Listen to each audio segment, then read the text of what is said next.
Taiping Mountain Villa, the Shun family residence. After disembarking from the Bao family's private luxury yacht, Shunmi and his wife took a car back to their villa. Upon returning to the villa, the butler and a maid immediately stepped forward to support the couple inside. Both Shunmi and his wife had been drinking Lafite, and Madame Shun still felt slightly tipsy. Shunmi, however, appeared unusually clear-headed. In fact, the butler and the maid already knew that tonight was Chushi, the most important night of the traditional Chinese New Year, and that the couple had gone early to the Bao family's invitation. Now Shunmi had returned to his study. "Mr. Shin, your water," the maid said, bringing in a glass of water. Shunmi recalled the Swiss luxury watches he had just seen on the Bao family's yacht, each worth over $1 million Hong Kong dollars, and there had been more than 100 of them. He also remembered the heavy glittering gold bars and the boxes packed with thick bundles of Hong Kong dollars and US dollars. From this moment on, all of that would become his personal property. It had to be said that according to Shunmi's original thinking, he had once seriously considered handing the Hutchison Whampoa shares to Li Jiaqing. However, after facing young Master Bao tonight, he understood that it was impossible to transfer the Hutchison International shares he held over to Li Jiaqing. There were several crucial reasons. Beyond the existing cooperation between Bao Yugong and Wai Feng Bank itself, Bao Yu had already quietly instructed people to acquire 20 of Hutchison Whampoa's shares. If he were to hand those shares over to Li Jiaqing, then, when the Bao family and Li Jiaqing later competed for Hutchison Whampoa, a new round of share purchasing war similar to the Bao family's battle during the acquisition of Wharf would be inevitable. Apart from that, the grand gift Bao Yu had presented him with tonight was something he truly could not resist. In other words, it would not be long before Hutchison Whampoa genuinely came under the Bao family's control. February 7, 1978. The first day of the Lunar New Year, a Tuesday. When Bao Yu woke up from his sleep, it was already past 7 in the morning. The maid Daisy had thought young Master Bao would not be going into the office today. Seeing him get up, she personally helped him dress and wash. When Bao Yu came downstairs, he saw his grandfather and his parents already waiting for him. "Grandpa, Dad, Mom, happy Spring Festival." "Bob, happy Spring Festival." Bao Yu and his grandfather and parents exchanged New Year's greetings. Bao Yu sat down beside his father, preparing to read the newspaper. His grandfather Bao Xiaolong handed the prepared red envelope of New Year money to his precious grandson. "My precious grandson, this is your New Year money from Grandpa." "New Year money? Grandpa, I'm already grown up," Bao Yu said. At 19, he truly was no longer a child. In his previous life, however, he had grown up in an orphanage and had never once experienced receiving a red envelope of New Year money from family. "No matter how old you grow, you are still my grandson." "Grandpa, it should be me giving you a red envelope," Bao Yu replied with a smile. Bao Yugong and his wife sitting beside them also burst into laughter. The night before, Bao Yugong had already learned that Bao Yu had essentially completed the acquisition of Hutchison Whampoa, the second largest foreign trading firm in Hong Kong, and that his son was likely now the wealthiest man in the entire city. Bao Yu reached into his pocket for his checkbook and seriously began to write. He then handed a check to his grandfather, his father, and his mother respectively. He even gave one to the maid Daisy. When Daisy took a look, she discovered it was a check for 10,000 Hong Kong dollars. Young Master Bao had given her a $10,000 New Year's gift. When it was time for breakfast, Bao Yu ate together with his grandfather and parents. After the meal, he went out and got into it. Bodyguard Chen Jihao and the other guards escorted Bao Yu out of the Deepwater Bay mid-levels villa, heading toward Prince's building. "Sir, this child has truly grown up," someone remarked. Huang Xiuying had just discovered that the check her son had written her was for 1 million Hong Kong dollars. Not only hers, but the checks for Grandpa Bao Xiaolong and his father Bao Yugong were for the same amount. In other words, he had directly given them 3 million. "Don't underestimate Bob. Now Bob has more money than I do," Bao Yugong remarked. Prince's building. Chen Jihao parked the car. After getting out, Bao Yu and the other bodyguards took the elevator up to the 15th floor. As soon as they arrived, they saw that Chao Jiming Nancy and Zhao Xiuzhen were already there. "Boss, happy Spring Festival." "Happy Spring Festival," they greeted. Bao Yu exchanged greetings with them. Now Chao Jiming Nancy, Zhao Xiuzhen, and the others were all in high spirits. Secretary Zhao informed Mr. Milesi to come over, he instructed. Zhao Xiuzhen went to telephone Milesi, who worked at Wharf Center. The previous night, Chao Jiming had already learned that after Mr. Shin accepted the generous gift from Bao Yu, it effectively meant that the Bao family's acquisition of Hutchison Whampoa was essentially a done deal. At 9:30 in the morning, Milesi arrived and went into the conference room. The conference room door closed. Now Bao Yu, Chao Jiming Nancy, and Zhao Xiuzhen were inside, holding a meeting. "Milesi, last night Mr. Shun and I reached an agreement. He is willing to sell all 90 million ordinary shares of Hutchison International held by Wai Feng Bank to us. However, the remaining details must still be negotiated," Bao Yu said. "Here is what we will do. You and Chao Jiming will represent me and Global Investment Company in confidential talks with Wai Feng Bank. I expect that in a few days we will officially announce this matter to the public," he continued. "Yes, boss." Milesi was not surprised. Instead, he felt even more deeply that this young boss, young Master Bao, was far more extraordinary than he had imagined. Wai Feng Bank building. For the Westerners, the Chinese Spring Festival had nothing to do with them. Government House in Hong Kong did not close for the holiday, and neither did Wai Feng Bank. Now Chairman Shinmi of Weifeng Bank, General Manager Bao Yuehan, and Director Mao Shirley had all returned to the office as normal. Back in the chairman's office, Shinmi naturally remembered what had happened the previous night. He instructed his female secretary to summon Bao Yuehan and Mao Shirley. 5 minutes later, Bao Yuehan and Mao Shirley arrived at his office. After asking the secretary to close the door, Chairman Bao Yuehan and Mao Shirley greeted him in turn. Looking at the two of them, Shunmi said, in 1975, on behalf of Weifeng Bank, I secured the controlling stake in Hutchison International and invited Wei Li back to manage Hutchison International. In the past few years, Hutchison Co. has recovered rapidly, and now Wei Li and his senior management team have begun to develop ambitions and ideas about controlling rights that they should not have. Both Bao Yuehan and Mao Shirley fully understood what Chairman Shinmi meant. Wei Li had only been invited back to manage Hutchison Co., not to become its master. Yet at the beginning of the year, Wei Li and the management team had pushed for a merger between Hutchison International and Whampoa Dock. Originally, Weifeng Bank held 33.65% of Hutchison International's shares, but that stake had now been diluted to only 22.4%. In other words, Weifeng Bank's shareholding in Hutchison Co. had been watered down. If next Wei Li and his management team were to continue through further mergers or other methods, then Weifeng Bank's shareholding in Hutchison Co. would be diluted even further. On this point, they had indeed touched the bottom line of Weifeng Bank. Beyond that, young Master Bao of the Bao family, Bao Yu, has already had people acquire 20 of Hutchison Whampoa's shares, further strengthening his control over Hutchison Whampoa. Shinmi continued. What? Bao Yu had quietly instructed people to buy 20 of Hutchison Whampoa's shares. Both Bao Yuehan and Mao Shirley were visibly astonished when they heard this. When Weifeng Bank had originally acquired Hutchison International, it had promised beforehand that it would sell Hutchison Co. at an appropriate time. Under Hong Kong's company law and banking law, banks are not allowed to engage in non-financial businesses. A debt bank can take over enterprises in financial crisis, but once those enterprises are back on track, they must be sold back to the original owners or to other investors. Hutchison Co.'s original owners had been the Kaidizan family. The Kaidizan family had already gone bankrupt in 1975. They could not possibly buy it back, nor did they have the funds to do so. Furthermore, Weifeng Bank absolutely would not sell Hutchison Co. back to the Kaidizan family or to any other Western interests. Taking all these factors into account, I have decided to sell all 90 million shares of Hutchison International held by us to Global Investment Company, Shinmi declared. In the eyes of Bao Yuehan and Mao Shirley, the Bao family's head Bao Yugong had long maintained close cooperation with Weifeng Bank. Both the former Chairman Sanders and they themselves had enjoyed good relations with him. Now that Shinmi intended to hand Hutchison Co. over to the Bao family, they felt there was nothing unusual about it. In reality, they did not know that Shinmi had initially planned to give Hutchison Whampoa to Li Jiaqing rather than to the Bao father and son. Chairman, that would mean handing Hutchison Whampoa over to the Bao family, one of them said. It is not exactly the Bao family, it is Global Investment Company, which belongs to Bao Yu himself, Shinmi corrected. For Global Investment Company was solely owned by Bao Yu and had nothing to do with Bao Yugong's Global Shipping Group. With this relationship in mind, a simple explanation was enough for them to understand. I now intend to send you to conduct confidential negotiations with young Master Bao's people. However, this matter must not yet be disclosed publicly. Only after both sides have reached an agreement will we make an announcement, Shinmi said. Among all the investors suitable to acquire shares of Hutchison Whampoa, the original major shareholder, the Chi Dezun family, had in truth already gone bankrupt and no longer possessed the capacity to purchase such a vast block of shares. Historically, Bao Yugong, who maintained close ties with Weifeng Bank, happened at that time to be throwing himself wholeheartedly into the battle for Wharf, leaving him with no attention to spare for anything else. On the other hand, Li Jiaqing's Changjiang Industrial Weifeng Bank and Shun Bai also enjoyed a fairly cordial relationship. In particular, back in 1976, the two sides had cooperated to rebuild the Chinese bank building in central Xiangjiang. When it was completed in 1978, Shun Bai, chairman of Weifeng Bank, was exceedingly satisfied with this collaboration. Furthermore, in the struggle for control over Wharf, both Bao Yugong and Weifeng Bank owed Li Jiaqing a personal favor.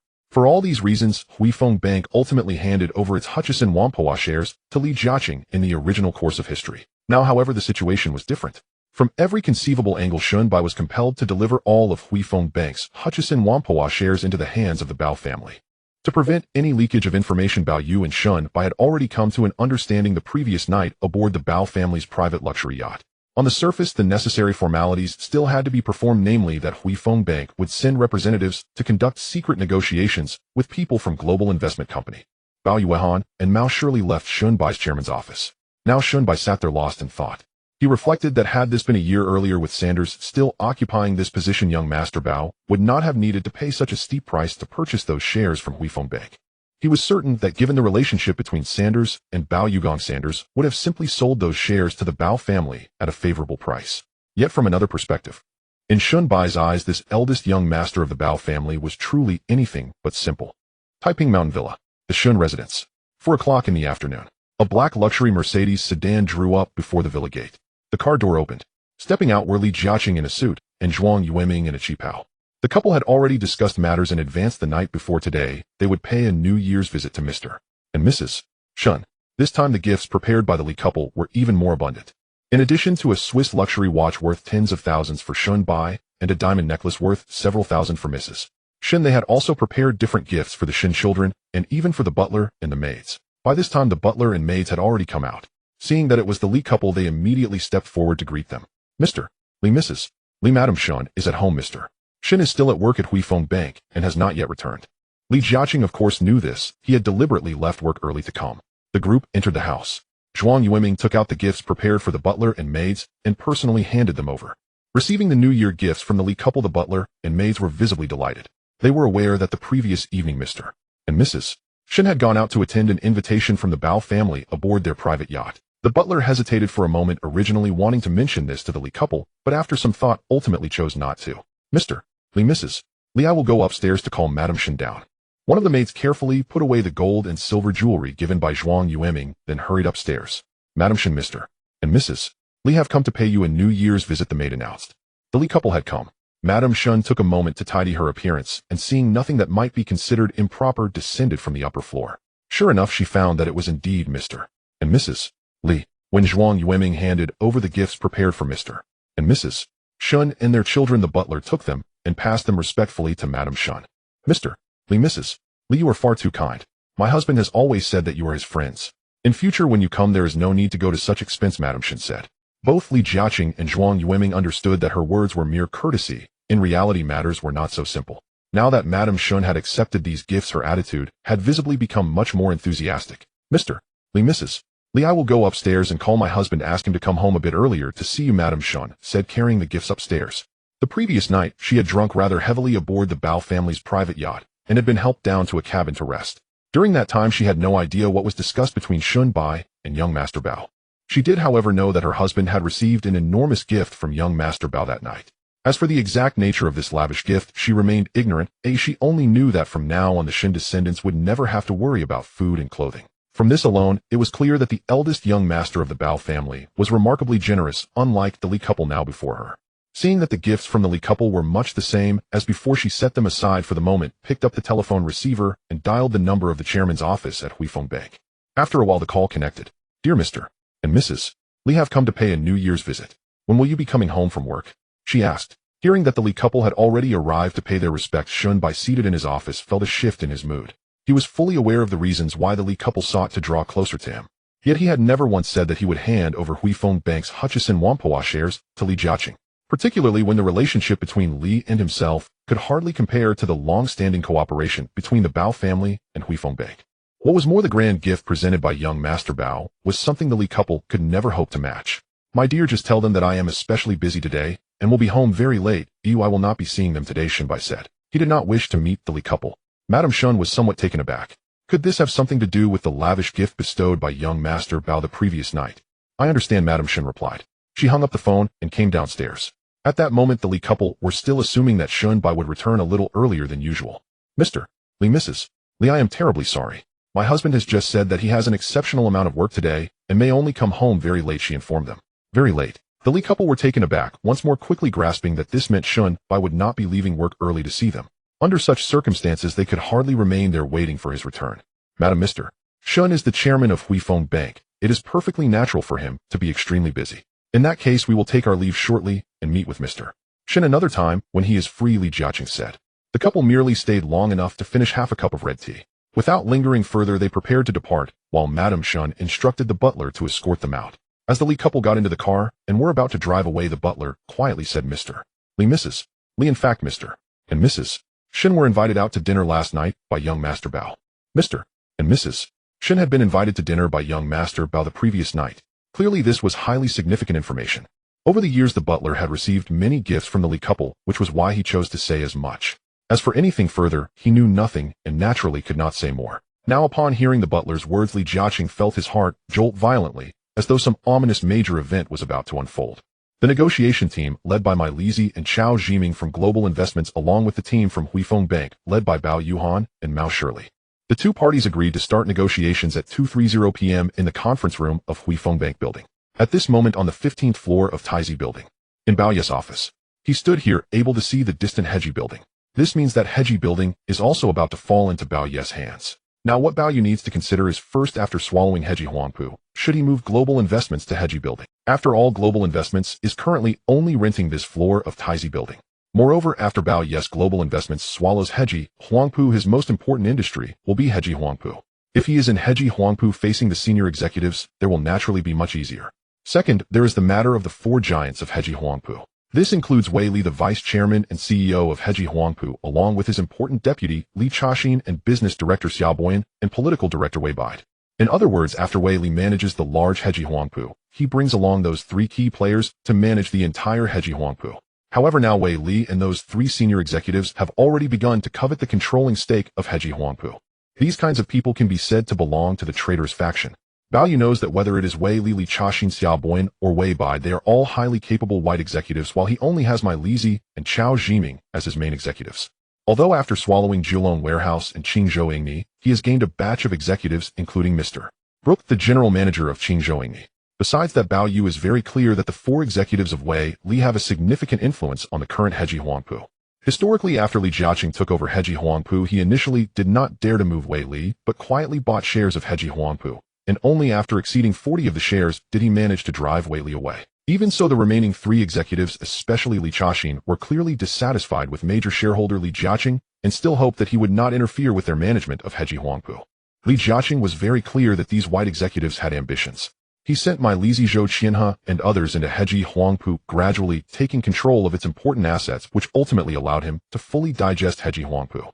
Ultimately, it still came down to Li Jiaqing's own strength issues, and he had taken advantage of his relationship with Shun Tan to cheaply swallow Heji Huangpu, which naturally made Wei Li and Li Chaxin dissatisfied. Now Bao Yu is different.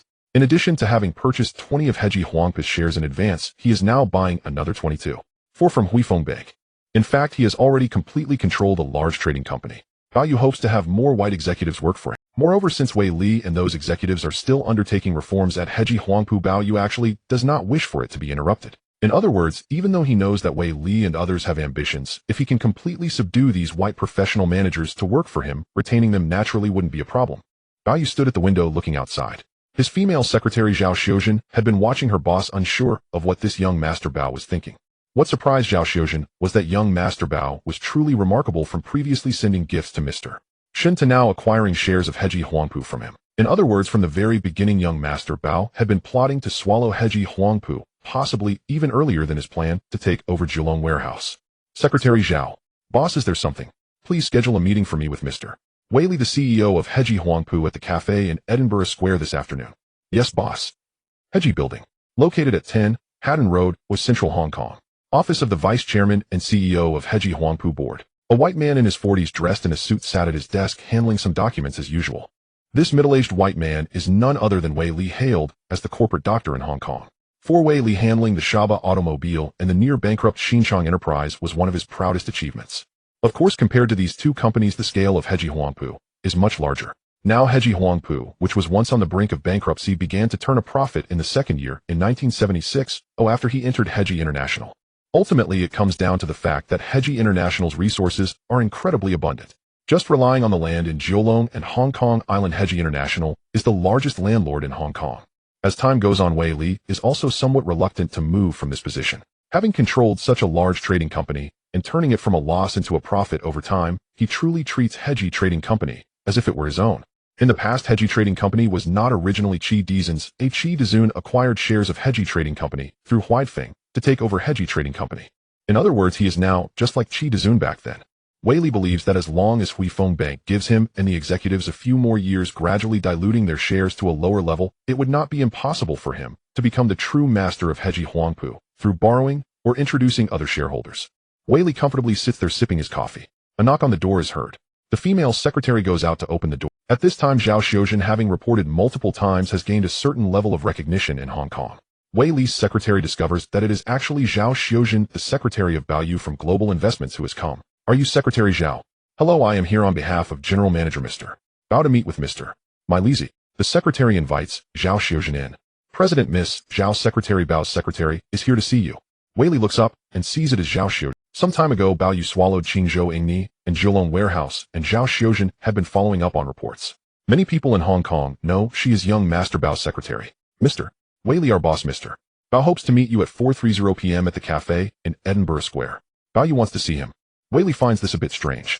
Bao Yu, as the heir of the world shipping king Bao Yugong, is already quite remarkable, having recently acquired Qingzhou Yingni and Kowloon warehouse, making him one of the most formidable Chinese second-generation figures in Hong Kong, if not the most. Secretary Zhao, may I ask what young Master Bao wishes to see me about? Mr. Wei Li, I am not sure. Secretary Zhao, in that case, I will make time to meet young Master Bao then. It's not too far from here to the cafe in Edinburgh Square. Upon hearing that the other party agreed, Wei Li's secretary personally escorted her out. Wei Li still finds it strange. He and the Bao family have had no intersections or collaborations, so why would young Master Bao take the initiative to send his secretary to invite him? Wei Li can't figure it out at all. Next to the Queen's Wharf is Edinburgh Square. Today is the first day of the new year. There are more tourists here, many of whom are taking ferries to other places in Xinjiang or visiting relatives. Wei Li and his female secretary arrived here by car ahead of time. They spotted the coffee shop. Just as Wei Li and his secretary entered, the waitress asked, "Excuse me, do you have a reservation?" "Hello, we are here at the request of young Master Bao," the female secretary replied. "So you are Mr. Wei Li, please." Young Master Bao often meets people here, making this upscale coffee shop an important venue for him, and he always books a private room. Now Wei Li and his secretary followed the waitress to a private room. Since young Master Bao had not yet arrived, the two could only sit and drink coffee. Looking out from the window here, one can see the beautiful scenery of Victoria Harbour not far away, which is still quite lovely even during the day. Wei Li is Australian. Unlike the people from Y country who prefer to drink black tea, he enjoys coffee more. After ordering coffee with his secretary, Wei Li sat there still puzzled about why young Master Bao wanted to meet him. At 4:30 p.m. Bao Yes Ben stopped at Edinburgh Square, and he, along with Zhao Xiuzhen and his bodyguard, entered the coffee shop. The waitress, seeing Bao Yu, led him and the female secretary over. As she opened the door, Bao Yu immediately spotted a middle-aged white man in his 40s and a young white woman in her 20s sitting there. This was Bao Yes' first glimpse of Wei Li in person. Although there was much information about Wei Li in Bao Yes game, historically many significant acquisition events in Xinjiang involved Wei Li, but unfortunately Wei Li had mostly lost in the end. On the other hand, this Wei Li is indeed a very capable person. Given his long tenure at Hutchison Whampoa, it would be impossible for him not to have ambitions. Bao Yu had been reporting on Wei Li for some time, and he had long seen the young Master Bao in the newspapers. Now that he was face to face with him, he found young Master Bao looked far younger than in the newspapers, and moreover young Master Bao's appearance indeed resembled that of the famous Bao Chuan Wang. "Hello, young Master Bao." Wei Li stood up to greet him. "Hello, Mr. Wei Li, I've heard much about you." Wei Li could be regarded as the company doctor by many, which is certainly not simple. Bao Yu and Zhao Xiuzhen sat down beside him. Once the female secretary brought coffee for Bao Yu and Zhao Xiuzhen, Bao Yu said, "I would like to have a private conversation with Mr. Wei Li." Zhao Xiuzhen and Wei Li's female secretary went outside. The door to the private room closed. Now bodyguard Chen Jihao stood at the door, meaning that even if the waitress did not have young Master Bao's consent, she could not enter. Wei Li looked at Bao Yu, guessing that there was something important to discuss. "Mr. Wei Li, do you guess why I wanted to meet you?" "I did not guess." Bao Yu smiled.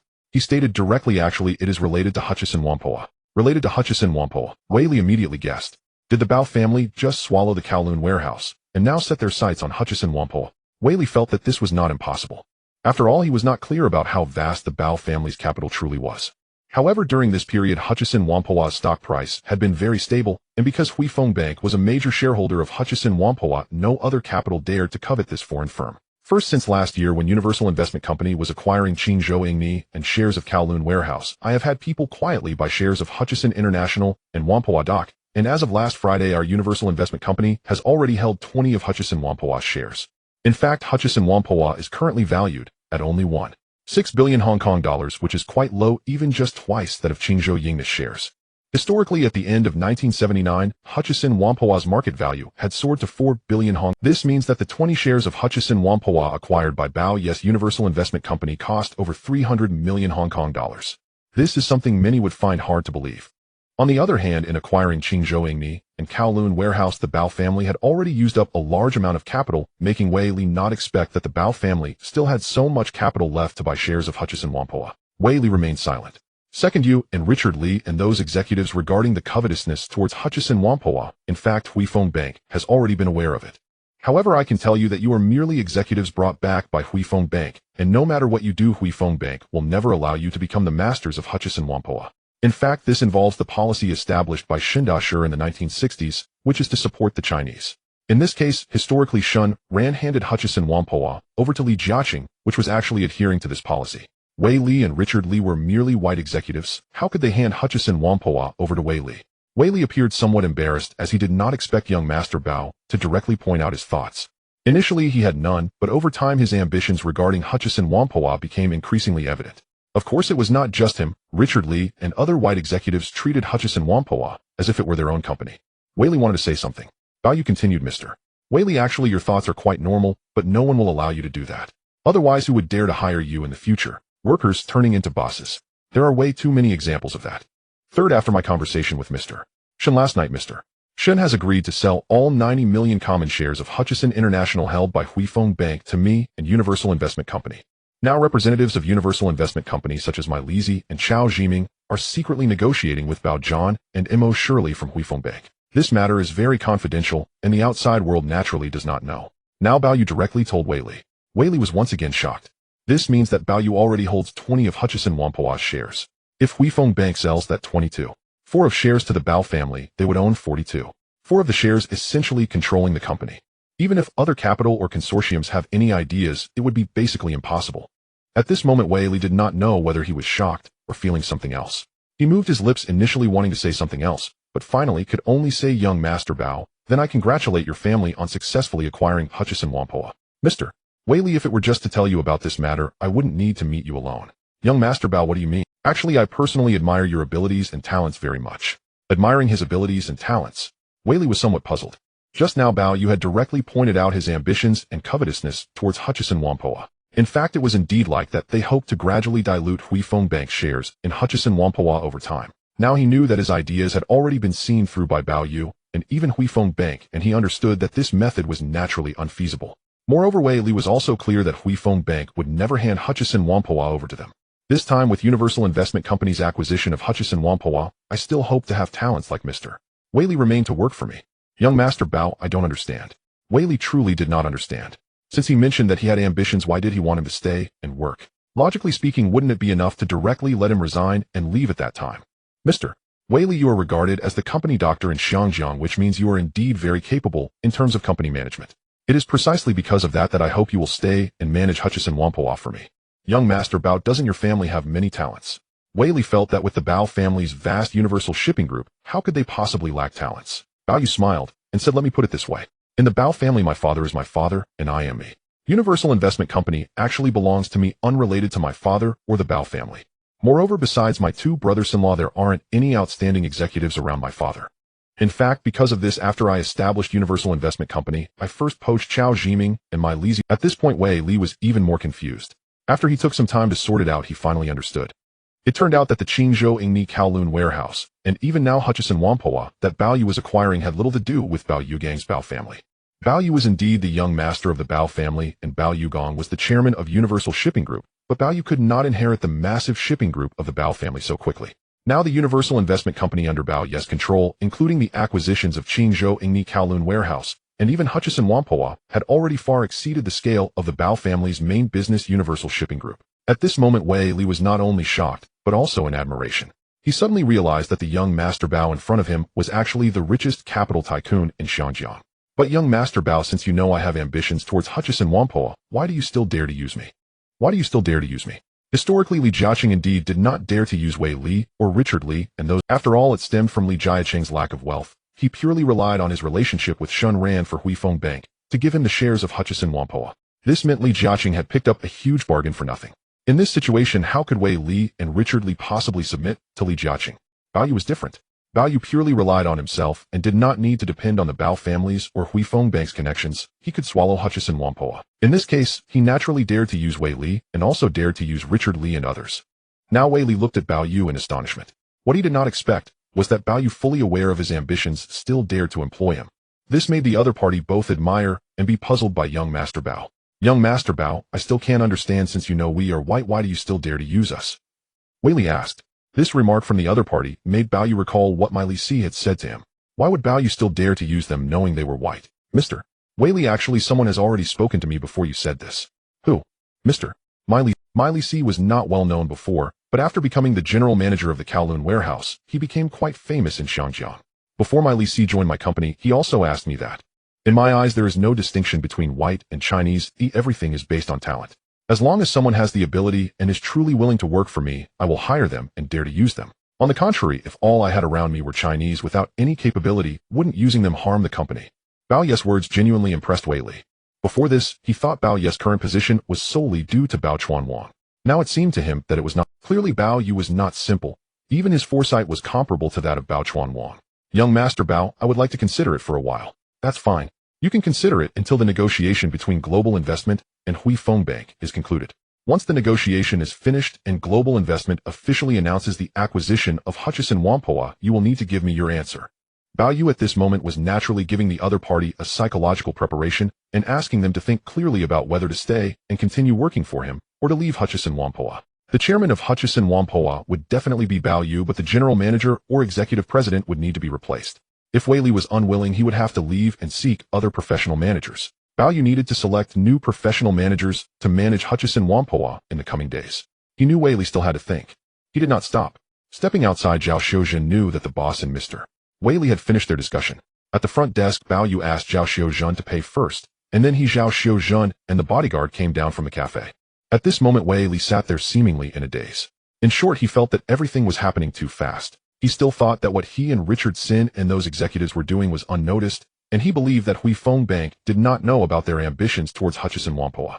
In reality, their ambitions had long been exposed. It was just that Hui Feng Bank had not confronted them. Wei Li understood that Hui Feng Bank would definitely hand over Hutchison Whampoa, even if not to the Bao family, then possibly to another Chinese capital. Just now, Bao Yu had already made this clear to him. Moreover, what impressed him the most was that Bao Yu, fully aware of his ambitions, still dared to use him. In other words, this young Master Bao was quite extraordinary. President Young Master Bao and his team have left. Wei Li's secretary came in. I know I want to be alone for a while. Wei Li would not inform the secretary about what they had just discussed. He needed to think. The secretary could only go and close the door. Unbeknownst to how long had passed, the cup of coffee that remained untouched had long since cooled. Wei Li looked at the time. It was already past 5 in the afternoon, meaning it was well past the end of the workday. The two of them left. As the secretary was preparing to settle the bill, the waitress said, "Miss Zhao already paid before leaving." That makes sense. How could someone like young Master Bao allow them to pay? Wei Li's impression of Bao Yu improved. However, for Wei Li, he was now standing at a crossroads, pondering which path to take. He needed to make a final decision. No. 1. Queens Road, Central Xiangjiang. Hui Feng Bank Tower. Hui Feng Bank headquarters. Hui Feng Bank was represented by Vice Chairman and General Manager Bao Zhan and Director Mu Shili, while Global Investment was represented by Deputy General Manager and Kowloon Warehouse General Manager Miley C, along with Manager of Business Information and Analysis Department Chao Zhiming. Since 2:30 p.m., both sides had been engaged in secret negotiations. The most crucial point was regarding the price at which Global Investment and young Master Bao would buy the 90 million shares of Hutchison International held by Hui Feng Bank. In September 1975, Hui Feng Bank acquired them for 150 million Hong Kong dollars. Now, as of February 7, 1978, it had been over 2 years. Additionally, Hutchison International and Whampoa Dock had merged. Based on the current market value of Hutchison Whampoa, the total market value was 1.6 billion Hong Kong dollars, and Hui Feng Bank's share would be 22.4. This would value it at 358.4 million Hong Kong dollars.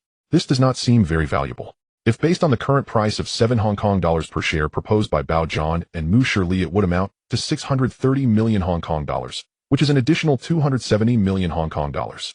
This essentially amounts to a significant sum of money. In fact, this ultimately stems from the changes in the market value of Hutchison International Whampoa Dock and the current merger of Hutchison Whampoa. Now, in 1978, Hutchison Whampoa's market value was merely 1.6 billion Hong Kong dollars. However, historically, in 1979, when Li Jiacheng acquired Hutchison Whampoa, the market value had already skyrocketed to 2.86 billion Hong Kong dollars, and by the end of the year it soared to 4 billion Hong Kong dollars. This means that Hui Feng Bank shares of Hutchison International had a different market value. At that time, Hui Feng Bank sold all 90 million shares of Hutchison International common stock to Li Jiacheng and did so at a price of 7.1 billion Hong Kong dollars. This means that at that time Li Jiacheng only needed to pay 639 million Hong Kong dollars. Moreover, in order to support and take care of Li Jiacheng, Shenyan allowed the payment of just 20 of the total price. The rest could be paid over a maximum period of 2 years, but not less than half of the remaining amount must be paid by March 24, 1981. What does this mean? It meant that at that time Li Jiaqing only needed to pay 127.8 million Hong Kong dollars to acquire Hui Feng Bank shares, with the remainder being repayable over 2 years. Such a transaction faced fierce criticism from the management of Hutchison Whampoa at the time.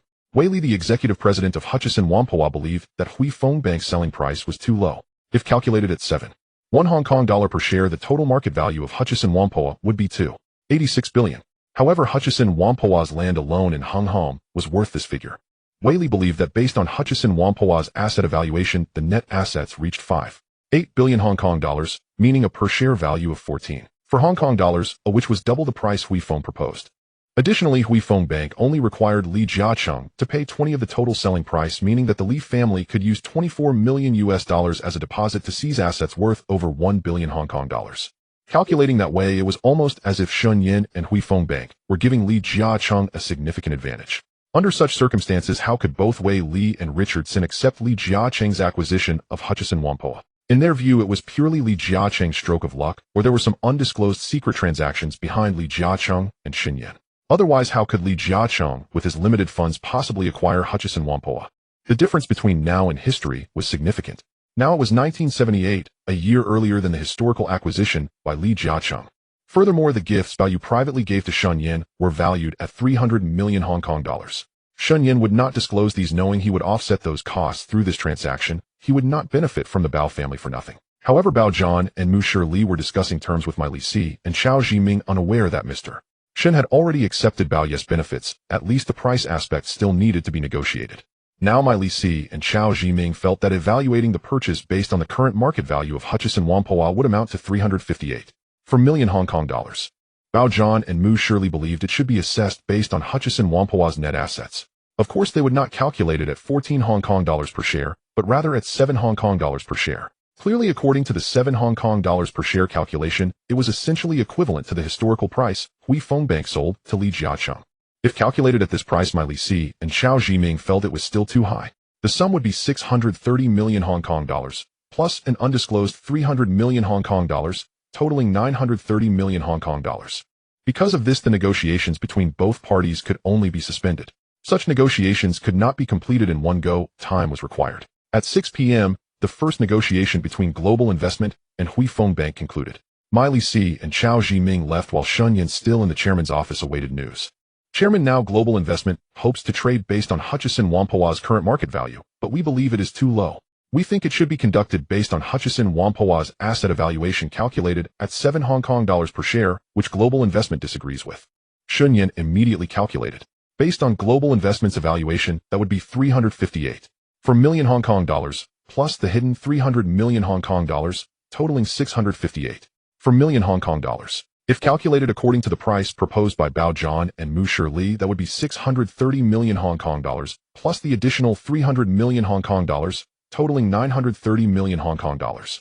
This was almost a discrepancy of over 200 million Hong Kong dollars. Under these circumstances, it was quite normal for Mai Si and Chao Zhiming to disagree. Buying 22.4 of Hutchison Whampoa at this price would indeed evaluate the market value significantly. Shun Yin thought for a moment and said, "The Bao family has always been an important partner for us at Hui Feng Bank. Bao Chuan Wang is also a shareholder and director of Hui Feng Bank. This aspect indeed requires more discussion. We cannot earn too much money from the Bao family." "Chairman, if that's the case, we can lower it to 5 Hong Kong dollars per share," Bao Zhan said. These two were also acquainted, although Shun Yin already stated that this transaction was not with Bao Chuan Wang, but with young Master Bao's Global Investment Company. Bao Yu is indeed the future heir of Bao Chuan Wang. The two were also familiar with Bao Chuan Wang. 5 Hong Kong dollars per share. Then it would amount to 450 million Hong Kong dollars. Adding the hidden 300 million Hong Kong dollars, that would be 750 million Hong Kong dollars. Calculating that it was still somewhat high. "It is still somewhat high," Shun Yin said. "Still somewhat high?" Bao Zhan and Mu Shili were somewhat surprised. They were well aware that Shun Yin was not one to easily relent when it came to profit matters. "Chairman, then let's calculate it at 4 Hong Kong dollars per share." Calculating that it would amount to 360 million Hong Kong dollars. If you add the 300 million Hong Kong dollars given by Bao Yu, it would be roughly 660 million Hong Kong dollars. At this point, Shun Yin felt that this price was about right. Why did Chairman Mr. Shen act this way? Bao Yuan and Mu Shili found it puzzling. Since the chairman has stated this during the negotiation tomorrow night, they will directly trade those stocks with Global Investment Company at 4 Hong Kong dollars per share. At this moment, Shun Yin stood in the chairman's office gazing out the window. His eyes were filled with images of those Swiss luxury watches worth millions of Hong Kong dollars, the shining gold bricks and stacks of US dollars and Hong Kong dollars in the burlap sacks. At Deepwater Bay's hillside villa, Li Jiaqing and Zhuang Yueming returned from the Shun family in Victoria Peak, remaining silent throughout the journey. In the car, Li Jiaqing sensed that something was amiss. According to past years, on the first day of the new year, Li Jiaqing and his wife would specially visit Shun Yin, bringing gifts for him and his wife. Shun Yin would return home early from work, but this time he unexpectedly said he needed to work late at the Huifeng Bank Tower. Furthermore, before leaving, the butler of Shun Yan's family had quietly mentioned that last night young Master Bao had invited Shun Yin and his wife to dinner. Li Jiaqing felt that this matter was not so simple. Upon returning to the villa, it was eerily quiet. The only ones present were his mother Zhuang Biqin, the maid, and their eldest and second sons. Although it was the first day of the new year, the unpleasantness of the situation left Li Jiaqing and his wife in a bad mood. The family gathered for dinner. After dinner, Li Jiaqing said, after the second day of the new year, we will let Zeju take a flight to Canada for studying abroad, allowing him to adapt to the secondary school life there in advance. In other words, it had already been agreed before the new year to send their eldest son to study in Canada, and Li Jiaqing naturally could not let him stay in Hong Kong any longer. His mother Zhuang Biqin seemed to want to say something, but Zhuang Yueming hurriedly pulled her. Li Jiaqing then went directly to his study. In fact, Li Jiaqing was quite intelligent. He could subtly sense the change in Shun Yan's couple's attitude towards the Li family. However, he could not fathom that Shun Yin would actually sell the shares of Hysan International to Bao Yu. This was something Li Jiaqing couldn't even imagine. At 9 o'clock in the evening, after their two sons had gone to bed, Zhuang Yueming entered her husband's study. Sir, I feel... What seems to be wrong, madam? It's about Mr. Shun. What's wrong with Mr. Shun? Zhuang Yueming asked. The longer one interacts with Shun Yin, the more one realizes he is a difficult person to deal with, and it is not easy to... Sir, how about we wait for an appropriate time, perhaps during the Lantern Festival, to visit Mr. Shun and his wife. That night, the Li couple was kept awake by the subtle change in Shun Yan's couple's attitude. Over the years, they had invested a significant amount of money, time, and emotions into Shun Yan's family. On the other side, in a high-rise residential complex in central Hong Kong, Wei Li and his wife, along with their children, lived on one of the floors. In the afternoon, after meeting young Master Bao, Wei Li realized that Bao Yu would soon take over Hysan International, which was an inevitable trend and a testament to his great strength and capital. He pondered for a long time whether to accept young Master Bao's invitation to join Global Investment Company and continue managing Hysan International on his behalf. Or should he decline young Master Bao's good intentions and voluntarily resign from his position at Hysan International? It was evident that after meeting young Master Bao that afternoon, he found the young man to have a compelling charm of a boss. From what he said and did, he was certainly not inferior to his father, King Bao. Moreover, Bao Yu had said that he was aware of the ambitions of these executives who even coveted Hysan International, yet he still dared to employ them, indicating that young Master Bao was indeed different in how he handled people. Suddenly, the study door was pushed open. Mrs. Wei Li, wearing a nightgown, walked in. Since her husband returned from work tonight, she had noticed he seemed a bit restless. Even his dinner was different from usual. No one knows a husband better than his wife. Having been with him for so many years, Mrs. Wei Li was quite familiar with her husband's character, implying that he might have something troubling on his mind. Sir, is there something on your mind? Do you need my assistance? Madam, I am facing a rather difficult choice in life, but I feel a bit lost and don't know how to decide. A difficult decision in life. I believe in your choice, just like when you left Malaysia to develop in Hong Kong, step by step achieving your current status and influence. Hearing his wife's words, Wei Li felt that he should not be confused. He just needed to follow his heart and make a choice. In other words, if he was willing to choose young Master Bao, it meant he was willing to work for him. If he was unwilling to choose young Master Bao, then he would leave Hysan International, look for another company, or even start his own business. Madam, I understand now, thank you. At that moment, Wei Li had made his choice. In the absence of better options, it was better to work with young Master Bao, which would provide an opportunity for both Bao Yu and himself. On the contrary, if he voluntarily relinquished his position as executive director of Hysan International, it would be difficult to regain such an important executive position. Wei Li decided to stay and assist young Master Bao in smoothly taking over Hysan International. After coming to this realization, his demeanor changed significantly. At Deepwater Bay's hillside villa, Bao Yu stood on the balcony of the second floor, gazing into the distance where Li Jiaqing's villa was located. Bao Yu knew that since he arrived in this world last October, and now it was February, he was close to achieving the goals. However, Bao Yu understood that for him, swallowing Hysan International was just the beginning. Young master, the hot water is ready, said the maid Daisy as she entered.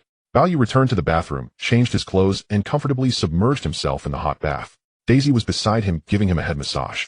She felt that since young master returned last October, he seemed to have changed a lot, often making her feel somewhat unfamiliar. However, if one were to ask Daisy which Bao family young master she preferred, it would undoubtedly be the current one. After a night of rest, the next morning arrived. It was now February 8, 1978, the second day of the new year, which also happened to be a Wednesday. Under Days' service, Bao Yu came down from upstairs dressed in a well-fitted suit and saw that his grandfather and parents were already waiting for him to have breakfast. Before breakfast, Bao Yu, like his father Bao Yugong, casually flipped through some newspapers. However, he found that there was no news regarding Hysan International. In other words, the fact that Bao Yu's global investment company was set to swallow Hysan International and even sent people to negotiate with Huifeng Bank was unknown to the outside world, with not a single hint of it having leaked out. Currently, only Bao Yu and Bao Yugong in the Bao family knew about this, while the other sons-in-law of the Bao family remained in the dark. Taizi Building. On the 15th floor, bodyguard Chen Jihao drove Bao Yu to the entrance of the building. Bao Yu took the elevator up to the 15th floor. Upon arriving on the floor, he saw My Lizi Chao Jiming Nashi and Zhao Xiuzhen already waiting. Bao Yu went directly to the conference room with them. After closing the door, My Lizi began to recount the previous afternoon's secret negotiations with Huifeng Bank. Boss, we hope to acquire the shares of Heji International held by Huifeng Bank based on the current market value and stock price of Heji Huangpu, while Mr. Bao Yuhan from Huifeng Bank wishes to sell the shares at 7 Hong Kong dollars each. This means there is a difference of 2 to 300 million Hong Kong dollars. This is definitely a substantial amount of. Bao Yu chuckled. Historically, Shun Yin nearly gave away those shares of Heji Huangpu to Li Jiaqing, although the true cost paid by Li Jiaqing and his wife was unknown. Neither Shun Yin nor Li Jiaqing had divulged this.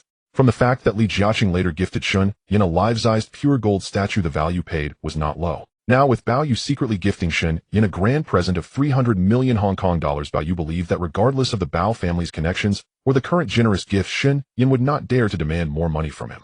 My Lizi Jiming, they are currently negotiating according to the rules. I believe they will eventually lower the price. Lower the price. Both of them understood. At 2:30 p.m. My Lizi and Chao Jiming once again represented Bao Yu and Global Investment Company to conduct the second secret negotiation with Huifeng Bank still in the conference room. At the start, Bao Yuhan proactively proposed to lower the price of Heji International shares from 7 Hong Kong dollars to 4 Hong Kong dollars per share, which surprised My Lizi and Chao Jiming, but they found it reasonable. This meant that purchasing 90 million shares of Heji International held by Huifeng Bank at 4 Hong Kong dollars each would total 360 million Hong Kong dollars. This price naturally would be much lower. If they were competing with Kowloon Warehouse for shares like Jardine Matheson Bao, you would likely have to pay a much higher price. In other words, this price was satisfactory to both My Lizi Chao Jiming and Huifeng Bank.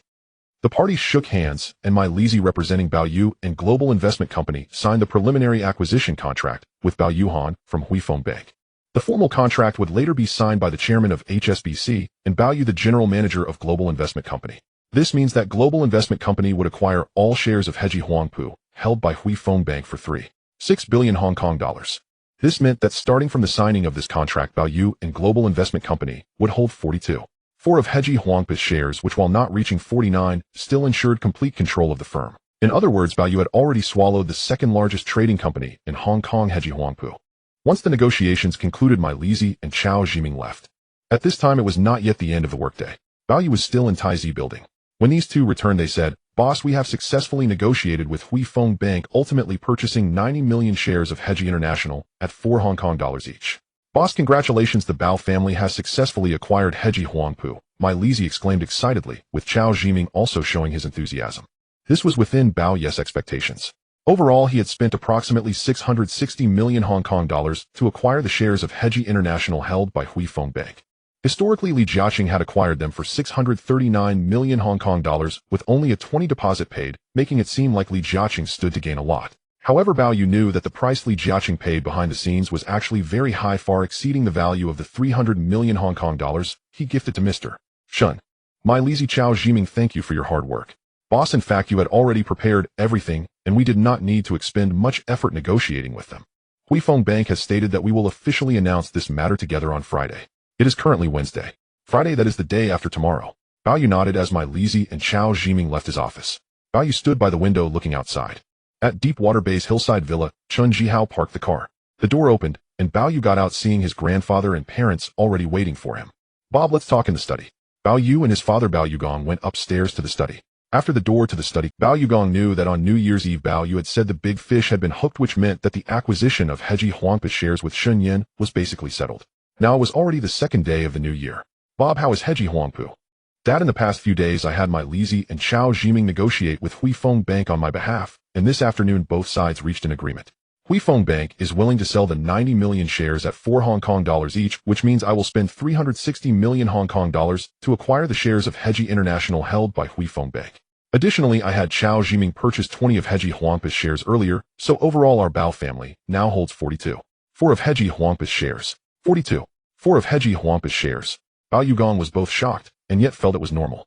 He did not expect that his youngest son could quickly swallow the second largest trading company in Hong Kong with his own funds. Bao Yugong calculated that this involved a considerable amount of money. This included Bao Ye's expenditure of 320 million Hong Kong dollars for purchasing Heji Huangpa's shares and 360 million Hong Kong dollars for the shares bought from Huifeng Bank. The 300 million Hong Kong dollars he privately gifted to Mr. Shen brought the total to 980 million Hong Kong dollars. Heji Huangpa's scale is several times larger than Kowloon warehouse. Now having spent just over 1 billion Hong Kong dollars, Bao Ye's acquisition is indeed quite remarkable. What surprised Bao Yugong the most was that when Bao Yu initially discussed acquiring Kowloon warehouse with him, it was evident that Bao Yu was already beginning to plan for acquiring Heji Huangpu. Bob, do you think that grand gift you sent to Mr. Shen was perhaps too much? Bao Yugong felt that normally such a grand gift should not be necessary for Shen Yan. Dad, do you think Mr.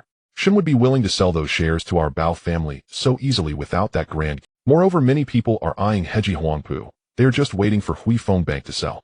Bao Yu was very clear that if he hadn't acted, Shen Yan would likely have first chosen to sell those shares of Heji Huangpu to Li Jiaqing. At that point, 300 million Hong Kong dollars would not suffice. Bao Yugong still could not understand why Bao Yu viewed Li Jiaqing as such a formidable competitor. On the other hand, Bao Yu felt that he was swallowing Heji Huangpu fairly and squarely, which was distinctly different from Li Jiaqing in history.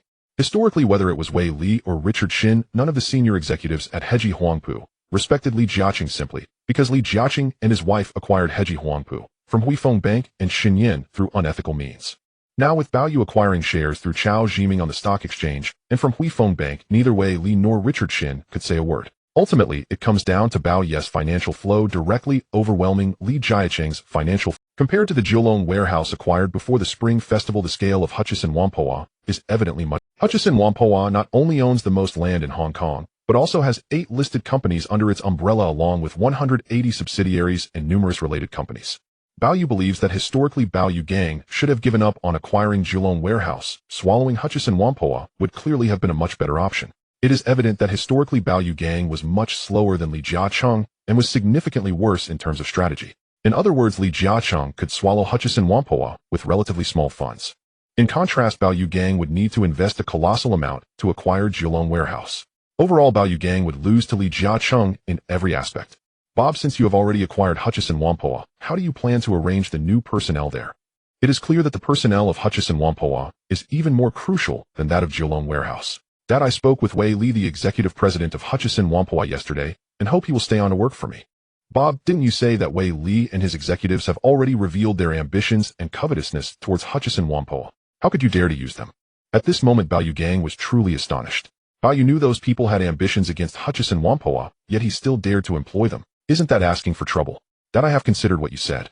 If I can win over Wei Li and manage them, it would be a... Currently, Wei Li and his team are very capable, and they are continuing to reform Hutchison Whampoa. I actually do not wish to interrupt their further reforms. This left Bao Yugong even more shocked.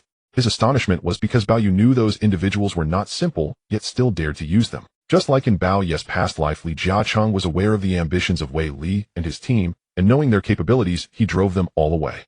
Ultimately, it was because Li Jiaqing knew he was unable to control or manage Wei Li and the others. Dad, actually, I want to learn from you. Learn, Oi. Sure, what do you want to learn from your father? During this time, Bao Yu had successively acquired Qingzhou Ingni Kowloon warehouse, and now Hutchison Whampoa, which made his father feel a sense of defeat, sensing that his son's business talent far surpassed his own. Unexpectedly, now he actually had something to learn from him. Dad, I want to learn how you manage those subordinates. Learning how to manage those subordinates. Currently, the global shipping group, Asian Shipping Group, Longfeng International, and subsidiaries of the 3 major groups comprise over 200 companies involving tens of thousands of employees. In such a massive group, Bao Yugong must have his own methods to manage so many people. In fact, Bao Yu admires the methods Li Jiaqing used to manage his subordinates in his past life, but he also wants to learn his father's methods for managing subordinates. Bob, listen carefully, your father can teach you. Bao Yugong said. Bao Yu listened attentively. It is evident that Bao Yugong's method of employing people still belongs to a patriarchal system. He mainly controls the parent company, delegating to his elder brother Bao Yushu, daughter-in-law Su Haifun, and second son-in-law Wu Guangzheng. In addition, there are also old ministers who started working with him in the 1950s. Bao Yugong would not actively dismiss or lay off a senior executive, but his paternalistic management style and employment methods are still rather traditional, leaning more towards the ways of managing companies prevalent among Chinese. Bao Yu knows that historically Bao Yu gang probably lost to Li Jiacheng in this aspect. However, on another note, in Bao Yu's past life, before Bao Yu gang left this world, Li Jiacheng's financial flow was far behind that of Bao Yu gang. This is where his father Bao Yu gang's prowess lies. Bob, you need to learn your father's methods of managing subordinates, Bao Yu gang said. Bao Yu nodded. In fact, he somewhat agreed and somewhat disagreed. After all, if everything has to be done personally, Bao Yu is unable to manage that, so he suspects that the historical version of his father must have gotten sick from overwork. In contrast, Li Jiacheng heavily relied on the senior executives around him, adopting a modern Western professional manager system, delegating most matters to professional managers, and instead thrived well in Bao Yu's past life. In other words, for many matters one should let go when necessary. Bob, your father also spoke of this. Now how do you plan to arrange the personnel at Hutchison Whampoa? Dad, I just mentioned that if Wei Li is willing to work for me, there won't be many changes in the personnel at Hutchison Whampoa. However, if Wei Li is unwilling to work for me, I can only let my Li Si take over Wei Li's position. And Kowloon Warehouse. Isn't my Li Si currently serving as the general manager of Kowloon Warehouse? Dad, Hutchison Whampoa is the second largest trading company in Hong Kong. There are countless talented executives, and I can completely select a suitable one from within. In other words, Bao Yu's acquisition of Hutchison Whampoa brings not only the most land in Hong Kong, but also a massive industry, which includes all those talents. Those talents are what make Hutchison Whampoa truly valuable. At this moment, Bao Yu gang was genuinely surprised. He did not expect his son to have considered this step. Dad, my arrangement is this: I will serve as the chairman of Hutchison Whampoa. If Wei Li is willing to work for me, he will remain as vice chairman and executive president of Hutchison Whampoa. If he is unwilling, my Li Si will take his place. As for Li Cha, Xian Wei Bai Te, and Xia Bo Yin, I will temporarily keep them, and at the right time, I will let others replace them. Additionally, regarding the board of directors at Hutchison Whampoa, you can also take up a directorship later. Bao Yu gang nodded. He felt that his son's arrangement was indeed feasible. While Bao Yu gang and Bao Yu were still discussing in the study, there was a knock at the door. Bao Yu opened it to find his mother Huang. You two have been whispering for over an hour. It's time for dinner. Bao Yu was surprised that so much time had passed. Bao Yu, along with his father and mother, came down from upstairs. Rest for the night. The time had arrived at February 9th, 1978.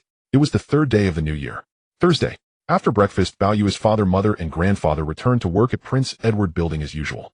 At 9 in the morning, Zhao Xiuzhen received a phone call. Boss, it's a call from Mr. Wei Li's secretary who wants to meet with you. Do you know where to meet? Wei Li wants to meet him. Bao Yu knew that this matter seemed to have been settled. In other words, after considering it thoroughly, Wei Li decided to work for him. Still at Edinburgh Square. Zhao Xiuzhen replied. Edinburgh Square, Queen's Pier. At this moment, there were still many citizens and tourists around. Bao Yu and Zhao Xiuzhen took a car to the location and waited for a while. Bao Yu quickly saw Wei Li and his female secretary. Young Master Bao. This was Wei Li's second time meeting this young Master Bao. It was obvious that as he began to see Bao Yu as his new boss, he felt that meeting Bao Yu this time was indeed different from their first encounter. Mr. Wei Li, we won't have coffee today. Let's talk over there by the sea. Bao Yu pointed towards the seaside. February 10th, 1978. The fourth day of the Lunar New Year. Friday.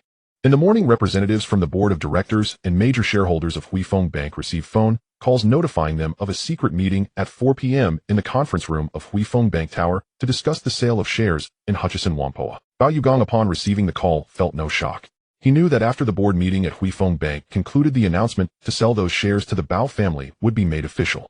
Huifeng Bank Tower. Conference room at Huifeng Bank headquarters. 4 p.m. This meeting was convened by Xun Ban in his capacity as the chairman of Huifeng Bank.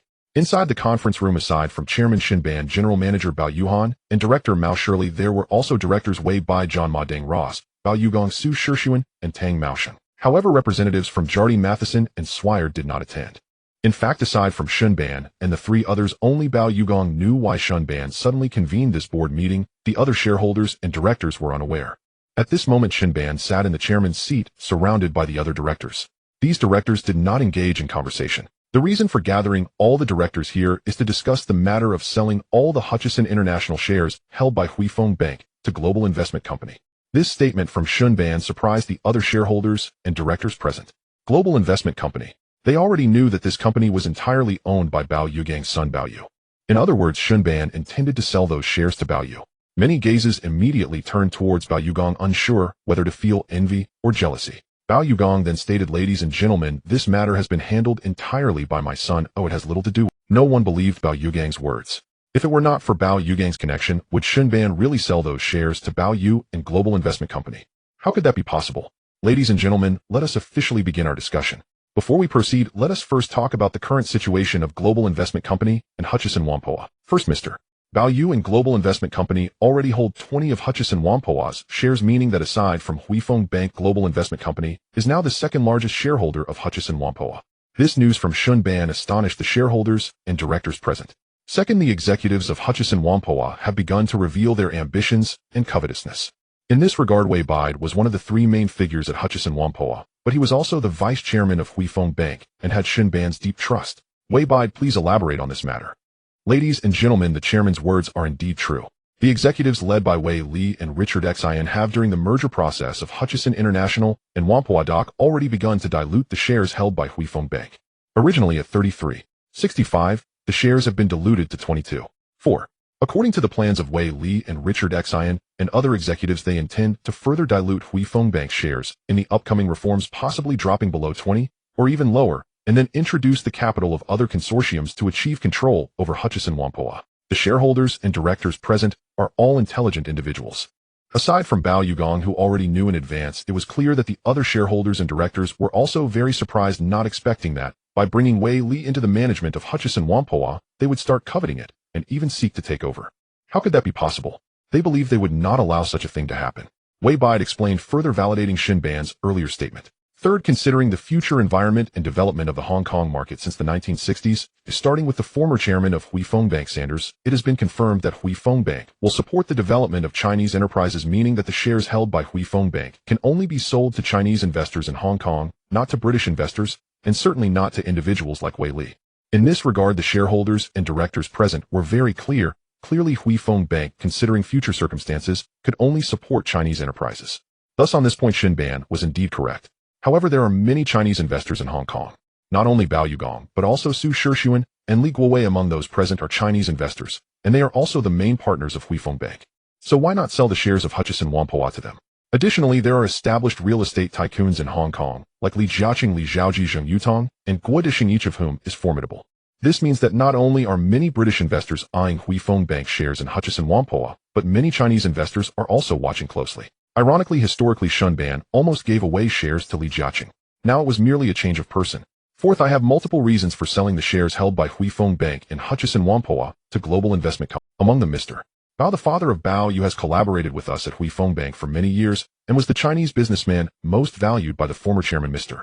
Sanders. Also, Global Investment has already acquired 20 of Hutchison Whampoa's shares.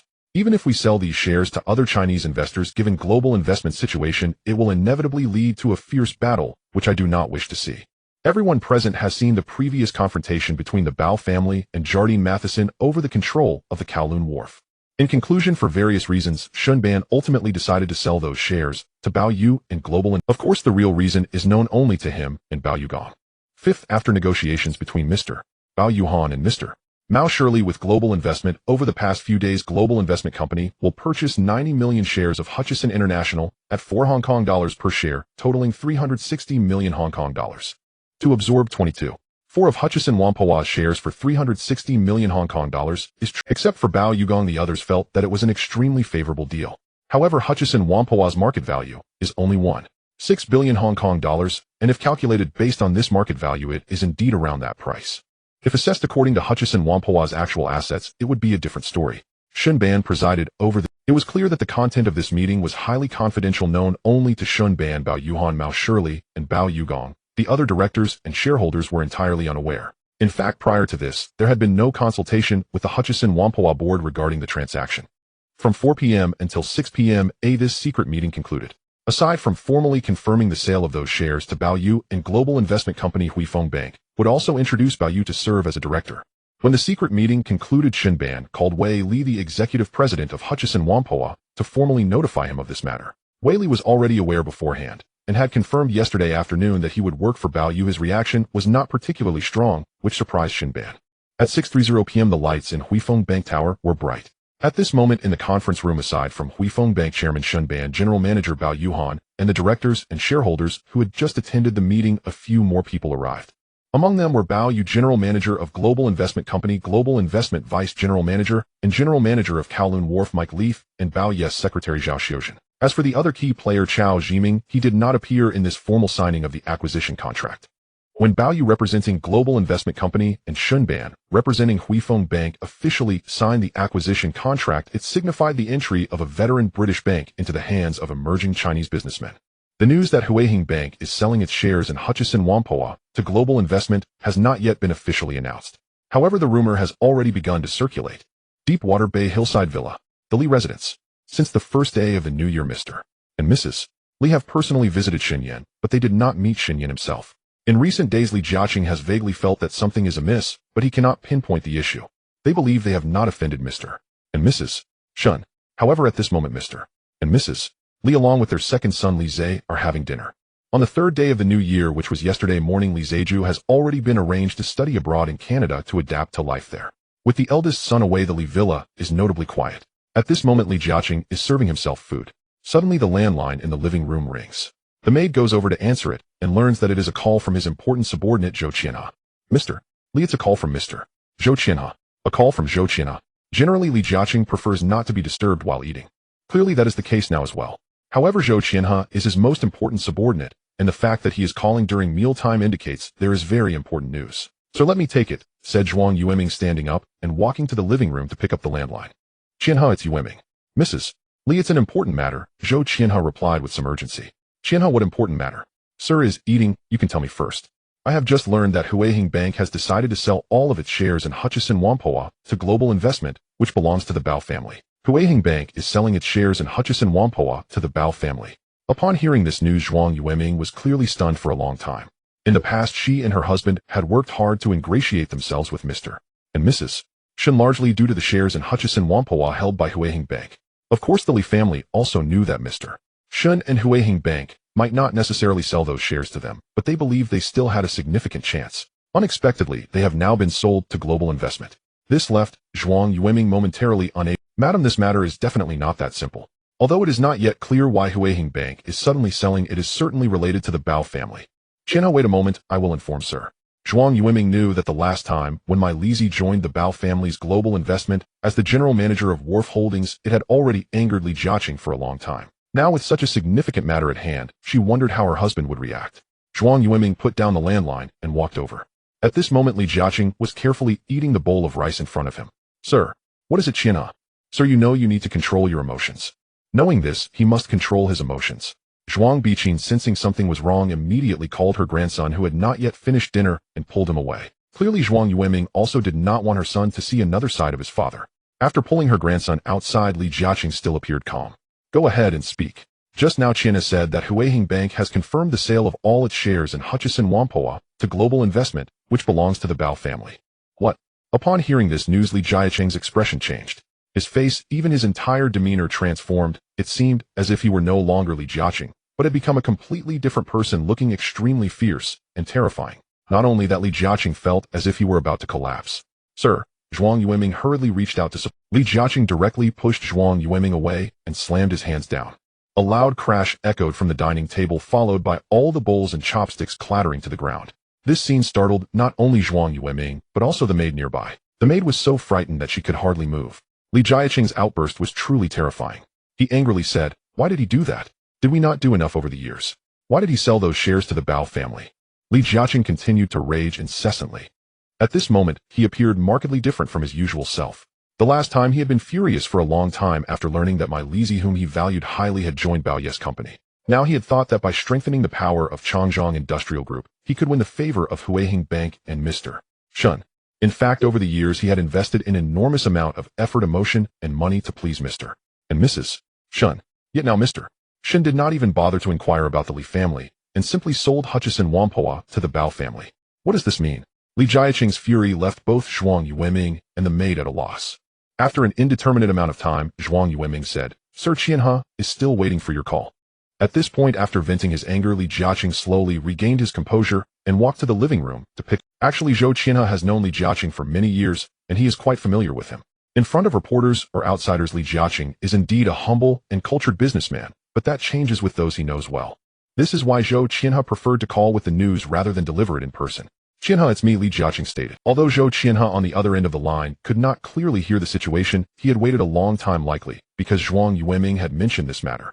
"Boss, I just learned that Huifeng Bank has sold all the shares of Hutchison Whampoa to young Master Bao's global investment company. Although this news has not yet been officially announced, both parties have already signed a formal contract. From what I understand, they must have conducted secret negotiations long ago. Secret negotiations long ago? Was it on the first day of the new year? Or even earlier? Moreover, boss, according to what I learned, this acquisition was made by young Master Bao's global investment company and not by Bao Chuanwang. Furthermore, it is said that young Master Bao had already purchased a considerable number of shares in Hutchison Whampoa during the acquisition, so Mr. Shen ultimately decided to sell the shares to young Master Bao. In other words, this matter is not significantly related to the Li family at all. It is just that Li Jiaqing may have Given the relationship between the Li family and Huiheng Bank, there is still a considerable gap. What reason would Huiheng Bank have to sell those shares to the Li family? Now, upon hearing Zhou Qian's analysis, Li Jiaqing's sense of defeat was not as pronounced. He realized that his sudden anger might stem from feeling that he had invested too much in Mr. and Mrs. Shen without receiving any returns. Looking back now, what does his relationship with Mr. Shen mean compared to the relationship between the Bao family and Huiheng Bank? 10. Summer Garden Road, Central Hong Kong. Headquarters of Hutchison Whampoa. Office of the CEO. Half an hour ago, Wei Li, who was still working in the office, received a call from Shun Yin, the chairman of Huifeng Bank, informing him that Huifeng Bank had sold all its shares in Hutchison International to the Bao family. Historically, Shun Yan's sale of those shares to the Li family was a highly confidential transaction known only to Wei Peter. Wei Li and other senior executives of Hutchison Whampoa were not aware. Now it is different. Wei Li knows that Shun Yan surely does not know that Bao Yu has secretly met with him twice. Thus he finds Shun Yan's call somewhat amusing. Wei Li stood in the office gazing out the window.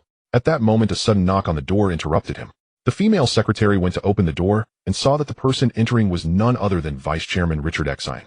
President, something has happened, Richard Exine said anxiously as he entered. Just moments ago, he had suddenly learned that Huifeng Bank had sold Hutchison International's shares to Bao's global investment company, which meant that Huifeng Bank had handed over Hutchison Whampoa to the Bao family. Before this, Richard Exine had not heard a whisper about this matter, so how could he not be anxious? President, Huifeng Bank has sold all those shares of Hutchison International to the Bao family. Looking at Richard Exine, who had just entered, Wei Li replied, I just received a call from Mr. Shun and he has already informed me. President, what about our plan? Richard Exine felt it was such a pity or something else. Exine, how many years have you been with Hutchison Whampoa? President, I joined Hutchison Whampoa in 1927, and this year marks 51 years. Richard Exine had joined Hutchison Whampoa during the era of Qi Dezhun and had been there for 51 years, meaning he joined when he was around 17 or 18, rising through the ranks step by step. During Qi Dezhun's tenure as chairman of Hutchison International, Richard Exine was the most important executive and assistant by Qi's side. However, due to the mistakes made by Qi Dezhun and Richard Exine, Hutchison International's overseas expansion led to insurmountable debt issues, ultimately resulting in Huifeng Bank taking control of Hutchison International. Now that Wei Li is in charge of Hutchison International, Richard Exine remains the second in command. Looking at Richard Exine, who was nearing 70, Wei Li knew that most other expatriates retired at 60 or just over, yet Richard Exine still worked like a normal professional manager. Historically, during the era when Li Jiaqing acquired Hutchison Whampoa and forced Wei Li out, Richard Exine was temporarily appointed to replace Wei Li as the acting CEO of Hutchison Whampoa to appease the expatriate executives. However, in 1984, due to irreconcilable conflicts between the two parties, Richard Exine was ousted. This means that individuals like Richard Exine usually work until they are over 70. This is quite rare in Hong Kong. Richard Exine noticed that Wei Li was observing him. Exine, you're not young anymore. Have you considered retirement? After all, Richard Exine had spent so many years at Hutchison Whampoa, and he had long reached retirement age. But if he retired, he would certainly receive a substantial pension. In fact, Wei Li was looking out for Richard Exine. It was precisely among Richard Exine and the Hutchison executives led by Xia Boyan that ambitions regarding the current Hutchison Whampoa had arisen. Now Wei Li had already agreed to work for the new boss Bao Yu, and naturally the previous ideas could no longer exist. However, Richard Exine was clearly unwilling to cede control of Hutchison Whampoa. President, I am still young, why would I retire? Although Richard Exine was indeed nearing 70, he actually looked more like someone in their 50s, displaying a vigorous spirit and managing to work all day without any issues. Then I have a few things to tell you. Wei Li glanced at the female secretary. The secretary stepped out to close the door. Now only the two of them remained in the CEO's office. First, your previous unrealistic ideas with Boyan, whether it was Huifeng Bank controlling Hutchison International or the Bao family already acquiring Hutchison Whampoa, you cannot possibly swallow Hutchison Whampoa whole. Furthermore, Huifeng Bank and the Bao family have long discovered your intentions. Chairman, we were just one step away, or as long as we are given more time, we can still take control of Hutchison Whampoa. It was evident that Richard Exine was still quite unwilling.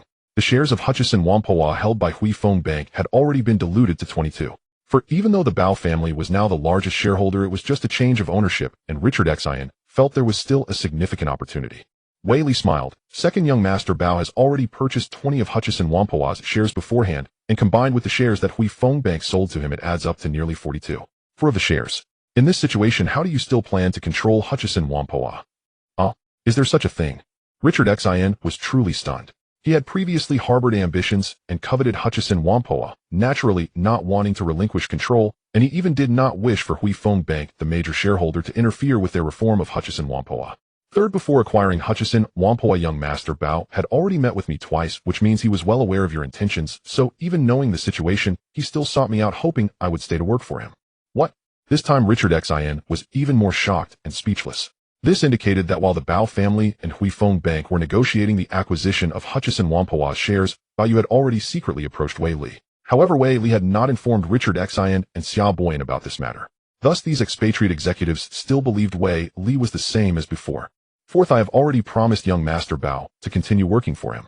Therefore, if you still have those unrealistic ideas, I suggest you retire. At least you will receive that pension and no longer have to worry about retirement. President It was evident that Richard Zin's mind was still struggling to comprehend. President, I will not leave Hutchison Whampoa so soon. Although Richard Xin had reached retirement age, he still wanted to work a few more years. Most importantly, prior to this, he believed there was a chance to control Hutchison Whampoa. Now all of that had become unrealistic fantasies. Even so, he was unwilling to leave. Xin, every move you make, every word you say, young master Bao is aware. So if you truly want to stay and work, it will no longer be for me, but for young master Bao. If you still cannot comprehend this, I think it would be better for you to retire. Now Hui Feng Bank and Global Investment Company have not officially announced it yet, but Wei Li knew it would be disclosed at the press conference tonight, at which point the whole of Hong Kong, and even the entire world would know. And tomorrow young master Bao will also appear in the conference room of Hutchison Whampoa.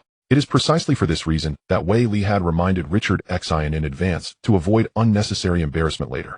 As Richard Xin left the CEO's office, he felt a tremor of fear within him, unable to comprehend why Wei Li had so easily capitulated to the new owner of Hutchison Whampoa, young master Bao. Indeed, young master Bao was extraordinarily formidable. He had quietly acquired 20 of Hutchison Whampoa's shares even before officially purchasing shares of Hui Feng Bank, which meant that the Bao family would inevitably swallow Hutchison Whampoa whole. His previous fantasies, along with those of the other executives regarding Hutchison Whampoa, had directly shattered. Most importantly, now Wei Li had informed him that Richard Xin had to either retire and take a pension to live comfortably or gain the trust of the new boss Bao Yu and work for him. In other words, Wei Li could no longer operate as he had before. 10. Chung Kong Road, Central Hong Kong. Prince's Building. On the 15th floor. 11 o'clock at night. At this moment, many journalists had already gathered in the conference room. By 6 o'clock in the evening, many media reporters outside had received news that Hui Feng Bank would sell all its shares in Hutchison International to the Bao family. This meant that after the Bao family had recently swallowed up Wharf Holdings, they were again consuming a larger foreign enterprise, Hutchison Whampoa, the second largest foreign firm in Hong Kong. It was precisely because of this that many reporters rushed to Hui Feng Bank and Prince's Building, waiting for the formal press conference from the two companies. At this moment in Bao Yu's office, aside from Bao Yu Gang, Nancy, Chao Jiming, and Mai Lizi were discussing. Bob, are you really sure about keeping Wei Li and the others? Bao Yu Gang asked. In fact, Bao Yu had privately met with Wei Li twice, and Bao Yu Gang felt that since Wei Li and others had previously harbored unrealistic fantasies about Hutchison Whampoa, why should they still be employed? That I'm certain. In fact, Wei Li was indeed very capable, and just because they had such thoughts before, it didn't mean they should be discarded or driven away. If they truly wanted to drive Wei Li away, then Richard Xin and Xia Boyan would also have to go. Following this, Hutchison Whampoa would undoubtedly face internal turmoil and chaos. Now Bao Yu aimed to cultivate his own leadership team, and it was clear that Wei Li and Richard Xin were both exceptional talents. Naturally, Bao Yu was confident in managing these wild stallions. Bao Yu had also talked with Mai Lizi and Chao Jiming.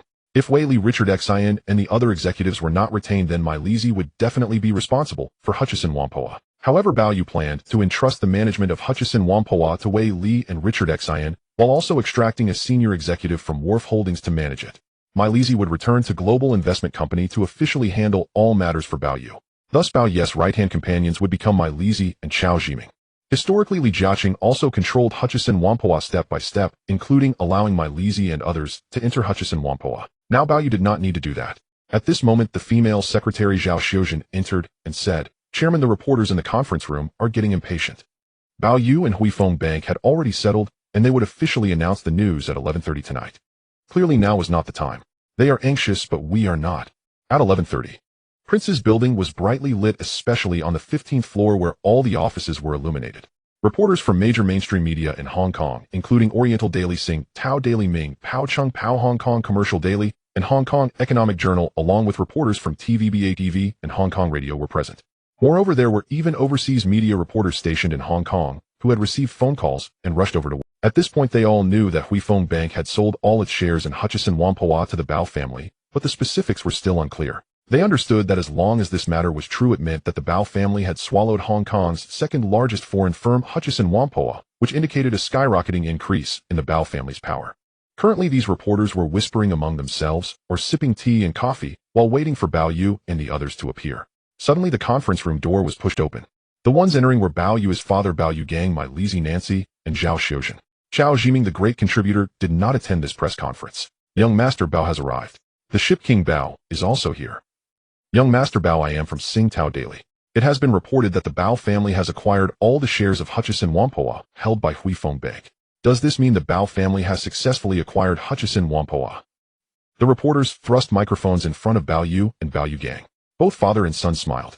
Meanwhile, the reporters were snapping photos with their cameras. Bao Yu and Bao Yu Gang approached the front of the conference room, and Bao Yu directly took the chief position with Bao Yu Gang and My Lizzie sitting beside him. Dear journalist friends, I believe you have been waiting impatiently. I am here to officially announce on behalf of Global Investment Company and the Bao family the news regarding the acquisition of Hutchison Whampoa. The reporters fell silent upon hearing Bao Yu's words and continued to take photos of the father-son duo of Ship King Bao and My Lizzie. Firstly, before the Spring Festival, Global Investment Company acquired 20 of Hutchison Whampoa's shares, becoming the second-largest shareholder. Secondly, before 6 o'clock tonight, Mr. Shin, the chairman of Hui Fong Bank, after considering various situations, ultimately sold 90 million ordinary shares of Hutchison International at 4 Hong Kong dollars per share. This means Global Investment Company spent 3.6 billion Hong Kong dollars to purchase the shares held by Hui Fong Bank. This news from Bao Yu stunned the reporters present. What shocked them the most was that Bao Yu's Global Investment Company had already become the second-largest shareholder of Hutchison Whampoa before the Spring Festival. Furthermore, Hui Fong Bank sold those shares to Bao Yu's Global Investment Company for only 4 Hong Kong dollars each, a price that was indeed very cheap. If it were on the market, the price would be at least 7 or even 8 Hong Kong dollars per share. Knowing someone was acquiring Hutchison Whampoa under normal speculation, the price might double or even multiply several times. At this moment, the reporters were genuinely astonished. How could the Bao family, having just swallowed Wharf Holdings, still have such funds to purchase shares in Hutchison Whampoa? How did the Bao family manage this? The reporters certainly did not know. Meanwhile, in the conference room of the Hui Fong Bank headquarters. At this time, Hui Fong Bank's chairman Shen Yin, vice chairman and general manager Bao Zhan, along with board member Mo Shirley, were also holding a press conference. During the press conference, Shen Yin officially announced the sale of 90 million shares of Hutchison International held by Hui Fong Bank to Bao Yu's Global Investment Company. In the press conference, Shen Yin clearly stated the sale price and related reasons. Firstly, the long-standing cooperative relationship between Hui Fong Bank and the Bao family. Secondly, according to Hong Kong company law and banking law, when Hutchison Whampoa is profitable, it must also be shared with other companies. Thirdly, Hui Fong Bank expressed dissatisfaction with the actions of the executives of Hutchison Whampoa. However, the reporters present were very surprised that Hui Fong Bank had sold the shares at such a low price.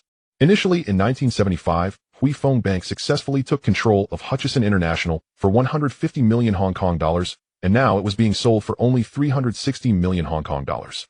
In the eyes of many reporters, it seemed that the Bao family and Hui Fong Bank must have some undisclosed dealings, though otherwise how could Hui Fong Bank sell these shares so cheaply? After all, at this price, which major financial group couldn't afford it. It was as if Hui Fong Bank was giving these shares away to the Bao family. Regardless of what the reporters thought, Shen Yin concluded the press conference. That night he did not return to his peak residence, but stayed on the top floor. Beside him was Bao Zhan. The two clinked their glasses of red wine together. Bao Zhan, the chairman of Sanders, supports Ship King Bao, and now I am supporting Ship King Bao's son Bao Yu. This makes sense, doesn't it? Chairman, of course it makes sense. Deepwater Bay Hillside Villa. The Bao family. The Bao family's hillside villa is brightly lit. At this time, aside from Bao Xiaolong, Huang Xiuying, and the maid Daisy, Bao Yugong and Bao Yu have yet to return. However, Bao Xiaolong and Huang Xiuying have learned that the Bao family is holding a very important press conference. A black Mercedes-Benz sedan is parked outside the villa. Stepping out of the car is Richard Xian. After a private conversation with Wei Li in the office, Richard Xian has realized that he actually has only 2 paths to choose from: either retire and live off the company's pension back in Y country, or gain the trust of the new boss Bao Yu. Richard Xian has witnessed the growth and rise of the Huangji Shipping Company, having experienced the eras of Qi Dezun and Wei Li, and now seeing the entry of Bao Yu and Global Investment Company. He has deep feelings for Huangji Shipping and knows that he does not want to retire just yet, he wishes to remain at Hutchison Whampoa, so he must meet Bao Yu. Richard Xin rings the doorbell. The maid Daisy comes over and asks from inside, "Hello, I am the maid Daisy. May I ask who you are and whom you are looking for?" "Miss Daisy, hello, I am Richard Xin, the vice chairman of Hutchison Whampoa. I am here to see young Master Bao." Richard Xin, the vice chairman of Hutchison Whampoa, is here to see young Master Bao. "Mr. Li, young master is not back yet. I will ask Madame Bao." Daisy does not take the initiative to let Richard Xin in. "Madame Bao, there is a Mr. Richard Xin who claims to be the vice chairman of Hutchison Whampoa at the front door asking to see young master." Huang Xiuying finds it strange. The vice chairman of Hutchison Whampoa wants to see her son. This means Mr. Li's status is not simple. Daisy, go open the door and let him in. Daisy goes to open the door. Richard Xin, who has been waiting outside, enters. However, now he sees Bao Ye's grandfather and mother here. Richard Xin greets Bao Xiaolong and Huang Xiuying while Daisy goes to prepare him a cup of red tea. "Mr. Li, my husband is not back yet. Madame Bao, I came to see young Master Bao. My son is also not back yet. When he will return, I need to ask him." Huang Xiuying then goes to make a phone call. After she finishes the call, she says, "Mr. Li, Bao Yu said he will only be back after midnight. If you think it's too late, you can go back first." "Madame Bao, it's fine, and I will wait here for him to return." As it gets close to midnight, Huang Xiuying and Bao Xiaolong are already quite tired, but both are waiting for Bao Yugong and his son. Richard Xin can only sit there drinking tea and reading the newspaper. It's 1:30 a.m. It is now the 5th day of the new year.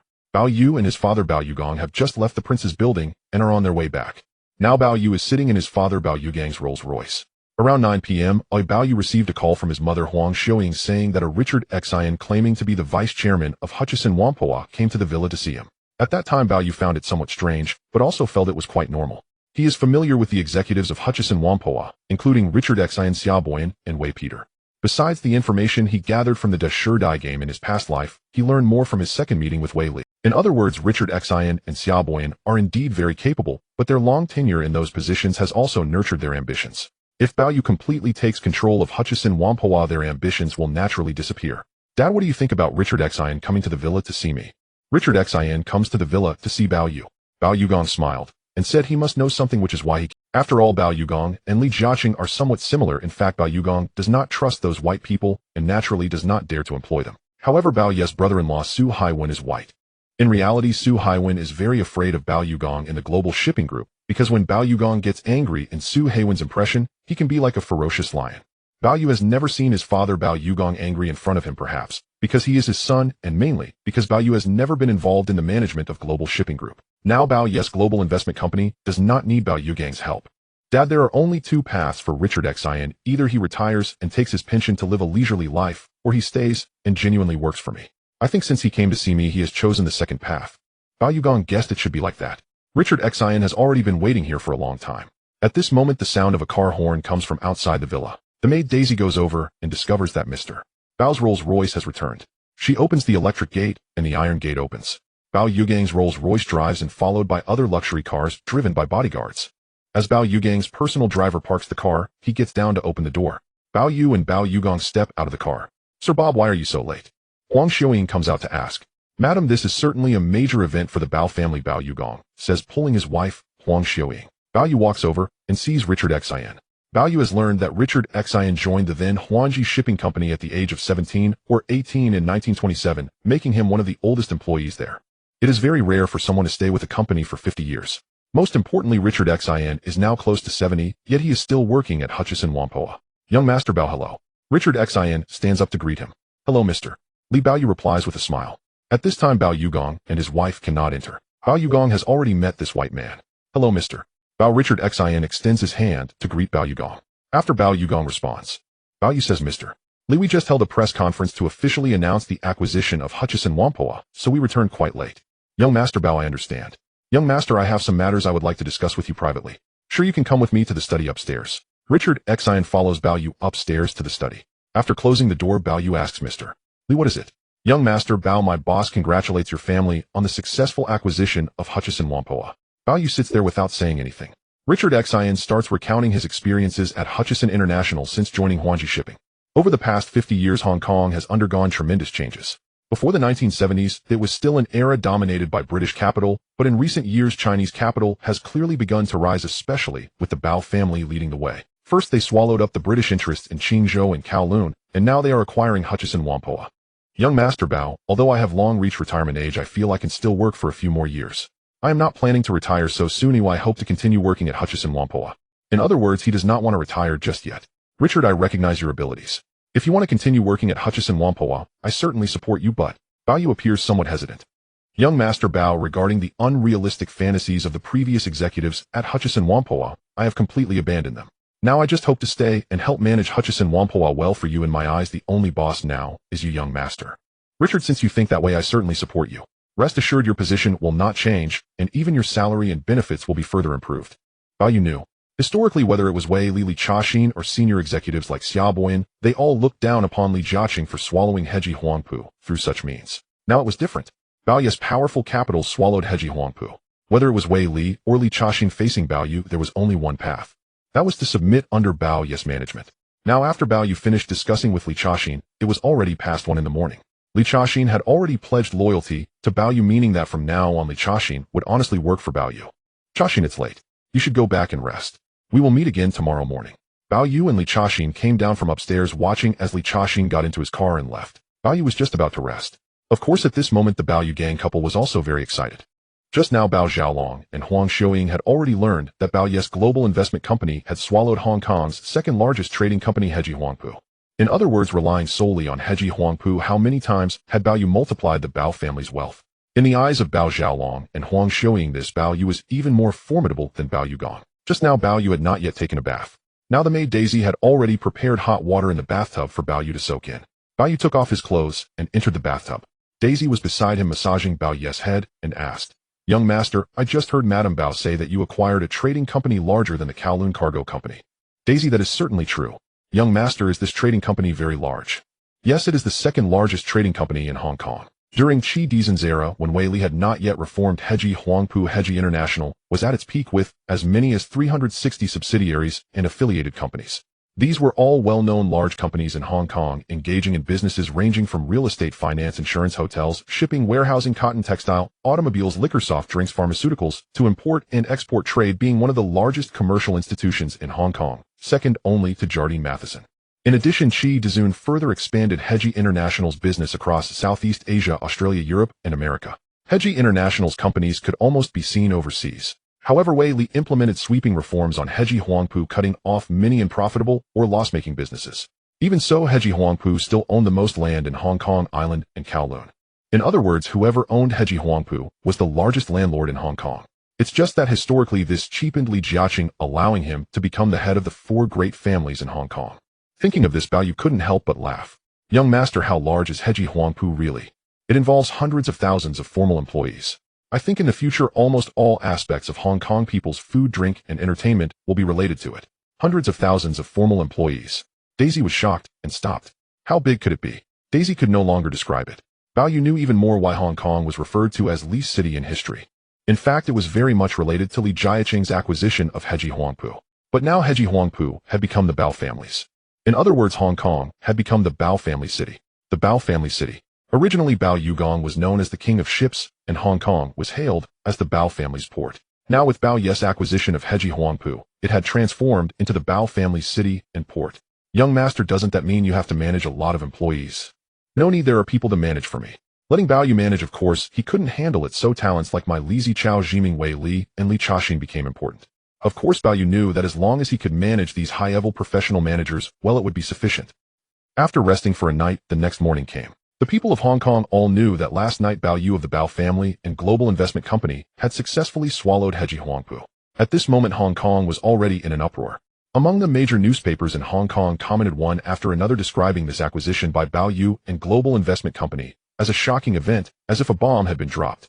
Among them, the political and economic commentary in the Hong Kong news pointed out, this transaction is a significant victory for Bao and the Bao family. It is the most successful acquisition for the Bao father and son.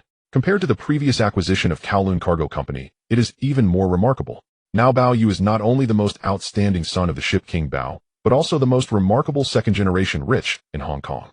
Bao will become a hot figure in the stock market. In addition to these comments, major newspapers in Hong Kong, whether mainstream media or reports from overseas, described this acquisition of Heji Huangpu by Bao as a seamless genius acquisition worthy of being included in major business textbooks. In other words, at this moment after Bao's acquisition of Heji Huangpu, his influence was already catching up to his father, the ship king Bao. The front-page news of major newspapers in Hong Kong featured pictures of Bao Yu and his father, the Ship King. Early in the morning, Bao Xiaolong, Huang Xiuying, and Bao Yugong had all been excited throughout the night, tossing and turning in bed, unable to sleep. Even so, this morning the three of them got up early. When the early newspapers arrived, and the maid Daisy organized the newspapers, the three sat on the sofa in the lobby, clearly astonished by the reports. Before the Spring Festival, the successful acquisition of Kowloon Cargo Company by the Bao father and son had already caused quite a stir. Unexpectedly this time, Bao Yu quietly swallowed Heji Huangpu, which shocked many in Hong Kong even more. "Yugong, it seems you truly have a good son," Bao Xiaolong said. "Dad, I am increasingly unable to see through what..." With his feet up while reading the newspaper, Bao Yugong was obviously very satisfied. He knew that even if he did not hand over the global shipping group to Bao Yu, Bao Yu's assets and company scale had long surpassed what he possessed. At this moment, Bao Yu, who had slept well in his room upstairs, was just waking up. The maid Daisy had just reviewed the reports in the newspapers, which contained detailed introductions to the development of Heji Huangpu, truly astonishing her. Because it detailed that it was much larger than the company scale Bao Yu mentioned last night. No wonder she noticed how excited Bao Yugong and his wife, as well as Mr. Bao Xiaolong, were this morning. "Young master, look, all of this news is about your acquisition of Heji Huangpu," Daisy said, holding the newspaper in front of Bao Yu. This was already within Bao Yu's expectations. Bao Yu washed up, attended to by Daisy, came downstairs, greeted his grandfather, father, and mother, then went to have breakfast together. "Grandson, your acquisition of Heji Huangpu is a great joy for the Bao family. Should we invite other relatives from the Bao family to celebrate this time?" "Dad, we won't be holding a celebration this time," Bao Yu replied. Last time, Bao Yu had already mentioned that his company would implement a professional manager system, meaning he valued talent over relatives. In reality, this would infringe upon the interests of those Bao family relatives. This time, after Bao Yu swallowed Heji Huangpu, according to the traditional family management model like that of Bao Yugong, he would inevitably employ those Bao family children. Bao Yu knew he would not, and could not do that.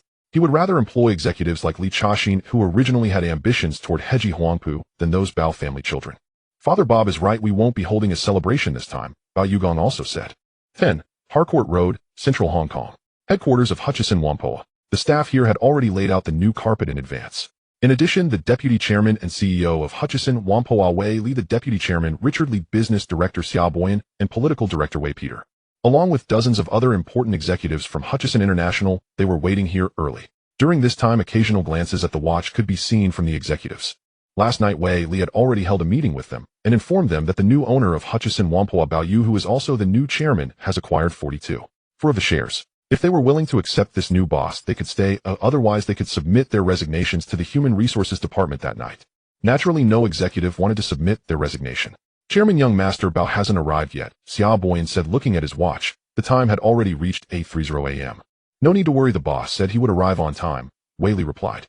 At this moment, besides these executives from Hutchison Whampoa, many reporters were also waiting for the arrival of this young master from the Bao family. At that moment, a Mercedes-Benz car stopped, followed by several luxury vehicles. It was Bao Yu along with Nancy and Zhao Xiuzhen who got out of the Mercedes. Behind them were Mike and Bao Yu's bodyguards. "Yes, young master Bao has arrived." Wei Li and the others immediately went to greet him. At this time, the reporters nearby quickly raised their cameras to capture the moment of Bao Yu being welcomed by the executives of Hutchison Whampoa. Among these executives, Bao Yu had already met Wei Li, Richard Li, and Wei Peter. It was the first time for Xiao Boyan to meet him. Looking around, most of the executives were white. Bao Yu, Nancy, Zhao Xiuzhen, and Mike walked along the red carpet surrounded by Wei Li and the rest towards the entrance of Hutchison Whampoa. Just as they approached the entrance, Bao Yu suddenly stopped and looked up at the Hutchison building.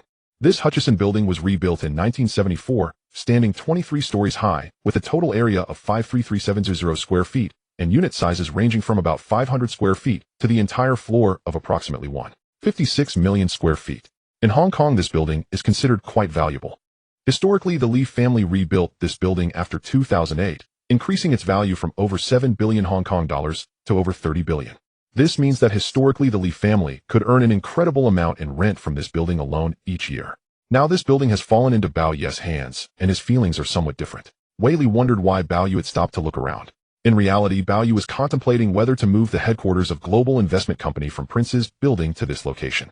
At this moment, Bao Yu did not say anything while Wei Li and the others were providing him with detailed information about. Since the Hutchison building was rebuilt 4 years ago, its exterior and interior still looked very new, and with more than 20 floors, it could be considered relatively tall in Hong Kong. Once inside, Bao Yu and the others took the elevator to the conference room located in the Hutchison headquarters. Everyone entered the conference room. At this time, more executives from Hutchison Whampoa and its subsidiaries were waiting there. When they saw Wei Li and the young Chinese coming in, they knew it was the new owner, young Master Bao, and stood up. Bao Yu took the chief position at the conference table, directly sitting at the head seat. On his left side were Mike Nancy and Zhao Xiuzhen, while on his right side sat Wei Li Richard, Li Xiaoboyan, and Wei Peter. Sitting in front of the conference table were nearly 200 executives. Looking at these uniformly white executives, Bao Yu felt differently. Historically, Li Jiaqing had been quite a formidable figure, but when facing Wei Li and his team as well as other white executives, he lacked the confidence to recruit these elite whites to work for him. However, Bao Yu was different now. He had the capability to recruit and manage Wei Li, Richard Li, and others, and naturally, he had confidence in recruiting these white executives to work for him. Historically, Li Jiaqing initially obtained 22.4% of Hutchison Whampoa shares from Huifeng Bank and Shenyang. Although he was the largest shareholder at first, he only served as an executive director until he continuously bought shares of Hutchison Whampoa, exceeding 40%, before finally driving Wei Li out. Now it's different. Bao Yu had directly taken 42.4% of the shares. Who among those present dared to oppose? Ladies and gentlemen of Hutchison Whampoa's executives, my name is Bao Yu and my father is the chairman of Global Shipping Group, Bao Yu Gong. I believe you all know this, so I won't elaborate further. Since last year, my global investment company has gradually purchased shares of Hutchison Whampoa, acquiring 20 of its shares. Subsequently, just yesterday, Huifeng Bank officially sold its shares of Hutchison International to Global Investment Company, which means that now Global Investment Company and I hold 42.4% of the shares, making us the largest and only major shareholder of Hutchison Whampoa. First, I officially announced that I will serve as the chairman and director of Hutchison Whampoa. Before this, the chairman of Hutchison Whampoa should have been Sanders and Shenyang, but now it has naturally become Bao Yu. Second, the former deputy chairman and CEO of Hutchison Whampoa, Mr. Wei Li, will continue to serve these two positions while also taking on the role of Deputy General Manager of Global Investment Company and General Manager and Director of Hutchison Whampoa. Third, the former Deputy Chairman Mr. Richard Li will continue as Deputy Chairman and will also serve as a Director. The former Business Director Xiaoboyan will act as the Business Manager and Director of Hutchison Whampoa. The former Political Director Mr. Wei Peter will serve as the Political Manager and Director. Fourth, Mr. Bao Yu Gong, Chairman of Global Group Mr. Mike, Deputy General Manager of Global Investment Company, Miss Nancy, and Miss Zhao Xiuzhen will serve as directors of Hutchison Whampoa. This means that besides Bao Yu replacing Huifeng Bank in several positions at Hutchison Whampoa, the other new directors are all people close to Bao Yu. Fifth, both I and Global Investment Company support Mr. Wei Li in continuing to implement bold reforms at Hutchison Whampoa to further enhance its profitability. Therefore, the positions of other executives will remain unchanged. This means not only Wei Li and the three executives of Hutchison Whampoa will retain their positions. The positions of other executives will also remain unchanged. Aside from Wei Li, Richard Li, and Wei Peter Xiaoboyan, and the other white executives were almost shocked to the point of exclamation. They initially thought that Bao Yu and the Bao family taking over Hutchison Whampoa would certainly lead to significant changes in the personnel structure, or even that high-level executives from Global Shipping Group or Bao family members would be dispatched to take their places. In reality, last night, many Hutchison Whampoa executives had trouble sleeping upon learning that the Bao family had taken control of Hutchison Whampoa. They did not expect that their positions would remain unchanged. Wei Li and the three executives still held their original positions. On the contrary, Wei Li even gained a general manager position and the role of deputy general manager at Global Investment Company, further enhancing his management authority at Hutchison Whampoa. As for the three executives, they essentially belonged to the three powers of Hutchison Whampoa. Besides a managerial position, they had also gained a directorship. To some extent, Bao Yu did not weaken their management authority at Hutchison Whampoa. Instead, he further enhanced it. However, they knew that since Bao Yu dared to do this, he naturally was not afraid of them as in the past. Moreover, both Wei Li and Richard Li knew that Bao Yu had long seen through their covetous ambitions for Hutchison Whampoa, and their fantasies had already vanished. This means that they had to sincerely stay at Hutchison Whampoa to manage this large shipping group for Bao Yu, or they could. In Bao Yu's view, acquiring Hutchison Whampoa not only brought him immense assets, but also made him the largest landlord in Xinjiang, as Hutchison Whampoa owned the most land in Kowloon and Hong Kong Island. However, what Bao Yu valued more were the senior professional managers before him, not just Wei Li and the three mainstays, but also the nearly 200 executives present. These executives might not match the capabilities of my Li or Wei Li, but they were certainly not lacking either. These Western professional managers were essentially the general managers of each major company under Hutchison Whampoa. Historically, although Li Jiaqing intended to use these people, they did not submit to him, and ultimately he had to replace them with my Li Ma Shimin and others, gradually allowing other Chinese executives to take their places. In Bao Yu's view, it was still a pity. Although Li Jiaqing proposed a strategy of using foreigners to control foreigners and fighting fire with fire, the Western executives he actually utilized were mainly my Li Ma Shimin and a few others. He did not dare to use most of Hutchison Whampoa's senior executives, nor could he. Bao Yu looked at the executives present and said, "Do you know what my greatest gain from acquiring Hutchison Whampoa is?" Greatest gain? Some of these executives thought it was naturally the vast assets of Hutchison Whampoa and its subsidiaries. In addition to involving 8 listed companies, it also encompassed over 100 major companies and nearly 1,000. Bao Yu smiled and said, "It is not that I have become the largest landlord in Xinjiang, but rather you use senior professional managers. That is the most valuable asset of Hutchison Whampoa." At this moment, apart from Wei Li and Mai Lizi, the other executives looked very surprised. Bao Yu's greatest gain from the acquisition of Hutchison Whampoa was actually them. In reality, Bao Yu knew that acquiring Hutchison Whampoa indeed solidified his and the Bao family's position as the leading Chinese family and the foremost financial conglomerate in Xinjiang. However, he also knew that the information in his game package contained more projects that could be monetized and invested in, allowing him to acquire even greater wealth. Ultimately, it was crucial to have financial support and the backing of the executives. Initially, Bao Yu did not want to use the executives from Daddy Global Shipping Group. He only had people like Nancy Chao Jiming and Zhao Xiuzhen to assist him. It was not until Mai Lizi joined Global Investment Company that he finally had a first-rate senior talent at his disposal. After swallowing Kowloon Warehouse, Bao Yu had acquired a new batch of executives. However, compared to Hutchison Whampoa, Kowloon Warehouse was still lacking in many aspects. Moreover, now that he had secured Wei Li and Li Chaxin along with the 3 mainstays, it was equivalent to Bao Yu adding 4 first-rate executives. As for the remaining nearly 200 executives, each one was a senior talent among the Western elites. In 1975, when Wei Li was in charge with his drastic reforms, the incompetent executives of Hutchison International and its affiliates had mostly been dismissed, leaving only capable individuals. This time, Bao Yu came not only to officially take over Hutchison Whampoa, but also to meet these executives. Now that the discussions were over, Bao Yu prepared to check out his chairman's office with Wei Li personally leading him and others there. Previously, the chairman of Hutchison International was Qi Dezun. After Qi was ousted, his chairman's office remained, though later Sanders and Shen Yin represented Huifeng Bank as chairman of Hutchison International and Hutchison Whampoa respectively. However, these two were employed by Huifeng Bank and would only come for board meetings, not otherwise. In Wei Li's view, however, Bao Yu was different. This chairman's office had already been cleaned out in advance. When Bao Yu and others entered, Wei Li said, "Boss, this chairman's office used to belong to Mr.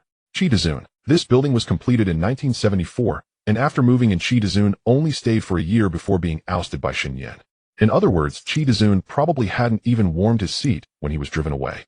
Boss, if you feel this office is unsuitable, you can choose another office as your chairman's office. No need, I do not mind these things." Bao Yu instructed Zhao Xiuzhen to close the door. Looking at Nancy, Mai Lizi, Wei Li, Li Chaxin, Xiao Boyan, and Wei Peter, he said, "Currently the headquarters of Global Investment Company is on the 15th floor of Prince's building, which is temporarily rented. I have already considered that at the right time we will move to another location for office. In that case, why not move Global Investment Company here?" Wei Li immediately suggested. Now that Bao Yu was the chairman and boss, there were some matters that Wei Li needed to report to him. Being here would certainly make it easier to see one another. Wei Li, actually, I have considered reporting here. However, there are only over 20 floors. Apart from being the headquarters of Hutchison Whampoa, the headquarters of its subsidiaries are mostly here. If we move back, it might not be enough space for office. Boss, then where do you think is suitable? What do you think about Chinese Merchants Building? Chinese Merchants Building. Not only was Mai Lizi shocked, but Wei Li and Li Chaxin were also astonished. The Chinese Merchants Building was no ordinary property. It was originally owned by the Feng and Li families in Zhangjiang's central district. Among them, the headquarters of the Far East Stock Exchange, founded by Li Fuzhao, was located in the Chinese Merchants Building. After 1973, when the Xinjiang stock market bubble burst, the Far East Stock Exchange's operations in the Chinese Merchants Building were frequently disrupted by the Xinjiang Fire Department. Later, after Li Fuzhao moved the headquarters of the Far East Stock Exchange, shortly thereafter the Xinjiang real estate market also encountered problems and property prices began to plummet, leading to severe debts for the Feng and Li families. At that time, Shen Yin, the general manager of Huifeng Bank, acquired the Chinese Merchants Building in central Xinjiang from Chinese Merchants Realty for $27 million. However, this building not only had a long history, but was also short and dilapidated. In this situation, Huifeng Bank decided to demolish and rebuild it. In 1976, Huifeng Bank announced the reconstruction of the Chinese Merchants Building. At that time, many Chinese and British capitalists approached Huifeng Bank, hoping to partner with them in the reconstruction. At that time, Shen Yin and Li Jiaqing had known each other for several years, and their relationship was quite good.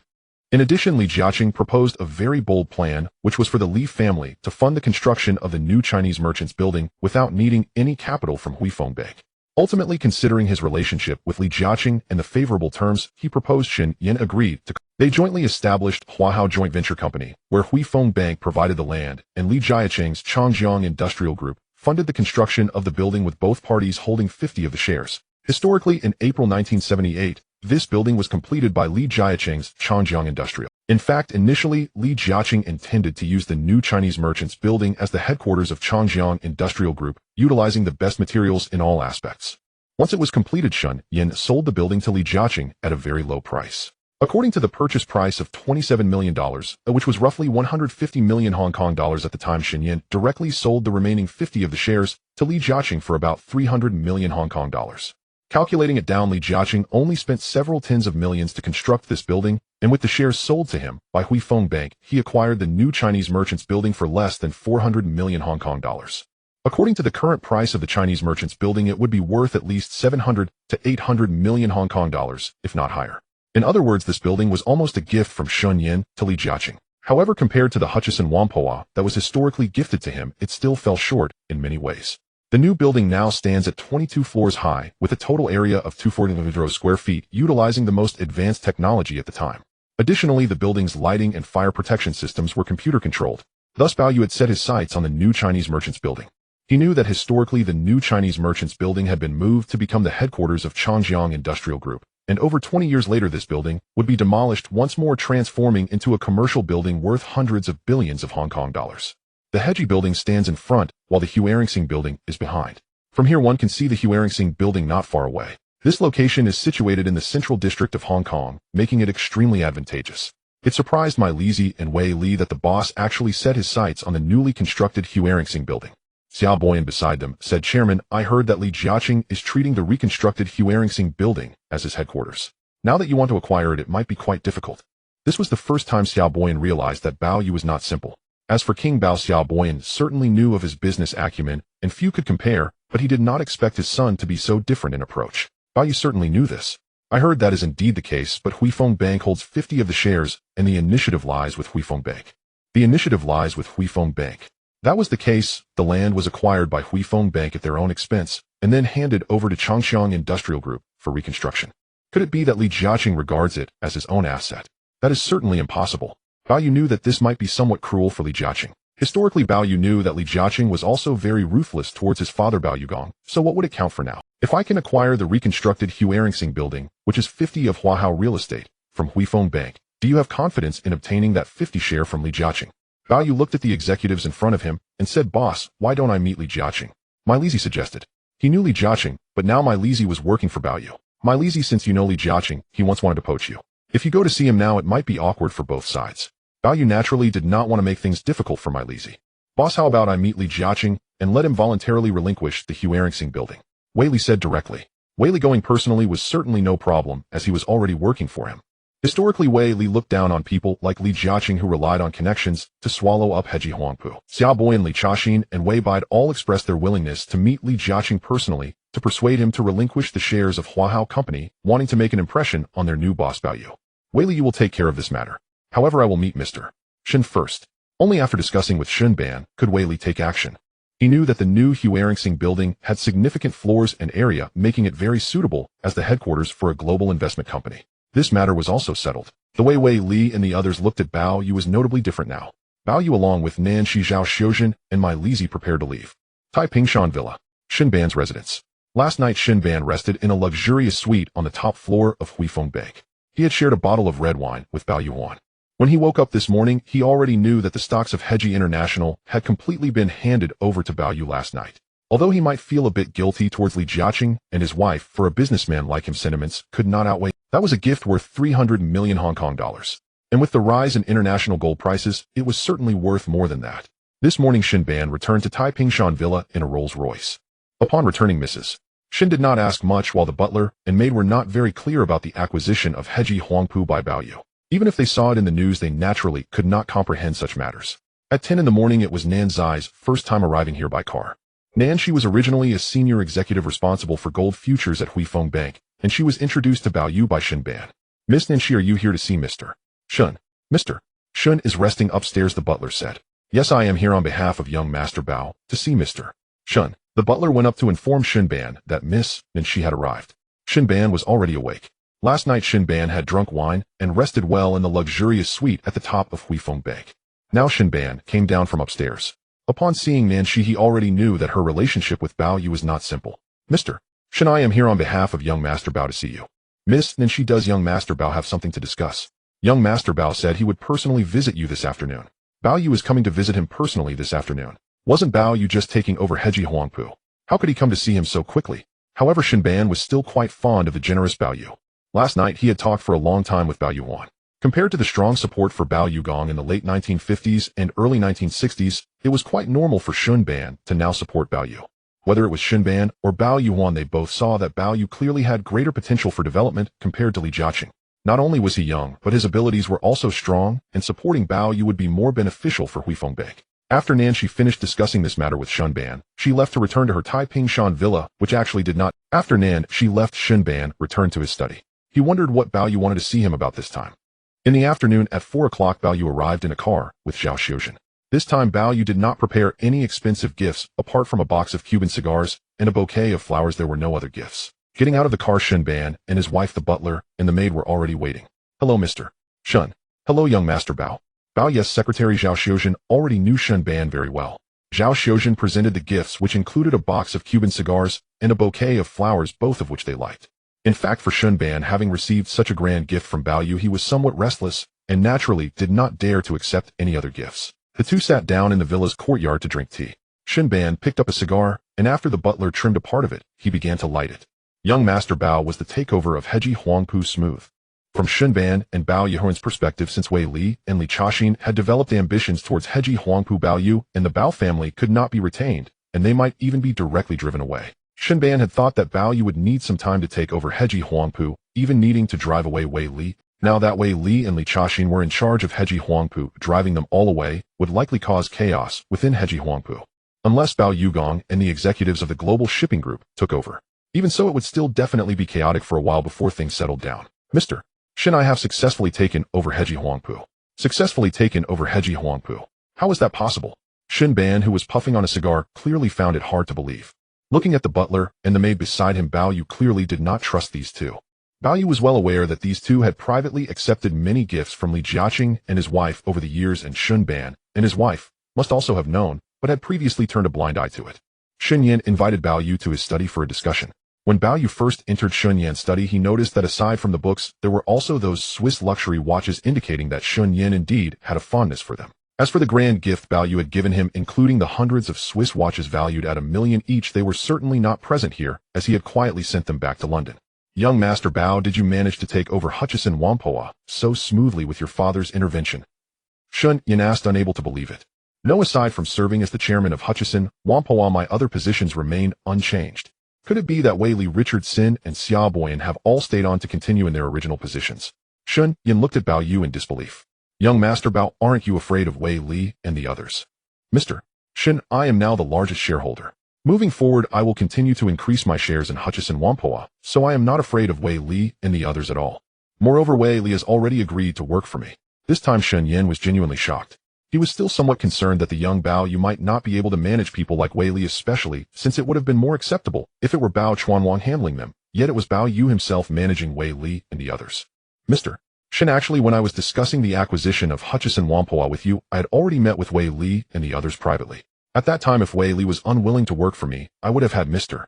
My Lizi take Wei Li's position. So that was the case. Shen Yin was not very clear about My Lizi's capabilities. However, he now knew that My Lizi was appointed as the general manager of the Wharf Holdings. Young Master Bao, what brings you here this time? Bao Yu looked out the window, and then said to Shen Yin, currently the headquarters of Global Investment is on the 15th floor of Prince's Building, which is a temporary rental. As Global Investment expands, that space is no longer sufficient for our offices. I originally planned to move the headquarters to Hutchison House, but found that it was also unsuitable. Moving Global Investment to Hutchison House. Shen Yin knew that Hutchison House was the headquarters of Hutchison Whampoa and its subsidiaries, and it was already insufficient for office space. It was indeed inappropriate for Bao Yu to move Global Investment there. Young Master Bao, where do you plan to move to? The new Chinese Merchants Building. The new Chinese Merchants Building. Shen Yin thought he had misheard and nearly choked on his cigar. That kid actually set his sights on the newly constructed Chinese Merchants Building. He was naturally very aware of this news. In 1974, during a significant drop in property prices in Hong Kong, the Feng and Li family's Chinese Merchants Realty happened to encounter a severe debt crisis and needed to sell the building to pay off debts. At that time, the Feng and Li families priced it at $30 million, and eventually, Huifeng Bank negotiated to acquire it for $27 million. In 1974, this price was neither high nor low. By 1977 and even 1978, the Kim Min building had skyrocketed to over 800 million Hong Kong dollars, so in reality the Feng and Li families sold it at a loss. Later rumors circulated that it was Li Jiaqing who acquired the Chinese merchants building from the Feng and Li families. This was simply impossible. At that time Li Jiaqing did not have that much money. If Li Jiaqing had indeed acquired the Chinese merchants building himself, why would he need to collaborate with Hui Feng Bank during the reconstruction? Ultimately, it was Hui Feng Bank that acquired the old Chinese merchants building. Seeing that the building was no longer suitable for office use, they naturally planned to demolish and rebuild it. In 1976, Hui Feng Bank began soliciting bids. At that time, British firms in Hong Kong, including Chung Kong Holdings, Wheelock Swire, and others, as well as local firms approached Hui Feng Bank and Shun Yin hoping to partner with Hui Feng Bank to rebuild the Chinese merchants building. Among so many capital consortiums, Shun Yin ultimately chose Li Jiaqing. This was primarily because Shun Yin and Li Jiaqing's couple had known each other for many years, and entrusting the reconstruction of the Chinese merchants building to Li Jiaqing was also a way to repay him. Additionally, Li Jiaqing boldly proposed a plan where Hui Feng Bank would not need to invest funds. Li Jiaqing and Changjiang Industrial Group would spend money to rebuild it and then hand it over to Hui Feng Bank. In reality, it was just like that. Historically, it was indeed that way. Not long after Li Jiaqing completed the new Chinese merchants building, he moved the headquarters of Changjiang Industrial Group, there turning the new Chinese merchants building into the center of Changjiang Group. Before long, Shun Yin also sold his 50 stake to Li Jiaqing at a bargain price. This marked the first return on investment for Li Jiaqing and his wife after years of investing in Shun Yin. However, now that Bao Yu had just swallowed Hutchison Whampoa, he was eyeing this building. Shun Yin now realized that this building was indeed suitable as the office for global investment. The problem is that Hui Feng Bank and Li Jiaqing each hold 50 of the shares. Mr. Shun, if you feel it is difficult, then forget it. I will look for other suitable office buildings. Seeing Shun Yin's hesitant expression, Bao Yu also guessed that the long-standing relationship between Shun Yin and the Li couple made it awkward or uncomfortable to reclaim the newly constructed Chinese merchants building. Business is like warfare. Bao Yu had no emotional ties to Li Jiaqing and his wife. If he did not act now, once Li Jiaqing moved his headquarters of Changjiang Industrial Group, and he would have no chance. Young Master Bao, are you really set on that building? Of course the location is excellent. If that's the case, then I will have Hui Feng Bank sell you the shares of the newly constructed Chinese merchants building. As for Mr. Li, I will send someone to talk to him and have him hand it over. Shun Yin already knew that having chosen to support Bao Yu, he would naturally support him to the end. Moreover, he had privately accepted Bao Yu's grand gift. This matter was hardly a concern at all. Mr. Shin, thank you so much. Young Master Bao, I have great confidence in you. Your future will not pale in comparison to your father. Shun Yin looked at Bao Yu and said. Now relying on himself, Bao Yu had already successively taken over Qingzhou Ingni Wharf Holdings and Hutchison Whampoa. Shun Yin knew Bao Yu was indeed exceptional. Mr.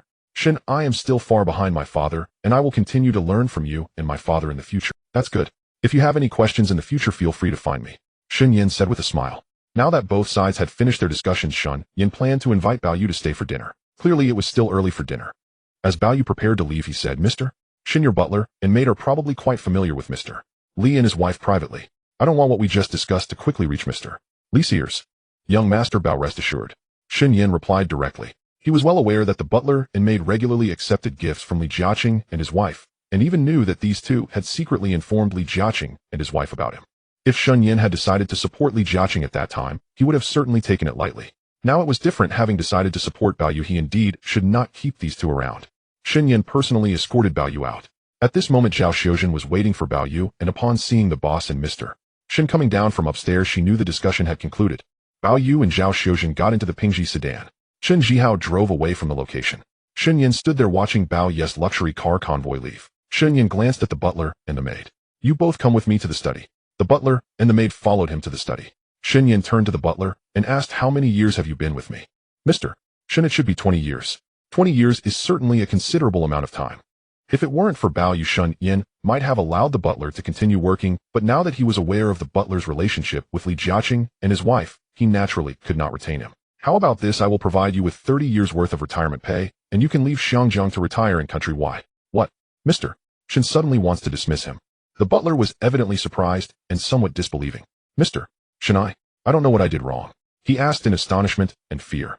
Shun Yin turned his back to him and said, over the years, how many gifts have you and the maid privately received from Li Jiaqing and his wife? I have always acted as if I didn't see them, but if you have privately shared information about my dealings with others to Li Jiaqing and his wife that I cannot tolerate. MMR. Shin, I was wrong. The butler finally understood and was so frightened that he knelt down. When it comes to such matters, the butler and the maid were certainly aware. Basically, every time Li Jiaqing and his wife came to deliver gifts to Mr. Shun and his wife, they would also privately give a gift to them, ranging in value from dozens to hundreds, even thousands of Hong Kong dollars. Compared to the gifts given to Shun Yin and his wife, they were not considered valuable. However, over time, as they became familiar with Li Jiaqing and his wife, they naturally relayed information about Shun Yin and his wife's whereabouts, even who they were interacting with. In fact, this is a taboo. However, in the past, Shun Yin felt he could support Li Jiaqing, so he had no objections. Now it was different. With his determination to support Bao Yu, his attention and support for Li Jiaqing would naturally, including this time when Bao Yu wished to acquire the newly constructed Chinese merchants building as the headquarters for the global investment company, he agreed. Bao Yu also mentioned that he did not want his dealings with Mr. Shun to be reported to Li Jiaqing and his wife, which made Shun Yin realize that these two could no longer be used. I said I could act as if I didn't see those things, but if you inform others about my and my wife's whereabouts, I cannot tolerate that. Pack your things and leave today. Shun Yin did not say anything further. For him, finding a suitable butler and maid was not difficult at all. It was just that he had grown accustomed to these two. The butler came out of the study with a very grim expression. The maid, looking terrified, was almost in tears. Both knew that if Mr. Shun pursued this matter further, or even called the police, they would likely end up in jail. Of course, over the years, the butler and the maid had seen the gifts given to Shun Yin, but they would absolutely not dare to mention it to a third party. Shun Yin had also stated that although the butler had worked for 20 years, providing him with 30 years worth of retirement pay to retire in country, why was already a generous act. As the two left, Shun Yin remained in the study. Mrs. Shun had just returned to her room after seeing Bao Yu and Zhao Xiuzhen leave. Now, upon suddenly hearing the maid's cries, she found it strange and asked what had happened, but the maid did not speak. Sir, what happened to that maid? Madam, I dismissed the butler and the maid. Starting tomorrow, we will have new staff. Dismissed the butler and the maid. Sir, wasn't everything fine? Why dismiss them? I don't want my every move to be known by Mr. Li and his wife. After Mrs. Shun processed this, she finally understood. Sir, then why did you know about their actions before and not warn them, but instead decided to dismiss them now? Madam, you don't need to ask too much, you will understand later. Shun Yin was a man of few words. Once he made a decision, it would not change. After deciding to dismiss the butler and the maid, he resolved to choose. That night, the butler and the maid packed their things. Shun Yin wrote them each a check, including the butler's 30 years worth of retirement pay and the maid's half-year salary. Aside from that, the two just took their belongings. After these two left, the villa naturally fell silent. He then asked Bao Yuhan to come see him tomorrow morning. Deepwater Bay Hillside Villa. The Bao family. Today is Saturday. Bao Yugan and his wife were at home. The four daughters of the Bao family, upon learning that their brother had acquired Hutchison Whampoa, returned home, especially Bao Peiqing and Bao Peirong, who were heavily pregnant. These two sisters had come back to see if their father and brother could arrange new positions for their husbands at Hutchison Whampoa. Bao Peili and Bao Peihui returned with the same idea. However, Bao Yu had already stated previously that he was implementing a modern professional manager system and would not employ them just because they were family members or relatives. Now all four sisters looked to Bao Yugan, hoping that their father could secure a new position for their husbands, preferably managing a large company. After all, Hutchison Whampoa has 8 listed companies, and managing any of those companies would be quite remarkable. Bao Yugan could only say, it's not that I don't want to help you, but I cannot interfere in matters concerning Hutchison Whampoa, nor will I. That's all up to Bob. In this case, the four sisters could only wait for their brother Bao Yu to return. Bao Yu left the Peak Hill Villa, the Shin. While on the way back, it was almost 6 in the evening. At this time, aside from Bao Yugan and his wife Grandpa Bao Xiaolong and the four sisters were all waiting. Seeing his four sisters there, Bao Yu had already guessed something. Grandpa, Dad, Mom, eldest sister, second sister, third sister, fourth sister, and back. As soon as Bao Yu stepped out of the car, the four sisters surrounded him. Looking at the eldest and second sisters, Bao Yu felt particularly worried. These two had been married for so many years, and it was only now that they had finally become pregnant. Bao Yu carefully helped the eldest and second sisters to the sofa. Bob, dinner is ready, Huang Shuing said. Mom, let's go eat. Usually it was mostly Bao Yu, Grandpa, Dad, and Mom having dinner, but now there were four sisters present. Seeing his sisters continuously serving him food, Bao Yu felt both happy and somewhat worried. He was very aware of the four brothers-in-law. The eldest and second brothers-in-law had the greatest ambitions, and historically, they had swallowed most of the Bao family's assets. The third brother-in-law was Japanese, possessing the least ability, nearly mismanaging the assets allocated to him by the Bao family. The fourth brother-in-law was originally a medical student and ended up managing the vast family fund of the Bao family. Bao Yu was even more surprised that the fourth brother-in-law divorced the fourth sister directly. Bao Yu had just finished dinner with them. First, his eldest sister Bao Peiqing asked to speak with him alone. When Dad Bao Yugong gave Bao Yu a meaningful look, Bao Yu followed Peiqing into the study. Eldest sister, what is it? Bob, didn't you just acquire Heji Huangpu?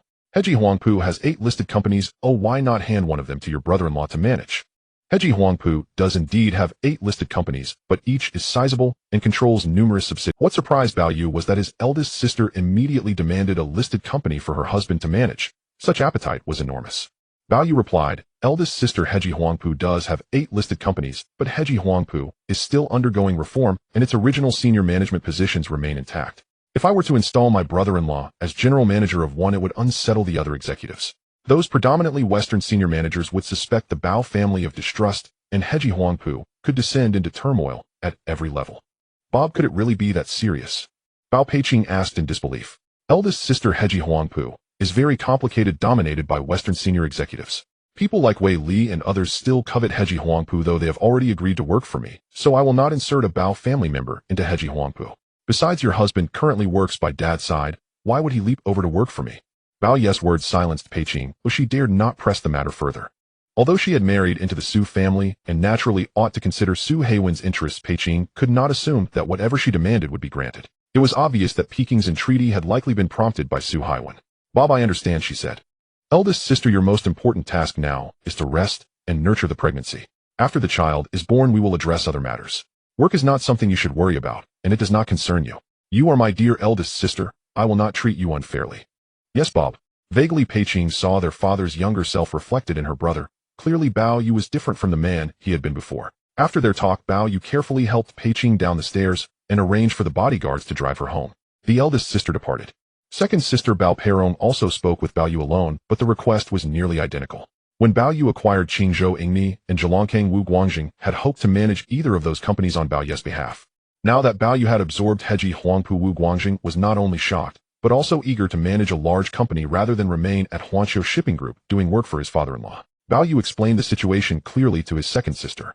Though disappointed, she had little to say when her brother. As for the third and fourth sisters, their pleas were much the same. Bao Yu placated them with similar reasoning. Bao Yu knew that if his 4 brothers-in-law faithfully served him, that would be fine. If they harbored unrealistic ambitions, he would have to send them as far away as necessary. He would not mistreat his 4 sisters. Bao Yu watched as the third and fourth sisters climbed into their cars and were driven away by the bodyguards. Bao Yu returned his gaze. Bao Yugong said, Bob, let's go upstairs to talk. In Bao Ye's study, Bao Yugong asked, Bob, what did your sisters just say to you? Dad, they were speaking for their husbands, saying Heji Huangpu has 8 listed companies and asking that one be handed over to them to manage. So that was indeed the case. Bob, how did you respond? Dad, how could I possibly hand those companies to my brothers-in-law to manage? The eldest and second brothers-in-law had some ability, but not enough to manage such firms. The third brother-in-law was average, and even less suitable. The fourth was a doctor, and plainly inappropriate. In short, none of the 4 brothers-in-law could legitimately serve as general manager of any listed company. Moreover, Dad, I have long said I will not appoint Bao family members directly. I intend to implement a modern professional management system. Oh, perhaps they have forgotten my previous words. From this, Bao Yu understood that once married, his sisters mainly looked after their own households. Yet the brothers-in-law, especially the eldest and second, still harbored considerable ambition. Bob, it seems your sisters have sided with their husbands after marriage. In that respect, Bao Yu thought it quite natural. In his past life, he had heard of the so-called supportier brother fanatics and found such behavior abnormal. Still, Bao Yu did not want his sisters and brothers-in-law to overreach. With the matter settled, Bao Yugong no longer needed to worry. As he prepared to leave, Bao Yu said, Dad, I met Mr. Shun this afternoon. Bao Yu had gone to see Mr. Shun. Bao Yugong recalled the generous gift Bao Yu had given Mr. Shun. In truth, the family's acquisition of shares in Huifeng Bank did not leave them indebted to Mr. Shun. Bob, why did you go see him? Dad, I've set my sights on the new Hueringsing building. I want to make that tower the headquarters of Huanqiu Investment Company. The new Hueringsing building. Bao Yugong was surprised. He knew well it had been rebuilt in partnership with Li Jiaqing and Huifeng Bank. The project had once caused a stir in Xinjiang. Now, having just absorbed Heji Huangpu, Bao Yu wanted to seize the rebuilt Hueringsing building. Would that not spell disaster for Li Jiaqing? Bob, isn't Mr. Shin's relationship with Li Jiaqing a problem? Mr. Shin has already agreed, Bao Yu said. He said he will speak with Li Jiaqing, who wants Mr. Shin intervenes. I believe Li Jiaqing will hand over the Hueringsing building. Bob, I heard Li Jiaqing planned to make that building the new Changjiang Group headquarters. If he gives it up to you now, wouldn't that be a huge loss? Dad, do you think the Bao family has any sentimental ties with the Li family? Of course not. Exactly. Business is a battlefield. Li Jiaqing is a consummate businessman. He will understand. Historically, Bao Yugong had been badly betrayed by Li Jiaqing once, while Bao Yugong was seriously ill. In such circumstances, Li had spoken like a businessman. Only interests mattered, not sentiment. In other words, to someone like Li Jiaqing, others saw only business. How could he be concerned with feelings? Bao Yu felt the same. He had no sentimental ties with Li Jiaqing. If he could legally acquire the newly rebuilt Hueringsing building, why should he bother with feelings toward the other party? Bao Yugong could not entirely fathom his son, yet he sensed that Bao Yu disliked people like Li Jiaqing. Otherwise first poaching Li's most prized talent My Lizi, then swallowing Heji Huangpu, and now scheming to seize the newly rebuilt Huaringsing building. It all painted a clear pattern. Bob, I'm afraid Li Jiaqing will be so furious he'll spit blood. Dad, actually am learning from him. February 12, 1978. Sunday, morning. Taiping Mountain Villa. The Shun family. Shun Yin had just woken up. Upon exiting the master bedroom, he saw that John Bao had already arrived. To John's surprise, there was no sign of the familiar butler or the maid in the villa. John Bao even thought he had come to the wrong place, but soon realized this was indeed the right location. Chairman, where are your butler and that maid? John looked at Shun Yin, who was coming down the stairs, and asked. They were dismissed. Dismissed? John was even more puzzled. He dared not ask why those two were suddenly let go. Shun Yin replied. Previously the two accepted many gifts from Mr. Li and his wife privately. I pretended not to see, but yesterday young Master Bao reminded me, so I dismissed them. At that moment John learned that Mr. Li and his wife would secretly give gifts to the butler and maid every time they came here, partly to ingratiate themselves with Shun Yin and partly to gather information about Shun Yin's whereabouts or who he was in contact with. Li Jiaqing was a very clever businessman, and both Shun Yin and John were well aware of that. In fact, John once even suspected that Shun Yin would transfer the shares of Hutchison Whampoa to the Li family, but ultimately they were handed over to Bao Yugong and his son. Chairman, what about your new butler and maid? I had someone select them from my hometown. This meant new staff were being brought in from country Y. John thought that was quite good. On another note, he also understood that since Shun Yin sold the Hutchison Whampoa shares to Bao Yu, it indicated a focus on supporting Bao Yu. Although Hui Feng Bank would still support Li Jiaqing and even other Chinese assets, the focus had shifted away from Li Jiaqing and onto Bao Yu. Yesterday young Master Bao contacted me, and I was surprised to learn that he smoothly took over Hutchison Whampoa. How could that be possible? John was the first to doubt it. Ambitious executives like Wei Li, Richard Xian, and Xiaoboin were not easy to deal with. How could they so easily accept Bao Yu's leadership? John Bao, at first I also didn't believe it. Young Master Bao indeed said that besides himself taking the position of chairman of Hutchison Whampoa, other positions would largely remain unchanged. After Shun Yin finished speaking, he casually picked up an English newspaper. It was a copy of the Sing Tao Daily, specifically catered to the white community in Hong Kong. The newspaper detailed the new personnel structure of Hutchison Whampoa, including Bao Yu becoming the chairman and Bao Yugong, Ma Li Si, Nancy Zhao Xiuzhen, and others as new directors. The more John looked, the more surprised he became. If young Master Bao truly managed to win over these white executives so quickly, his methods were indeed impressive. Chairman, it seems young Master Bao is no less capable than his father King Bao. Indeed. However, he came to see me not to discuss these matters, but to talk about the reconstruction of the Chinese Merchants Building, as he hopes to acquire it as the headquarters for Global Investment Company. What? Upon hearing this, John was not only surprised, but even speechless. Shun Yin continued. I have already agreed to young Master Bao's request to transfer the shares of Huahao Company held by Hui Feng Bank to him, and I will also persuade the Li family to hand over the remaining shares held by Li Jiaqing. Chairman Li Jiaqing probably won't agree to that. That's not up to him. To Shun Yin, rebuilding Li Jiaqing's company was indeed based on the gifts he had received over the years. However, that piece of land was acquired by Hui Feng Bank, and letting Li Jiaqing's company be rebuilt was equivalent to hiring a company to do the construction. Did he really expect to hand over that entire building to him? Chairman, how do you plan to handle this? You will represent me and meet with him on behalf of Hui Feng Bank. Just say that Hui Feng Bank intends to recover all shares of Huahao Company to sell them to the Bao family. As for the acquisition funds, let Li Jiaqing propose a price, and whether it's suitable, let young Master Bao discuss it with them later. In other words, Shun Yin intended to recover all shares of the Chinese Merchants Building to hand over to Bao Yu. Whatever price Bao Yu was willing to pay for Li Jiaqing's shares, Li Jiaqing would certainly not ask for an exorbitant amount. In the end, Bao Yu would buy them, which was simply impossible. Moreover, the reconstruction of this building wouldn't cost less than 100 million Hong Kong dollars, but rather around several tens of millions. If Shun Yin were to spend a maximum of 200 million Hong Kong dollars, he could acquire it. If Bao Yu was willing to offer more, it would still be at most 300 million Hong Kong dollars. Chairman, I understand. John Bao knew that Shun Yin was different from Sanders. Sanders did not operate as Shun Yin did, but Shun Yin was different. Decisions made by the other party would only... John Bao, you must remember that Li Jiaqing's potential does not compare to young Master Bao's, and it is normal for Global Group and Hui Feng Bank to support young Master Bao, as they have collaborated for many years. As for other Chinese assets, they would receive appropriate support. Yes, Chairman. Shun Yin and John Bao reached an agreement, and John prepared to leave. John Bao knew he could not personally meet Li Jiaqing at Deepwater Bay Villa. He planned to meet Li Jiaqing at a hotel outside Deepwater Bay Hillside Villa, the Li family, on Friday night. Li Jiaqing learned from Zhou Qian that Bao Yu had already swallowed the shares of Hutchison Whampoa held by Hui Feng Bank, and his furious outburst frightened Zhuang Yueming, the maid, his mother Zhuang Biqin, and his young son. Later he found out that even without the shares of Hutchison Whampoa given to him by Shun Yin, Bao Yu had already become the second largest shareholder of Hutchison Whampoa and would soon become the largest shareholder. Li Jiaqing felt somewhat better. He knew that the Li family was completely cut off from Hutchison Whampoa. This was a significant blow to Li Jiaqing. He had already sensed Shun Yan's estrangement and distrust towards him, especially since he and his wife had invested so much money, emotion, and energy into Shun Yin and his wife. Did he really think that these investments would go to waste? Although Li Jiaqing understood that investing in a person was akin to investing in a business or stocks, where not all investments yield profits, this time the loss was substantial. Sir, look at the new personnel arrangements of Hutchison Whampoa. From Friday night until Saturday night, Li Jiaqing had been sullen and was unable to recover for almost a day. By Sunday morning, he felt somewhat better. Now as he came down from upstairs, Zhuang Yueming initially did not want to mention the news about the Bao family and Hutchison Whampoa. However, Zhuang Yueming knew that these news articles were all over the newspapers, making it unavoidable. Li Jiaqing, seeing Bao Yu take the position of chairman of Hutchison Whampoa, while Bao Yugong became a director, and nearly all positions of the original executives remained unchanged, was astonishing to Li Jiaqing. This left Li Jiaqing astonished. It was 6:30 in the evening. The maid of the Li family had already prepared dinner. Now Li Jiaqing, Zhuang Yueming, Zhuang Biqin, and their second son Li Zhe were sitting together for dinner. At 7 o'clock in the evening, the landline in the living room rang. The maid went to answer it. Upon learning that the caller was Mr. Bao Yuhan, the vice chairman and general manager of Huifeng Bank, the maid immediately informed Li Jiaqing and his wife. The couple, while dining, exchanged glances upon hearing it was a call from Bao Yuhan. They thought that Huifeng Bank had sold its shares in Hutchison Whampoa to the Bao family, and now Mr. Bao was coming to explain to the Li family.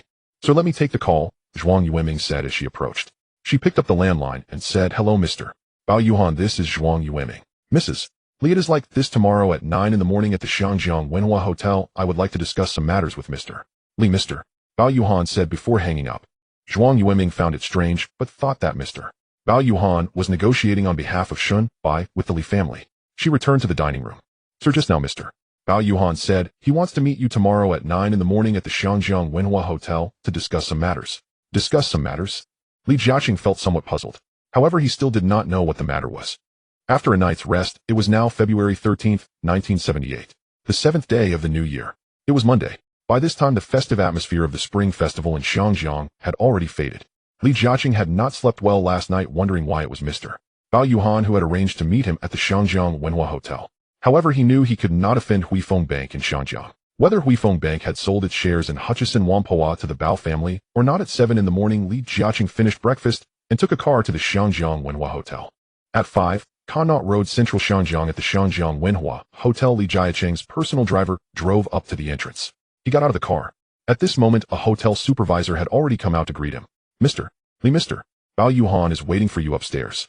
The hotel supervisor personally led Li Jiaqing upstairs. Upon entering a luxurious suite, Li Jiaqing found that he only saw Bao Yuhan and not Shun Bai. In fact, due to Shun Bai's relationship, he and Bao Yuhan had met quite a few times. "Good morning, Mr. Bao Yuhan." "Hello, Mr. Li." After both parties greeted each other, the hotel supervisor personally had a waiter bring them a cup of tea before closing the door and leaving. At this moment, Bao Yuhan stood there, able to see the newly constructed Chinese bank building a few hundred meters away. Bao Yuhan still could not understand why Mr. Shin had sold the Hutchison Whampoa shares to the Bao family and now was selling the newly constructed Chinese bank building as well. Although Mr. Shin supported young master Bao Yuhan still felt something was off. "Mr. Li, it is like this: there is a very important matter that I need to inform you about on behalf of Huifeng Bank and Mr. Shun." "A very important matter." Li Jiaqing immediately sensed an ominous premonition. "Mr. Bao Yuhan, Huifeng Bank and Mr. Shun have decided to sell the newly constructed Chinese bank building to young master Bao's Universal Investment Company, so Mr. Shin hopes you will also sell your shares in Huahao to the Bao family." "What?" Li Jiaqing thought he had misheard. Back in 1976, the Li family and Huifeng Bank had jointly established Huahao Company, each holding 50 of the shares. Although the land was provided by Huifeng Bank, the Li family had funded the construction of this commercial building. According to Li Jiaqing and the senior executives of Changjiang Industrial Group, once it was completed, they would move their headquarters to the newly constructed Chinese bank building. He had never imagined that this commercial building would be reclaimed by Huifeng Bank or sold to a third party. Now Bao Yuhan had made it very clear that Huifeng Bank and Mr. Shin not only wanted to sell their shares in Huahao to the Bao family, but also required Li Jiaqing to sell his shares to them. Of course, Li Jiaqing could choose not to comply. He could continue to hold on to his shares. However, what would happen next to him and Changjiang Industrial Group, or if he wanted to apply for a loan from Huifeng Bank, he need not ponder. At this moment, Li Jiaqing suddenly felt a strong urge to explode in anger. However, he did not express it in front of Bao Yuhan. Mr. Li, this is the matter. If you decide, clearly young Master Bao will send someone to discuss it with you. Bao Yuhan did not look at Li Jiaqing's unpleasant expression. Naturally, he did not stay longer. Bao Yuhan left, and Li Jiaqing remained inside. He clenched his fists tightly, feeling that Shun Bai and Huifeng Bank were treating the Li family too harshly this. After all, he and his wife had invested a lot in Shun Bai over the years. In the end, they were even reclaiming the newly rebuilt Chinese bank building. What was that all about? At this moment, he could not understand why Shun Bai and Huifeng Bank were doing this. He had indeed wanted to explode with anger earlier, but in front of Bao Yuhan, and since this was a hotel rather than his own home, he had to swallow that anger back down. He knew that starting from today, cooperation with Shun Bai, and even with Huifeng Bank, would likely be nearly impossible. However, the newly constructed Chinese bank building had already cost him tens of millions of Hong Kong dollars, along with a lot of his effort, as it was meant to serve as the headquarters of Changjiang Industrial Group, and the materials used were all of the highest quality. Moreover, he felt that the location of the newly constructed Chinese bank building was not only advantageous, but also had excellent feng shui in Changjiang. Now Shun Bai and Huifeng Bank actually wanted to reclaim it and sell it to the Bao family. He did not know how long had passed when a knock sounded at the door. Li Jiaqing only then remembered he was at the Xiangjiang Wenhua Hotel. Li Jiaqing regained his composure. He straightened his suit and stepped out. He saw that it was the supervisor of the Wenhua Hotel waiting at the door. The hotel supervisor accompanied Li Jiaqing down. Li Jiaqing got into his Mercedes-Benz. The personal driver sensed that something was off with his boss, Mr. Li, and dared not provoke him. Return to the villa. This meant that Li Jiaqing was not going back to work at Changjiang Industrial Group today, but instead was heading back to his mansion in Deepwater Bay. On the way back, Li Jiaqing remained silent and did not sit with his feet crossed reading the newspaper as he usually did. He just sat there. An hour later at the Deepwater Bay villa, as the iron gate of the villa slowly opened, Zhuang Yueming and the maid came out. The two women were puzzled as to why Li Jiaqing had returned early instead of going to work. Sir, weren't you supposed to be at work? Li Jiaqing did not like to lose his temper in front of others or in public, and even with his executives he rarely. However, it was different when he returned home. Having suppressed his anger at the hotel, he could no longer hold it back. Upon entering the hall, he immediately began to throw things around. Almost everything around him was thrown out. At that time, it was still the festive season, and his second son had not yet returned to school. Li Jiaqing's mother, Zhuang Biqin, saw that something was off with Li Jiaqing's expression upon his return, and quickly took her grandson away. Zhuang Yueming stood there helplessly watching her husband throw a fit and toss things about. For Li Jiaqing, this was the most humiliating and infuriating blow in his life. Of course, this was already the third heavy blow he had faced in recent years. First was when he highly valued the white senior manager, Mr. Ma Lizi, who abandoned his invitation to join young Master Bao's Universal Investment Company. This made Li Jiaqing reflect on what aspects he had gone wrong. This was the first blow he received. Then he had invested many years in Shun Bai and his wife, yet Shun Bai did not even say a word to him and directly sold the Hutchison Whampoa shares to the Bao family. This was the second blow to Li Jiaqing. After completely losing the opportunity to acquire Hutchison Whampoa, Li Jiaqing realized that it would indeed be difficult to have another opportunity to rise to prominence in Xinjiang. Then today, it was something Li Jiaqing could never have imagined. The fat piece of meat he thought he could swallow, the newly constructed Chinese bank building that he valued highly. He had thought that after Huifeng Bank completed the building, they would directly sell the entire building to him. But unexpectedly, not only had they sold their own shares to the Bao family, but they also required him to sell his shares to them. Clearly, this was the third major blow to Li Jiaqing. This could also be considered the most significant blow he had. Zhuang Yueming had been with Li Jiaqing for so many years, so she was certainly well aware of her husband's temperament and character. Li Jiaqing was not without anger. He simply did not display it in front of outsiders most of the time. If he were truly to lose his temper, anyone nearby would feel a sense of fear upon seeing him. Now, what puzzled Zhuang Yueming was that Li Jiaqing had clearly gone to the Xiangjiang Wenhua Hotel to meet with Bao Yuehan from Huifeng Bank, and then he should have returned to the company to work. How did he end up back at the villa in such a rage? Sir, what happened? Seeing Li Jiaqing's expression soften, Zhuang Yueming quickly asked. Madam, the investment made in that person over the years has gone down the drain. The person he referred to was initially unclear to Zhuang Yueming. When Zhuang Yueming learned that it was Huifeng Bank that had decided to sell the newly constructed Chinese bank tower to young Master Bao, her expression also darkened considerably. If Huifeng Bank and Shun Bai were to sell their shares in Hutchison Whampoa to the Bao family, that would at least be understandable. Besides the long-standing partnership between Huifeng Bank and the Bao family, young Master Bao himself held shares in Hutchison Whampoa. After careful consideration, Shin Bi's decision to sell those shares to the Bao family indeed posed no major issues. However, now that the Li family and Huifeng Bank were collaborating to build the new Chinese bank tower, Huifeng Bank had no intention of selling it to the Li family, but instead to the third party, the Bao family. This was simply unacceptable. Over the years, the couple had invested so much money, energy, and feelings into Shun Bai and his wife. Ultimately, what they had expected to gain from the newly constructed Chinese bank tower was now something they might have to relinquish. Sir, is there some misunderstanding? Should I meet with Mr. Shen myself? No need. Bao Yuan has already made it very clear that I should consider it carefully, and the Bao family will send someone to discuss it with me later. Sir, can't we refuse to sell? According to the jointly invested Huahao company, the Li family and Huifeng Bank each held a 50 stake. Even if Huifeng Bank sold those shares to the Bao family, could the Bao family truly take them directly? Of course, Li Jiaqing knew he was not afraid of the Bao father and son, but he was concerned about Huifeng Bank and Shenbai. If Huifeng Bank truly intended to target the Li family, Li Jiaqing knew it would be very difficult for him to make further progress in Xiangjiang. Especially now that the Li family was clearly on the rise, encountering such an issue suddenly meant he had only one path. That was to sell the 50 stake in the newly constructed Chinese bank tower to the Bao family, as per the arrangements of Huifeng Bank and Shenbai. Otherwise, he knew it would be very easy for Huifeng Bank to undermine the Changqiang Group. Moreover, having known Shenbai for so many years, he was well aware that this person was far from simple. Now that Shenbai had sold Huifeng Bank shares in Hutchison Whampoa to the Bao family, it indicated that Shenbai, like Sang Dash, would continue to strongly support the Bao family. Only now had it shifted from Bao Yugong to his son Bao Yu. Sir, doesn't that mean all our investments in Mr. Shen over the years have gone to waste? Zhuang Yueming also appeared quite unwilling. But what could be done? Li Jiaqing had long known that Shenbai was a greedy wolf that could never be satisfied. It turned out to be just as he suspected. Li Jiaqing was indeed quick to act. After confirming that there were no other options, he called Zhou Qianhe, the general manager of Changqiang Industrial Group, in the morning and asked him to come to the villa to meet. Zhou Qianhe thought he would meet the boss today, but unexpectedly the boss had not returned to the company. Zhou Qianhe assumed it was because the boss was still recovering from the impact of the transaction between Huifeng Bank and the Bao family regarding Hutchison Whampoa, and thus had not returned to work. Zhou Qianhe drove over, got out of the car, and saw Madame Li waiting for him at the door. Qianhe, the sir's mood is... Li, madam, is it related to Hutchison Whampoa? It's not just about Hutchison Whampoa, it also concerns the new Chinese bank tower. Huifeng Bank and Mr.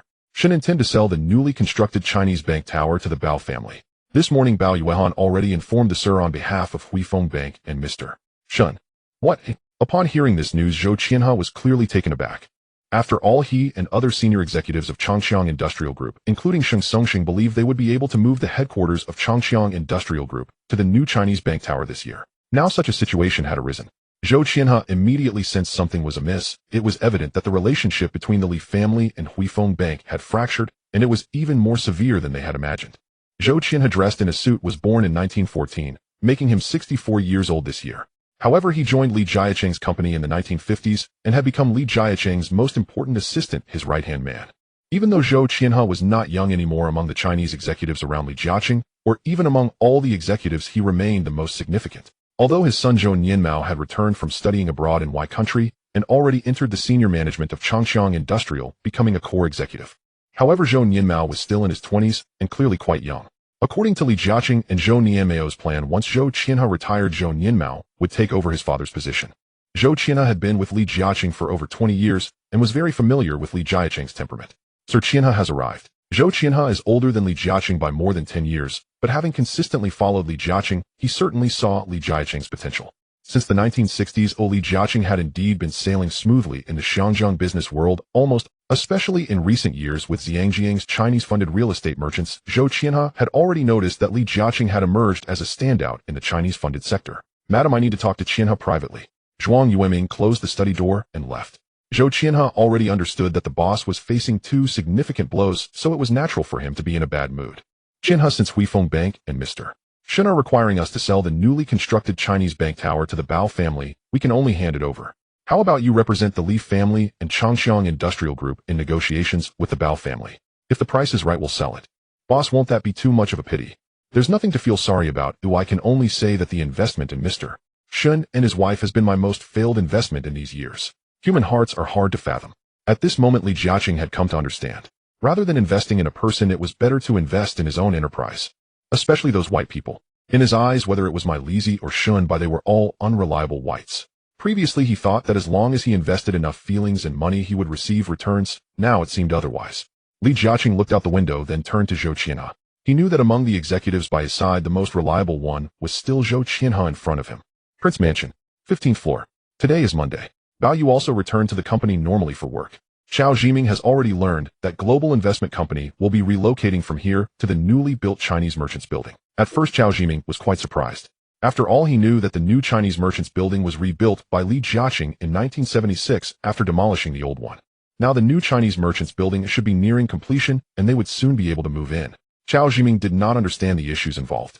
In fact, Bao Yu not only wanted to vindicate his father Bao Yu from history, but he was also interested in that location, so it was possible to acquire it. So why not acquire it? At 9:30 in the morning. Affected by the news from last Friday night regarding the transaction between Huifeng Bank and Bao Yu along with Hutchison Whampoa, the 4 major exchanges of Hong Kong have just opened. The stocks controlled by Bao Yu's global investment company, including Kowloon Warehouse Qingzhou Ingmi, and the 8 listed companies related to Hutchison Whampoa, along with the Asia Shipping Group, Longfeng International under the Bao family, have just opened and started to rise to varying degrees. Zhao Jiming originally intended to manipulate the situation to encourage further purchases of shares in Kowloon Warehouse Qingzhou Ingmi and Hutchison Whampoa, but now that these stock prices are rising, he suspected it had a lot to do with Bao Yu's acquisition of Hutchison Whampoa last week. Zhao Jiming went to the office to report this situation to Bao Yu. Boss, the stocks related to the Bao family have all begun to rise to varying degrees. Should we pause our purchases of those shares? At this point, the shares of Kowloon Warehouse Qingzhou Ingmi and Hutchison Whampoa had already exceeded 40, especially Kowloon Warehouse's shares had surpassed 51. Bao Yu was no longer worried about other capitals swallowing these companies. Given the current situation, it was obvious that those capital and retail investors were shocked by the news of the Bao family acquiring the second largest maritime company in Hong Kong, Hutchison Whampoa. Now buying stocks in these listed companies seemed very profitable to them. In reality, Bao Yu had no intention of allowing these companies to distribute dividends. Instead, he wanted them to use the profits for further expansion. In this case, even if these companies' stock prices suddenly rose now, they would eventually fall after some time. Jiming, you don't need to worry. This is within my expectation. When the mid-year stock market report is announced, these listed companies will not distribute dividends, and then those retail investors will definitely sell their stocks again. In fact, Bao Yu was very clear. Historically, the biggest conflict between Li Jiaqing and the executives of Hutchison Whampoa was over whether to distribute dividends on the shares he held. Historically, after Li Jiaqing gained control of Hutchison Whampoa, he insisted on distributing the accumulated profits over the years, but he faced strong opposition from Richard Li and the other executives, as Richard Li believed that those profits should be used to expand the company's scale, not to distribute to shareholders. Li Jiaqing did not think that way. He wanted to use the dividends to invest in other industries. Thus, both sides had a very sharp conflict over the issue of dividends, which ultimately led to Richard Li and others being driven out. Li Jiaqing then used the dividends from Hutchison Whampoa to successively acquire many listed companies in Hong Kong and a large amount of property. Now, if Global Investment Company controls these listed companies and announces that it will not distribute dividends, then those capital or retail investors will definitely sell their shares, and the stock prices of these companies will still fall. Zhao Jiming realized that this was indeed the case. It was obvious that Bao Yu was not short of money. He did not need to distribute dividends through these companies. Instead, retaining the company's profits to continue expanding would benefit him and the Bao family even more. Zhao Jiming left to return to his own office. At 10 o'clock in the morning, Zhao Xiuzhen received a call from Bao John, the general manager of Huifeng Bank. Boss, it's Mr. Bao John on the line. Mr. Bao John, it's me.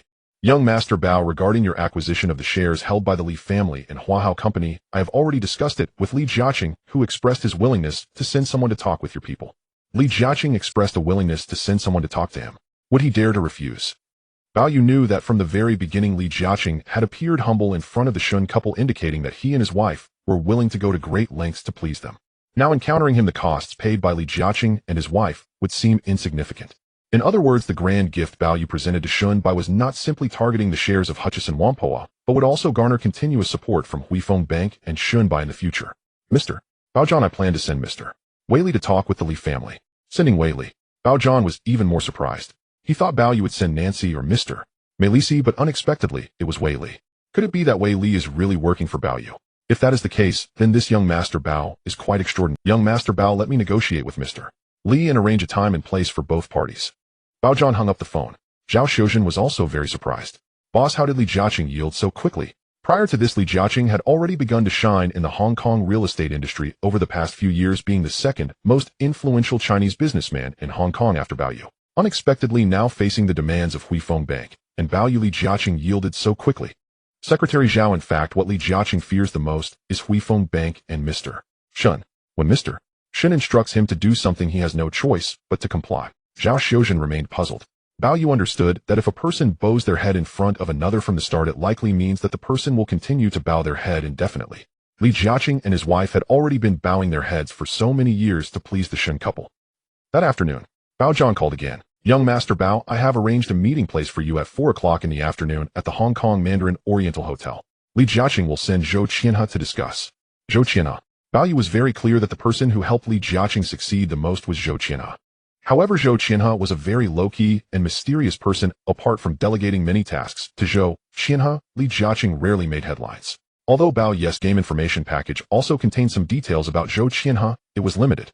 Many people might think that Zhou Qianhe was of a similar age to Li Jiaqing, but in reality Zhou Qianhe was already 64 years old, 14 years older than Li Jiaqing. Additionally, Zhou Qian's son is only 23 years old, meaning Zhou Qianhe had his son Jun Miao at the age of 41. The Xiangjiang Wenhua Hotel. 4 o'clock in the afternoon. Wei Li arrived first. Soon after, Zhou Qianhe dressed in a suit arrived. Upon meeting, aside from exchanging greetings, Zhou Qianhe was quite surprised. It was rumored in the outside world that Wei Li and the senior executives of Hutchison Whampoa had ambitions towards the company.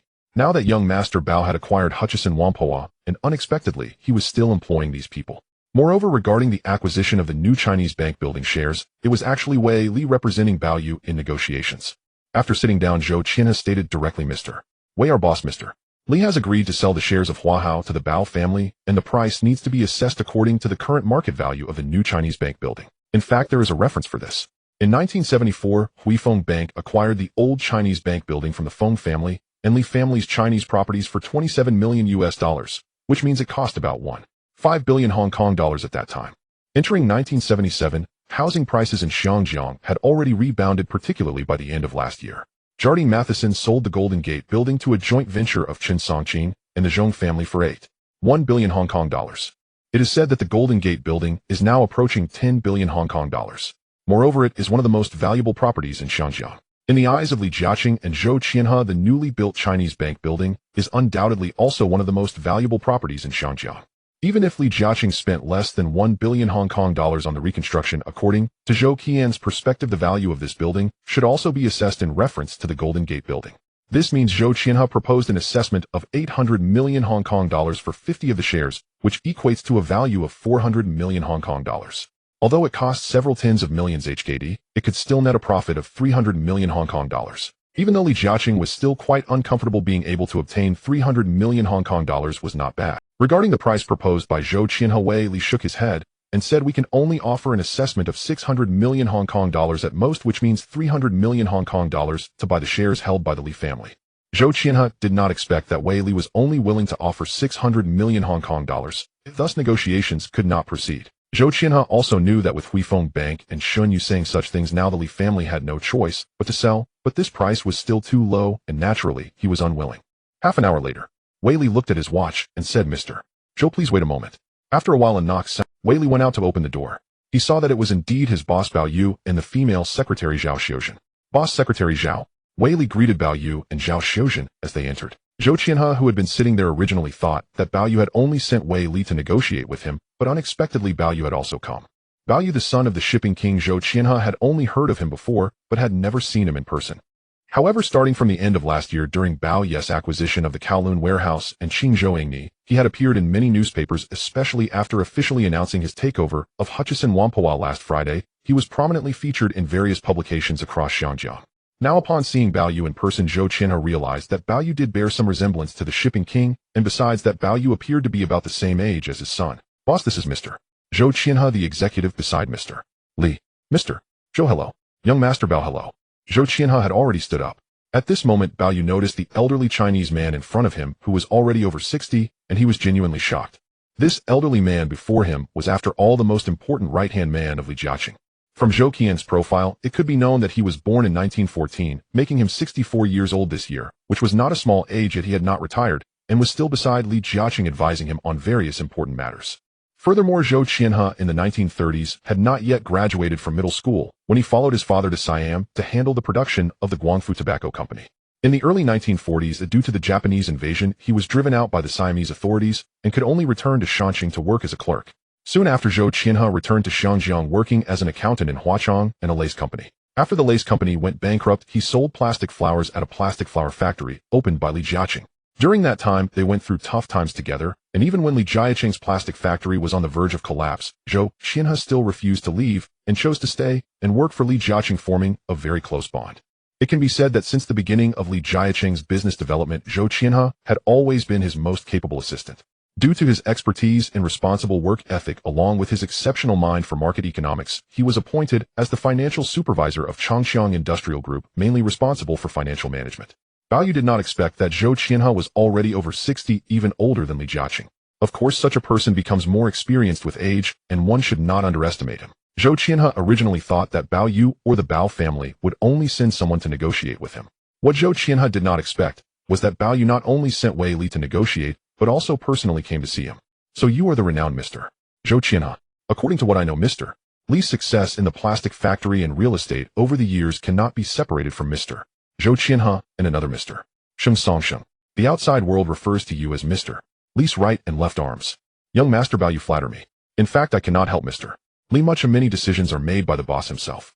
Bao Yu naturally did not believe this. This Zhou Qianhe was definitely an old fox. Bao Yu even had strong doubts that many of Li Jiaqing's very important decisions throughout history had been made by Zhou Qianhe, including the acquisition of the American company Miga Company, as well as the historical instance where Li Jiaqing stealthily attacked the Kowloon warehouse, etc. Although later Li Jiaqing hired many important white executives like Ma Lizi and Ma Shimin, and even hired Chinese executives like Hui Jianing. Even after the 1980s, Zhou Qianhe was still over 70 and remained one of Li Jiaqing's most important executives. In contrast, Sheng Songsheng left Xianjiang and immigrated to Canada after the 1980s. Wei Li, how did the conversation with Mr. Zhou go just now? Boss, the Li family is asking for 800 million Hong Kong dollars. I think the price is too high. I believe it is worth a maximum of 600 million Hong Kong dollars, but Mr. Zhou is unwilling. 800 million Hong Kong dollars. This price is not insignificant, but it is not too high either. Because the housing market in Xianjiang is indeed recovering rapidly. Especially under the speculation of Chun Songqing, the Golden Gate building had exceeded 1 billion Hong Kong dollars by the end of last year, and this year it might have risen to 10 billion Hong Kong dollars, or even higher. Historically, in December 1978, the land company purchased the Golden Gate building from Jardine Matheson for 715 million Hong Kong dollars. On January 10, 1980, Chun Songqing and Zhong Wenjiang acquired the Golden Gate building for 998 million Hong Kong dollars. A year later, they sold it to another company for 168 billion Hong Kong dollars. There are multiple reasons behind this.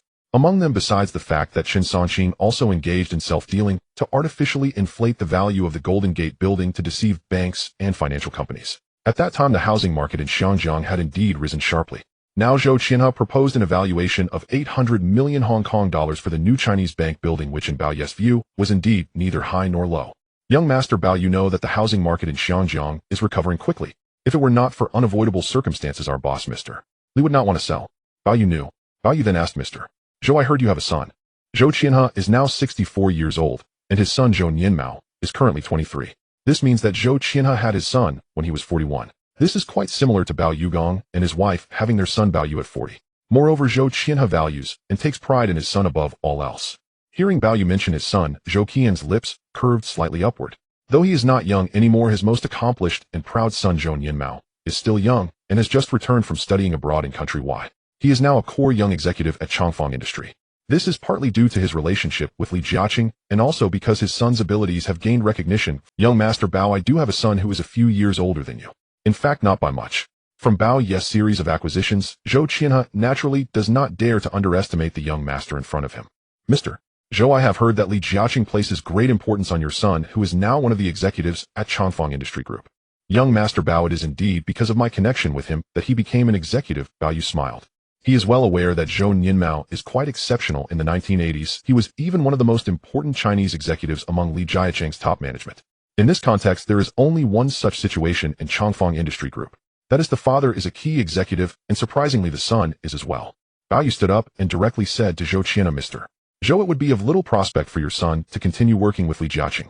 He would be better off coming to work for me.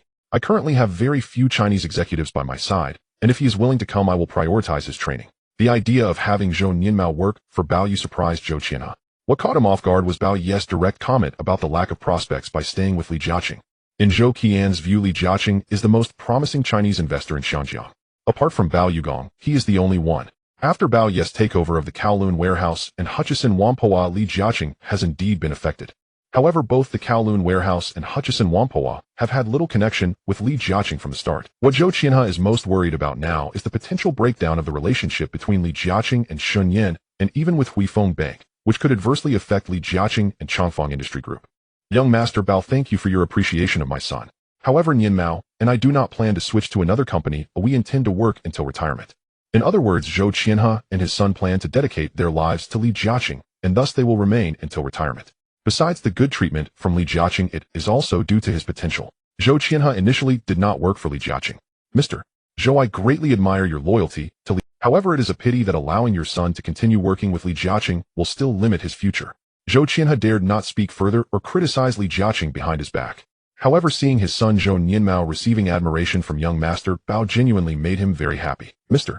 Zhou, how about this? If you are willing to let your son work for me, we can negotiate the total price for the new Chinese bank tower at 800 million Hong Kong dollars. If you are not willing, then it can only be priced at 600 million Hong Kong dollars. In other words, at 800 million Hong Kong dollars, 50 of the shares would be valued at 400 million Hong Kong dollars. At 600 million Hong Kong dollars for 50 of the shares, that would be valued at 300 million Hong Kong dollars. There is a difference of 100 million Hong Kong dollars here. According to Bao Ye's intention, Zhou Nianmao is essentially valued at 100 million Hong Kong dollars. In 1978, 100 million Hong Kong dollars was still quite a lot of money. This not only surprised Zhou Qianhe, but also shocked Wei Li and Zhao Xiuzhen beside him. Bao, young Master Bao, that cannot be negotiated, and I absolutely will not use my son as a bargaining chip, Zhou Qianhe stated directly. Mr. Zhou, you don't have to rush to refuse. You can think it over and even discuss it with Li Jiaqing. Would he be willing to offer an additional 100 million Hong Kong dollars, or would he prefer for Zhou Nianmao to work for me? Bao Yu said nothing further, leaving Zhou Qianhe in thought. In his view, this Bao Yu is definitely not simple. He actually wants to poach talents. Bao Yu, Zhao Xiuzhen, and Wei Li exited the Wenhua Hotel. They got into the car, and Wei Li asked, "Boss, do you really want to poach Zhou Qian's son to work for you?" Wei Li, actually, I want to test the relationship between Zhou Qianhe and his son and Li Jiaqing. Of course, I admire the abilities of Zhou Qianhe and his son, but I believe Li Jiaqing will not easily let them go. On a deeper level, what Bao Yu is doing is inserting a thorn between Zhou Qianhe and Li Jiaqing. Bao Yu is willing to spend about 100 million Hong Kong dollars to poach Zhou Nianmao. Will Li Jiaqing be willing to give up 100 million Hong Kong dollars to keep Zhou Nianmao? Bao Yu knows that he must act faster than Li Jiaqing to swallow Qingzhou Ingni Kowloon warehouse and even Hutchison Whampoa. Moreover, he needs to continue to poach talents around Li Jiaqing throughout history. Apart from Milezi, there are naturally other talents that Li Jiaqing values highly. For Zhou Qianhe and his son, he is merely inserting a thorn deliberately. As for whether Li Jiaqing can still develop as he did in history, how is that possible? Wei Li still does not understand, and Zhao Xiuzhen is also quite perplexed by the boss' intentions. Considering the few Chinese executives and talents around the boss, there is no need to poach talents from Li Jiaqing. Wei Li knows that boss Bao Yu is not simple. Bao Yu had Chun Jihao drive Wei Li back to the Hutchison building. After Wei Li got out of the car, Bao Yu and Zhao Xiuzhen returned to the prince's building. Zhou Qianhe, still sitting in the luxurious suite of the Wenhua Hotel, had just seen Bao Yu and the others leave with their bodyguards, and he was still a bit taken aback. He had initially thought it would just be a quick talk with Wei Li. He did not expect Bao Yu to appear suddenly. Most importantly, this matter involves his son Zhou Nianmao. Zhou Nianmao had just returned from studying abroad and had not been with Changfang Industry Group for long. He could see Li Jiaqing's emphasis on his son. In many important meetings, Li Jiaqing would invite Zhou Nianmao to participate, making other executives around Li Jiaqing envious. Now Zhou Qianhe suddenly felt somewhat troubled. How should he discuss this matter with his boss Li Jiaqing? Is it possible that Bao Yu has his eyes on his son and wishes to use him as a bargaining chip? This is certainly not acceptable. Zhou Qianhe thought long and hard, realizing that this matter is quite difficult. He could only tell his boss that the Bao family was only willing to acquire the new Chinese bank tower at a total valuation of 600 million Hong Kong dollars, meaning they were willing to pay 300 million Hong Kong dollars for 50 of Huahao Group shares. As for the 800 million Hong Kong dollar price he proposed with the Li family, he feared that the Bao family would not be willing. At this moment, Zhou Qianhe truly understands that this young Master Bao is not simple. Zhou Qianhe sighed. Leaving the Wenhua Hotel, he took a car to Deepwater Bay Villa to meet with his boss Li Jiaqing. Li Jiaqing was in his study. Zhou Qianhe drove over again. Zhuang Yueming took Zhou Qianhe inside. Li Jiaqing was reading a newspaper. Sir Qianhe has arrived. Qianhe, how did your discussion with the Bao family go? Boss, the Bao family is only willing to offer 300 million. While I proposed 400 million Hong Kong dollars for 50 of Huahao Company's shares. The Bao family believes my asking price is too high and disagrees, leading to a stalemate. Mr. Wei Li has already left. Calculating this, that means a difference of 100 million Hong Kong dollars. This price is certainly not low. In this case, Zhou Qianhe will certainly not back down. Qianhe, I understand.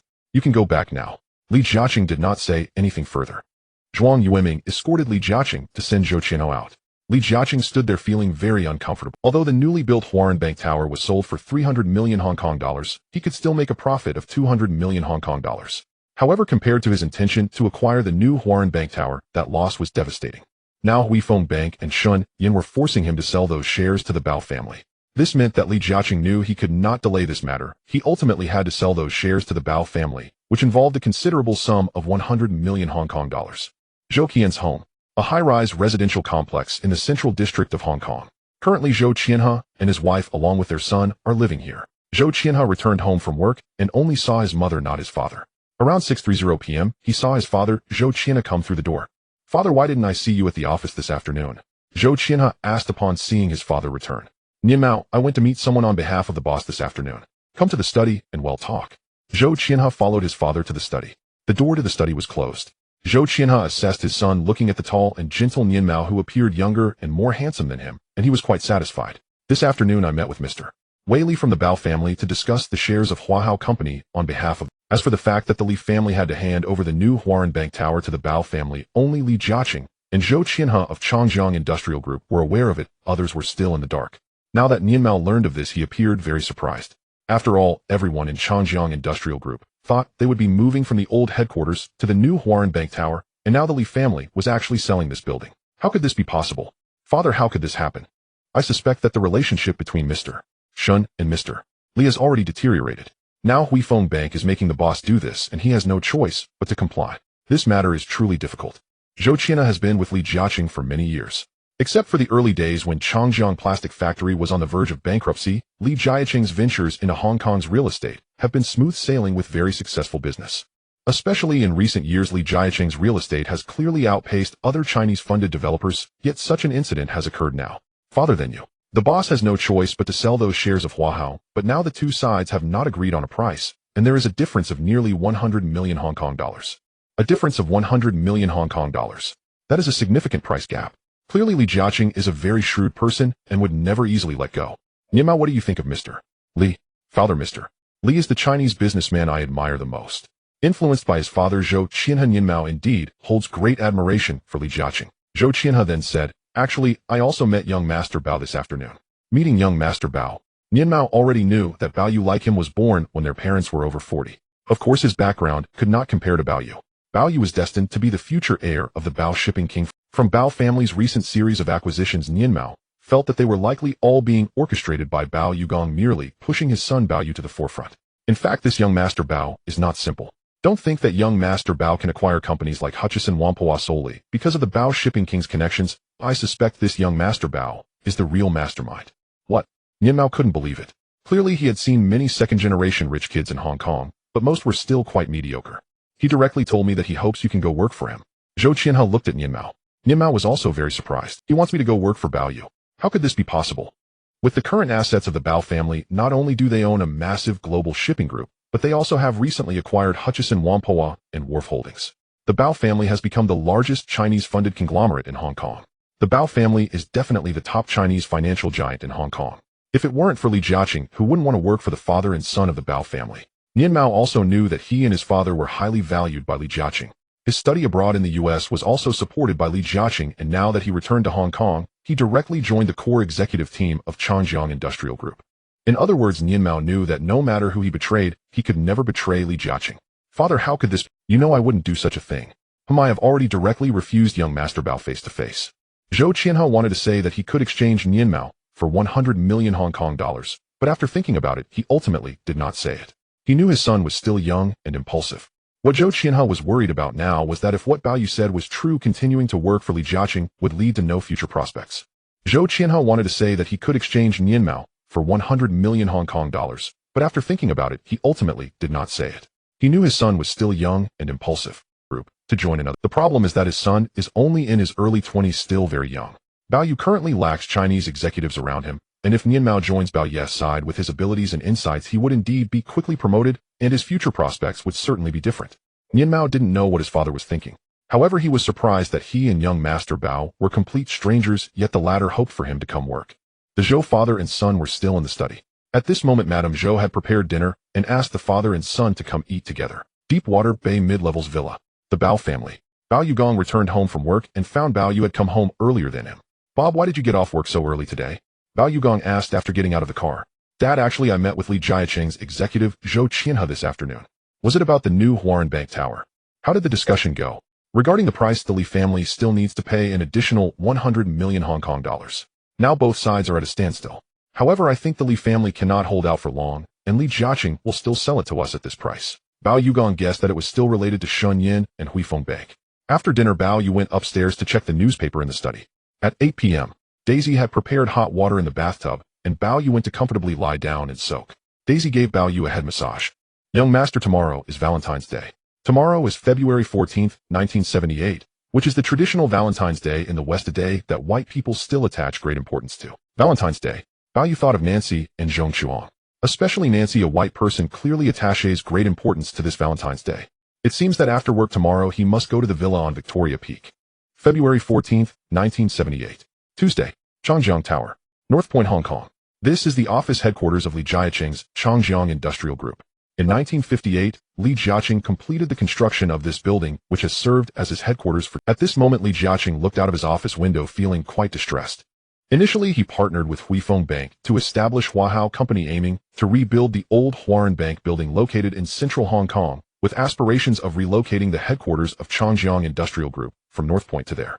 Naturally, the old Huaran Bank building, with its superior geographical location and better feng shui, was far more desirable than this place. However, Li Jiaqing did not expect that the succulent feast he was about to consume would now have to be regurgitated. After sending his subordinates, Zhou Qianhe and Wei Li, to negotiate yesterday, Li Jiaqing spent the entire night tossing and turning, reluctant to let go of the newly built Huaran Bank building.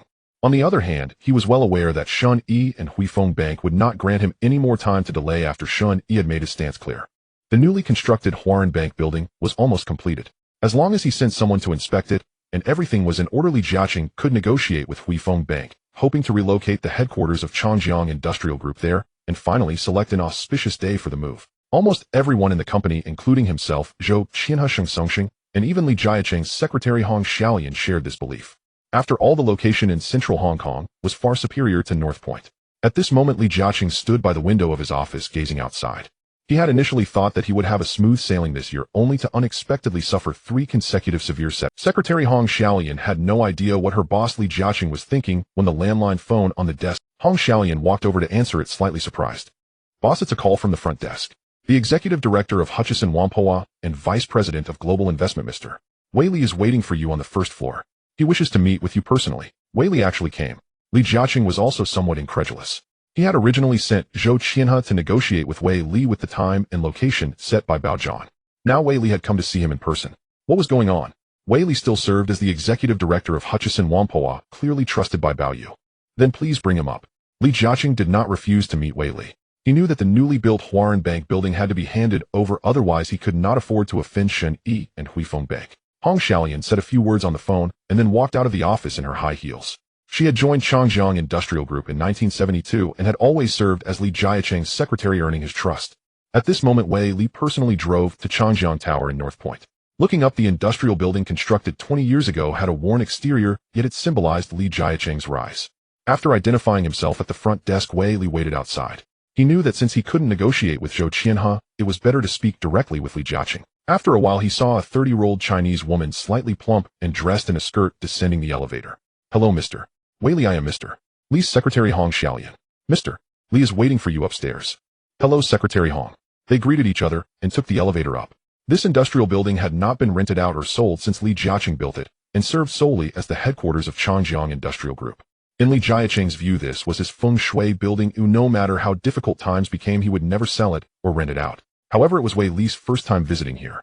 Secretary Hong Xiaolian, wearing glasses in the elevator, said nothing, and they exited the elevator. Hong Xiaolian then led Wei Li to Li Jiaqing's office. Li Jiaqing's office was not large and was rather simple, consisting of a semicircular desk and a table. He usually handled documents here. Boss, Mr. Wei Li has arrived. Hello, Mr. Li. Hello, Mr. Wei Li. Wei Li was already quite famous in Hong Kong, known not only as a company doctor, but also for turning Hutchison International from losses to profits in a short time. However, Li Jiaqing did not expect that this Wei Li before him had ambitions and covetousness towards Hutchison Whampoa, yet unfortunately, he encountered the Bao family. What surprised Li Jiaqing even more was that Bao Yu and the Bao family were aware of Wei Li's ambitions and covetousness towards Hutchison Whampoa, yet they still dared to employ these foreign executives. Moreover, regarding the acquisition of shares in the newly built Huarun Bank building, Bao Yu had actually sent Wei Li over. After both sat down, Hong Xiaolian prepared a cup of tea for Wei Li. Wei Li took a sip and said, "Mr. Li, I am here to personally discuss with you the matter of Huahao Company's 50 shares on behalf of my boss Bao Xiao. Although I spoke with Mr. Zhou yesterday afternoon, it was evident that Mr. Zhou could not make the final decision." Li Jiaqing did not expect that Wei Li would personally come to find him. In fact, it was Wei Li hoping to perform well in front of the new boss. "Mr. Wei Li, the offer from the Bao family is still too low. I need to think it over carefully," Li Jiaqing replied. "Too low of an offer? Mr. Li, my boss' offer is indeed substantial. He is willing to pay 400 million Hong Kong dollars for your 50 shares, which amounts to 800 million Hong Kong dollars for the newly constructed Huarun Bank building. 400 million Hong Kong dollars. Didn't Zhou Qianhe mention 300 million Hong Kong dollars? What was going on? Mr. Wei Li, I recall that Qianhe clearly told me you were only willing to offer 300 million Hong Kong dollars. How could it be 400 million Hong Kong dollars? As for Zhou Qianhe, he was the one Li Jiaqing trusted most, meaning anyone could deceive him, but Zhou Qianhe would absolutely not. Upon hearing this, Wei Li guessed that Zhou Qianhe had not fully disclosed these matters to Li Jiaqing. "Mr. Li, actually, if the offer is to be 400 million Hong Kong dollars, there is indeed a condition. Mr. Zhou's son Zhou Nianmao must join Bao Xiao's global investment company. I believe Mr. Zhou has refused, which is why this matter was not brought up with you." "What?" At this moment, not only was Li Jiaqing surprised, but even Hong Xiaolian beside him was equally as. Even more surprising to Li Jiaqing was that Bao Yu had already poached one of his most valued foreign senior managers, Mai Lizi, and now wanted to recruit Zhou Nianmao as well. Although Zhou Nianmao had just joined Changjiang Industrial Group, Li Jiaqing had high hopes for this young man, believing he would not fall short of his father Zhou Qianhe in the future. Now Bao Yu actually wanted to use nearly 100 million Hong Kong dollars to poach him.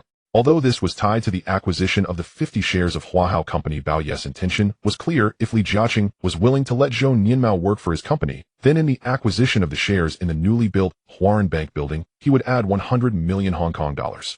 If the other party was unwilling, then they could only proceed with the acquisition at 300 million Hong Kong dollars. At this moment, Li Jiaqing understood why Zhou Qianhe had not mentioned this to him. Li Jiaqing chuckled coldly in his heart, unable to deny that this young master Bao truly had some impressive tactics. After digging into Mai Lizi, he now intended to poach Zhou Nianmao. Clearly, Zhou Nianmao belonged to the core second generation of young executives within the Changjiang Industrial Group, one of the most valued. According to Bao Yu's current intentions, the Li family could either sell 50 of Huahao Company shares for 300 million Hong Kong dollars, or bring Zhou Nianmao along, which would mean an additional 100 million Hong Kong dollars, selling 50 of Huahao Company for 400 million Hong Kong dollars. Could it be that Zhou Nianmao is truly worth 100 million Hong Kong dollars?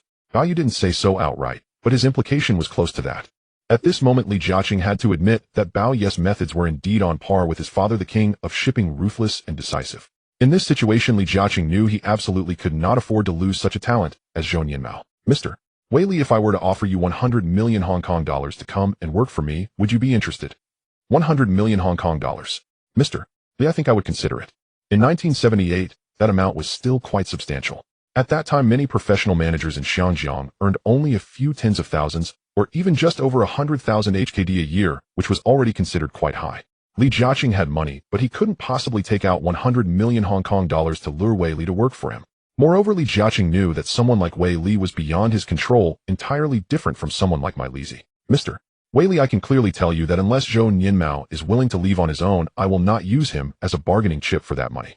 As for the matter of the 50 shares of Huahao Company, I will think it over today and let Qianhe discuss it with you tomorrow. Xiaolian, please see him off." At this point, Li Jiaqing was understandably upset. After experiencing a triple blow from Bao Yu, he now wanted to continue poaching his talents. "What is going on?" Hong Xiaolian personally sent Wei Li down. Upon seeing Wei Li get into the car and leave, Hong Xiaolian came back up. Just a moment ago, Li Jiaqing was alone in the office. His expression was quite grim, but when he saw Hong Xiaolian come in, his expression returned to some semblance of normalcy. "Xiaolian, have Qianhe come to see me." Zhou Qianhe was working in the general manager's office. At this moment, Zhou Qianhe was unaware that Wei Li had just personally met with Li Jiaqing. Zhou Qianhe was still handling some affairs when there was a knock at the door. He said, "Come in." Hong Xiaolian entered and said, "Mr. Zhou, the boss wants you to go over for a bit." Zhou Qianhe was getting ready to stand up. However, when Hong Xiaolian was about to leave, she looked back at Zhou Qianhe curiously and said, "I just had Mr. Wei Li from Hutchison Whampoa come to see the boss." Wei Li came personally. Zhou Qian's heart skipped a beat. Regarding the negotiations from yesterday afternoon, aside from not mentioning young Master Bao's intention to poach his son, he had not concealed anything from the boss. If Wei Li has already informed Li Jiaqing, now it's likely. Zhou Qianhe straightened his suit and made his way to the chair. Boss, Mr. Zhou has arrived. Xiao Lian, you go out and close the door first. Hong Xiaoyan stepped out. Li Jiaqing looked at Zhou Qianhe, who had been with him for over 20 years. Qianhe Wei Li just came to discuss the share acquisition of Huahao Company with me. He has already said something. Boss, I'm sorry. Regarding young Master Bao's intention to poach my son, I feared you might misunderstand, so I didn't mention it yesterday. However, both I and Yin Mao admire you greatly, and we plan to retire at Changjiang Industrial Group. Qianhe stated directly. Qianhe, I believe you. You stayed with me even during my toughest times back then. Reflecting back to when Li Jiaqing was managing a plastic factory, he nearly faced bankruptcy multiple times, and while others were leaving, it was Zhou Qianhe and Sheng Songsheng who stood by him. I'm just quite curious as to how young Master Bao knows your son. Boss, I don't know either. Not only did Li Jiaqing not know, but neither did Zhou Qianhe and his son. Now Bao Yu was well known in Xiangjiang, but prior to this he had been quite low-key known only within the Bao family, while outsiders were completely unaware. Li Jiaqing thought for a moment and said, I cannot agree to the condition proposed by young Master Bao. However, considering Mr. Shen and Huifeng Bank, even if I wanted to delay, I'm afraid it wouldn't be possible. So let's finalize the contract with Wei Li tomorrow morning for 300 million Hong Kong dollars. Although to Li Jiaqing it felt like losing out on 100 million Hong Kong dollars, the construction of this building for Huifeng Bank would still yield about 200 million Hong Kong dollars in profit. Boss, no further consideration needed. No need. Li Jiaqing knew that after this matter there would be little chance for collaboration with Shunhan and Huifeng Bank. However, with Shunhan and Huifeng Banks standing in Xiangjiang, he was not someone who could provoke within Changjiang Industrial Group. In the end, he did not fear the Bao family, but rather Shunhan and Huifeng Bank. Zhou Qianhe could only head out to Li Jiaqing's office. Returning to his own general manager's office, he paced back. He felt that there was something amiss. Although Bao Yu had indeed asked him directly if he wanted his son Zhou Nianmao to work at his company, Zhou Qianhe knew that this was absolutely impossible. Ironically, he hadn't intended to inform Li Jiaqing about this matter, but now Wei Li had come personally to tell Li Jiaqing. Zhou Qianhe felt that young Master Bao was trying to sow discord between Li Jiaqing and their Zhou family. From Zhou Qian's understanding of his boss Li Jiaqing, he might not have taken it seriously, but what about over time? Would he still trust them, the Zhou family, as he once did? Previously, Zhou Qianhe believed that among the Chinese capitalists in Xiangjiang aside from Bao Yugong there were no other real estate developers who could compare to Li Jiaqing, and thus working for Li Jiaqing was bound to lead to a bright future. Now, however, Li Jiaqing had faced multiple setbacks. Especially after losing out on Hutchison Whampoa, which was the most promising acquisition opportunity, it was also Li Jiaqing's chance to soar. Now that it was lost, would he still be able to acquire other British firms in Xiangjiang? Zhou Qianhe also knew that any company was like that. If it did not advance, it would retreat. In other words, if a company cannot break through, it is very likely to enter a conservative development state and may grow. At the peak White House Villa, the Nancy family. Today is Western Valentine's Day. Bao Yu especially left work early to accompany Nancy for a romantic evening. At this moment, the landline phone in the living room rang. Miss Nancy, it's for young Master Bao, Fanny said. Bao Yu walked over and picked up the landline receiver. Boss, this is Wei Li. I just met with Li Jiaqing at Changjiang Building to discuss the acquisition of Huahao Company. Wei Li detailed the meeting with Li Jiaqing over the phone. Bao Yu realized that Li Jiaqing was likely feeling even worse now. Wei Li, I think Li Jiaqing wants to avoid complications. He should sign the contract with you tomorrow. Boss, you're truly remarkable.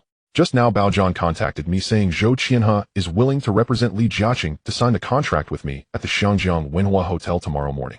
After their conversation, Bao Yu hung up the phone. It wasn't that Bao Yu was remarkable, but rather he understood that now was the best opportunity for Li Jiaqing. Sir, is there something wrong? Nancy, who had come out of the kitchen, asked. If all goes well, that newly built Chinese bank building will belong to me and Global Investment Company by tomorrow. This counts as a grand gift for me on Valentine's Day, but tonight we must celebrate with a few drinks. The villa at Shinshui Bay, Li family. Li Jiaqing usually returns from Zhangjiang Building by car. At this moment, Zhuang Yueming and the maid are waiting. Li Jiaqing got out of the car, and both Zhuang Yueming and the maid noticed that his expression was not very good. He entered the first floor hall of the villa, changed out of his suit, and Zhuang Yueming took it to have the maid hang it up. Sir, is something wrong? Li Jiaqing glanced at his mother and his son, who was watching television not far away. He indeed felt unwell. In the afternoon, he learned that Bao Yu wanted to dig up the anniversary Mao to work for the other side, but Zhou Qianhe actually concealed such an important matter from him.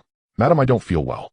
In the morning, Bao Xiaolong and Bao Yugong already learned that Bao Yu would not return for dinner with them tonight, but would be dining out with friends. As for whether this friend was male or female, they also did not know. Now they had already finished dinner. Huang Xiuying was watching television, while Bao Xiaolong and Bao Yugong were reading the newspaper. Around 10 o'clock in the evening, the sound of a horn echoed outside. The maid Daisy discovered that young Master Bao was returning by car, hurriedly turned on the electric switch, and the iron gate opened for Chun Jiao to drive in. Tonight Bao Yu was happy having rare drinks with Nancy. However, after drinking the hangover soup prepared by Fanny, he now appeared to be fine. Bao Yu saw that his grandfather and parents were still waiting for him. He greeted them first, then went up to take a comfortable bath, now feeling sticky and uncomfortable since he hadn't finished. After finishing his bath, Bao Yu draped a bathrobe over himself and found his father Bao Yugong. "Dad, we've secured the new Hueringsing building." Bao Yugong was still somewhat incredulous. Just a few days ago, Bao Yu had mentioned moving the headquarters of Global Investment Company to the new Hueringsing building, and he originally thought it would be difficult for his son to take this piece of cake from Li Jiaqing. Unexpectedly, it happened so quickly. Did Li Jiaqing really let go? "Dad, the initiative has always been in the hands of Huifeng Bank and Mr. Shun." Even if Li Jiaqing was unwilling to let go, he had no choice. Originally, he wanted to drag it out with me for a while, but after learning that I intended to dig up Zhou Qian's son, he immediately gave up on dragging it out any longer. At this moment, Bao Yugong could not understand his son Bao Yu. He felt that every step Bao Yu took seemed to be aimed at. He even regarded Li Jiaqing as the greatest competitor for the Bao family. In fact, Bao Yu knew that it was indeed, whether it was Kowloon Warehouse, Qingzhou Ingni, or Heisen Development, the new Hueringsing building, and even Ma Li Si, historically all these were related to Li Jiaqing. Except for the fact that historically Li Jiaqing failed to acquire Kowloon Warehouse, the others all fell into the hands of the Li family. "Dad, I want to go see the new Hueringsing building tomorrow." "Of course, no problem." The two sides agreed. Bao Yu planned to personally visit the new Hueringsing building with his father tomorrow morning. Bao Yu returned to his study. At this moment, he stood by the window of the study looking at the Li family's hillside villa in the distance. I wonder if Li Jiaqing is also looking this way. Bao Yu knew that according to his plan, swallowing Kowloon Warehouse and Heisen Development was just the beginning, while swallowing the new Hueringsing building was a continuation of his gains. After resting for a night, the next morning, after Bao Yu got up, he washed and dressed in a suit under Daisy's service. Bao Yu saw that his grandfather and parents were already waiting. At 7:30 in the morning, after breakfast, Bao Yu got into his father Bao Yugang's Rolls-Royce to Hueringsing building. The dedicated driver drove away from there. An hour later, the dedicated driver had driven to the foot of the new Hueringsing building. The car door opened. Bao Yu and Bao Yugong got out of the car. The bodyguards behind them all got out as well. Bao Yu stood there looking up at the 22-story building with a total area of 240 square feet, and its exterior wall was made of dark green glass curtain wall. Compared to the original 9-story building, which was old and dilapidated, the new Hueringsing building was not only 15 stories taller, but also the most modern commercial office building. Standing here and looking over, both Bao Yu and Bao Yugong felt that it was different. When the father and son arrived at the entrance of the building, there were still some workers outside, but basically, it was already completed. From inside and out, it was evident that Li Jiaqing had indeed used the best materials.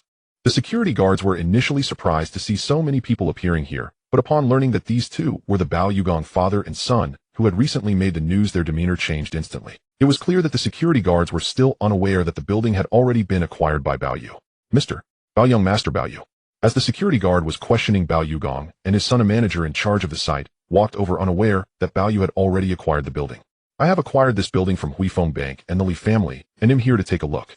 Bao Yu's words startled them. However, the manager knew that Bao Yu and Bao Yugong could not be lying. Upon learning that the owner of the building was now Bao Yu, the manager appeared very enthusiastic and took the initiative to show Bao Yu and Bao Yugong around, including building materials, elevators, fire protection facilities, etc. Bao Yu and Bao Yugong listened to the introduction as they took the elevator up. Upon reaching the top floor, Bao Yu and Bao Yugong stood there able to see the high-rise buildings of the central district of Xiangjiang and the scenery of Victoria Harbor in the distance. The father and son stood there clearly in very different moods. Back then, Bao Yugong had only rented the Prince Tower from Xiangjiang Land to serve as the headquarters of Global Shipping Group. Unexpectedly, now his son had bought this building as the headquarters of Global Investment Company. "Dad, I plan to rename this building to Global Investment Center Building."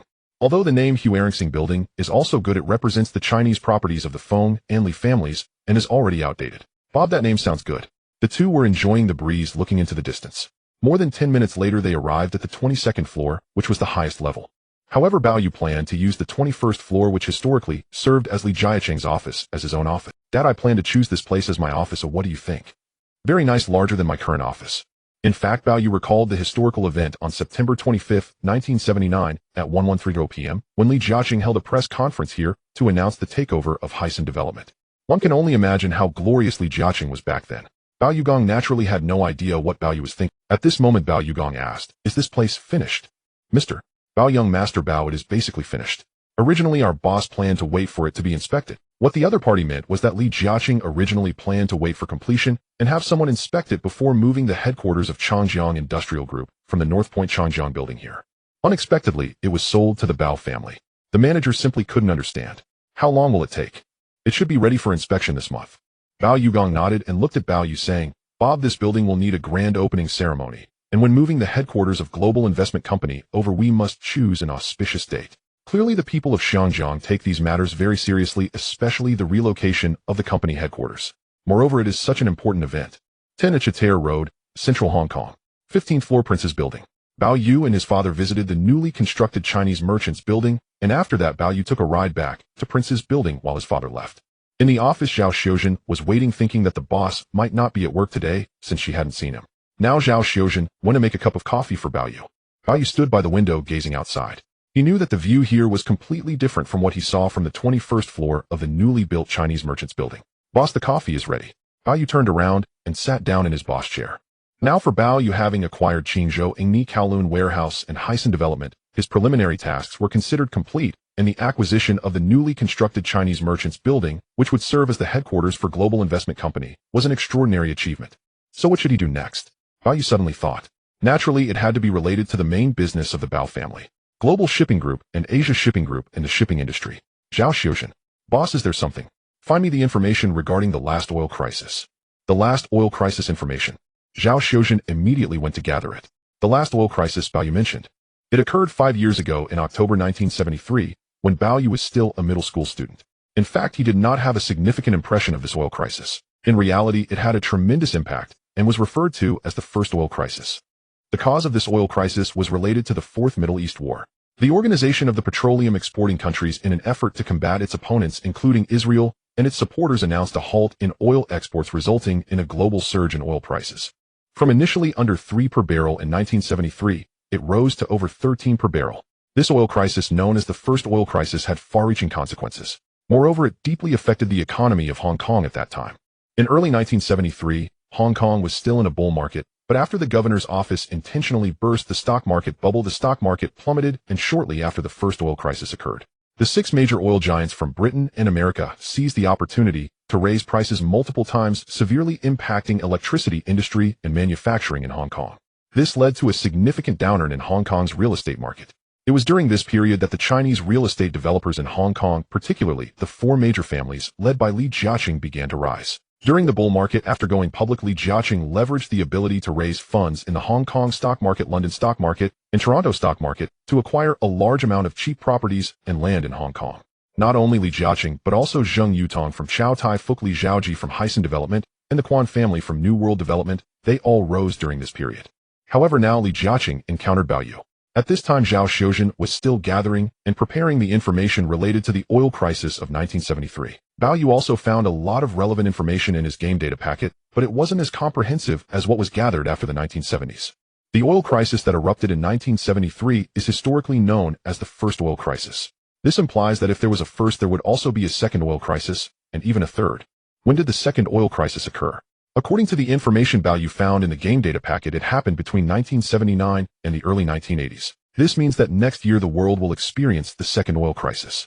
Compared to the first oil crisis, the second oil crisis had a greater impact and lasted longer. In addition to the trigger of the Iranian Revolution, the subsequent Iran-Iraq War lasted nearly 10 years, which was also a major factor affecting the second oil crisis.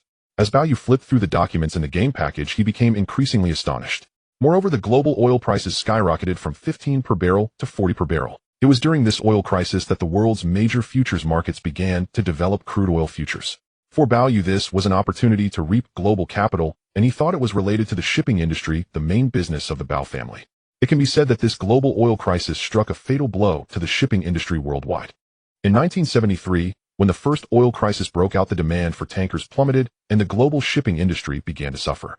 At that time, Bao Yu's father Bao Yu had just implemented a long-term lease policy to help Global Shipping Group survive the crisis. However, by 1973, the Bao family's fleet's carrying capacity had already exceeded 9.6 million tons. With these large ships, the family's wealth was estimated at between 700 million to 1 billion, and Bao Yu had already become the chief tycoon of the Chinese business community in Hong Kong. In reality, the Bao family's wealth was primarily tied up in those large ships. This meant that the most valuable assets of the Bao family were those large ships with a carrying capacity of 9.6 million tons, including supertankers. By 1977, that is last year, the carrying capacity of the Bao family's large ships had exceeded 13.47 million tons, and by the end of the 1970s, the carrying capacity of the Bao family shipping group had surpassed 20 million tons. Relying solely on Global Shipping Group and Asia Shipping Group, Bao-Yes shipping empire was not only the second largest in the world, but also equivalent to the total tonnage of the top 10 shipping groups combined, directly comparable to the total tonnage of the Soviet Union's merchant fleet. It is easy to imagine how terrifying the Bao family's shipping capacity is.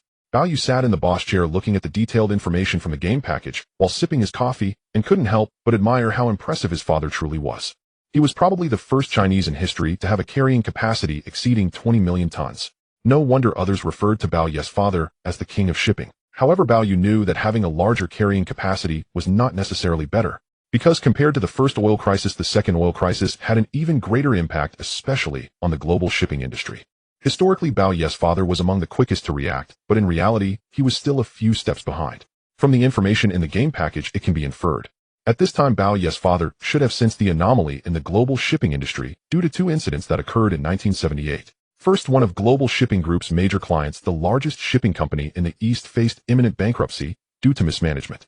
At that time, Shen Yin, who had replaced Sanders as the chairman of Huifeng Bank, had already sensed the issues in the global shipping industry based on various bank data and began to lose interest in Global Shipping Group, even warning Bao-Yes' father to reduce purchases of large vessels. He also requested a written guarantee regarding the reliability of the fleet's leases from Bao-Yes' father. Although the East Shipping Company later received support from the Eastern banking sector and weathered the crisis, Global Shipping Group was able to avoid significant losses.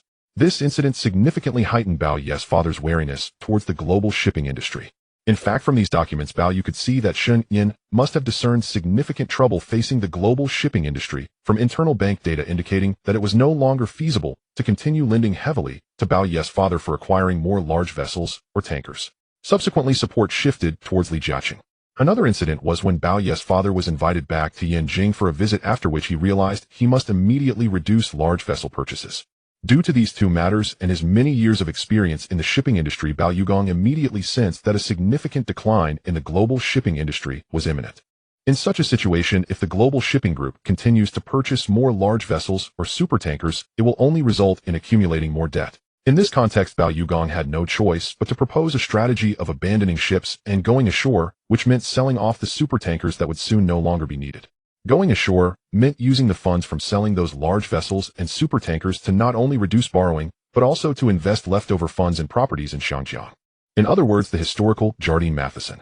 However, Jardine Matheson had already been swallowed up by Bao in advance.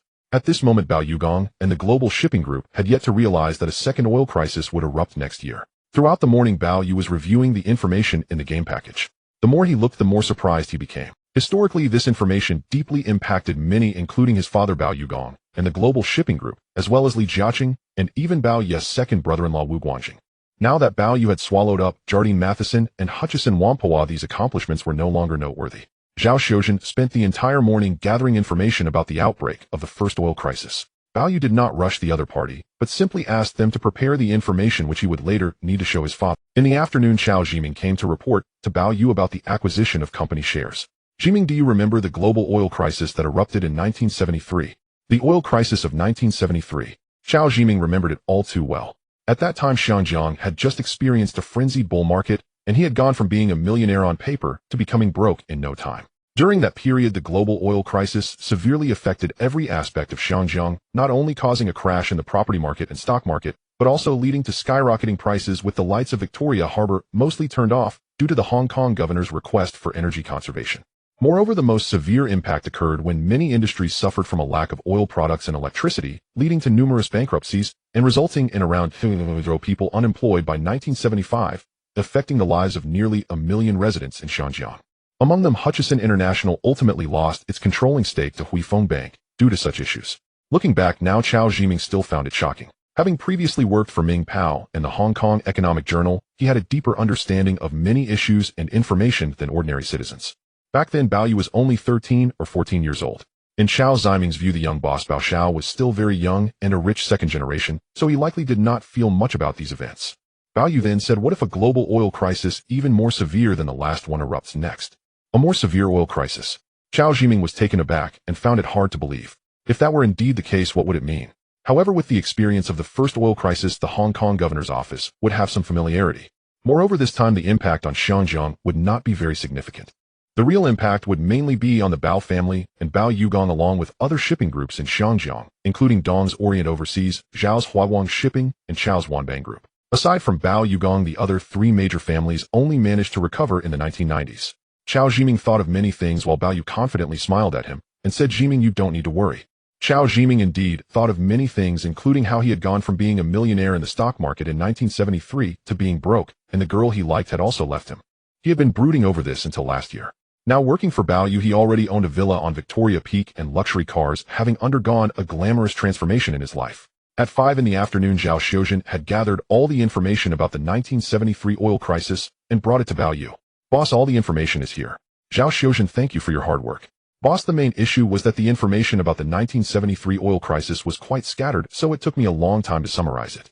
Bao Yu took a look and found that Zhao Xiuzhen, a high-achieving student, had covered the events before and after the outbreak of the first oil crisis and its impacts. After reviewing the materials, Bao Yu took them and came down from the prince's building. He got into a Bentley, and Shun Jihao and the other bodyguards drove to escort Bao Yu back to the Deepwater Bay Villa. Deepwater Bay Villa. Bao family. Bao Yu returned by car, got out, and entered the first-floor hall of the villa where he saw his father, mother, and grandfather. It was evident that Bao Yugong had just returned as well. In the morning, Bao Yugong and Bao Yu had visited the newly constructed Chinese bank, which was naturally very exciting. "Bob, it seems you were still a bit slower." Bao Yugong laughed. "Dad, I have something very important to discuss with you." "All right." Previously, it was always Bao Yugong who sought Bao Yu for discussions, but now it was actually Bao Yu looking for him. The father and son ascended to Bao Yu's study. After closing the door, Bao Yu handed the information about the 1973 oil crisis prepared by Zhao Xiuzhen to Bao Yugong. At first, Bao Yugong wondered what it was. Upon seeing the information about the 1973 oil crisis, he became increasingly astonished. He had personally experienced the oil crisis of 1973 and understood far better than many the risks it posed to the shipping industry. Although Bao Yugong had weathered this crisis through long-term leasing, he subsequently purchased even more cargo ships and supertankers. "Dad, what is the total carrying capacity of the global shipping group and the Asian shipping group combined?" Nearly 14 million tons, of which the global shipping group accounts for 10 million tons and the Asian shipping group accounts for 4 million tons. At this time, the Bao family's carrying capacity had not yet reached the historical high of 20 million tons by the end of the 1970s. In fact, the Bao family shipping group was far from that. "Dad, actually, it's more than that." "More than that?" Bao Yugong asked in surprise. "First, the Kowloon warehouse group we acquired before the Spring Festival has a shipping group with nearly 2 million tons of carrying capacity. Second, the Hutchison Whampoa's shipping group I acquired after the Spring Festival has nearly 3 million tons of carrying capacity. This means that together these two major shipping groups have close to 5 million tons. 5 million tons. In addition to Bao Yugong, the Dong family, Zhao family, and Chao family, there are several large-scale Chinese shipping groups in Xiangjiang, as well as the 4 major British trading houses, including Jardine Matheson, Hutchison Whampoa Wheelock, and Swire, and even other large and small Chinese and British shipping companies. However, in scale, they still fall far short of Bao Yugong. Bao Yugong ranked first in Xiangjiang, with the global shipping groups carrying capacity of 10 million tons, followed by the Asian shipping group, with 4 million tons, and only then did the other shipping groups follow. At present, Dong's Orient Overseas had not yet grown large, possibly only having a carrying capacity of several 100,000 tons. Its real development began in the early 1980s, when Dong's shipping group exceeded 11 million tons in carrying capacity. This means that at this time, with the global shipping group, the Asian shipping group, and Bao Yu with Kowloon Warehouse Shipping and Hutchison Shipping, their total carrying capacity was already close to 20 million tons. Bao Yugong was truly shocked. He had indeed overlooked Bao Yu's acquisition of Kowloon Warehouse and Hutchison Whampoa, which also involved these two major shipping groups. The global shipping group of Bao Yugong and the Asian shipping group, combined with the current acquisition of Geelong Warehouse and the shipping companies associated with Hutchison Whampoa, now indeed approaches a deadweight tonnage of 20 million tons. This is equivalent to the peak of the Bao family's holdings in the shipping group during the late 1970s. It is precisely because of this that Bao Yu felt that with the second oil crisis likely to erupt in a year, the crisis facing the Bao family was naturally approaching. Bao Yugong was still reviewing the materials that Bao Yu had shown him regarding the first oil crisis. Having personally experienced it back then, he was naturally very clear. "Bob, I am actually preparing to order a 405-ton super oil tanker from the Oriental shipyard, but this super oil tanker has a draft that is too deep to dock in Victoria Harbor, so I am still considering whether to place the order," Bao Yugong said. "What? Dad?" Bao Yugong actually wants to order a super oil tanker. A tanker with a deadweight of 405,000 tons. Bao Yu immediately replied, "Dad, this super oil tanker cannot be ordered, even if a contract is signed at Bob, what do you mean?" Bao Yugong knew that this material was very detailed and it would take a long time for him to read through. Dad, if a global oil crisis is about to erupt, and this one is going to be more severe than the one in 1973, what do you think will happen? A global oil crisis is about to erupt, even more severe than in 1973. Bao Yugong was clearly surprised, but seemed not to think much of it. Having been in the shipping industry for so many years, he was very sensitive to this matter. At this time, he had begun to feel that the global shipping industry might face a significant recession, including some oil-consuming countries reducing oil imports and consumption. This would mean that the idling of super oil tankers would occur, and it could become increasingly severe. In addition, the Oriental and Korean shipyards were significantly lowering prices to attract global shipowners to place orders, which would exacerbate the global oversupply of ships. Bao Yugong felt that historically this was probably around 1978. However, with Bao Ye's emergence, the Bao family had preemptively swallowed Kowloon Warehouse and Hutchison Whampoa, and Bao Yugong was not as strongly affected as in history. In other words, there was not the same urgency to abandon ship as in history. If it weren't for his son's sudden mention of a possibly more severe oil crisis, Bao Yugong wouldn't have thought about it at all. On the other hand, the shipping companies that Bao Yu absorbed from Hutchison Whampoa and Kowloon Warehouse had effectively increased the shipping strength of the Bao family, making it almost equivalent to adding another Asian shipping group. Bob, doesn't that mean the global shipping industry is about to enter a recession? Bao Yugong asked. Dad, not only that, but a large number of oil tankers will be idle and ports rusting away. On one hand, this brings no income, and the massive interest from loans must be repaid to the banks.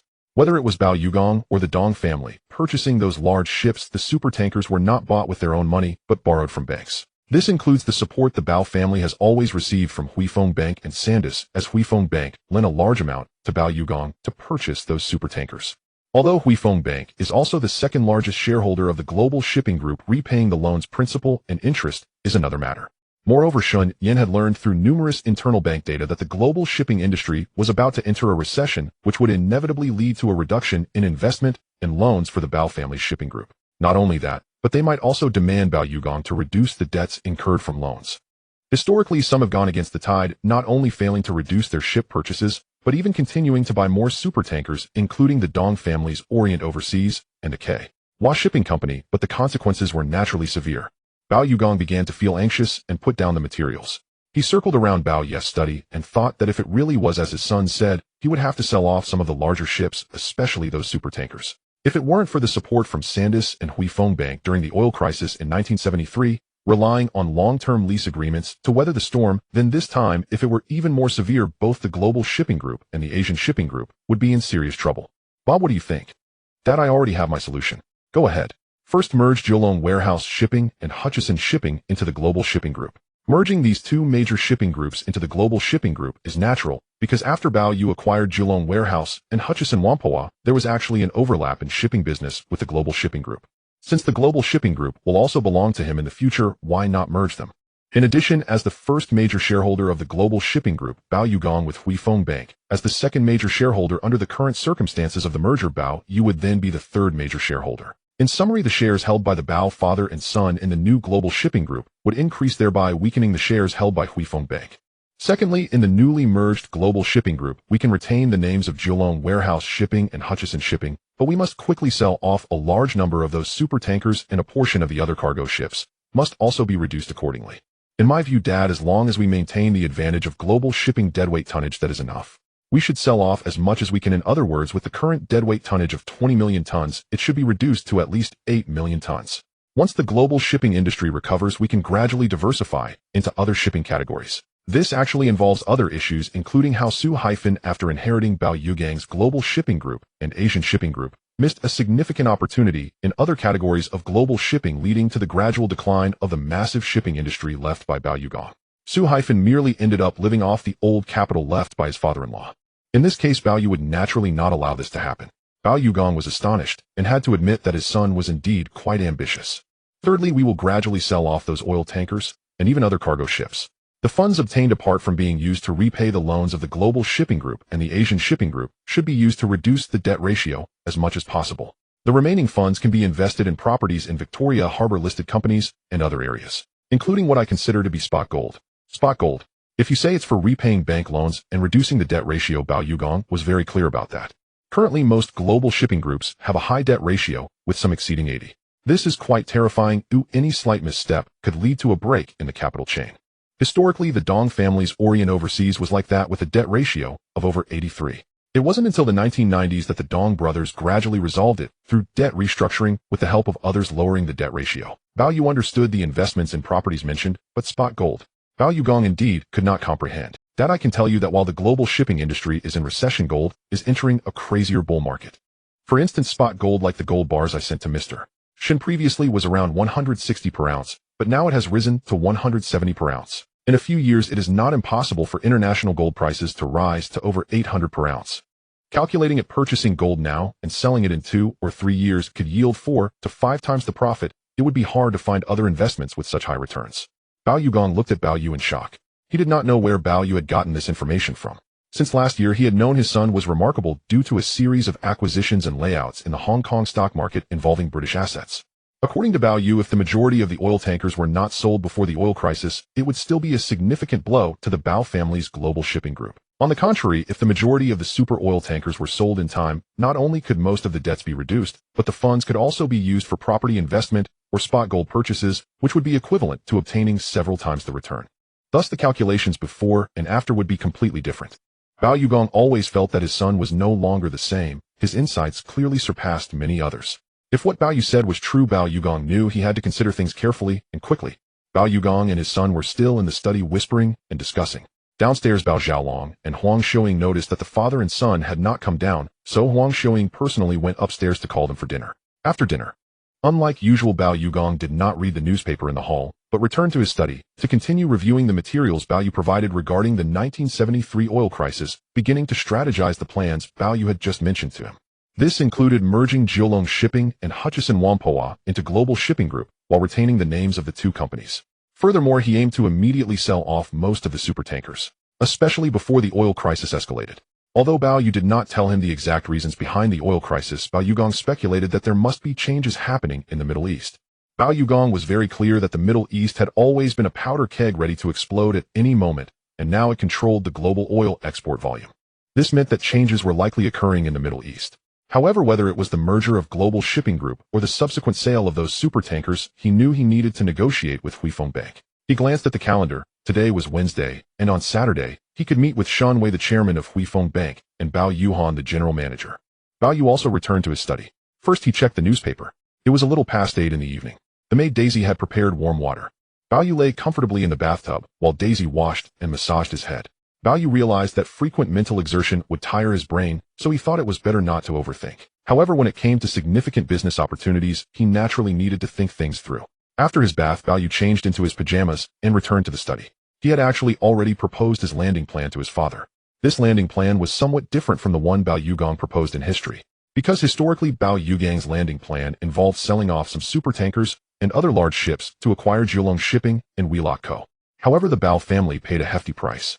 Now that Bao Yu had already taken over Jiulong Shipping, Bao Yugong no longer needed to proceed with such measures. Thus, with the funds obtained from the landing plan, the Bao family could invest heavily in gold. When gold prices rose to over $800 an ounce, they could sell it for several times the profit. At that time, it was not impossible for Bao Yugong's wealth to soar to $10 billion. With this sum of money, it would naturally be much easier for Bao Yugong and the Bao family to invest in other industry. Bao Yu knew that before his father Bao Yugong retired or completely handed over Global Shipping Group to him, his own global investment company and his father's Global Shipping Group were separate. On the other hand, Bao Yu was aware that historically Bao Yugong's proposal for the landing plan was not only due to his own business acumen, but also at the behest of Huifeng Bank, and in reality, it was a bold move by Bao Yugong. Because within Global Shipping Group, there was a significant portion of executives who opposed the landing plan, including Bao Ye's brother-in-law, Su Haifeng, who strongly opposed Bao Yugong's proposal. In contrast, his second son-in-law, Wu Guangjing, was very supportive of his father-in-law's plan at that time. Of course, this also reflected Wu Guangzhang's selfish motives, as he had already seen that Su Haifeng had been in Global Shipping Group for many years, making it difficult for him to intervene in the affairs of Global Shipping Group. The landing plan proposed and implemented by his father-in-law, selling off some supertankers to acquire Jiulong Shipping and other properties, was thus the most suitable for Wu Guangjing. In other words, this also reflected the selfish motives of the two sons-in-law of the Bao family and the solutions arising from Bao Yugong's judgment of the global shipping industry. Now it was different, largely due to his influence. It seemed that for this landing plan, Bao Yu felt it was worthwhile to test the attitudes of the four sons-in-law of the Bao family and other executives. A little past 10 in the evening, Bao Yu prepared to leave the study to return to the master bedroom for rest. He saw his father knocking on the door and coming in. "Dad, is there anything else?" "Bob, I fully support the plans you mentioned to me before dinner." At that moment, Bao Yugong no longer underestimated his dad. I believe that even if you want to implement the landing plan, there will still be significant resistance from Global Shipping Group. However, I think we should test the attitudes of these executives. If there are executives who strongly oppose, I believe their capabilities and limitations are quite limited. Upon hearing this, Bao Yugong agreed. He was much more aware of the current situation within Global Shipping Group than although Bao Yugong held the power of global shipping, there were still Su-Wu Guangjing and his elder brother Bao Yushu beneath him. Bao Yushu primarily managed overseas affairs, including those in the Far East and Singapore. In contrast, Su-and Wu Guangjing had already gained a certain level of power within Global Shipping Group. As for the newly appointed directors, Du Shenilang and Zheng Weijian, they were still far from it. Bob, you are right. I plan to discuss the merger of Global Shipping Group with Mr. Shun, and also the landing plan. We can invite Mr. Shun to play golf together on Saturday. Dad, you can arrange that. However, regarding the merger of Jiulong Shipping and Hutchison Whampoa, I will first discuss this with Meilisi and Weili. After finalizing their discussion, Bao Yugong returned to his study. The time had already reached 11 in the evening. Huang Xiaoying urged Bao Yugong to rest, but he felt excited and could not sleep. Xiaoying, you should rest first. I still have many matters to consider. At Bao Yugong's age, he was mostly an early riser who also stayed up late, and he still had plenty of energy. Can't you think of anything tomorrow? Xiaoying, you gave birth to a good son. Isn't he also your son? Bao Yugong returned to his study, letting his wife, Huang Xiaoying, rest first. After a night of rest, the next morning Bao Yu habitually rose early. With Daisy's assistance, Bao Yu washed up, dressed in a fitted suit, and came downstairs where he saw his father and grandfather reading the newspaper. Grandpa, Dad, good morning. Bob, good morning. After Bao Yu finished breakfast with his grandfather and parents, he was initially going to take his own car, but Bao Yugong asked him to get into his Rolls-Royce. In the car, Bao Yu learned that his father had only rested at 3 in the morning, considering various plans. Dad, I will go back to the company to inform Meilisi and Weili so they can discuss things with you. Back at the Prince Tower on the 15th floor, Bao Yu returned to his office and saw Zhao Xiuzhen already waiting for him. Secretary Zhao, please immediately notify Weili and Meilisi to meet with me. Weili received a call from Zhao Xiuzhen while he was in the executive president's office of the building on Wednesday. He had already signed an agreement on behalf of Bao Yu and Global Investment Company, with Zhou Qianhe representing Changjiang Industrial Group, to acquire 50 of Huahao Company's shares, which meant that 100 of Huahao Company's shares were now in the hands of the Bao family and Global Investment Company. Now that Weili suddenly received this call, he thought it was regarding the new construction of the Chinese bank building. Weili left the executive president's office. He drove to Prince's building and went up to the 15th floor. He saw his boss Bao Yu, Meilisi, Chao Jimin, and Zhao Xiuzhen already waiting for him. The office door closed. Zhao Xiuzhen made a cup of coffee for Weili, who had just arrived. Weili, you came at just the right time. There is something very important to discuss with you. After Weili sat down, Bao Yu said, this time the smooth acquisition of 50 of Huahao Company's shares from the Li family and the successful takeover of the newly constructed Chinese bank building were well done, Weili. Boss, it was all arranged by you. Weili knew that despite his desire to impress Bao Yu, everything regarding the acquisition of the new Chinese bank building seemed to be orchestrated by his boss. Once the new Chinese bank building passes inspection, we will select an auspicious day to move the headquarters there. Congratulations, boss. At this moment, Chao Jimin and Zhao Xiuzhen were very pleased. Previously, the headquarters of Ming Pao and Xian Pao were located in North Point, and even Li Jiaqing's Changjiang building was also there, which they both knew. At this moment, Chao Jimin and Zhao Xiuzhen were very pleased. Previously, the headquarters of Ming Pao and Xian Pao were located in North Point, and even Li Jiaqing's Changjiang building was also there, which they both knew. I didn't call you here to discuss the Chinese bank building, but to talk about the Bao family's Global Shipping Group. Bao Yu mentioned the impending global oil crisis. This matter had been briefly mentioned by Bao Yu to Chao Jimin and Zhao Xiuzhen yesterday, referencing the 1973 oil crisis. Unexpectedly, now the boss indicated that a global oil crisis was imminent. This upcoming oil crisis will have a longer-lasting impact, but it mainly relates to my father's shipping industry. Meilisi, Chao Jimin, and Zhao Xiuzhen all looked visibly surprised. Boss, what about you? Weili asked. I talked to my father privately last night. Currently, my father's Global Shipping Group and Asia Shipping Group together have a carrying capacity of over 14 million tons, most of which are supertankers. In addition, our Kowloon Warehouse Shipping and Hutchison Shipping together also have a carrying capacity of 4 to 5 million tons, which is quite terrifying when combined.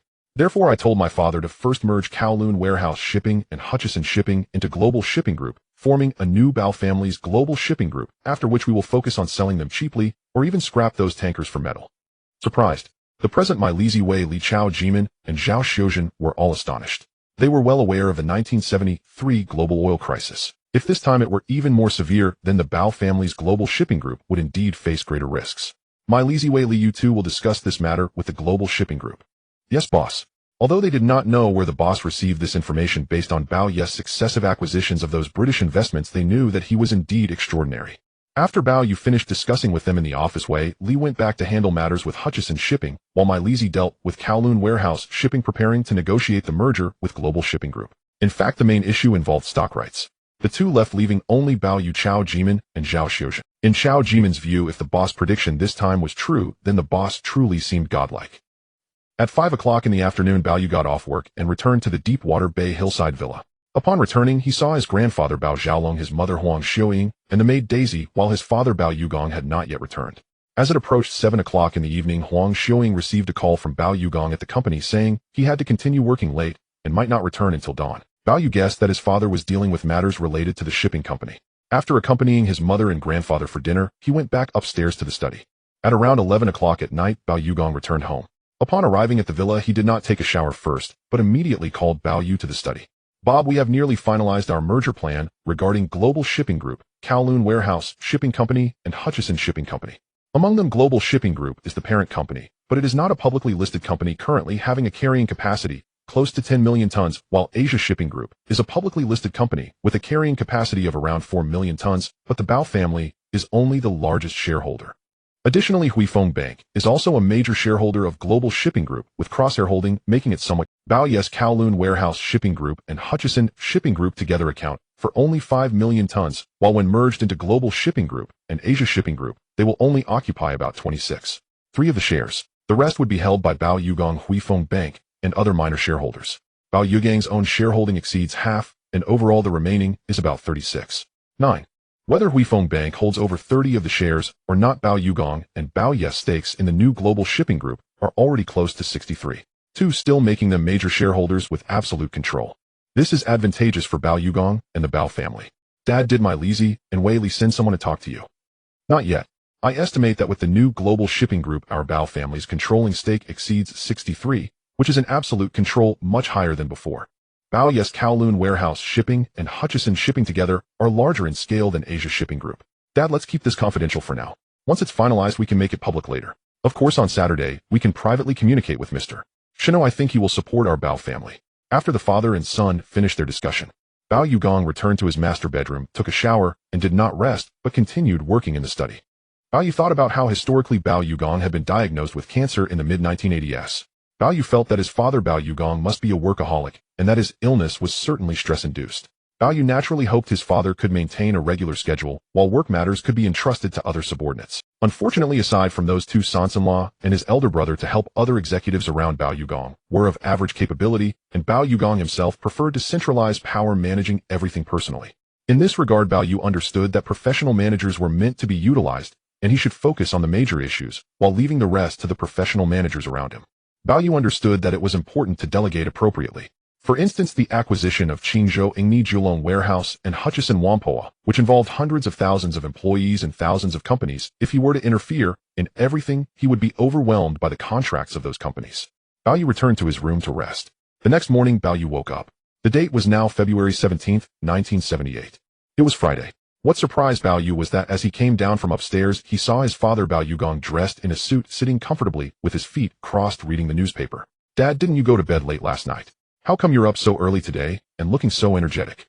Bob, your father is like your grandfather. As one grows older, one gets used to staying up late and rising early. At 60 years old, Bao Yugong had already adapted to this routine, just like Bao Xiaolong at 83. Bao Yu looked at the two of them gazing at him and thought of his grandfather. If history were to repeat itself, it seemed his grandfather would not have many years left. The two were oblivious to Bao Yu's thoughts. Bao Yu sat directly between his grandfather and Bao Yugong. After finishing breakfast, Bao Yu said, Mommy, I'm going out for dinner with friends tonight, and will return later. Huang Xiuying guessed that Bao Yu was probably going out on a date again. As Bao Yu prepared to get into his own Mercedes, Bao Yugong had already pulled him into the Rolls-Royce. In the car, Bao Yugong began discussing the merger of the Global Shipping Group. He was quite quick in his work, especially considering Bao Yu had mentioned the likelihood of an oil crisis truly occurring. In addition, he had sent someone to investigate the situation in the Middle East, highly suspecting that another war could break out there. If that were the case, the oil crisis that Bao Yu spoke of could indeed erupt again. In the central district of Hong Kong, in a high-rise apartment, Zhong Chuhong, dressed in a skirt, sat leaning on the balcony. At this moment, she could read, sip coffee, and enjoy the beautiful scenery of Victoria Harbor in the central district, even the skyscrapers of Kowloon Peninsula in the distance. How much would such a large apartment cost? Bao Yu did not tell Zhong Chuhong, but she knew that with the current real estate prices in Hong Kong, it would likely be over 10 million Hong Kong dollars. This was something Zhong Chuhong had never even dared to think about before. She flipped through a book titled A Brief History of Jewelry Design, which introduced the development of jewelry design and showcased many exquisite images of jewelry. After flipping through, Zhong Chuhong realized she had read this book many times. She set it down and gazed into the distance, wondering when young Master Bao would come again. At 5:30 in the afternoon, the doorbell rang. The maid Julia went over, bent down to look through the peephole, and found that young Master Bao was indeed outside the door. Miss Zhong, young Master Bao has arrived. Having not seen Bao Yu for some time, Zhong Chuhong upon hearing this rushed over without even putting on her shoes. Julia personally opened the door. Bao Yu saw Zhong Chuhong waiting for him. He smiled and took her into the living room. The bodyguards, including Chen Jihao, had already come in and were waiting in the small hall. This was a large apartment, nearly 200 square meters, considered a luxury residence in Hong Kong. In the evening at 6:30, the maid Julia had prepared dinner and came to knock on the master bedroom door, saying, "Mr. Bao, Miss Zhong, dinner is ready."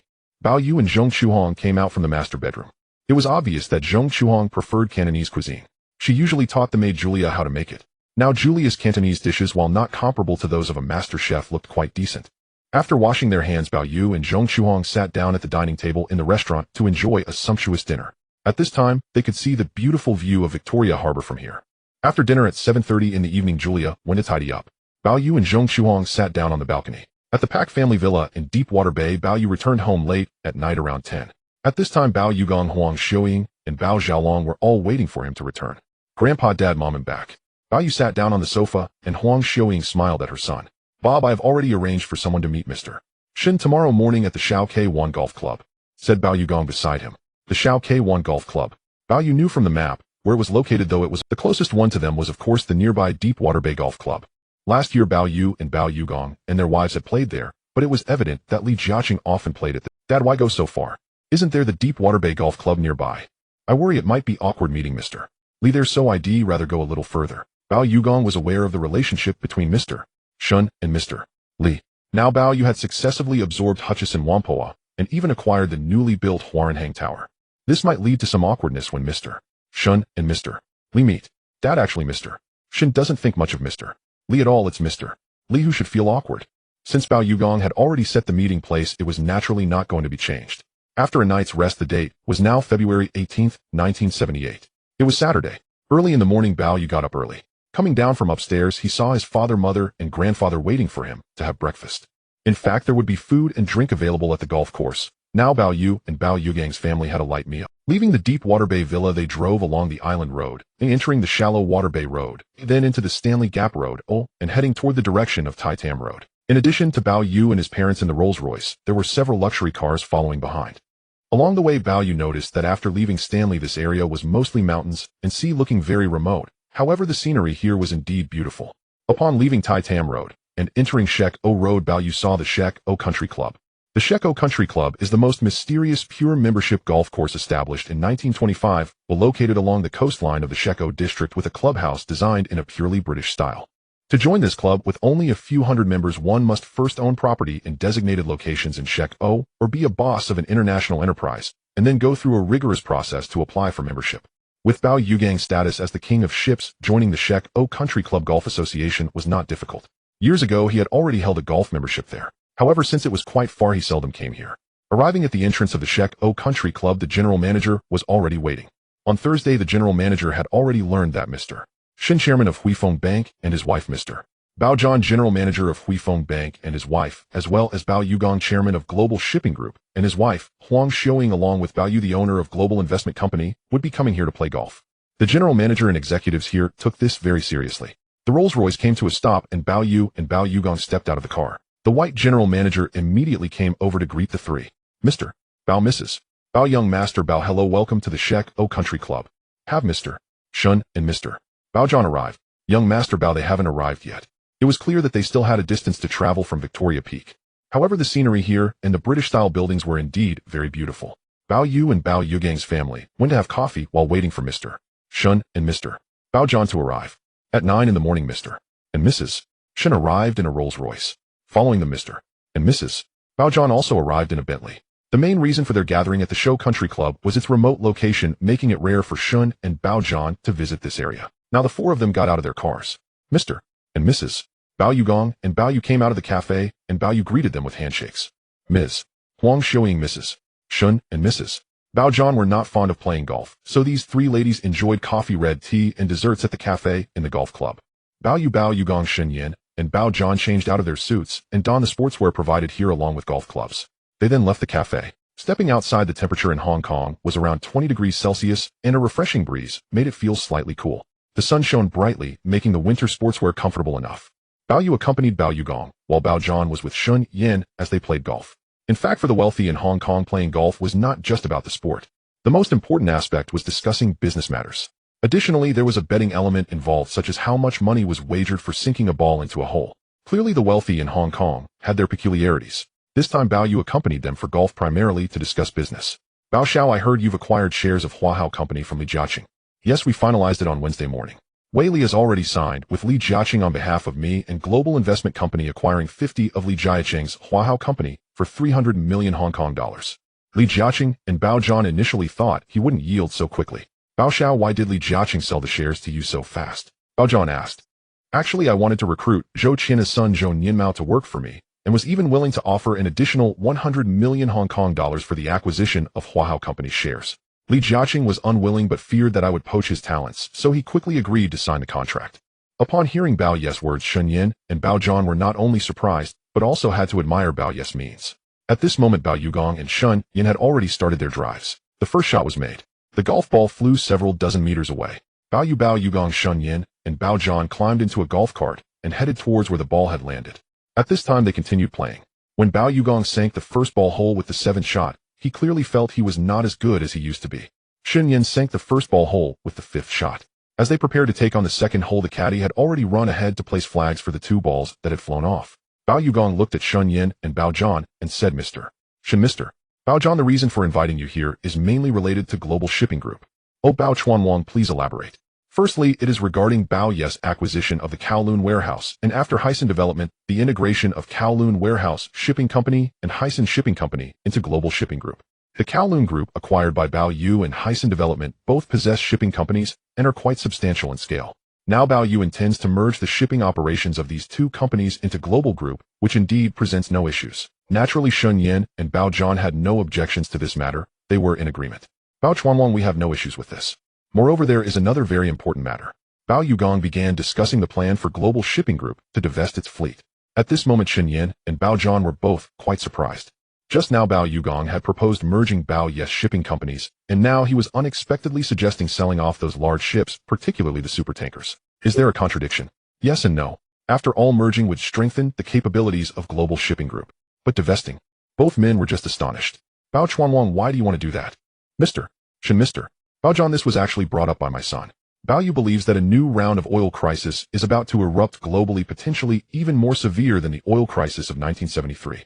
Therefore, divesting and reducing Global Shipping Group supertankers can lower the debt ratio and, on the other hand, increase Global Shipping Group's liquidity, allowing for investments in other industries. Of course, Bao Yugong did not mention buying gold.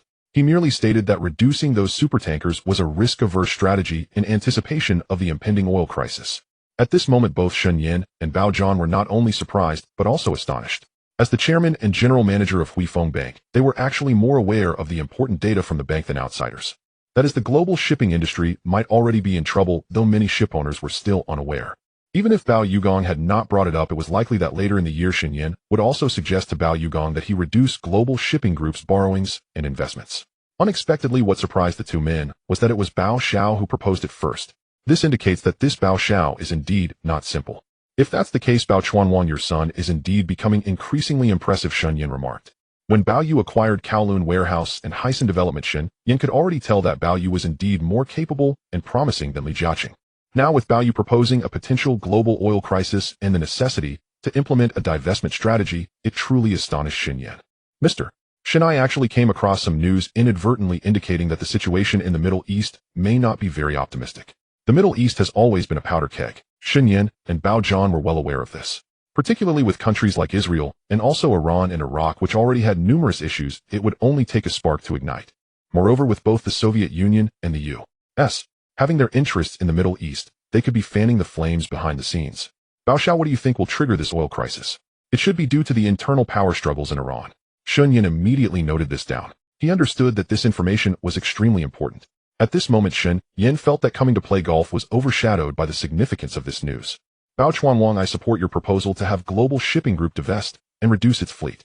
As the second largest shareholder of Global Shipping Group, Huifeng Bank merely sends directors or participates in important meetings without intervening in other matters, as Huifeng Bank believes no one in Hong Kong is more suitable than Bao Chuanwang to manage Global Shipping Group. Clearly, with regards to this matter, Bao Yugong merely informed Huifeng Bank.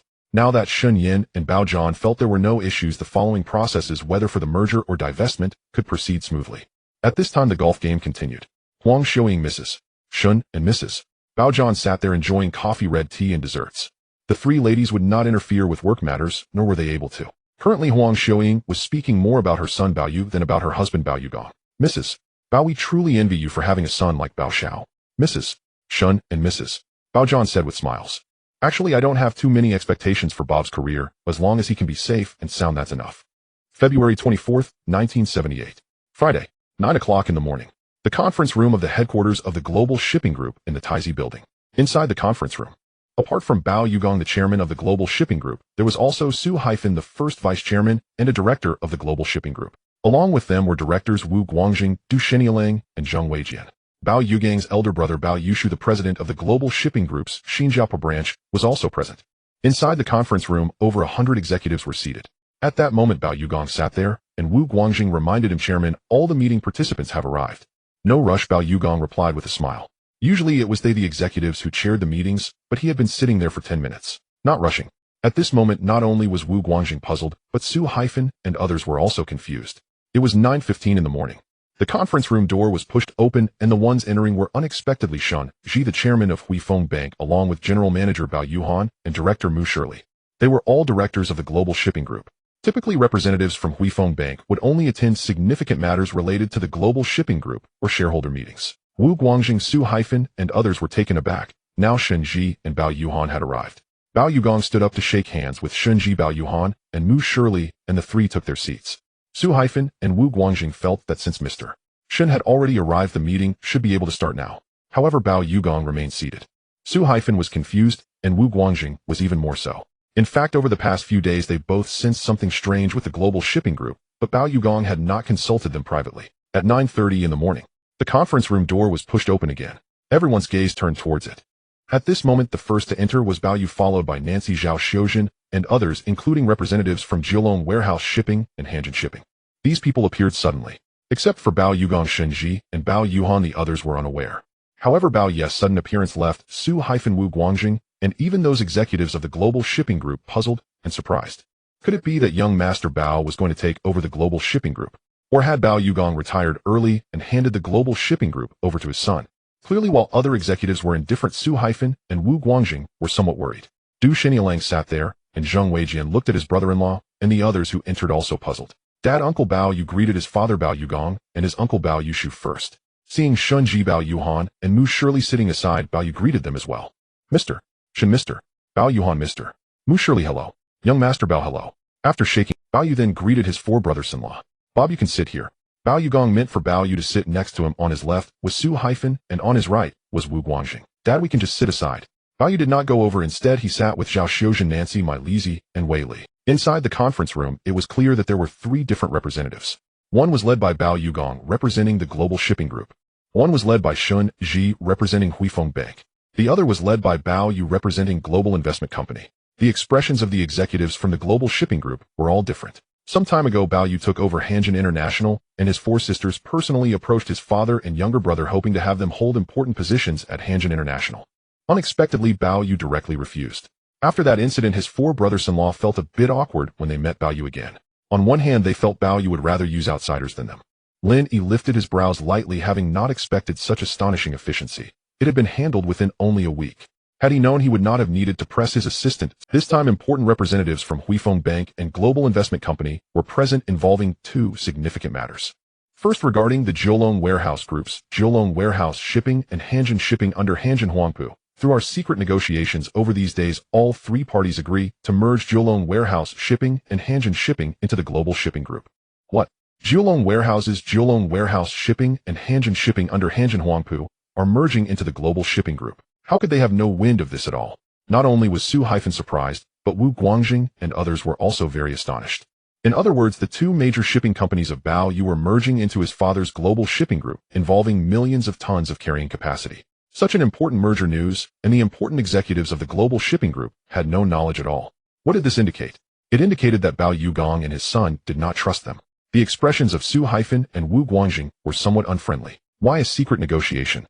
In fact, this involved over 10 listed companies under the Asian shipping group Longfeng International and Global Investment Company. So after the three parties confirmed this meeting would officially announce the news at a press conference in the afternoon.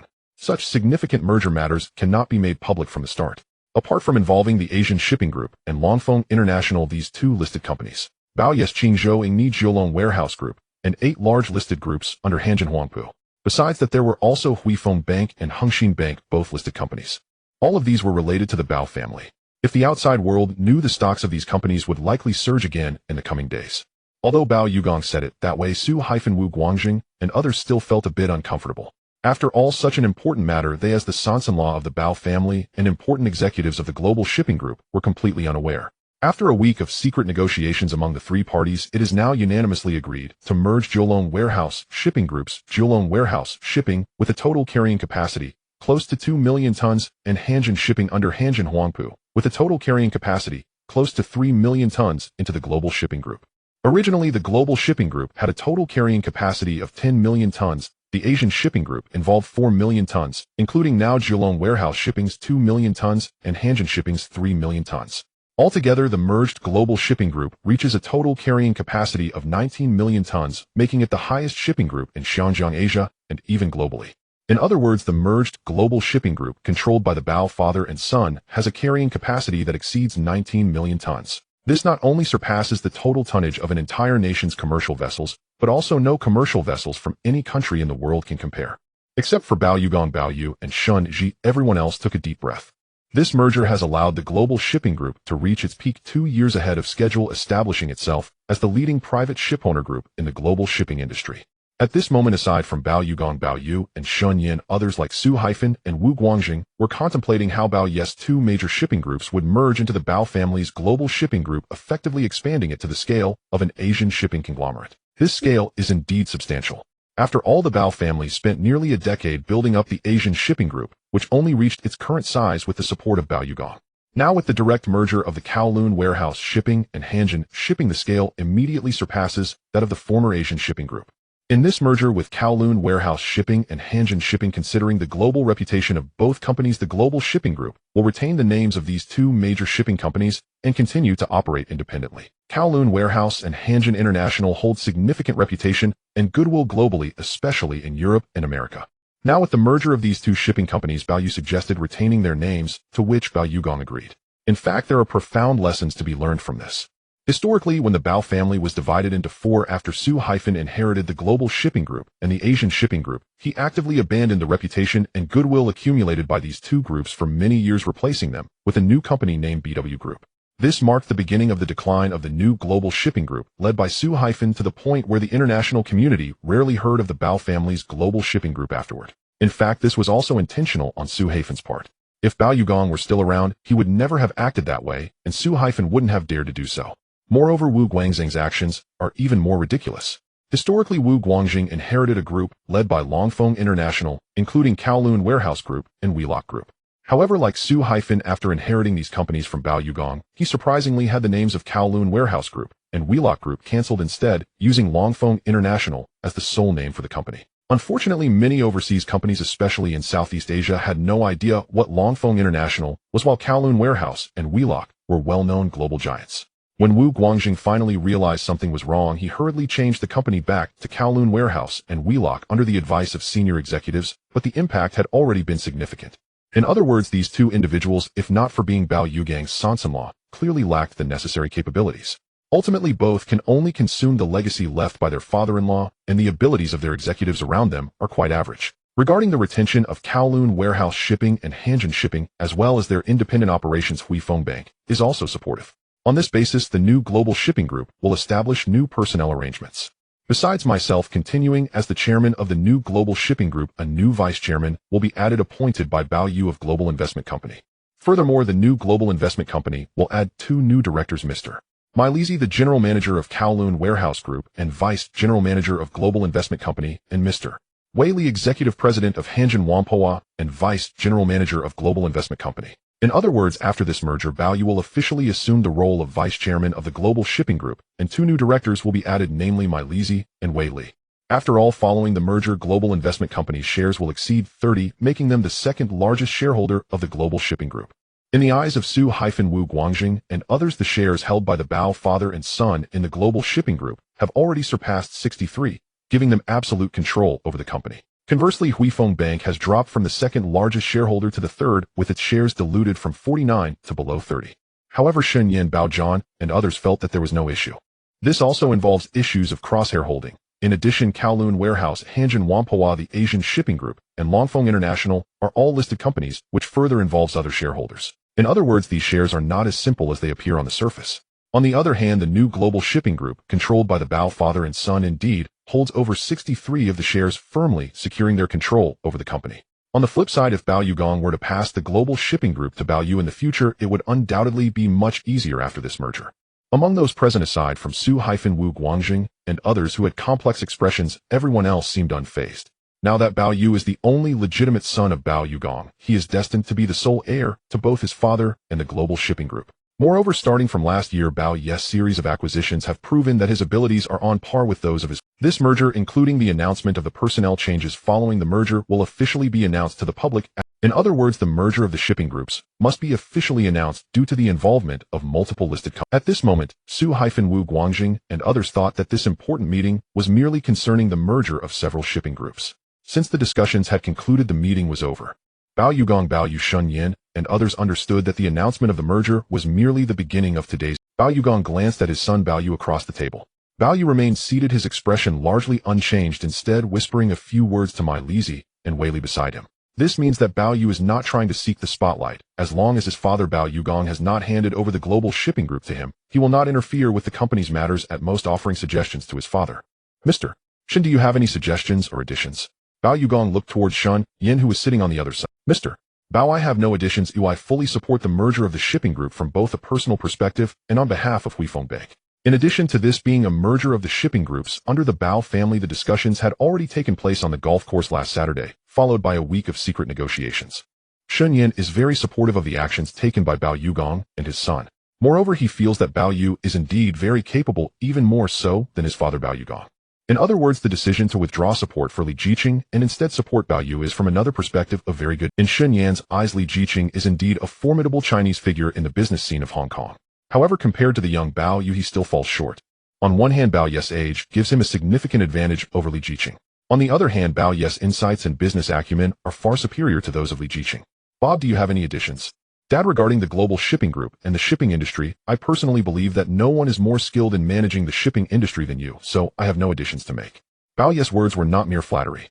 He knew that in Hong Kong's shipping industry, no one could match his father Bao Yugong. Additionally, Bao Yu is aware that until Bao Yugong formally hands over the Global Shipping Group to him, he will not interfere unless privately he may offer his father some suggestions. This is similar to the significant meeting content that will be discussed next, where Bao Yugong will formally propose the plan to abandon the boat and land. The merger of the Bao family's shipping conglomerate is merely an appetizer for today's meeting. The main course will be the new proposal for abandoning ship landings put forth by Bao Yu. Bao Yu had already informed Bao Yugong that if he proposed abandoning ship landings, there would undoubtedly be opposing opinions, meaning some individuals did not wish for Bao Yugong to proceed with this plan. At this moment, less than half an hour had passed since the meeting began. Bao Yugong looked at the executives present, including Shun Yin and Bao Yu, and stated the Global Shipping Group, based on the merger, will primarily focus on the task of abandoning ship landings next. Abandoning ship landings. This is a significant and shocking strategy. Bao Yugong had just proposed merging Bao Yu's 2 major shipping companies with the Bao family's Global Shipping Group, and now he was suggesting abandoning ship landings. What does this mean? Aside from Bao Yugong, Bao Yu, My Lizzie, Wei Li, Nan Shizhao Xiuzhen, and Shun Yin, the others present appeared very shocked, especially Su-Hyphen. He was completely taken aback. He had just thought that his father-in-law merging his brother-in-law's shipping company had already made the Global Shipping Group the largest in scale. Unexpectedly, his father-in-law had suddenly proposed abandoning ship landings. Wasn't that redundant? Everyone, do you have any objections? Bao Yugong asked. He looked out, and Su-Hyphen stood up directly, saying, Chairman, I oppose this. Indeed, the first to stand up was actually Su-Hyphen. Please explain your reasoning. Chairman, the Bao family's main business is shipping. Why suddenly proceed with abandoning ship landings? Moreover, the global shipping group has just merged with two other major shipping companies. Why abandon ship now? Isn't that redundant? Sue Haifen's statement not only represented his own views, but also included the opinions of some other executives from the global shipping group. These individuals were all loyal subordinates of Bao Yugong.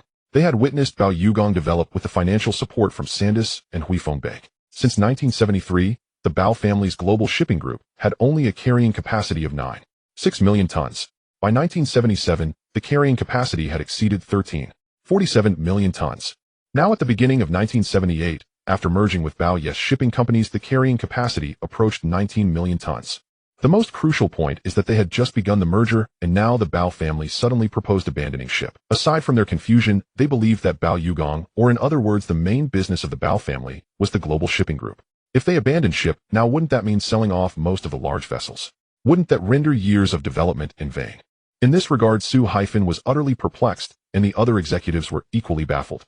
Bao Yugong looked at Sue Haifen and the executives supporting his opposition to the abandoning ship landing proposal, and he realized that his son had accurately pointed out the situation. Bao Yugong also understood why his son was reluctant to rely on these brothers-in-law, and even less inclined to use the executives of the global shipping group. Bao Yu was equally surprised to witness this scene. It was hard to imagine the immense pressure and resistance his father Bao Yugong faced in history with the proposal to abandon ship landings. After all, his eldest son-in-law Sue Haifen directly opposed this proposal. Is there anyone else with different opinions? Bao Yugong inquired. Chairman, the Bao family's main business is shipping, and we absolutely cannot abandon ship. Otherwise, it would mean willingly giving up our own advantages. Another executive stood up to speak. Bao Yugong ignored the opinion and looked towards Wu Guangjing, who was also somewhat bewildered. In the past, his father-in-law would discuss important matters privately with him in advance. Now he was completely unaware. First the merger, now the proposal to abandon ship. He sensed that there was a significant issue at play. Wu Guangjing knew that he had entered the global shipping group a few years later than Sue Haifen, and his influence within the group was not comparable to that of Sue Haifen. It was precisely for this reason that he felt his father-in-law's sudden proposal to abandon ship landings must have a substantial reason behind it. He just did not know what it was yet. Wu Guangjing, what are your thoughts? Chairman, I support your proposal for abandoning ship landings, Wu Guangjing stated. This scene also surprised Bao Yu. Although historically Bao Yugong did not have him as a son, the proposal to abandon ship landings was made on the basis of acquiring Kowloon warehouse. Ultimately, it was due to Wu Guangzhang's selfish motives. He realized that he could not inherit his father-in-law's maritime kingdom, which would undoubtedly be inherited by Sue Haifen and his wife. If Bao Yugong abandoned or sold part of the large ships to obtain funds to acquire Kowloon warehouse and other companies, then Wu Guangjing would have the right to inherit. Of course, whether Wu Guangzhang's capabilities were superior to Sue Haifen's, or if he was much stronger, it could only be said that they were fairly equal. Historically, Wu Guangjing and his son merely lived off the resources left by Bao Yugong. In comparison to others like Li Jiaqing and the other four families, they still fell short. Du Shinichiro, what are your thoughts? Du Shinichiro was attending such an important meeting for the first time. He had been sitting quietly, clearly realizing that his status and influence here were even lesser than those of the If it weren't for Bao Yugong's third son-in-law Bao Yu proposing that he be appointed as a director of the global shipping group last year, he wouldn't even have been able to attend. Now Du Shinichiro suddenly saw his father-in-law asking him a question. He looked at his brother-in-law Bao Yu, who still bore the same expression. Du Shinichiro could only say, Chairman, I do not understand this proposal and cannot express support or opposition. With this statement, Bao Yugong understood the level of Du Shinichiro's capabilities. No wonder Bao Yu only proposed that he serve as a director and did not ask him to do anything further. Zheng Weijian, what are your thoughts? Chairman, I support the proposal for abandoning ship landings. Zheng Weijian stood up and said, What is your reasoning? Chairman, I have no reasoning. In other words, he simply supported the proposal upon learning that Bao Yugong had proposed abandoning ship landings. Looking around, Bao Yugong realized why Bao Yu looked down on these four brothers-in-law and the executives. It was evident from the current situation. Ultimately, over the years, his absolute control over the global shipping group and unwillingness to delegate authority made it difficult to cultivate independent executives. In this regard, Bao Yu had also told his father to focus on the main issues and delegate everything else, otherwise he might truly exhaust himself. Yushu, what are your thoughts? After questioning the fourth son-in-law, Bao Yugong turned to his elder brother. Bao Yushu had been sitting there listening and observing, and he felt that this matter was not that simple. The Bao family first merged and then abandoned ship, which is akin to cutting back after a merger. On the surface, it seemed contradictory or redundant. Bao Yushu knew that this matter was definitely not as simple as it seemed. Chairman, I personally support the proposal for abandoning ship landings mainly because I have also heard some news from overseas. Bao Yushu had been responsible for the affairs of the Oriental and New Japa branches of global shipping, which were not as significant as the headquarters. However, he was indeed more familiar with the overseas situation. Thus, when Bao Yugong proposed the abandoning ship landings proposal, he felt that this matter was not as simple. Bao Yushu is a few years older than Bao Yugong and knows his younger brother very well. It is evident that he has matured significantly. At such an important meeting, even though he feels that Bao Yugong's sudden announcement of the merger and then abruptly deciding to abandon the ship for landing raises significant concerns, he cannot behave like Su Hyphen.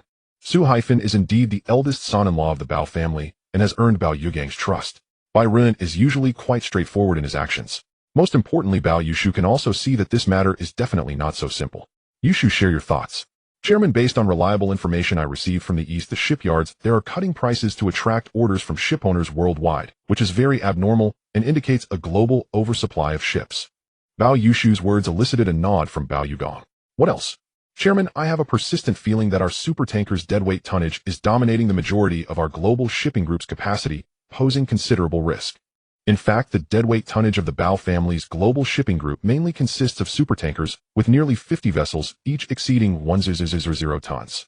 Recently, Bao Yugong even planned to finalize the acquisition of a supertanker with a capacity of 4,050 tons.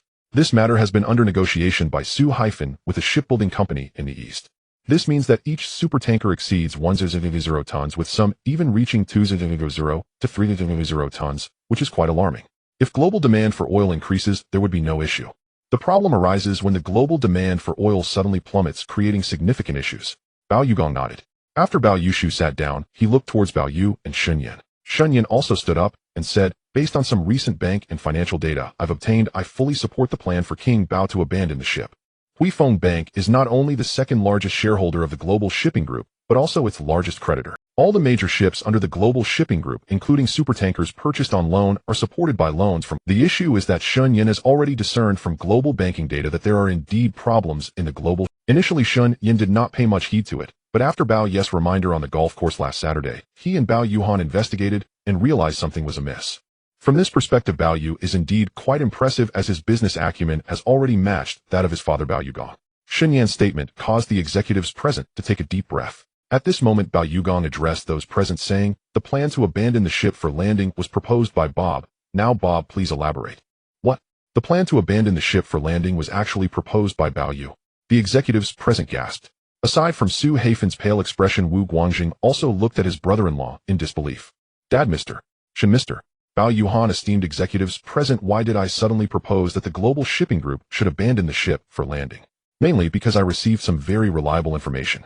First, since the oil crisis erupted in 1973, a global demand for tankers has already started to decrease, indicating that the shipping industry was already facing a downturn at that time. However, at that time, my father managed to navigate through this oil crisis by means of long-term leasing. This time, if the impending oil crisis is more severe than that of 1973, one can only imagine what the global shipping group or the global shipping industry will look like then. A more severe oil crisis. It was evident that Su Hyphen and the executives showed disbelief.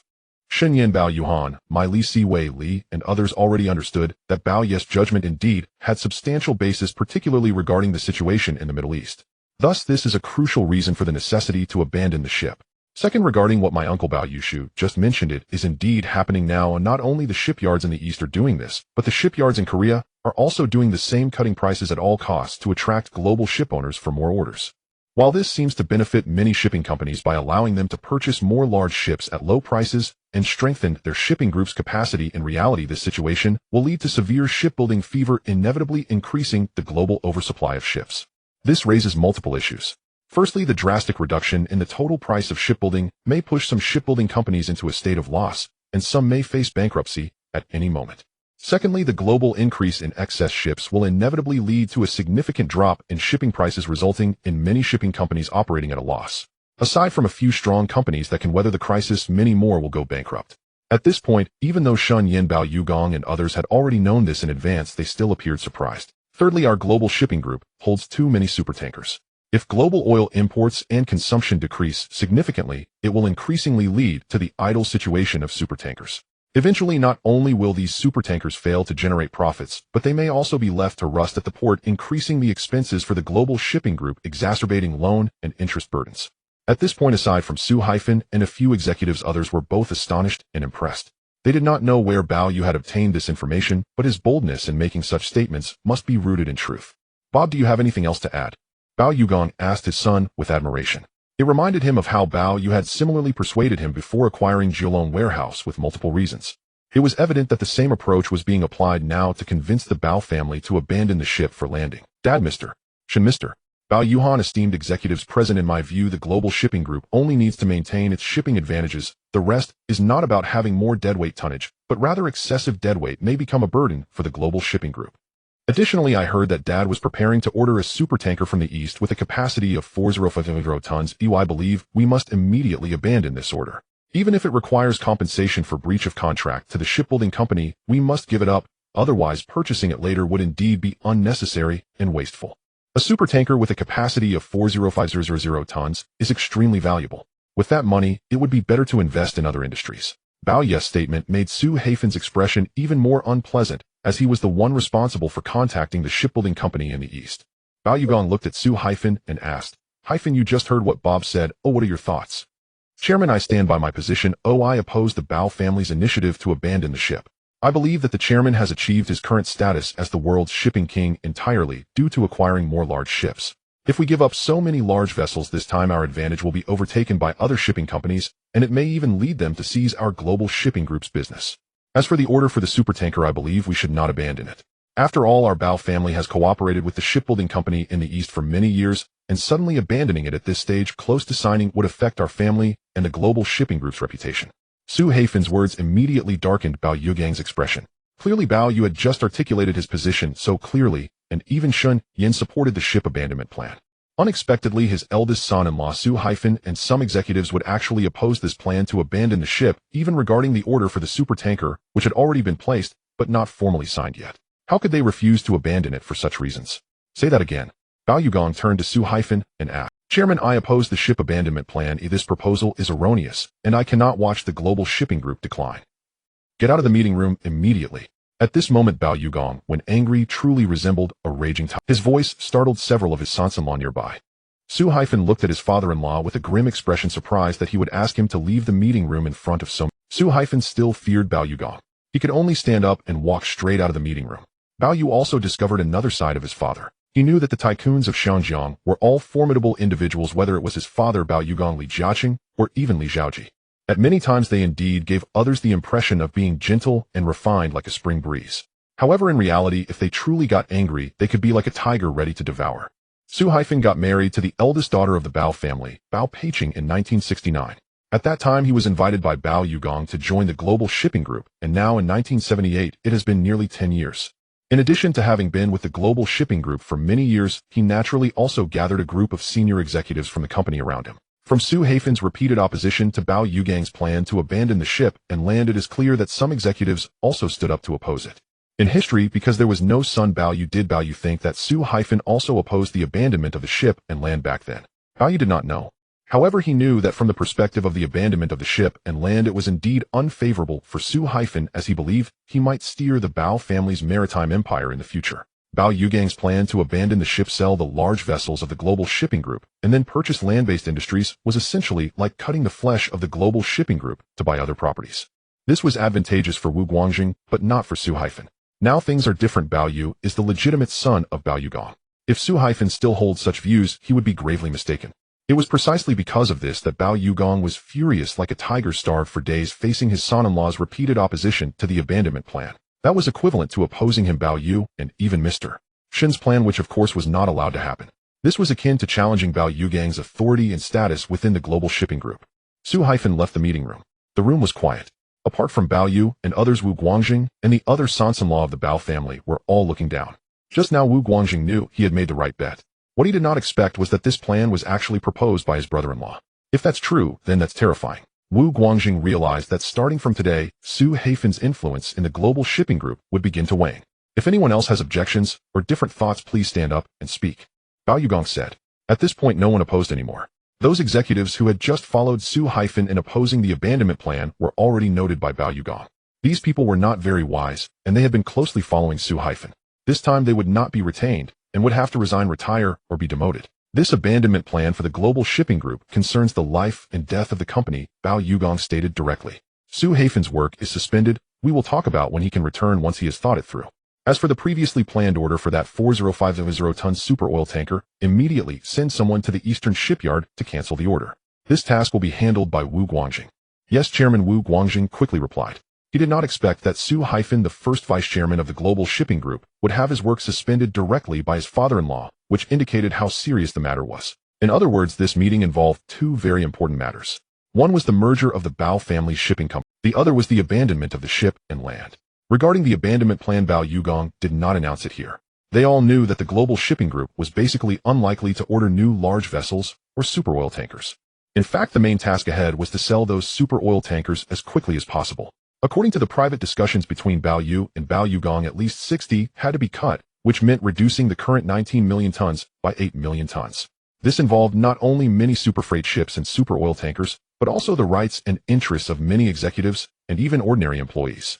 In fact, some executives and ordinary employees wished to be dismissed or fired. Clearly, the first batch to be let go would be those who had just opposed Bao Yugong's plan along with Su. Next, they would gradually sell off those large vessels and dismiss a portion of the executives or ordinary employees. This could not be accomplished overnight. It would start from the late 1970s and continue until the late 1980s, and it would not be until the early 1990s when the shipping industry in Xinjiang and even globally recovered that the global shipping group could begin to acquire other ships, but by then they would start to develop into other categories of large vessels. Especially in the future, the focus would be primarily on container ships. Buying super oil tankers like before would no longer be feasible. Bao Yugong announced the end of the meeting. Xinyan, Bao Yuhan, and Mao Shirley prepared to leave. Before leaving Bao Yugong, Bao Yu and others shook hands with Xinyan. Xinyan looked at Bao Yu with admiration. He knew that with Bao Yugong having a son like Bao Yu, the Bao family was destined to be very different. The three of them left. The other executives also left in succession. After Meilisi Wei Li and others left, Bao Yu followed to Bao Yugong's chairman's office. Entering the office, Bao Yugong looked at Bao Yu and said, "Bob, you really guessed it. There was indeed a group of people opposed to the abandonment plan. However, I did not expect that Su would also stand up to lead the opposition. That my brother-in-law is just like that. He probably values the global shipping group very much, so all he sees is the shipping group neglecting the rules of the global shipping industry." In fact, Bao Yugong had a good understanding of Su. Over the years, he had let Su handle many matters to cultivate his abilities. From the current perspective, over time, Su had focused his attention solely on the global shipping group, but he overlooked the fact that there was also the Bao family and Bao Yu.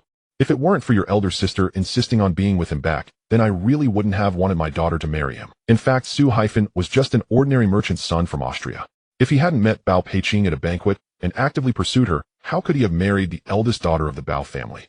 Dad, let's not talk about the past. Just now in the meeting room, you scolded my brother-in-law fiercely. He must be feeling terrible now. If he tells my sister about it, she will probably be worried. Now Bao Peiqing is pregnant and has been for 6 to 7 months. If this incident affects her, it will harm both her and the child in her womb. Bob, what do you think? Dad, how about this? I'll leave work early this afternoon to check on my sister. That's fine. After their conversation, Bao Yu left his father's office. Bao Yugong remained inside. It was clear that he could easily discern the thoughts of his sons-in-law and those executives. No wonder Bao Yu was reluctant to use these brothers-in-law, let alone those executives. Comparing his executives to those like Meilisi and Wei Li beside Bao Yu, the difference was vast. In this situation, how could he trust those executives to manage the global shipping group? Knock, knock. There was a knock at the door. When the door opened, it was Wu Guangjing. He had just seen Bao Yu come out of Bao Yugong's office and came over. "Chairman." "Guangjing, what's the matter?"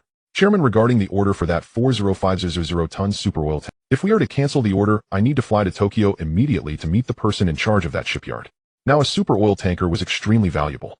Back in the early 1970s, the Jardine Matheson Group, represented by Henry Joseph, wanted to exchange the Concordia building for a super oil tanker over 200 tons under the Global Shipping Group. This means that back then a super oil tanker could be exchanged for the Concordia building, which is now the tallest building. However, at that time, just before the oil crisis in 1973, such a super oil tanker was worth 2 of those Concordia buildings. Bao Yugong did not expect that just a few years had passed. Now the prices of large vessels globally, especially super oil tankers, had plummeted, while properties in Xinjiang had become increasingly valuable. It was likely that the Concordia building had become the most valuable property in Xinjiang, and now trading that 405-ton super oil tanker for the Jardine Matheson Group would not be appealing to them. Even so, this super oil tanker was indeed very valuable. In this situation, Wu Guangjing had no choice but to fly to Tokyo to meet with the relevant person at the shipyard. "You go ahead," Bao Yugong said. After Wu Guangjing left, Bao Yugong just thought about the successful secret methods he had used over the years.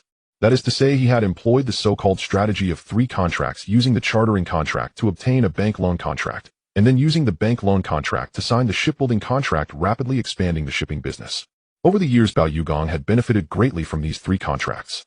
This was not only because he knew Sanders back then, which allowed him to gain the support of Sanders and Huifeng Bank. Moreover, his close cooperation with the Eastern Shipyard and Eastern Shipping Company had made him the king of ships. According to what Bao Yu said, now with the world oil crisis about to erupt again, these secret methods were clearly no longer. It was likely that the Eastern Shipyard and Eastern Shipping Company would face significant risks, and whether they could weather this crisis would depend on the support of the banking sector and even the conglomerate in the East. At Prince Tower in the conference room of Huanqiu Group's headquarters. That morning, reporters from Zhangjiang's major mainstream outlets all received calls from the public relations office of Huanqiu Hengyun Group. That morning, Asian shipping group Longfeng International and listed companies such as Zhilongkang and Heji Huangpu traded as usual. It was 1 o'clock in the afternoon. When Zhangjiang's 4 exchanges reopened, Asian shipping group Longfeng International, Zhilongkang, Heji Huangpu, and related companies all suspended trading.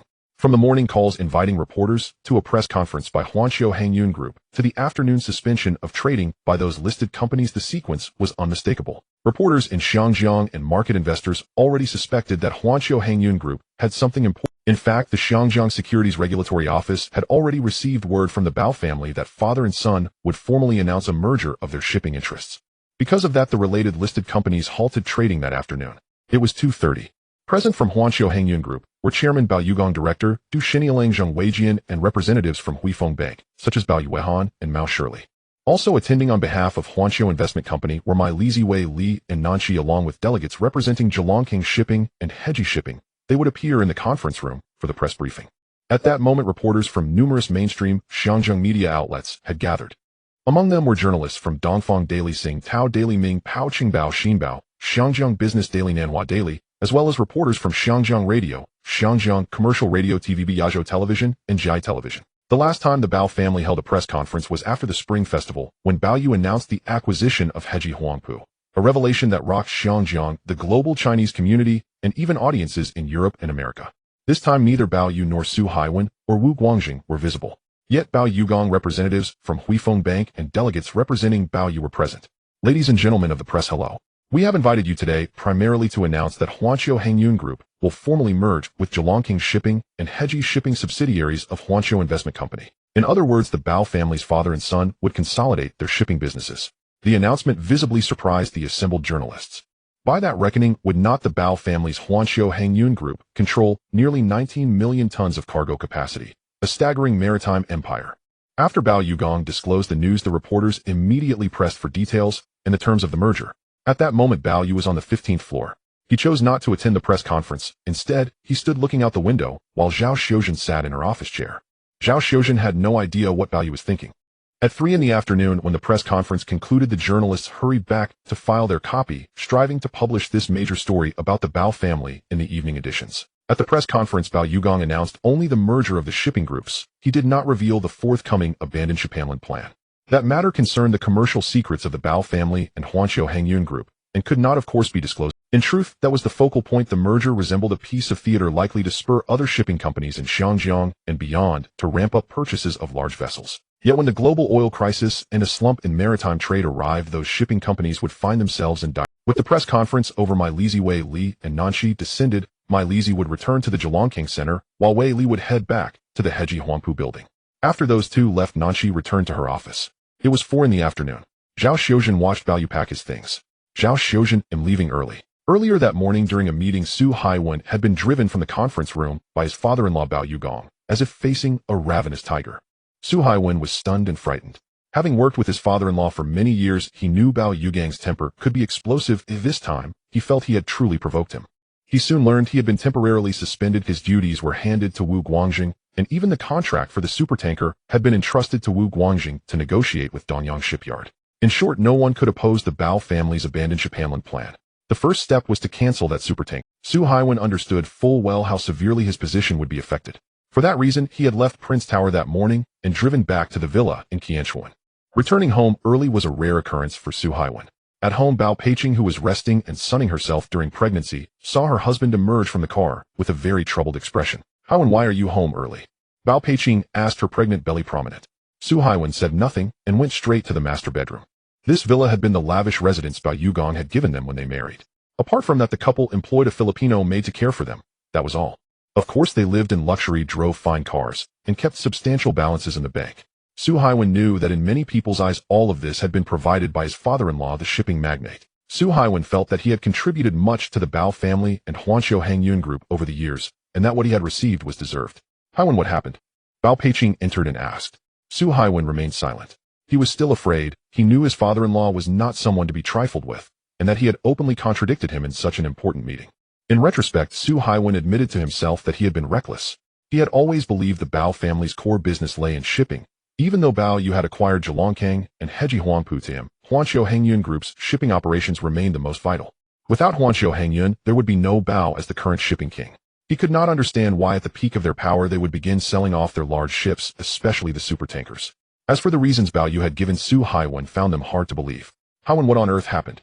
Peiqing, it's not. Su Haiwen said this knowing deep down that the truth lay in the disparity between their families. Having married the Bao family's eldest daughter, in the eyes of outsiders, he might well be no different from other sons-in-law, who married for advantage. If Bao Yugong had not had a son like Bao Yu, many would assume Su Haiwen had married the eldest daughter merely to attach himself to the Bao family. Tell me exactly what happened. Is something wrong with Grandpa? He'll go to Shinchuan right now to talk with Mommy, Bao Peiqing said at once. No, don't go. Thinking of the ferocious scene his father-in-law had created in the boardroom, Su Haiwen remained. As Bao Ye's power grew, it only made the sons-in-law's shortcomings more apparent. Even if he sent Peiqing to meet Bao Yugong and his wife, what would it accomplish? It would likely earn him only greater contempt. Peiqing wanted to go, but Su Haiwen forbade it, and so she had Shallow Water Bay Hillside Villa. Boss, we've arrived, Chun Jihao said as he parked the car. This is precisely the dowry given by Bao Yugong and his wife when Bao Peiqing married Su Haifen, a luxurious villa in Shallow Water Bay Hillside, where Su Haifen and her husband have been living ever since. Bao Yu has likely been here before, but he rarely comes. Now Chun Jihao has parked the car and opened the door. As Bao Yu got out of the car, he noticed that the scenery and environment here were quite pleasant, being one of the major luxury residential areas in Xinjiang. Like Deepwater Bay, there are many wealthy individuals in Shallow Water Bay as well. Bao Yu stood there while Chun Jihao went to ring the doorbell. A few minutes later, a maid came out and asked through the iron gate, "Who is it?" "It's young Master Bao here to see the young lady of the Bao family," Chun Jihao replied. Young Master Bao? That would be Bao Peking's younger brother. The maid inside hurriedly opened the door. Bao Yu and Chun Jihao along with the bodyguards entered. After a while, Bao Yu saw his big sister, Bao Peiqing, who was heavily pregnant, coming down the stairs. "Bob, what are you doing here?" Bao Yu approached cautiously to support his sister. Bao Peiqing was now over 7 months pregnant, in the late stages of her pregnancy, with just 2 to 3 months left until childbirth. Bao Peiqing was eating while sleeping well and living well with ample nutrition, making her belly quite prominent. Of course, every woman's pregnancy experience is different. Some women, even in the late stages of pregnancy, may still appear as if nothing has changed, while in reality, they are carrying a child. Bao Yu supported his sister aside and said, "During the meeting this morning, my brother-in-law strongly opposed Dad's plan, resulting in him being scolded in public." "What? So that's what happened?" No wonder Su Haifen came home early alone this morning without saying anything. "It turns out it was this matter. Your brother-in-law came back this morning but didn't say anything to me." "Sister, could you ask the maid to call him down?" Bao Peiqing then instructed the maid to go call Su Haifen.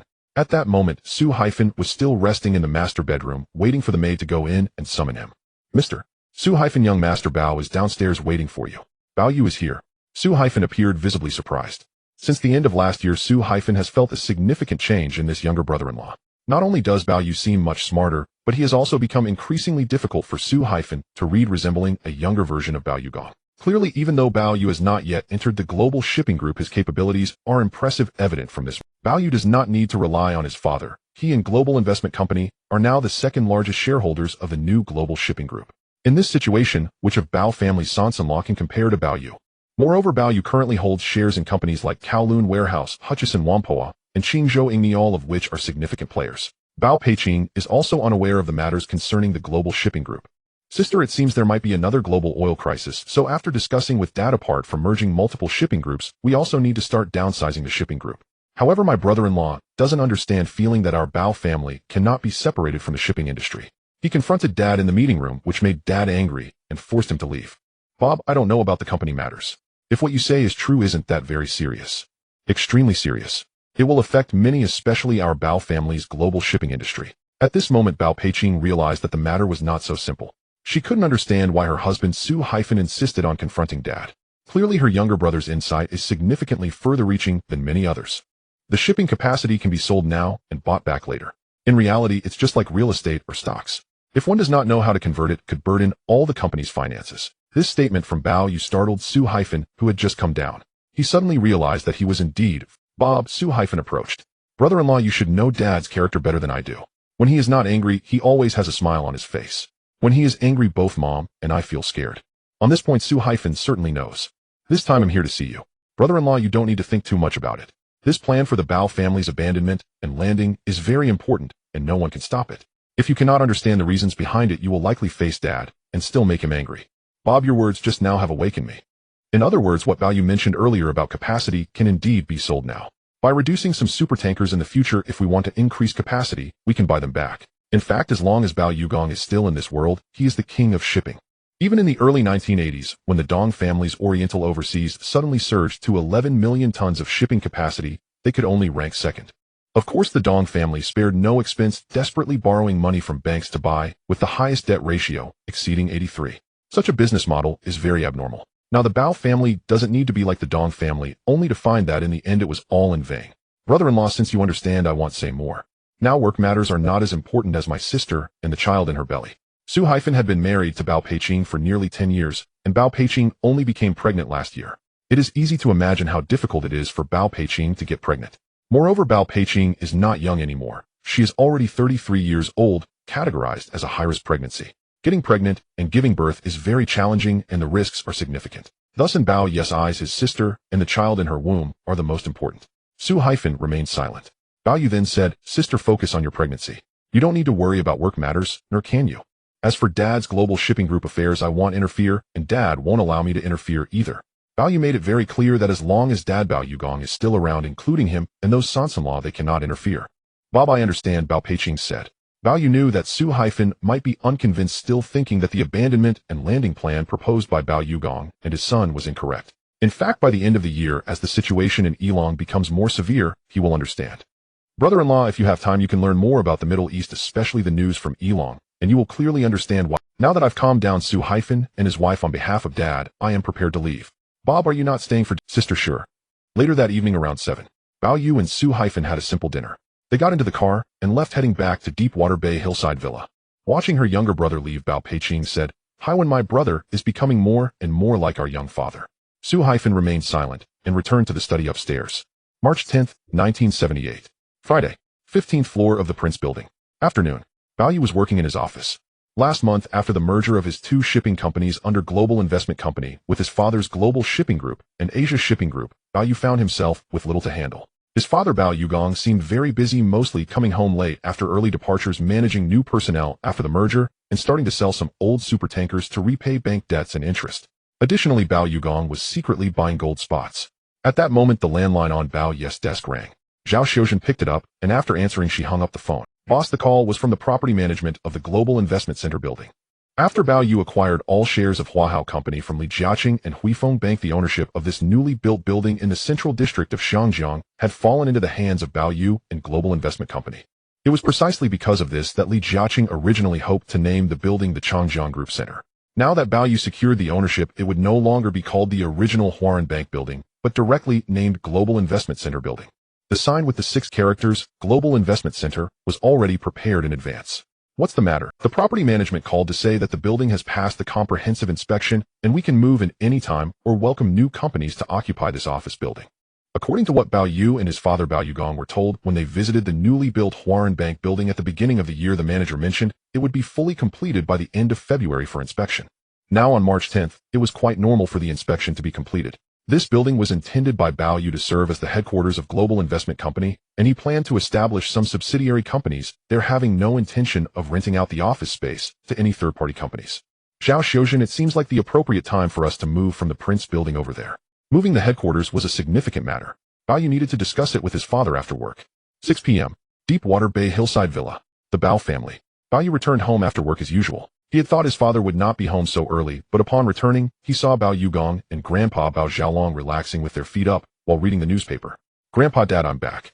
Bob. After greeting each other, Dad, why are you home so early today?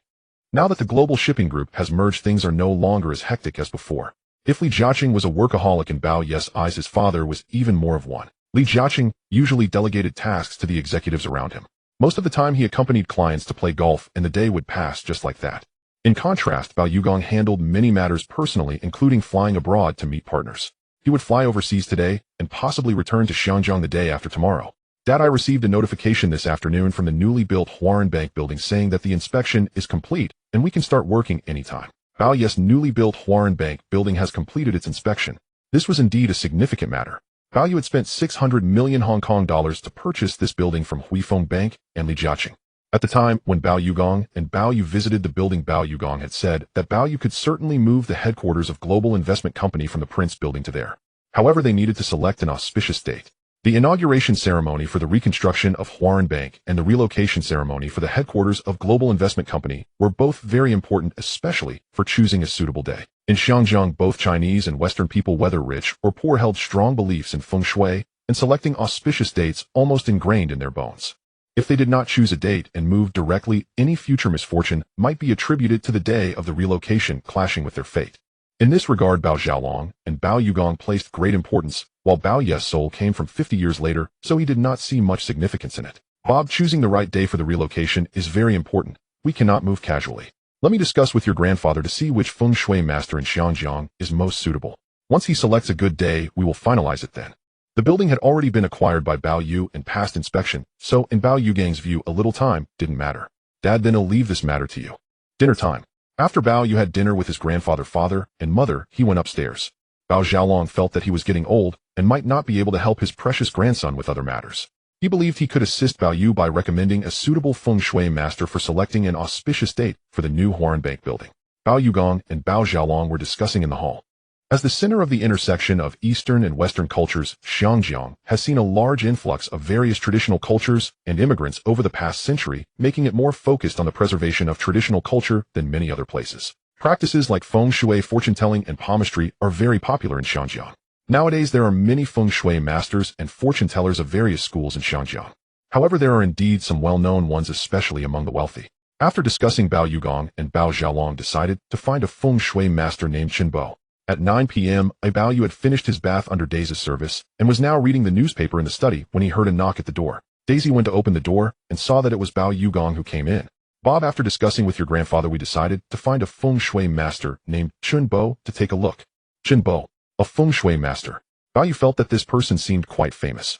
Dad, is he well known? Very famous. His real name is Chun Lang, and he often guides the rich and elites in Xiangjiang. Chun Lang. Bo. Could he be the renowned feng shui master historically associated with Li Jiaqing? Indeed, Bo was quite remarkable. Born in 1925, he was a rich kid from Chongqing. At the age of 10, he was noticed by a Taoist priest who believed he had a connection with Taoism and took him as a disciple, teaching him about the I Ching and feng shui.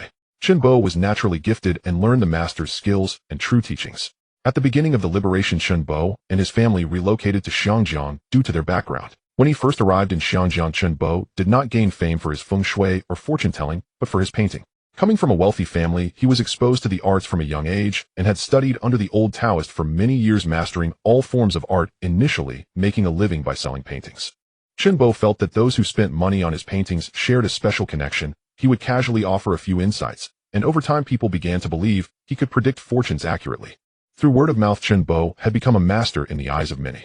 Bao Yu, upon hearing his father Bao Yugang mention that the feng shui master he was inviting was actually Bo, has confirmed that this is indeed Chun Lang, renowned as the feng shui master for Li Jiaqing. From Bao Ye's game dossier, it is known that Bo is originally from Sichuan, 53 years old this year, having learned the I Ching and feng shui since childhood.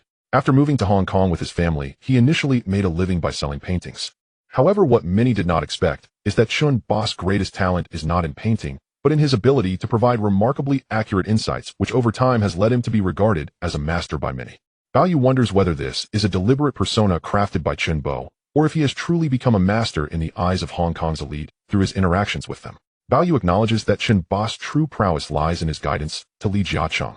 In 1958, 20 years ago, Li Jiaqing had already gained some recognition in the plastic manufacturing industry, but compared to other British and even some Chinese firms in Hong Kong, he was still relatively insignificant. At that time, his plastic factory was facing a downturn, and while passing by a fortune-telling booth on the street, he encountered a relatively young and slightly thin Bo, who upon first glance at the suited Li Jiaqing perceived his fate as quite extraordinary. Li Jiaqing, feeling down and somewhat believing in such matters, took a seat as Bo casually asked, "How much do you think you can earn in the future?" Li Jiaqing replied, "I don't want to be greedy, 30 million is enough." In other words, at that time he believed that earning 30 million Hong Kong dollars would be quite impressive. Bo smiled. and said, "Young man, you are too modest. You are destined for much more wealth than 30 million. Clearly Li Jiacheng was somewhat skeptical at the time. Not long after relying on the knowledge he gained overseas in the plastic flower business, Li Jiacheng made a fortune becoming the plastic flower king of Hong Kong and accumulating his first pot of gold, later entering the real estate industry, which accelerated his growth. Eventually, after multiple meetings with Chun Bo, the latter's guidance primarily served to bolster Li Jiacheng's confidence in his business endeavors.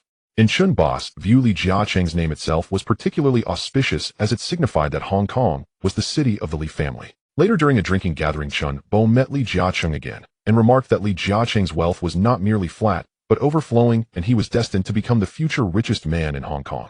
Bao Yu is unsure whether the information in his game dossier is true.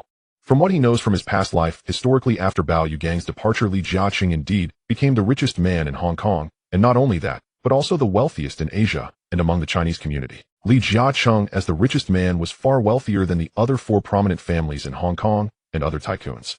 This suggests that Chun Bo must possess genuine skills. It is not merely about persona or packaging. When Li Jiacheng first entered the plastic manufacturing industry, Chun Bo predicted that he would be very wealthy, far exceeding Li Jiacheng's own belief that he would earn 30 million Hong Kong dollars in his lifetime. Bao Yu was almost amused to find that the feng shui master recommended by his father and grandfather was actually Chun Bo. He genuinely wanted to see if the man was as extraordinary as rumored. Now Bao Yu's soul comes from 50 years in the future, while his body is still that of Bao Yu Gang's son. He worries that if Chun Bo perceives something, it could be troublesome. "Bob, let's do this. I'll have someone invite Chun Bo tonight, so he can come to the villa to meet us tomorrow morning." Bao Yu was still pondering this, as Bao Yu Gang had already returned to his room. Looking out the window, he could see Li Jiacheng's villa in the distance.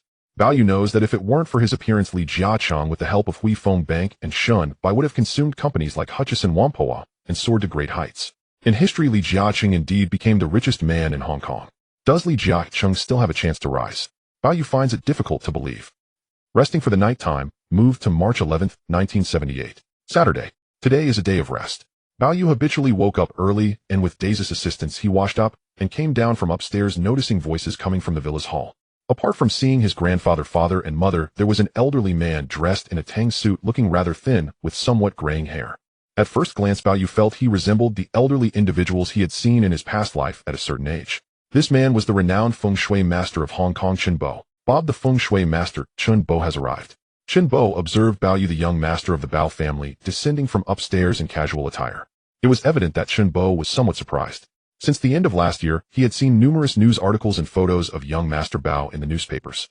However, those were just images from publications, and seeing the real person was quite different.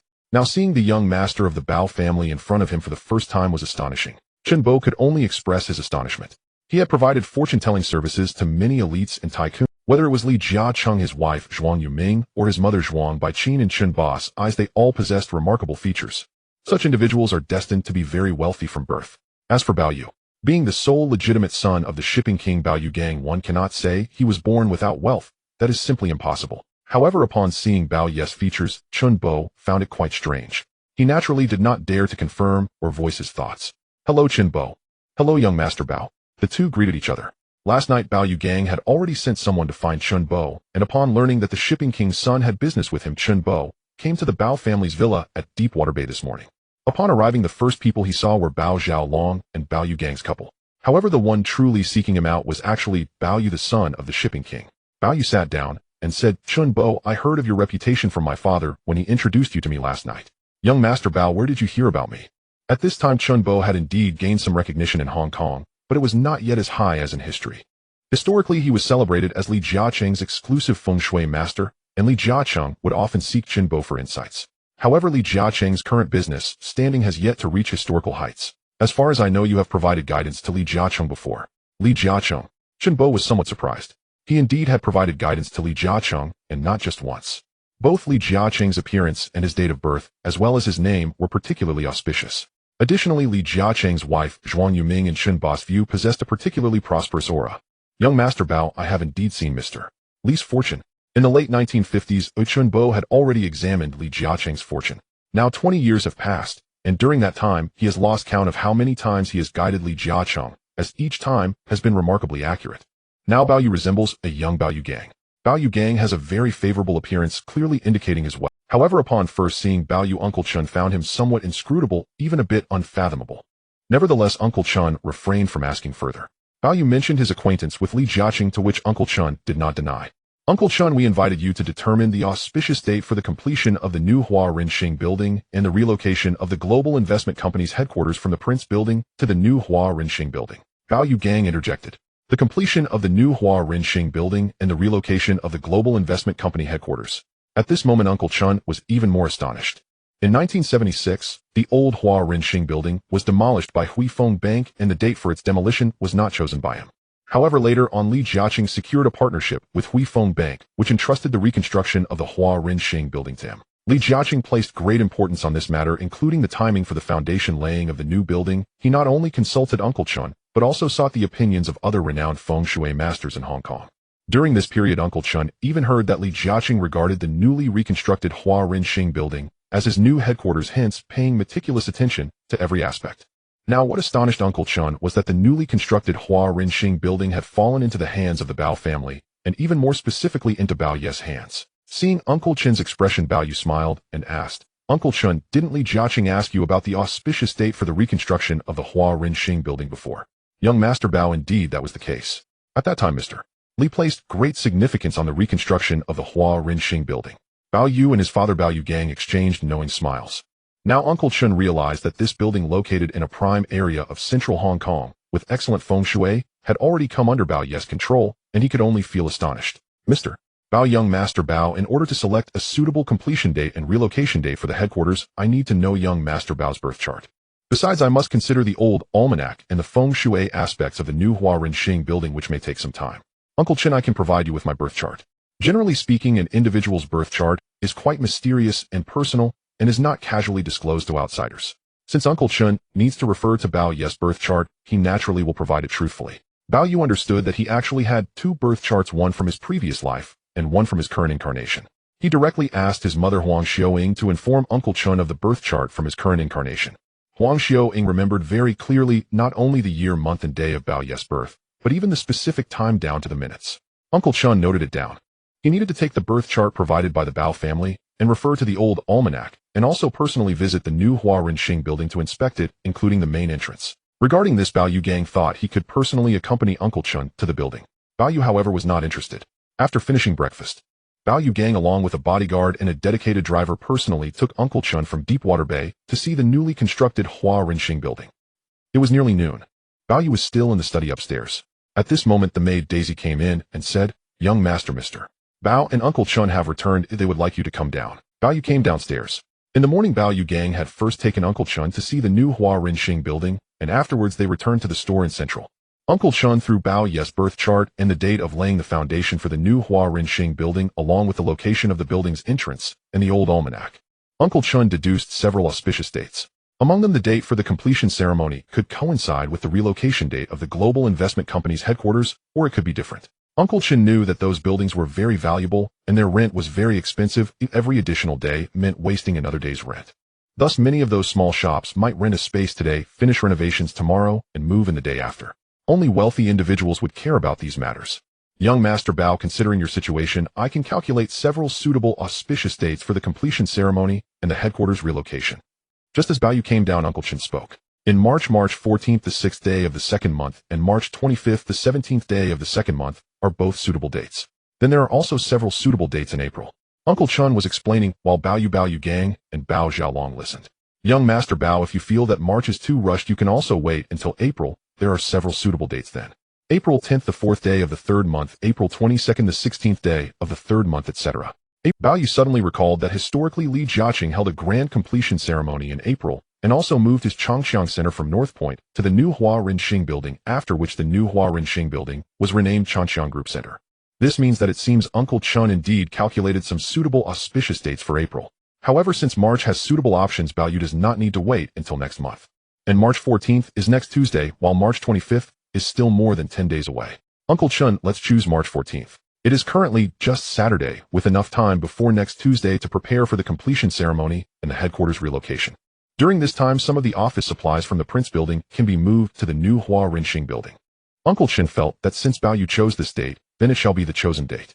The 4 dates he selected were all suitable and would not conflict with Bao Yu and the Bao family, nor with the global investment company. Young Master, actually, you choosing the 21st floor as your office is quite favorable. I have seen it with Mr. Bao this morning, and it is excellent. In the morning, Bao Yu Gang specifically took Uncle Chun to see the 21st floor.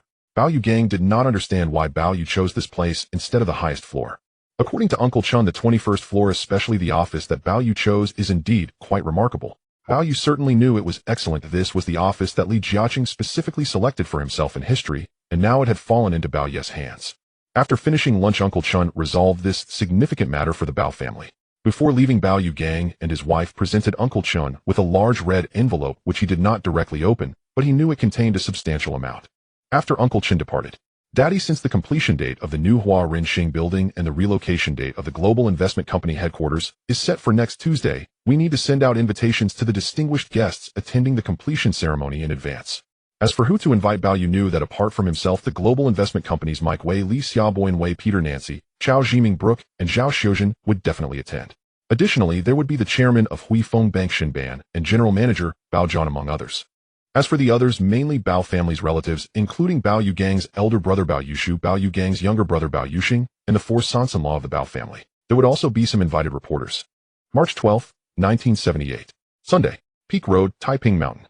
Nancy's house. In the morning after Bao Yu woke up, he drove here in a Mercedes.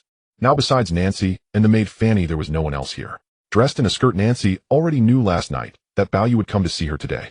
After the two finished breakfast, they went upstairs to the master bedroom.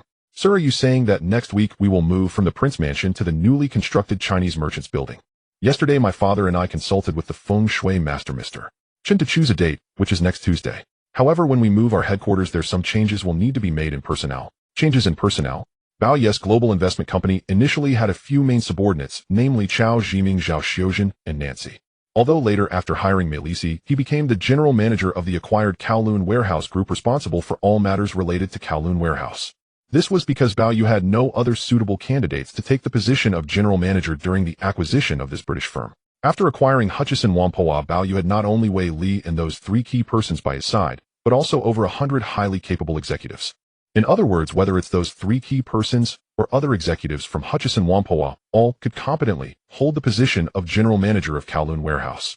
Let's wait for Meilisi, Chao Jiming, and Wei Li to arrive before we discuss further. 2 hours later, 9:30 a.m. Bao Yu and Nancy were still upstairs. Wei Li, Chao Jiming, and Wei Li arrived in their cars one after another.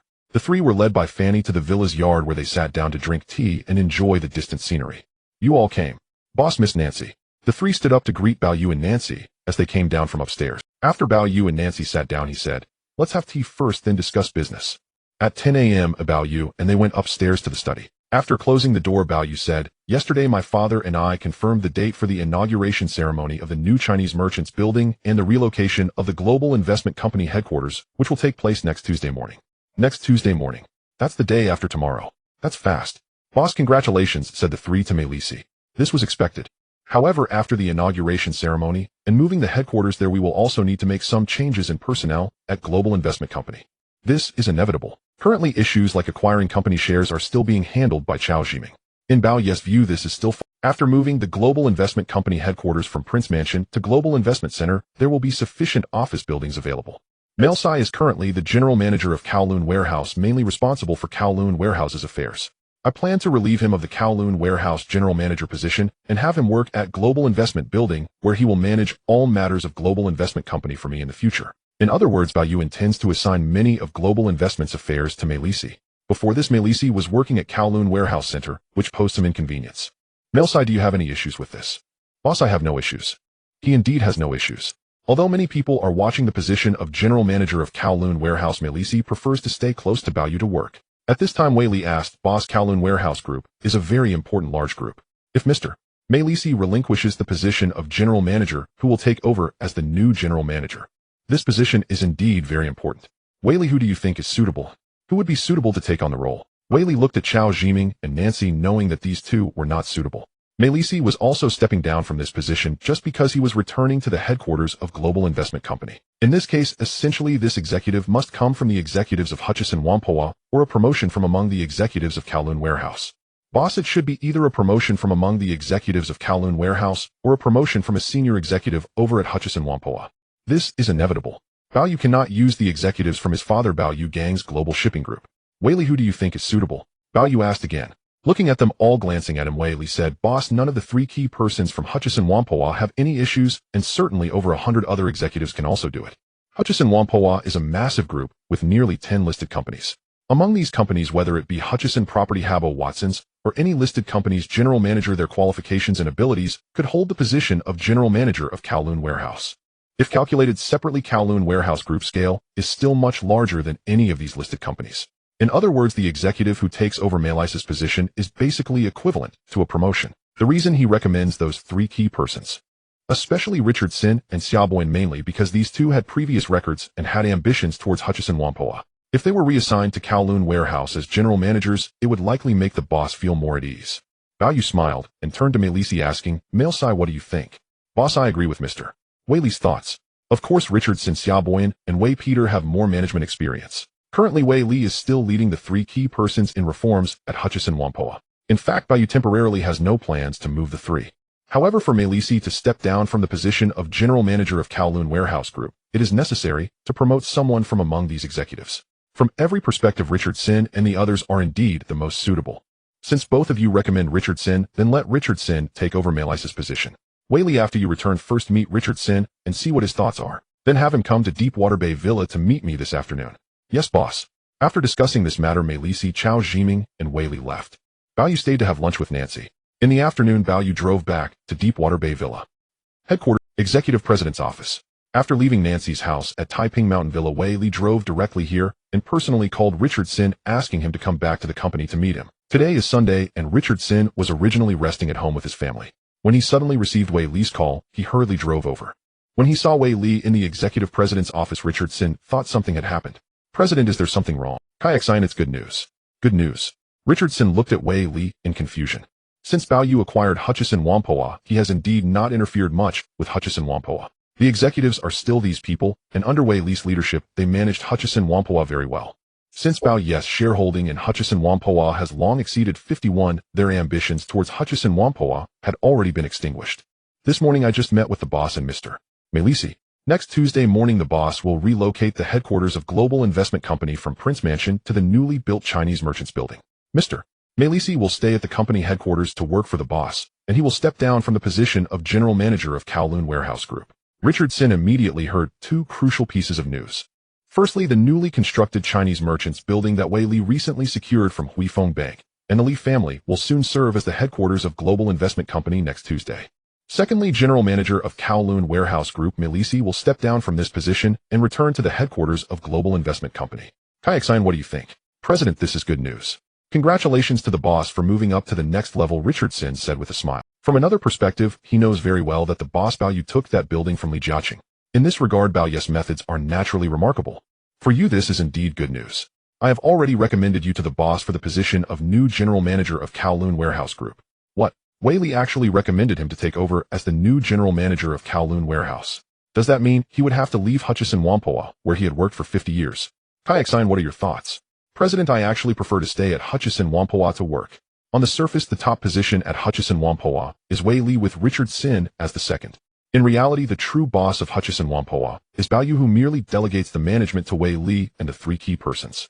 In other words, he is merely the third in command. If he were to be transferred to serve as the general manager of Kowloon Warehouse Group, it would be equivalent to becoming the new top leader of Kowloon Warehouse, managing all matters of Kowloon Warehouse. Since you feel that way, I can only call the boss to inform him that you are unwilling to take the position of new general manager of Kowloon Warehouse. In that case, I can only recommend Xiaoboyan or Wei Peter. I believe they would be very willing. As Wei Li spoke, he seemed to reach for the phone on the desk to make the call. Richard Sin quickly took the phone from Wei Li and said, "President, although I have strong feelings for Hutchison Whampoa and am reluctant to leave, both Hutchison Whampoa and Kowloon Warehouse are the boss properties. I am also very willing to be transferred to Kowloon Warehouse to serve as general manager." Li Chaixin was well aware that the position of general manager of the Kowloon Warehouse was clearly superior to that of vice chairman of Hutchison Whampoa. Wei Li looked at Li Chaixin and said, "Kai-Xin, the boss assigning you as the new chief of Kowloon Warehouse signifies his importance and trust in you. You must not miss such an opportunity." He understood. If Li Chaixin was unwilling, Wei Peter or Xiaoboyan would certainly be very eager. Currently, with Wei Li at the helm of these three enterprises, even without Li Chaixin, Hutchison Whampoa was not significantly affected. On the contrary, On another note, the boss Bao Yu directly transferred my Lizzie back from Kowloon Warehouse Group to the headquarters of Global Investments, indicating the boss' high regard for my Lizzie. President, I understand. If that's the case, take some time in the afternoon to meet the boss at the Bao family. At the Hillside Villa in Deepwater Bay. Bao family. 4 o'clock in the afternoon. Li Chaixin drove here. Compared to his last visit, this was his second time meeting young Master Bao. As Li Chaixin rang the doorbell outside, after a while Daisy inside the villa recognized that the white man standing outside was indeed Mr. Li Chaixin. Daisy opened the small door. After Li Chaixin entered, he said, "Miss Daisy, I am here to see young Master Bao." Daisy led Li Chaixin to the hall. Currently Bao Yu Gang and his wife, as well as Bao Zhao Long, were resting. Bao Yu was upstairs in the study reading. "Young Master, Mr. Li Chaixin has arrived and is waiting for you in the hall." Upon hearing that Li Chaixin had come, Bao Yu came down from upstairs and saw Li Chaixin sitting there reading the newspaper. "Boss." Li Chaixin hurriedly greeted as he put down the newspaper. Last time Bao Yu had already made him submit, so in this situation Li Chaixin's standing in Bao Yu's eyes was not inferior to that of Xia Boyan and Wei Peter. "Let's talk outside." The two went out to the villa's courtyard. Daisy went to prepare afternoon tea. "Did Wei Li talk to you?" "Boss, the president informed me that you want me to replace Mr. My Lizzie as the new general manager of Kowloon Warehouse. What are your thoughts?" "Boss, I am very willing to take on this position. The position of general manager of Kowloon Warehouse is indeed not inferior to that of vice chairman of Hutchison Whampoa, and the management scale of Kowloon Warehouse Group is also quite substantial. This position is coveted by many senior executives, including Bao Yu's brothers-in-law and senior executives from Global Shipping Group. Discuss your views on managing Kowloon Warehouse with me." From around 4 in the afternoon until after 5, Li Chaixin talked extensively. Having worked at Hutchison Whampoa for 50 years, his experience in management was indeed very rich. However, historically, his greatest mistake was underestimating the economic and development trends of Hong Kong at that time, supporting Chi Dezun in borrowing a large amount of funds from Switzerland at high interest rates to expand overseas. In fact, not only Li Chaixin made such a mistake, actually Jardine Matheson did as well, and later in the 1980s, John Matheson of Wharf Holdings also committed a similar error. It was just that Jardine Matheson had strong capabilities which allowed it to avoid falling into the hands of Hui Feng Bank, like Hutchison International. "Chaixin, your abilities are excellent and your management experience is rich. By next Tuesday, I will officially hand over the management of Kowloon Warehouse Group to you. Thank you for your trust, boss." March 14th, 1978. Tuesday, the 6th day of the 2nd lunar month. At No. 2, Queens Road, Central Hong Kong. 8 o'clock in the morning.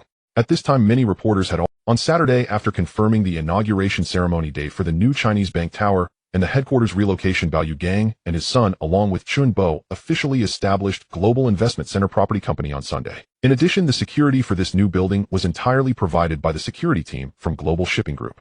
Now these invited reporters, besides seeing numerous security personnel patrolling, were also waiting for the inauguration ceremony of this building today. At 8:15 in the morning, a Rolls-Royce stopped. Stepping out of the car were Bao Yu Gang, Bao Yu, and Huang Xiu. Subsequently, Bao Yu Gang's older brother Bao Yushu, younger brother Bao Yuxing, and 4 sons-in-law of the Bao family arrived one after another. In addition, senior executives from Bao Yu's Global Investment Company, such as My Lizzie Nancy, Chao Zhiming, Zhao Xiuzhen, Wei Li, Li Chaixin, Wei Peter, Xia Boyan, and Brooke, also arrived in succession. The number of invited guests continued to increase. Now only Hui Feng Bank's representatives were left. 8:30 in the morning. Chairman Shin Yin, General Manager Bao Yuhan, and Director Mu Shirley from Hui Feng Bank arrived in their respective vehicles. "Look, it's Mr. Shin, the chairman of Hui Feng Bank." The reporters saw Shin Yin stepping out of the car and immediately began photographing and interviewing him and Bao Yuhan. Bao Yu and Bao Yu Gang shook hands with Shin Yin and Bao Yuhan. At 8:45 in the morning, this was the auspicious time selected by Chun Bo. At the entrance of the building, numerous flower baskets for the inauguration ceremony were displayed. In addition, there were banners sent by dozens of companies congratulating the completion of the Global Investment Center Tower and the relocation of the Global Investment Company headquarters. The atmosphere at the site was already very lively. Besides the prominent guests invited, there were also reporters. Not only were the property security maintaining order, but nearby Hong Kong police also came out to assist. Many office workers and passing citizens of Hong Kong were also watching from a distance. Now Bao Yu Gang and his wife Wei Li, Shun Yin, Bao Yuhan, and others were looking at the sign covered in red cloth at the entrance. The host announced the official start of the inauguration ceremony for the new Chinese Bank Tower under the witness of the photographers and the crowd. Bao Yu and others pulled down the red cloth. As the red cloth fell, the 6 large characters at the entrance of the building immediately appeared before everyone. Global Investment Center. This was the new name for this building. Historically, in April 1978, Shun Yin, Li Jiaqing, Bao Yuhan, and others participated in the grand inauguration ceremony of the rebuilt Chinese Bank Tower. At that time, this building was jointly owned by the Li family and Hui Feng Bank, each holding 50 of the shares. Not long after Li Jiaqing announced the move from the Changjiang Center in North Point to here, leading to the subsequent Changjiang Group Center. Now in Hong Kong, there was only the Global Investment Center Tower. Applause erupted. Surrounding firecrackers went off, cheers rang out, and the staff that Bao family had arranged in advance distributed red envelopes to the surrounding guests, reporters, and even the onlookers. Global Investment Company had also officially moved from the 15th floor of Prince's building to here. This meant that the headquarters of Global Investment Company would now be located here. Looking at the building before him, Bao Yu was indeed a bit excited. After everyone participated in the inauguration ceremony of the building and the relocation ceremony of Global Investment Company headquarters, Bao Yu first visited this building with the invited guests. Until 10:30 in the morning, Shen Yan, Bao Yu, Han Mu, Shirley, and others returned to Hui Feng Bank building. Bao Yu gang and the four sons-in-law of the Bao family also returned to Prince's building for work. Mom Huang Xiuying, after the visit, also took a car back. Now the main executives of Global Investment Company were all present. Bao Yu was in the office on the 21st floor looking out the window into the distance, thinking about Li Jiaqing. Since 1958, Li Jiaqing's Changjiang Center headquarters had been located in Shao K1 North Point. Shao K1 is colloquially known as Hungry Bay, with a legend that merchant ships from the Ming Dynasty were stranded here and could not find food after landing. Hong Kong people often jokingly say, heroes stranded at Shao K1, when will you reach Central? Clearly, compared to North Point's Shao K1, Central Hong Kong was 100 times better. Only by jumping out from Shao K1 could one truly begin to become a big company. However, Bao Yu would certainly not give Li Jiaqing another chance.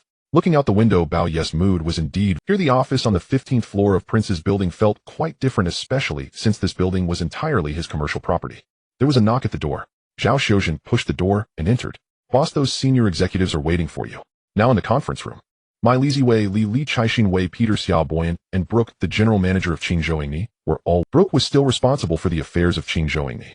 He did not expect that the boss had just acquired Qingzhou at the end of last year, and after swallowing Kowloon Warehouse and Hutchison International, he actually swallowed this building as the headquarters of Global Investment Company and did not lease it to any third-party company. Bao Yu had not yet arrived at the conference room, and now these senior executives were chatting among themselves. Among these executives, Chao Zhiming was the most low-key, hardly saying anything, while Nancy had a different status as she had another layer of relationship with Bao Yu. Zhao Xiuzhen, what do you think of this place? Boss, this place is great. How does it compare to North Point? Boss, of course North Point cannot be compared whether it is geographical or traffic location. Once the subway is completed here in the future, this area will be even more valuable. In Zhao Ziashen's view, it was a pity that the original owner here was Li Jiaqing. Bao Yu did not continue to stay in the office and went to the conference room with Zhao Xiuzhen. The conference room was quite spacious. The executives attending this meeting were basically Bao Yu's most important. Besides Chao Zhiming and Nancy from Global Investment Company, Zhao Xiuzhen, Mai Lizi, who was now responsible for Kowloon Warehouse Group, Wei Li Chaixin Wei, Peter Xiaoboyan, and Brooke, who was responsible for Qingzhou, etc. Everyone, the headquarters of Global Investment Company, will be here from now on, said Bao Yu. Naturally, the mood of those present was quite different. In addition, there are several very important matters. First, Mr. Mai Lizi, general manager of Kowloon Warehouse Group, will step down from his position, and Mr. Li Chaixin, vice chairman and director of Hutchison Whampoa, will take over as the new general manager of Kowloon Warehouse Group. Second, Mr. Mai Lizi will remain at the headquarters of Global Investment Company as vice president, primarily to assist and support me in managing the company's affairs. Although previously Mai Lizi also served as vice president of Global Investment Company, his primary work was with Kowloon Warehouse. Now, after handing over the position of general manager of Kowloon Warehouse Group to Li Chaixin, he would not return to the Kowloon Warehouse Center, but would come back here to work. Regarding this matter, on Sunday, Bao Yu had already met with Mai Lizi Wei Li and Li Chaixin respectively. Li Chaixin was still very excited about being transferred from Hutchison Whampoa to Kowloon Warehouse to become the new general manager of Kowloon Warehouse Group. In fact, this also meant that the original management model of Hutchison Whampoa, led by Wei Li's three enterprises, was now beginning to be dismantled. After announcing two major personnel changes, Bao Yu proceeded to announce an even more significant matter: the establishment of the global gaming company. Does everyone know about arcade games? The executives present had discerning eyes, their experience far exceeding that of the average person. Clearly, aside from Mai Lizi, who had prior knowledge, the others were completely unaware of what Bao Yu was referring to regarding arcade games. The broadly defined coin-operated arcade games first appeared in the 1920s, including the popular Japanese pinball machines, coin-operated mechanical games, claw machines, and token redemption amusement machines. In a narrower sense, arcade games refer specifically to commercial video games operated in coin-operated cabinets, while the games running on these machines are called arcade games. In 1971, the world's first arcade game emerged from a computer lab in Country M. Then leading gaming companies like Atari and Country M and Tai Dong in the East developed significantly over the years. The arcade market has been expanding in both the East and Country M, especially recently, with Taidong releasing the globally popular arcade game Space Invaders. This game not only became Taidong's most popular title, but also the most successful game worldwide, generating an immediate revenue of 500 million in the Country M market after its launch. What does this mean? It signifies that within less than a year of its release, this arcade machine sold over 2 billion Hong Kong dollars, and this revenue was nearly enough to acquire Kowloon Warehouse. Now, you can gather detailed developments about arcade games from the gaming data package. It can be said that the period from 1978 to the late 1980s is regarded as the golden age of arcades, during which gaming companies in the East and Country M developed sequentially. Moreover, this blockbuster game not only drives the development of arcades, but also continuously brings in revenue due to its IP value. During the meeting, when Bao Yu mentioned Taidong's newly listed game Space Invaders, which was set to explode in the markets of Country M and the East with revenues nearing $1 billion, the executives were visibly astonished. They truly did not expect that a popular arcade game could generate such substantial revenue. According to their assumptions, only 10% of the revenue would be pure profit, which is already quite terrifying. In reality, it is certainly more than that. Boss, is the arcade game really that profitable, that lucrative? Bao Yu knew this was inevitable. Aside from Taidong's already released Space Invaders, which has completely invigorated the global arcade market, there is also the classic Pac-Man from another Eastern game company, Namco, which generated $1 billion in revenue in just 15 months in the Country M market during the early 1980s. When considering the Eastern market and other countries' revenue even reached $1.5 billion. This single blockbuster game remains beloved by global players for decades to come. At this moment, the executives were all very surprised. Bao Yu understood that his greatest advantage lay not only in his foresight for decades into the future, but also in the gaming data package that contained the most popular games. He could even find information on how these games were developed and produced within the gaming data package. With the vast funds of the global investment company, aside from the lack of gaming talent, everything else was hardly a concern. I now officially announce the establishment of the global gaming company with Mr. Milezi serving as the first general manager. The executives present, especially Milezi and Li Chaxin, were somewhat surprised. They did not expect that the boss had just relieved Milezi of his position as the general manager of Kowloon Warehouse, only to appoint him as the general manager of the newly established global gaming company. The global gaming company has a registered capital of 10 million Hong Kong dollars with headquarters and offices located in the Global Investment Center building. We need to recruit various gaming talents, which requires us to go to the East and Country M for talent acquisition. In other words, Bao Yu and the Global Investment Company have funds in their offices set in this building, but the main gaming development talents and product talents need to be sourced from companies in the East and Country M.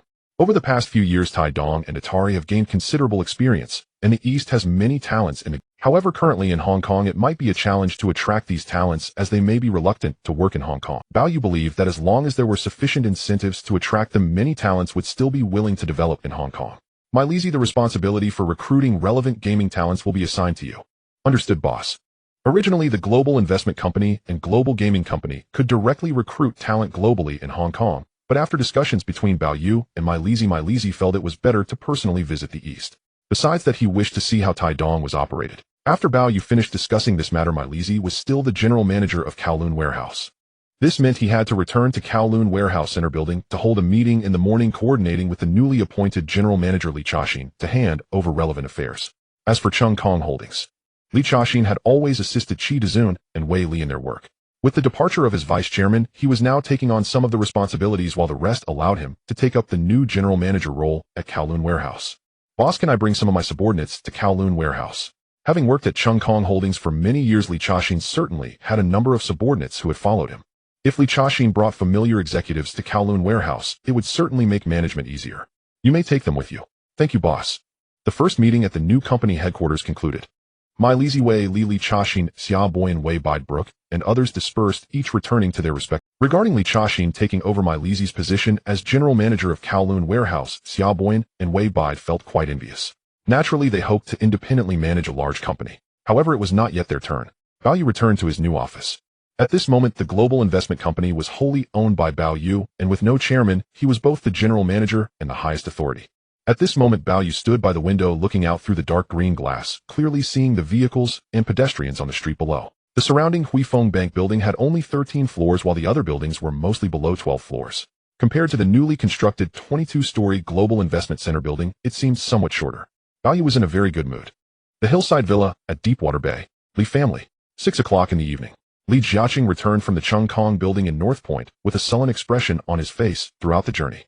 In the morning, the Bao family's Global Investment Center held a grand inauguration ceremony and relocated its headquarters.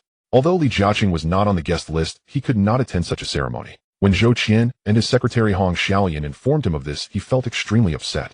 According to the original plan, Li Jiaqing and Chengkong Industrial Group were supposed to move from North Point to the newly constructed Chinese Merchants Building. He had completely jumped out of North Point's Shao Ke Wan and entered the heart of Hong Kong. A hero trapped in Shao Ke Wan asks, when will you arrive in Central? No, he missed this opportunity. Though he could enter Central through other acquired buildings, how easy would that be? The car stopped. The door opened. Li Jiaqing got out of the car, and his wife Zhuang Yueming and the maid had already come out to greet him. Upon seeing her husband Li Jiaqing's dark expression, Zhuang Yueming knew what was going on. Sir, the newly built Chinese Merchants Building held a grand inauguration ceremony this morning.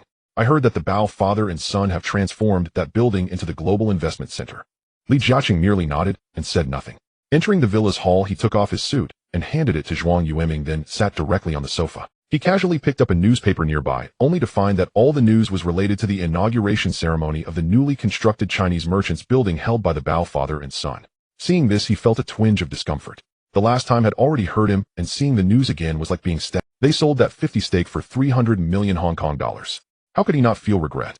Sir, I heard that young Master Bao's global investment company has moved from Prince's Building to the newly built Chinese Merchants Building. Now the news is even reporting it, and it is very clear.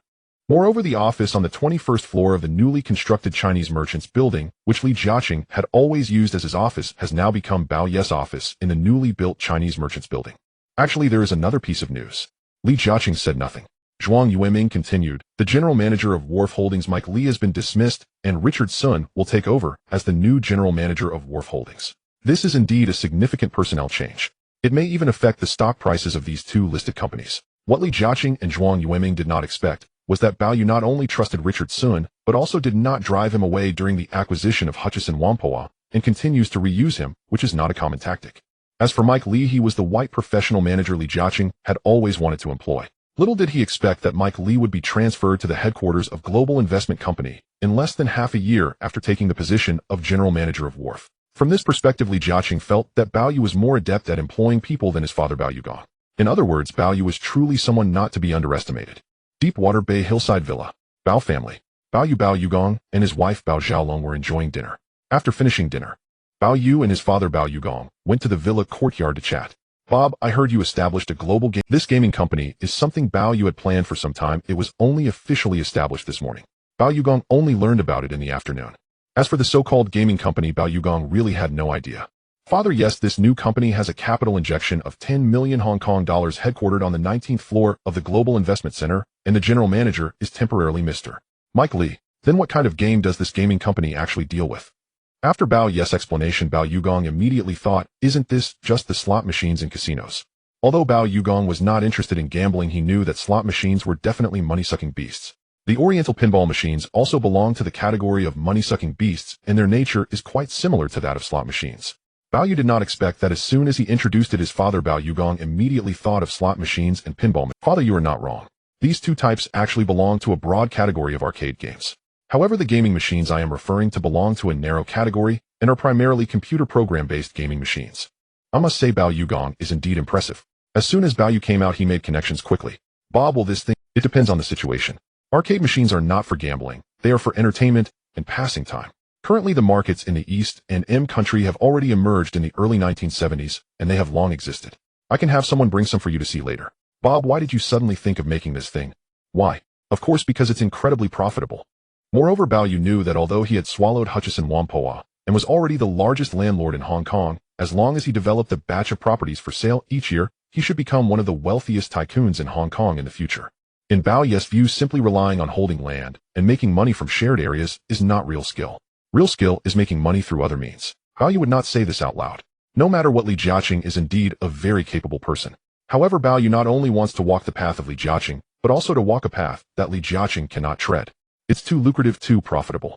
When Bao Yu mentioned a newly launched arcade game by Tai Dong Company, Fast Invaders, which has already become popular in the East and M country with revenue projected to exceed $500 million, Bao Yugong was astonished. He originally thought those casinos could bring a lot of wealth through slot machines and pinball machines, but that was under the... To his surprise, the arcade machines mentioned by Bao Yu do not involve gambling elements, yet they are also very profitable, leaving Bao Yugong amazed. In that case, if your gaming company develops, wouldn't it be equivalent to having an extra money printing machine? Bao Yugong was at a loss for words. He could only say that his son's insights were indeed different from his own. Although he often travels to Europe and America, and is relatively familiar with these countries, if it weren't for Bao Yu mentioning the arcade machines, he would genuinely not know there are such profitable ventures. Is Mike Lee capable enough to handle this? Bao Yugong asked. Father Mike Lee is very capable. Managing the gaming company is not a difficult task for him. After the father and son finished their conversation, Bao Yugong sat there admiring the distant scenery, while Bao Yu went up. Returning to the study, he looked at the evening newspapers that Daisy had already folded for him. After glancing through them, he found nothing he wanted to read. Daisy had already prepared hot water for his bath. Bao Yu took off his clothes and comfortably soaked in the hot bath. Beside him, Daisy was giving him a head massage. Bao Yu enjoyed pondering while bathing. Now he realized that it was the right time to enter the global arcade market. Bao Yu also recalled that the largest arcade markets were initially in the East and M country before expanding globally.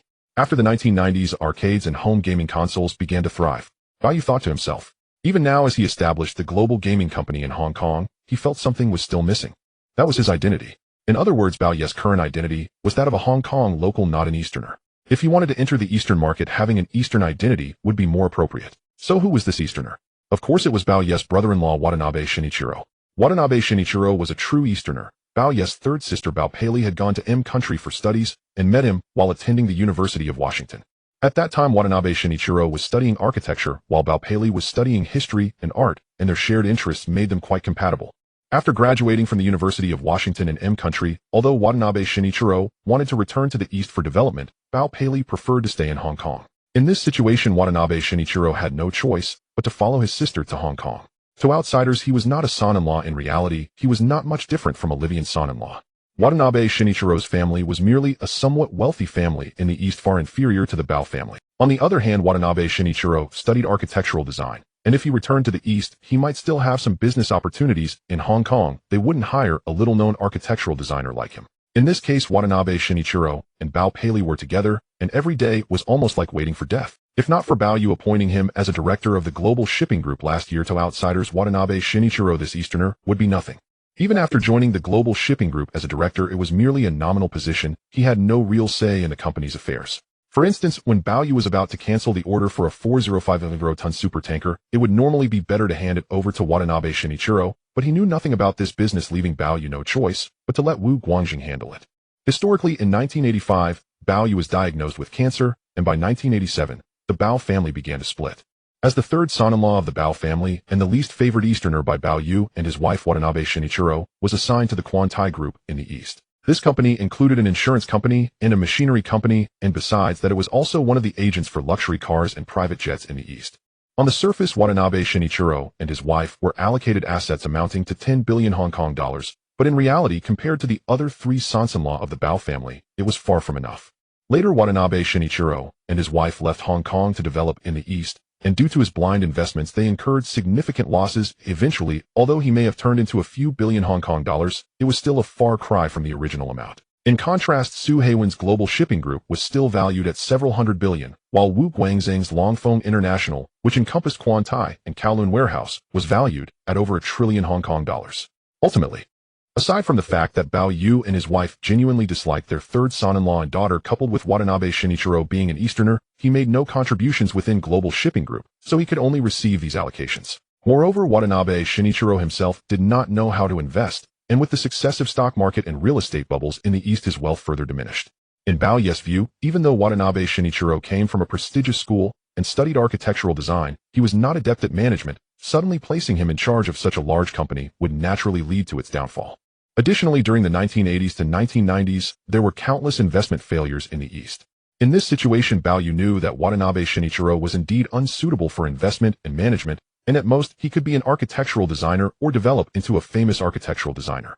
As an Easterner, Watanabe Shinichiro would likely not enjoy life in Hong Kong. If not for the request of Bao Yu's third sister, he probably wouldn't want to stay in Hong Kong. In this context, Bao Yu felt that the role of this brother-in-law was coming into play. In other words, Watanabe Shinichiro, a true Easterner, could serve as the legal representative or shareholder of a company in his name, while in reality the true owner behind it would be Bao Yu. Thus, when Bao Yu invested in the East through this company, it would be significantly better. He had to admit this idea was First, Watanabe Shinichiro and his third sister Bao Pei were now someone he could trust, as he could at least use their names to act as legal representatives and shareholders for this Eastern company. Second, Watanabe Shinichiro was eager to return to the East for development and life. Bao felt he could completely allow Watanabe Shinichiro to live and work in the East, even going back to work as an architect. Bao thought that this idea was indeed feasible. At that moment, Daisy was still giving him a head massage when he suddenly opened his eyes. "Young master, do you not need a massage anymore?" "No, you continue. I just thought of something." Bao pondered and felt that having his brother-in-law Watanabe Shinichiro act as his agent for investing in the East was indeed very reasonable. Even if others were to investigate, what could they possibly uncover? Bao knew that in the late 1970s and 1980s, and even the 1990s, investments in the East were not limited to arcades, but also included the home gaming console industry chain. Additionally, there were the semiconductor industry, the computer industry in the East, and even the Eastern comics animations and related derivatives. Furthermore, there were investments in real estate before and after the bubble economy in the East. All of these were highly suitable for investment in the East. At this point, Bao had finished his hot bath. Daisy brought a towel to dry off the water droplets on Bao and quickly draped a bathrobe over him. Bao then comfortably sat down in the study. Recalling the plan he had just formulated, he felt it was very feasible. What he didn't know was whether his third sister Bao Pei would be willing to return to the East with Watanabe Shinichiro. If Bao Pei was unwilling to go, Watanabe Shinichiro would likely also be reluctant to return to the East. In other words, he needed to at least persuade his third sister. It was 10 o'clock at night. Bao put on his pajamas and went to his father Bao Yugan's study next door. Bao Yugan was still reading and pondering over work matters. "Dad, I need to talk to you about something." "Bob, what is it?" "About my third sister and brother-in-law. The matter of Watanabe Shinichiro and his wife." Bao Pei is the third daughter of Bao Yugan. From childhood to adulthood, her personality is completely different from that of her two older sisters, as she enjoys being rebellious, perhaps precisely because of that. Among the four daughters, the eldest Bao Peiqing is the most strong-willed, while the second daughter Bao Peirong has an average personality. The fourth daughter before Bao was born was the youngest, and was always the most obedient, deeply favored by Bao Yugan and his wife. Bao Pei, perhaps due to studying abroad in the East, began to be influenced by Eastern culture. Even after learning that Watanabe Shinichiro is from the East, she ultimately chose to be with him. Back then, when Bao Yugan and his wife found out that their daughter had a boyfriend from the East, they both advised her to give him up. However, Bao Pei, who had never liked listening to her parents, ultimately made her own choice to be with Watanabe Shinichiro. "What is your third sister up to?" Bao Yugan asked curiously.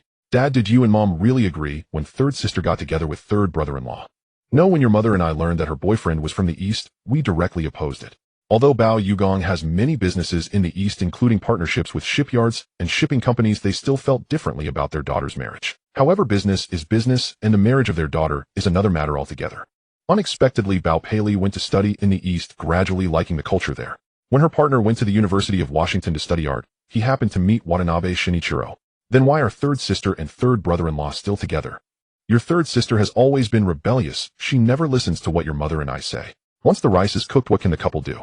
Regarding their four daughters and sons-in-law, although at first Bao Yugan and his wife were not very supportive of their eldest daughter marrying a Caucasian, in the end their daughter still ended up with Su Hyphen, and they held a grand wedding for her. As for Wu Guangjing, a Chinese from Hong Kong, he is indeed the most favored by Bao Yugan and his wife from all aspects, which is why the second daughter and her husband also had a grand wedding. The fourth daughter and her husband not only held a grand wedding in Hong Kong, but also in Singapore. However, the third daughter and Watanabe Shinichiro did not hold a wedding in Hong Kong or the East. They merely had a simple meal together with both families meeting. After all, Bao Yugan and his wife did not approve of the third daughter, and despite her being the same as before, they had no way to interfere. For Bao Yugan and his wife, they are quite open-minded. Even though they knew they did not like it and opposed it, they did not use their authority to break up the couple. If it were other wealthy families, they would likely try to separate the couple, possibly leading to a tragic outcome for both. Bao began to understand why his father divided the Bao family into four parts in history. "Dad, do you know that third brother-in-law actually never wanted to live in Hong Kong? If it weren't for third sister asking him to come to Hong Kong, I think he would prefer to return to the East for development." Since the 1960s, the East has been developing rapidly, and by the 1970s, it became very prosperous. In this context, few Easterners are willing to leave the East to develop elsewhere. Watanabe Shinichiro can only be considered from an ordinary family in the East. Although he studied architecture and design, he has no job prospects in Hong Kong. Others may not hire him just because he is the third son-in-law of the Bao family. Conversely, he should have many job opportunities in the East. Moreover, staying here, Watanabe Shinichiro gives the impression of merely being the Bao family's son-in-law. I've seen this long ago. What Bao said was something Bao Yugan and his wife had already noticed. However, after marrying Bao Pei, Watanabe Shinichiro wanted to stay in Hong Kong, and since he did not want to lose Bao Pei, he had no choice but to come to Hong Kong. Every time Bao Yugong and his wife see Watanabe Shinichiro, he dresses casually, doesn't groom himself much, and appears somewhat dispirited.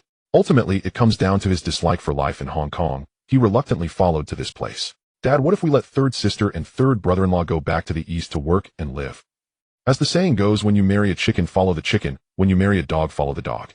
Since third sister married Watanabe Shinichiro, and he does not like living in Hong Kong, but wants to return to the east, why doesn't third sister go back with him? Bao Yugong looked at Bao Yu, seemingly not understanding. Dad, you can see that third brother-in-law is an architectural designer by profession, but there's no suitable job for him in Hong Kong. If he were to work at the global shipping group, he wouldn't be able to do much. Living in Hong Kong feels out of place for him. It would be better for him to return to the east. Bob, your third sister, is unwilling to go back. Bao Yu then said, Dad, that's not necessarily true. Third sister's personality is different from the other three sisters. She naturally values freedom, dislikes constraints, and doesn't seek others' approval. She loves art and enjoys traveling in the East End country and other places. If it weren't for her marriage and being called back to Hong Kong by you and Mom, she would likely still wish to live abroad. Since childhood, people around me have treated me too well because my dad is the Bao shipping king. When I was young, I wanted to leave home and escape the identity of the third young lady of the Bao family. Oh, I wanted to rely on my own hands. In an interview with reporters, Bao Paley expressed her feelings. She has no interest in the family's business and does not want to live the life of a rich young lady. She only wants to pursue her artistic dreams. Bob, what are your thoughts? Dad, for me, the East is now very developed and is a significant market. This is exactly what I need. However, I am not from the East. On the contrary, third brother-in-law is. He holds Eastern nationality. If third brother-in-law can return to the East for work and life, it aligns with his interests. Moreover, if I invest in the East and establish a relevant company, I will indeed need someone like third brother-in-law who has Eastern nationality to serve as a shareholder and legal representative. In other words, I need a trustworthy agent who is also one of our own. In fact, in the East, the legal representative of a company is referred to as Daiho Torshimarayaku. In the East, a company's legal representative is legally recognized as the representative of the company and bears full responsibility for its operations, similar to the legal representative in many countries. However, the East adopts a dual legal representative system, meaning there can be multiple Daiho Torshimarayaku, and their responsibilities and obligations are equal. What Bao Yu means is that he wants to open a company in the East and develop his own business. Naturally, having an Eastern person as the legal representative is the best option. For those unfamiliar Easterners, or those he does not trust, trouble will inevitably arise sooner or later. Using third brother-in-law and Easterner is a different story. Upon hearing Bao Yu's words, Bao Yugong appeared somewhat surprised. Currently, Bao Yugong and the Global Shipping Group also have subsidiary sub-companies and agencies in the East. He had indeed never considered his son Bao Yu's perspective. In Bao Yu's view, the companies that his father has in the East are basically small-scale operations, all related to the shipping industry. However, Bao Yu's plans are different. His upcoming investments in the East are quite substantial, especially in arcades, home gaming consoles, comics, anime, and related derivatives, including real estate layouts before and after the East's bubble economy in the 1980s. Bao Yu noticed that his father Bao Yugong was continuously watching him, which made him feel uneasy, as if he were somewhat implicated in using his third sister and brother-in-law. However, Bao Yu believed that this should be the best way out for his third sister and brother-in-law. His brother-in-law did not like life in Xianjiang, nor did he enjoy working there. Now Bao Yu suggested that he return to Donyang to live and develop, which perfectly aligned with Du Shun Yilang's choice. Moreover, considering the situation of the Global Shipping Group, there would be no connection with the four brothers-in-law in the future. Now arranging this path for his brother-in-law was clearly much better. Bob, your idea is good. To Bao Yu's surprise, Bao Yugong praised him. In Bao Yugong's view, his son establishing a holding company in Donyang would not be as complicated as he had imagined. Bao Yu wanted to let his brother-in-law, who was eager to develop in Donyang, return there, while also serving as the legal representative of his company in Donyang, thus avoiding many issues. Dad, don't you really think there's a problem? What's the problem? It's quite normal, Bao Yugong replied. Clearly, he felt that his son Bao Yu was thinking deeper. It was indeed difficult for someone from Xianjiang to make large-scale investments in Donyang, but with the identity of his brother-in-law, Du Shun Yilang, who was a native of Donyang, it was entirely different. In fact, this was precisely the agent model Bao Yu had just mentioned. This agent model exists globally. The so-called early compradors in Xianjiang were actually a type of agent model, making it easier to enter the local market and less likely to be rejected by local consumers. Let's do this. Tomorrow afternoon, we'll leave work early. At that time, I and your mom will talk to your third sister, and you can discuss with your brother-in-law. To Bao Yu's surprise, Bao Yugong actually agreed with this approach. After leaving Bao Yugong's study, Bao Yu returned. He knew that ultimately the Bao family relied on him as the legitimate heir for the family's future. The role of the four brothers-in-law was not significant. In fact, Bao Yugong indeed supported Bao Yu's approach. Early in the morning, Bao Yu woke up. The date was March 15, 1978. It was Wednesday. Bao Yu saw that his dad and mom along with his grandfather were already up drinking tea and reading the newspaper. After finishing breakfast, Bao Yu took a car back to the Global Investment Center. The route to the prince's building was quite similar to the one with his dad, but once they reached the central district of Xianjiang, the route changed. Today was officially the first day he drove to this building. At 8:30 in the morning, Chen Zhihao drove to the entrance of the Global Investment Center. He opened the car door, and Bao Yu, escorted by other bodyguards, entered the building. Currently, the building was mostly vacant except for the 21st floor, where there were already people working. The property management of the Global Investment Center had been established in advance, and the security personnel had also been set up early. In addition to monitoring the fire safety and security of the entire building, there were security guards patrolling 24 hours. Bao Yu arrived at the elevator entrance, waited for the elevator with the other bodyguards, and when they reached the 21st floor, he saw that Zhao Xiuzhen had already arrived in his office. Zhao Xiuzhen arrived half an hour early and personally cleaned and tidied up the office. "Boss, good morning." "Zhao Xiuzhen, good morning." Bao Yu sat down, and Zhao Xiuzhen went to make coffee for him. "Zhao Xiuzhen, please notify my Li to come and see me."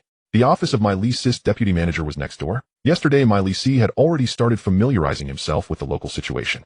Yesterday morning, Bao Yu announced the establishment of the global gaming company, with my Li temporarily serving as the general manager. Later, my Li would personally go to Dongyang, not only to familiarize himself with the arcade market there, but also to scout a group of gaming talents to bring back to Xianjiang. However, upon arriving in Dongyang, he would be unfamiliar with the area and might need some time. On the other hand, Bao Yu knew that his father Bao Yu Gang had several branches in Dongyang, which could actually help him leverage those branches, making the process much more efficient. "Mr. My Li, the boss wants you to go over to see him." Zhao Xiuzhen knocked on my Li's door and went in to say. My Li adjusted his suit, stood up, and followed her to Bao Yu's office. "Boss, good morning." "My Li, good morning. I want to discuss some matters with you." Zhao Xiuzhen had already closed the door. Bao Yu said, "My Li, when are you planning to go to Dongyang?" "Boss, it should be in a few days. I'm preparing to arrange things here before heading over." Yesterday afternoon, my Li had already handed over his work at the Kowloon Warehouse Group headquarters to Li Xian, and his workload had lightened significantly. Regarding the arcade job mentioned by the boss, he was still unfamiliar with it. Last night, he specifically reviewed many related materials, especially regarding the Dongyang Tai-Dong Company and the Atari Company from Country M that Bao Yu mentioned. The more he looked, the more surprised he became. "My Li, you don't need to rush for now."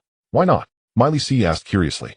"First, I'm planning to persuade my brother-in-law to return to Dongyang, and then have him serve as the legal representative of the Dongyang Company, which will make it much easier for our company to develop there." Bao Yu persuading his brother-in-law to return to Dongyang.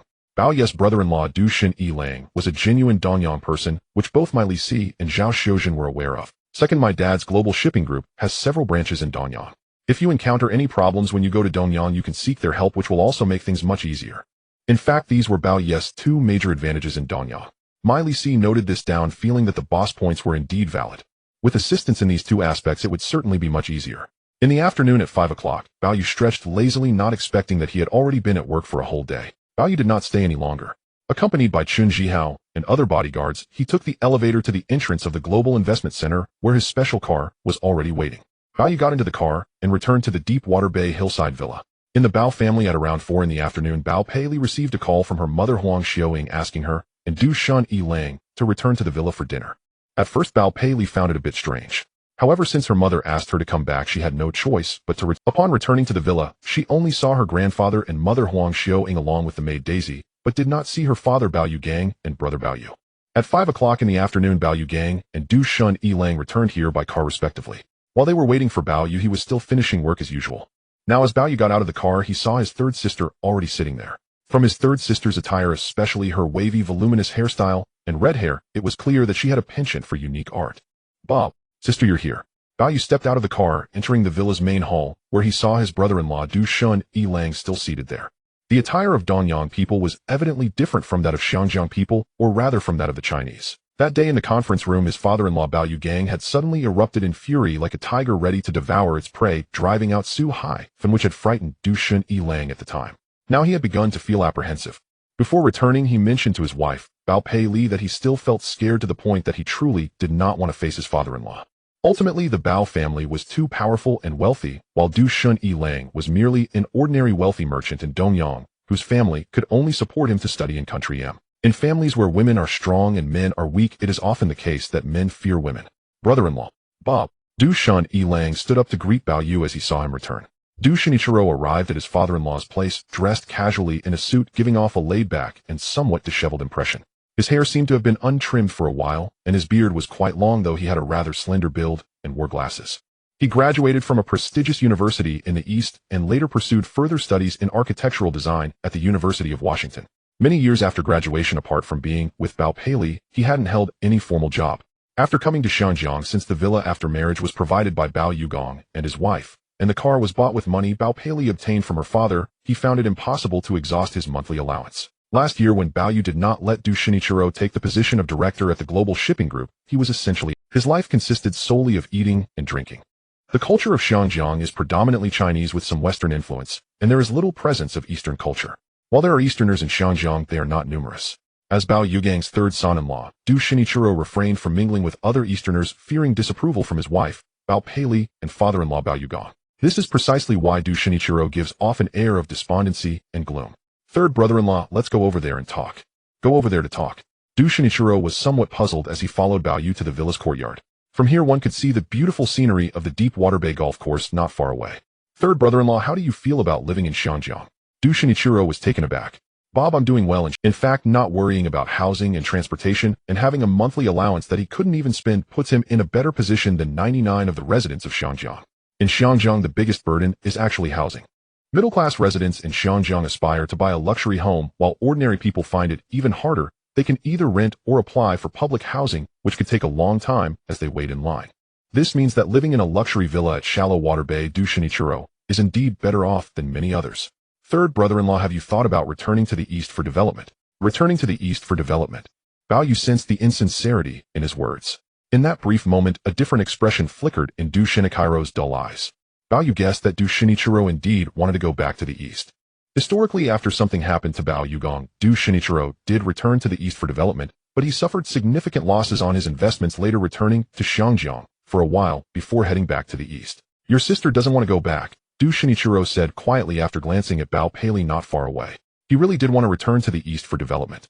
Apart from his parents, his relatives, and even his old friends are in the East. In Xinjiang, aside from his wife, Bao Pei, he has nothing. When he got together with Bao Pei, learning that she was the third daughter of the Bao family, he knew he would have to follow her arrangement. What if your sister agrees? The idea of his sister agreeing seemed unbelievable to Du Shinichiro. He felt that Bao Pei wanted to stay in Xinjiang primarily because of her parents Bao Yugong and his wife. And he could only return to Xinjiang because of Bao Pei. Although Xinjiang is developing rapidly, he still felt it fell short compared to the East. Even as a graduate of a prestigious school and an architectural designer with the identity of the Bao family's third son-in-law, he still couldn't find a suitable job in Xinjiang. Returning to the East would be entirely different. The East has already begun to face an aging population since the 70s, creating a significant demand for young people, and the real estate market there is notably larger than in Xinjiang.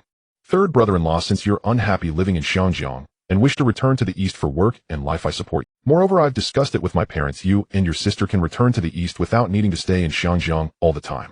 You can come back whenever you wish. Really? Du Shinichiro's expression changed significantly, and he looked at Bao Yu with surprise. Indeed, you are suited for development in the East, perfect for being an architectural designer. Once you gain recognition in the architectural field there, it won't bring shame to our Bao family. Additionally, I plan to develop some companies in the East and hope to have a trustworthy and reliable person to serve as a legal representative. After considering it, I believe you are the most suitable candidate. Clearly, Bao Yu's statement indicates that since Du Shinichiro wishes to leave Xinjiang for development in the East, allowing him to return is certainly the best option. On the other hand, Bao Yu needs a legal representative for his company in the East, and having Du Shinichiro in that position would indeed be the most appropriate. Given the current situation with Bao Yu as the only son, when the Bao family divides their assets in the future, the four son-in-laws will not receive much. It would be better to let Du Shinichiro return to the East for development. Furthermore, I can appropriately offer you some shares in the East companies, Bao Yu added. At this moment, Du Shinichiro looked at Bao Yu with increasing astonishment. One must admit that Bao Yu's arrangement was indeed quite favorable. At 6:30 in the evening, Bao Yu, Bao Zhalong, Bao Yugong, and his wife, Du Shinichiro, and Bao Pei were having. While Bao Yu was talking with Du Shinichiro earlier, Du Shinichiro had already realized that Bao Yu intended to develop in the East and needed someone from their circle as a representative. Du Shinichiro also knew that his father-in-law Bao Yugong already had many subsidiaries, agent companies, and partner companies in the East, and he felt there was no real need for Bao Yu to arrange for him to take on the role of legal representative. Bao Yu also mentioned that as long as he was willing, Du Shinichiro would not be treated poorly. He would receive certain shares and dividends, gaining reputation and influence in the East, which was certainly much better than being treated as a son-in-law in Xinjiang. In the afternoon, Huang Xiuying spoke with Bao Pei as well. Initially, Bao Pei expressed a desire to stay in Xinjiang because it allowed her to see Bao Yugong and his wife frequently. Huang Xiuying knew that Bao Pei enjoyed traveling globally, whether in the East or the M country, and didn't particularly like staying in Xinjiang. Had it not been for their marriage, Bao Yugong and his wife calling them back to Xinjiang, Bao Pei might still be in the M country or some European nation. Upon learning that her brother Bao Yu hoped her husband could serve as the legal representative of his company in the East, Bao Pei deduced that her brother might be dissatisfied with the development. Upon learning that her brother Bao Yu hoped her husband could serve as the legal representative of his company in the East, Bao Pei deduced that her brother might be dissatisfied with the development in Xinjiang and was intending to expand into the market in the East. On March 20, 1978, Monday at 9 in the morning at Hong Kong's Kai Tak International Airport, inside the airport. At this moment, Du Shinichiro in a suit, Bao Pei in a skirt, along with Bao Yugong and his wife Su Haifan and her husband Wu Guangjing and his wife, and Zheng Weijian and his wife were present. Additionally, there was Bao Yu along with Ma Li Si and his subordinates. Last Wednesday, after Bao Yu and Bao Yugong discussed with Du Shinichiro and his wife, they decided to leave Xinjiang for development in the East. Du Shinichiro and his wife had been staying in the Xinjiang villa, but they were tired of the East and wanted to live in Xinjiang for a while before going back. This means they would not be staying in Xinjiang indefinitely as before. Clearly, the third son-in-law and the third daughter of the Bao family intended to return to the East for development. The most shocked were still Su Haifan and Wu Guangjing. They knew that Du Shinichiro was idle in Xinjiang. Although he previously held the director position at the global shipping group, the affairs of the group had nothing to do with him. Now Du Shinichiro and his wife were leaving Xinjiang to develop in the East. Though this couple did not discuss much with the other two sisters and the younger sister, they guessed there must be a reason. Dad, Mom, we are preparing to board, Bao Pei said, a bit reluctant as she looked at Bao Yugong and his wife. She noticed her brother not far away talking to Ma Li Si. Bao Yu checked the time, knowing they were about to board the flight to Tokyo's Haneda International Airport. Bob, we are going back to the East. Third sister, at an appropriate time, I might also fly to Tokyo to see you. When Bob mentions appropriate, it certainly doesn't mean now. The specific timing is related to the development and layout of his industry. Bob, then your sister and brother-in-law will be waiting for you in the East. After Bao Yu and Du Shinichiro embraced, Du Shinichiro shook hands with the three brothers-in-law before taking Bao Pei to board. Ma Li Si also shook hands with Bao Yugong and his wife before boarding. Apart from Ma Li Si and a few of his subordinates, Bao Yugong had already informed the responsible person in the East that if Ma Li Si needed anything, they should cooperate fully. The wind at Kai Tak International Airport was still strong. Watching Du Shinichiro and Ma Li Si's plane board, the group left. Bao Yu got into his car knowing he still had to return to the Global Center building for work. At Taiping Mountain, a three-story mansion with slightly worn exterior stands. Outside the entrance, a black Mercedes-Benz sedan comes to a stop. The female driver opens the car door. Stepping out is a woman in her 30s with short hair and dressed in a black dress. One glance at her demeanor and attire reveals she is a strong woman. General manager, the He family has arrived, the female driver says. Liang Shi raises her head to look at the somewhat dilapidated mansion, knowing that He Zuoji, the founder of Xinjiang Commercial Radio and Jiai Television, usually resides here. Let's go take a look. The two arrive at the mansion's entrance and ring the doorbell. After a while, a young woman resembling a maid steps out. Hello, I'm looking for Mr. He, Liang Shi states directly. In fact, she had come here previously to find He Zuoji, who was aware of her reasons for visiting and chose to avoid her. Liang Shi is back again. Miss Liang, Mr. He is not here. Not here. How could that be? According to Liang Shi's understanding, although He Zuoji has multiple mansions in Xinjiang, he has not returned to the Xinjiang Commercial Radio office and instead is resting here. Liang Shi, somewhat skeptical, enters with her female secretary. Upon discovering that there is indeed no sign of He Zuoji in the mansion's courtyard, she and her secretary leave. As the maid watches Liang Shi and her secretary get back into the car, and the secretary drives away. While in the car, the secretary asks, General Manager, it seems Mr. He really isn't home, or perhaps he's delivered. At this moment, from the study inside the mansion, an elderly man with graying hair, a long beard, and reading glasses descends from upstairs. He is He Zuoji, just 60 years old. He Zuoji, originally named He Shi, is the fifth son of Sir He Dong, a major businessman in Xinjiang, born to his wife, Zhu Chunlan, making him He Dong's illegitimate child. He Zuoji studied at Ing Huang College and later graduated from the University of California, Berkeley in the United States. After returning to Hong Kong, he became active in business and founded a commercial radio station in the 1950s, later establishing Jiai Television and Jiai Paging. Since the opening of the port in Xinjiang, He Dong was the first generation of Zhangjiang's wealthiest. The second generation was Lao Manong, and the third was Bao Ye's father, Bao Yugong. In the 1950s, He Zuoji founded the commercial radio station and obtained a broadcasting license, later establishing Jiai Paging in the early 1970s. In 1975, along with 5 other major shareholders, including the family of Lam Pingyin, one of the founders of Hang Seng Bank, Jardine Matheson, and 3 Chinese newspapers in Xinjiang, Tsingtao Daily Chinese Commercial News, and Hong Kong Commercial Daily. The commercial radio station, led by He Zuozhi, held the largest controlling power. Why did they apply to establish a television station? Ultimately, it traces back to the 1960s when they competed with the shareholders that founded TVB for the then-existing wireless television license. After failing, they continued to apply until they successfully obtained the license in 1975. At that time, the 6 major shareholders accepted a very stringent condition to obtain the television license from the governor of Xinjiang. That condition was that GI Television had to allocate most of its airtime for educational programs. In other words, as a Chinese television station, GI Television had to air educational shows during prime time. In fact, this was akin to a slow poison. In the beginning, He Zuozhi held great hopes for GI Television, believing that founding the station with other shareholders would yield success. In reality, faced with TVB and Lay's television, GI Television was inherently at a disadvantage, making it difficult to catch up even with hard work. After just over a year of establishing GI Television from 1976 to 1977, he had already transferred most of his shares in GI Television to other shareholders. In this situation, He Zuozhi was no longer the major shareholder of GI Television. He merely retained the title of honorary chairman. He Zuozhi could see that GI Television was a bottomless pit, and no matter how much shareholders invested, it would be swallowed up, indicating that he saw no hope for the station to turn a profit. After relinquishing most of his shares, He Zuozhi no longer involved himself in GI Television's affairs. Liang Shuyi is no ordinary person. She belongs to the old guard of television industry veterans.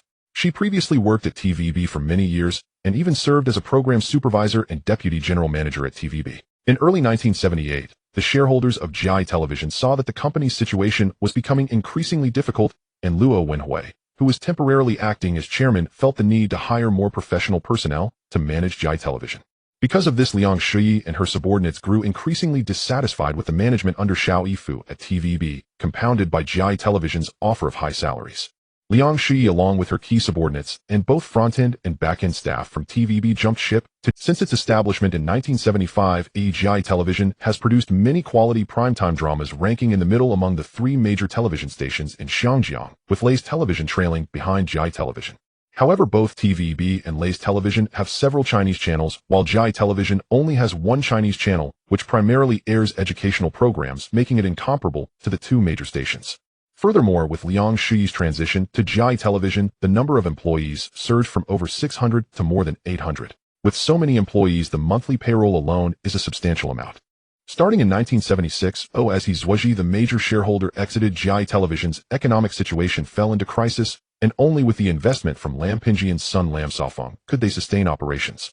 By March 1978, GI Television was increasingly struggling. Besides over 800 employees waiting for their monthly salaries, there were also expenses for distributing and filming new television dramas, all of which required substantial financial outlay. Now, with those shareholders unwilling to spend more money, Liang Shuyi, who had just transitioned to GI Television, could not bear to watch the station collapse. She thought of approaching He Zuozhi to see if he could provide some funds privately to keep the station running. He Zuozhi did not want to see Liang Shuyi, as he naturally did not want to spend money. Previously, Liang Shuyi had approached him, and He Zuozhi had already relinquished his shares in GI Television, not wishing to interfere further. Most importantly, He Zuozhi had already realized that GI Television had no hope of survival. If he agreed to continue funding Liang Shuyi, it would be akin to throwing money into Victoria Harbor. At this moment, He Zuozhi, having come downstairs, returned to the courtyard, sat down with a cup of tea, and read the newspaper, enjoying a much more comfortable life. Liang Shuyi was very clever. She guessed that He Zuozhi had been at the mansion all along, only avoiding her on purpose. Now more than 10 minutes had passed. Liang Shuyi said, "Reverse, let's go back." The female driver and secretary complied and reversed the car. Now the female driver drove back to the entrance of the mansion once more. Stepping out of the car, Liang Shuyi did not ring the doorbell, but directly pushed open the iron gate, striding in high heels with her secretary. As they entered the courtyard, they saw He Zuozhi leisurely reclining in a grand armchair reading a newspaper. "Miss Liang," the maid exclaimed, taken aback by Liang Shuyi's unexpected return with her secretary after having this surprised the maid as well. He Zuozhi looked at Liang Shuyi, who had returned, and could only manage a wry smile. In fact, Liang Shuyi was considered an elite among Chinese women in Hong Kong. Not only had she worked for TVB for many years, but she had also served as a committee member in various associations in Hong Kong. "Mr. He, please don't tell me you were deliberately avoiding me just now?" Liang Shuyi asked. He Zuozhi knew he couldn't avoid the topic and replied, "Miss Liang, I am indeed one of the founders of GI Television, and I initially had high hopes for it, believing that we Chinese should have our own television station. However, as you know from the very beginning, in order to secure the television station's license, the Hong Kong governor's office has essentially been feeding us shareholders a slow-acting poison. Since the station's inception, I and the Hong Kong commercial radio have invested a substantial amount of money into it, yet it has all been in vain with no sign of profitability. I have had to transfer most of my shares to other shareholders, and I cannot provide you with any funds to support you now. As he's Zhuji, the illegitimate son of Hidong, he certainly had money, especially since he had started successful companies that were profitable in other areas. However, the television station was a bottomless pit, and he was genuinely afraid. Mr. He, please trust me and my subordinate team. I will ensure that Jia E Television survives and even becomes profitable. Survive and make Jia E Television profitable. How is that even possible? Zhuji could only smile. The Li television station had been in operation since the 1950s and was still in a state of loss after 20 years. How could the team, led by Liang Shui, manage to make Jia E Television profitable? At this moment, Zhuji understood that no matter what Liang Shui said, he would not invest another penny into Jia E Television. Liang Shui tried to persuade Zhuji from different angles. Zhuji could only smile throughout, as Jia E Television truly no longer had anything to do with him. He had transferred his shares to others. If Liang Shui wanted to seek funding, she should approach the other shareholders. Liang Shui realized that Zhuji genuinely did not want to part with any money and could only sigh. She and her secretary could only leave. See them out. Zhuji instructed the maid to escort the two out. He knew that now Liang Shui had gotten nothing from him and would likely continue to ask for money in the future. Even if he had money, it would hardly be enough to fill the bottomless pit of Jia E Television. The reason he had not wanted to meet Liang Shui earlier was fundamentally due to both parties being prominent figures, not wanting to create an awkward situation. As Liang Shui and her secretary got back into the car, she felt somewhat upset. She had also left TVB because she could not stand Xiao Yifu and Fang Yihua. In fact, she knew that TVB's management model was very mature. Especially since the sudden death of TVB's general manager Yu Jingwei in 1976, Xiao Yifu began to take over Yu Jingwei's position, bringing along the oppressive management style of the Shaw brothers that exploited executives and actors. This had led to significant dissatisfaction among many executives both on and off screen, as well as actors since 1976. In this context, Liang Shui also left TVB earlier this year. She had not anticipated that Jia E Television would turn out to be a mess, with financial crises far worse than she had imagined. Liang Shui was not a woman who easily admitted defeat, as she could not just stand by and watch the television station collapse after recently joining Jia E Television. Thus, she still hoped for the station's survival. For the station to survive, it would need more financial resources and funding support so that the staff could receive salaries and the new dramas could be produced. Otherwise, it would be challenging for the remaining finances to sustain the station. General Manager, are we going back to the television station? The secretary asked. No, we are going to see Mr. Lin, Liang Shui replied. This Mr. Lin was none other than Lin Xiufeng, the second son of Lin Bingyan, one of the founders and first chairman of Hongxin Bank. Lin Bingyan had 4 sons and 1 daughter, the eldest son Xiuyang, second son Xiufeng, third son Xirong, and fourth son Xiutong, along with his daughter Lin Libing. The eldest son Lin Xiuyang passed away in May 1976 due to a minor illness. The Lin family then fell under the management of the second son Lin Xiufeng and the third son Lin Xirong, who took over the inheritance left by Lin Bingyan. In 1976, when Lin Xiufeng and his brother Lin Xirong took over the Lin family legacy, they inherited 300 million Hong Kong dollars, of which 200 million was designated for cultural enterprises. The two brothers invested part of this 200 million Hong Kong dollars into Jia E Television. In fact, this was to purchase most of the shares that Zhuji was selling at that time. Now realizing that she could not extract money from Zhuji, Liang Shui prepared to meet the Lin brothers. The Lin family owned several mansions in places like Victoria Peak. Lin Xiufeng should currently be residing in one of those mansions on Victoria Peak. The secretary drove them there as Liang Shui instructed. Arriving at the entrance of the 3-story mansion, the two got out of the car. The secretary went to ring the doorbell. After a while, a maid came out to open the door. May I ask who you were looking for? Hello, I am Liang Shui, the general manager of Jia E Television. I would like to meet Mr. Lin Xiufeng. Oh, so you are here to see the second young master. The maid led them inside. Liang Shui glanced at the mansion, but she had no mood to appreciate it. Lin Bingyan was one of the founders and major shareholders of Hongxin Bank. Although most of Hongxin Bank's shares had been acquired by Huifeng Bank, given Hongxin Bank's scale and annual dividends, the Lin family still received a substantial amount of money. Miss Liang, please have some tea while I go fetch the second young master. Lin Xiufeng was resting in the room. The maid entered to call him. Second young master, a Miss Liang who claims to be the general manager of Jia E Television, wishes to see you. Was there no advance notice of her visit? No. Upon hearing that it was the general manager of Jia E Television, Lin Xiufeng already knew who it was. In 1976, following his father's will, and having been persuaded by Zhuji and others, he invested part of the inheritance to buy shares in Jia E Television. He knew that his father greatly valued Chinese culture, and to him, since Jia E Television claimed to be the television station for the Chinese people in Hong Kong, it represented their culture. However, he did not expect that after this time the television station would still show no signs of improvement. Lin Xiaofeng came out of the room and saw Liang Shuyi in the living room enjoying tea. Miss Liang, hello. Mr. Lin, hello. The two greeted each other. Lin Xiaofeng is not as steady in his actions as his elder brother Lin Xiaoyang. If it weren't for the sudden departure of his brother, the ancestral properties of the Lin family might not have fallen into his hands. In fact, he is not skilled in investments. However, he simply invested in Jiai television station because he knew that his father wished to promote Chinese culture in his lifetime. The main shareholders of Jiai television station Iha and Xiangjiang commercial television station were actually one of the consortiums that competed for the television license back then, and they were one of the losers who were very unwilling to accept their defeat, which is why they wanted to secure the television license.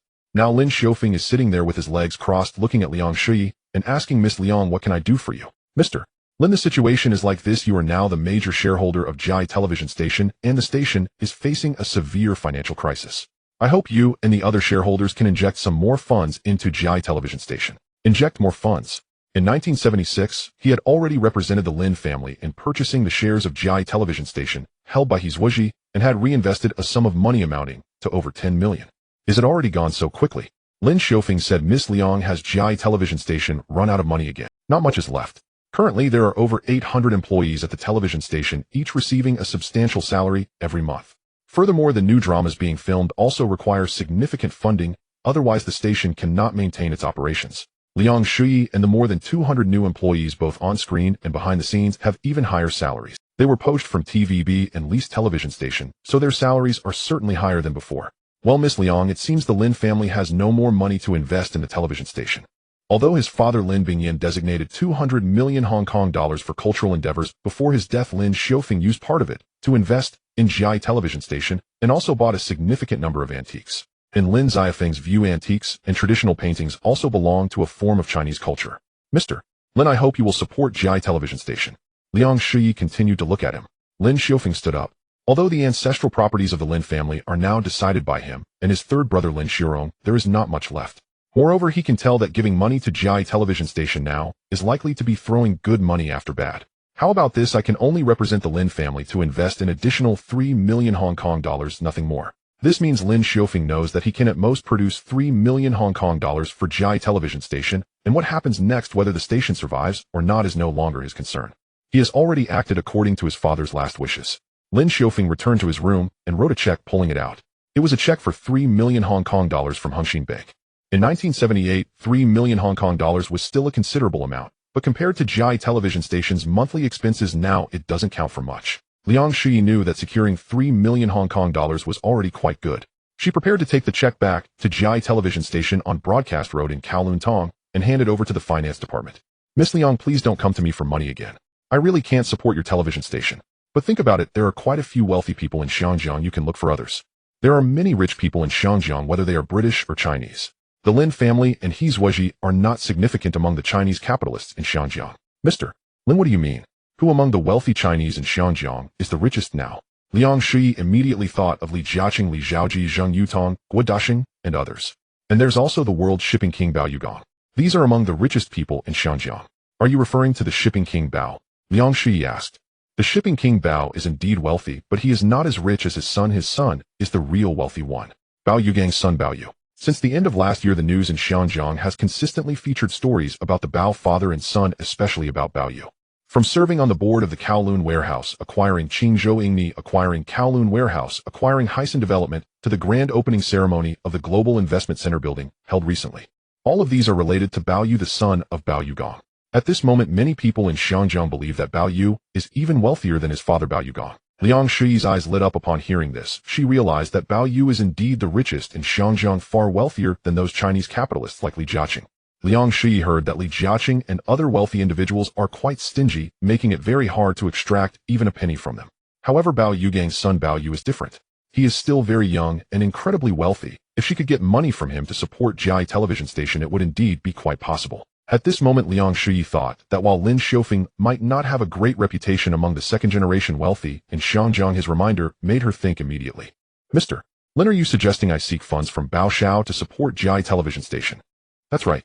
If you can persuade young Master Bao, he might even be willing to acquire Jiai television station. Once you have young Master Bao support, not just millions, but tens of millions, or even hundreds of millions would not be a problem. Upon hearing Lin Xiafeng's words, Liang Shuyi became increasingly surprised. Thank you for the reminder, Mr. Lin. Liang Shuyi left with her female secretary, her high heels clicking. Watching her leave, Lin Xiaofeng finally breathed a sigh of relief. As long as Liang Shuyi does not come to him for money again, the survival of Jai television station is no longer his concern. If Liang Shuyi successfully persuades young Master Bao to acquire Jai television station, he might even recover some of the costs from his previous investments in the station. General manager is what Mr. Lin said true? The female secretary asked. I don't know. This young Master Bao is quite mysterious. On another note, he indeed is currently the wealthiest tycoon in Xinjiang. Just the Kowloon warehouse and Heisen development alone represent the largest assets in Xinjiang. However, people like Li Jiaqing, Liang Shuyi has already realized that they are very stingy landowners, making it quite difficult to extract even a penny from them. This young Master Bao, she felt, is indeed a possibility. The problem is that she is not familiar with the Bao father and son, and she has never interacted with young Master Bao before. Should she rashly go to Deepwater Bay and visit young Master Bao? What if young Master Bao directly has someone kick her out? Let's head back to the television station. The female secretary drove back to the Jai television station building. No. 1A, Broadcast Road, Kowloon, Tong, Xinjiang. Jai television station building. This is also where Jai television station operates. After returning from Lin Xiafeng's Taiping mid-levels villa, Liang Shuyi returned to her office as general manager and asked her secretary to notify the finance department to come over. Upon learning that Liang Shuyi had secured 3 million Hong Kong dollars from Lin Xiaofeng, the finance department also let out a sigh of relief. Although this is like a drop in the bucket, it is still enough to keep the television station afloat. Without money, it would simply be a case of cooking without rice. According to the average salary of ordinary people in Xinjiang in 1978, which is around 2,000 Hong Kong dollars, the salaries of senior executives, ordinary employees, and even major actors and hosts at Jai television station may vary significantly. However, based on a salary of 2,000 Hong Kong dollars per person with over 800 employees at Jai television station, the monthly expenditure would be at least over 100 million. Even though Jai television station has advertising revenue, because most of the time it broadcasts educational programs, the advertising revenue is likely to be very limited. In this case, 3 million Hong Kong dollars would only extend operations for another 2 months at most. With the remaining finances, it could barely last for 4 months, but definitely not 5. This means that if the financial issues are not resolved in the next few months, Liang Shuyi knows that Jai television station is unlikely to continue operations. Global Investment Center building. On the 21st floor, Bao Yu is sitting at his desk working, while Zhao Xiuzhen is also at her position. At that moment, the landline phone suddenly rang. Zhao Xiuzhen picked it up and was surprised to find it was a call from Liang Shuyi, the general manager of Jai television. Secretary Zhao, I would like to meet young Master Bao. I wonder if he has the time. Miss Liang, let me ask the boss first, and I will get back to you. Zhao Xiuzhen hung up the phone.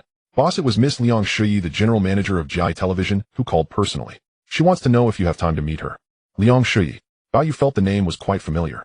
Upon hearing about Jai television, he was even more. In his previous life, he played games set in a grand era, and he knew about this television station. His game data package also contained information about Jai television. As for Liang Shuyi, she indeed represents a strong Chinese woman of this era, one of the elite. However, Bao Yu did not know her, so why would she want to meet him? Could it be because of Jai television? Bao Yu checked his game data package and confirmed that this television station was founded in 1975 by He Zhuoji, Jardine Matheson, the Lin family, and other 3 major newspapers. However, this television station went bankrupt in less than 3 years. As a result, many people later only heard of TVB and Asia Television, completely unaware that there was once Jai television in Xinjiang. It was obvious that it was already March, just 5 months away from the historical bankruptcy of Jai television. Now Liang Shuyi, as the general manager of Jai television, suddenly sought him out, which Bao Yu did not consider a good. Under normal circumstances, if he suspected it might not be a good thing, he could simply refuse or say he didn't. However, Bao Yu felt that since this strong woman wanted to meet him, he could make the effort to see her. Zhao Xiuzhen observed her boss, unsure of his thoughts. Zhao Xiuzhen knew about Jai television and was aware that the situation there was not good. Boss, should we directly refuse to meet Miss Liang? It wouldn't be good to refuse outright. Although I suspect it may not be a good thing, let's meet her. You can call back and arrange to meet at the Edinburgh Square Cafe near Queen's Pier. Bao Yu preferred and was accustomed to meeting others there. Boss, what time? How about 5:30 in the afternoon? Looking at the time, it was already a little past 4. Liang Shuyi would take at least an hour to drive from Kowloon Tong, and if she encountered traffic it might take longer. Zhao Xiuzhen redialed the previous number. At this moment, Liang Shuyi, who was anxiously waiting for a call in her office, feared that young Master Bao would directly refuse to meet her. In her view, a powerful businessman like young Master Bao would likely be difficult to meet. Manager, the phone is... The female secretary went over to pick up the landline. After she finished listening, she said, Manager, young Master Bao's secretary said that he is willing to meet you at the Edinburgh Square Cafe. What time? 5:30 in the afternoon. Liang Shui looked at the time. It was already after 4:15, and they would have to cross the Hungham Tunnel to get to Edinburgh Square near Queen's Pier. At 5 in the afternoon, many companies in Xinjiang would be getting off work, and there would likely be traffic. Let's go now. Queen's Pier. Near Edinburgh Square, Liang Shui and her secretary hurriedly drove, overtaking just before 5:15 in the afternoon. They finally arrived. The scenery at Edinburgh Square and Queen's Pier was quite nice. The secretary parked the car, and after getting out with Liang Shui, she had no mood to appreciate the view. Manager, the scenery here is really beautiful. Liang Shui just nodded, noticing that there was only one high-end cafe at Edinburgh Square. Oh, and they proceeded there. When the waitress learned they were there to meet young Master Bao, she said, "Hello, young Master Bao is a valued guest of our cafe. His secretary has already booked a private room for you. You can wait for them in the cafe." Bao Yu and Zhao Xiuzhen were just 300 to 400 meters away from the Global Investment Center building to Edinburgh Square. It was very close. Bao Yu and Zhao Xiuzhen still took a car there. Boss secretary Zhao We've arrived. Chen Jihao opened the car door. Bao Yu and Zhao Xiuzhen headed towards the cafe. The other bodyguards immediately followed. As Bao Yu and Zhao Xiuzhen appeared again, the waitress in the cafe had already recognized them. "Young Master Bao, those two ladies are waiting for you in the private room." Bao Yu and Zhao Xiuzhen went over and pushed open the door to the room. Inside, Bao Yu saw a woman in a black dress with short hair in her 30s, exuding the aura of a strong woman alongside a younger woman in her 20s. "Young Master Bao, hello." As Liang Shui saw Bao Yu and Zhao Xiuzhen enter, she immediately stood up to greet them. "Miss Liang, hello." They shook hands. Bao Yu and Zhao Xiuzhen sat down opposite Liang Shui, while Bao Yu's bodyguards waited outside the room. After the waitress served coffee to Bao Yu and Zhao Xiuzhen, Liang Shui looked at young Master Bao in surprise, as he appeared much younger than what she had seen of him in the newspapers. Bao Yu was only 19 years old now, certainly youthful. However, after a series of acquisitions during this time, he seemed a bit more mature. "Young Master Bao, do you know about?" Liang Shui asked directly. No. Bao Yu not only knew, but he was also quite clear, as he had played the game in his previous life and had the information in his downloaded game data package.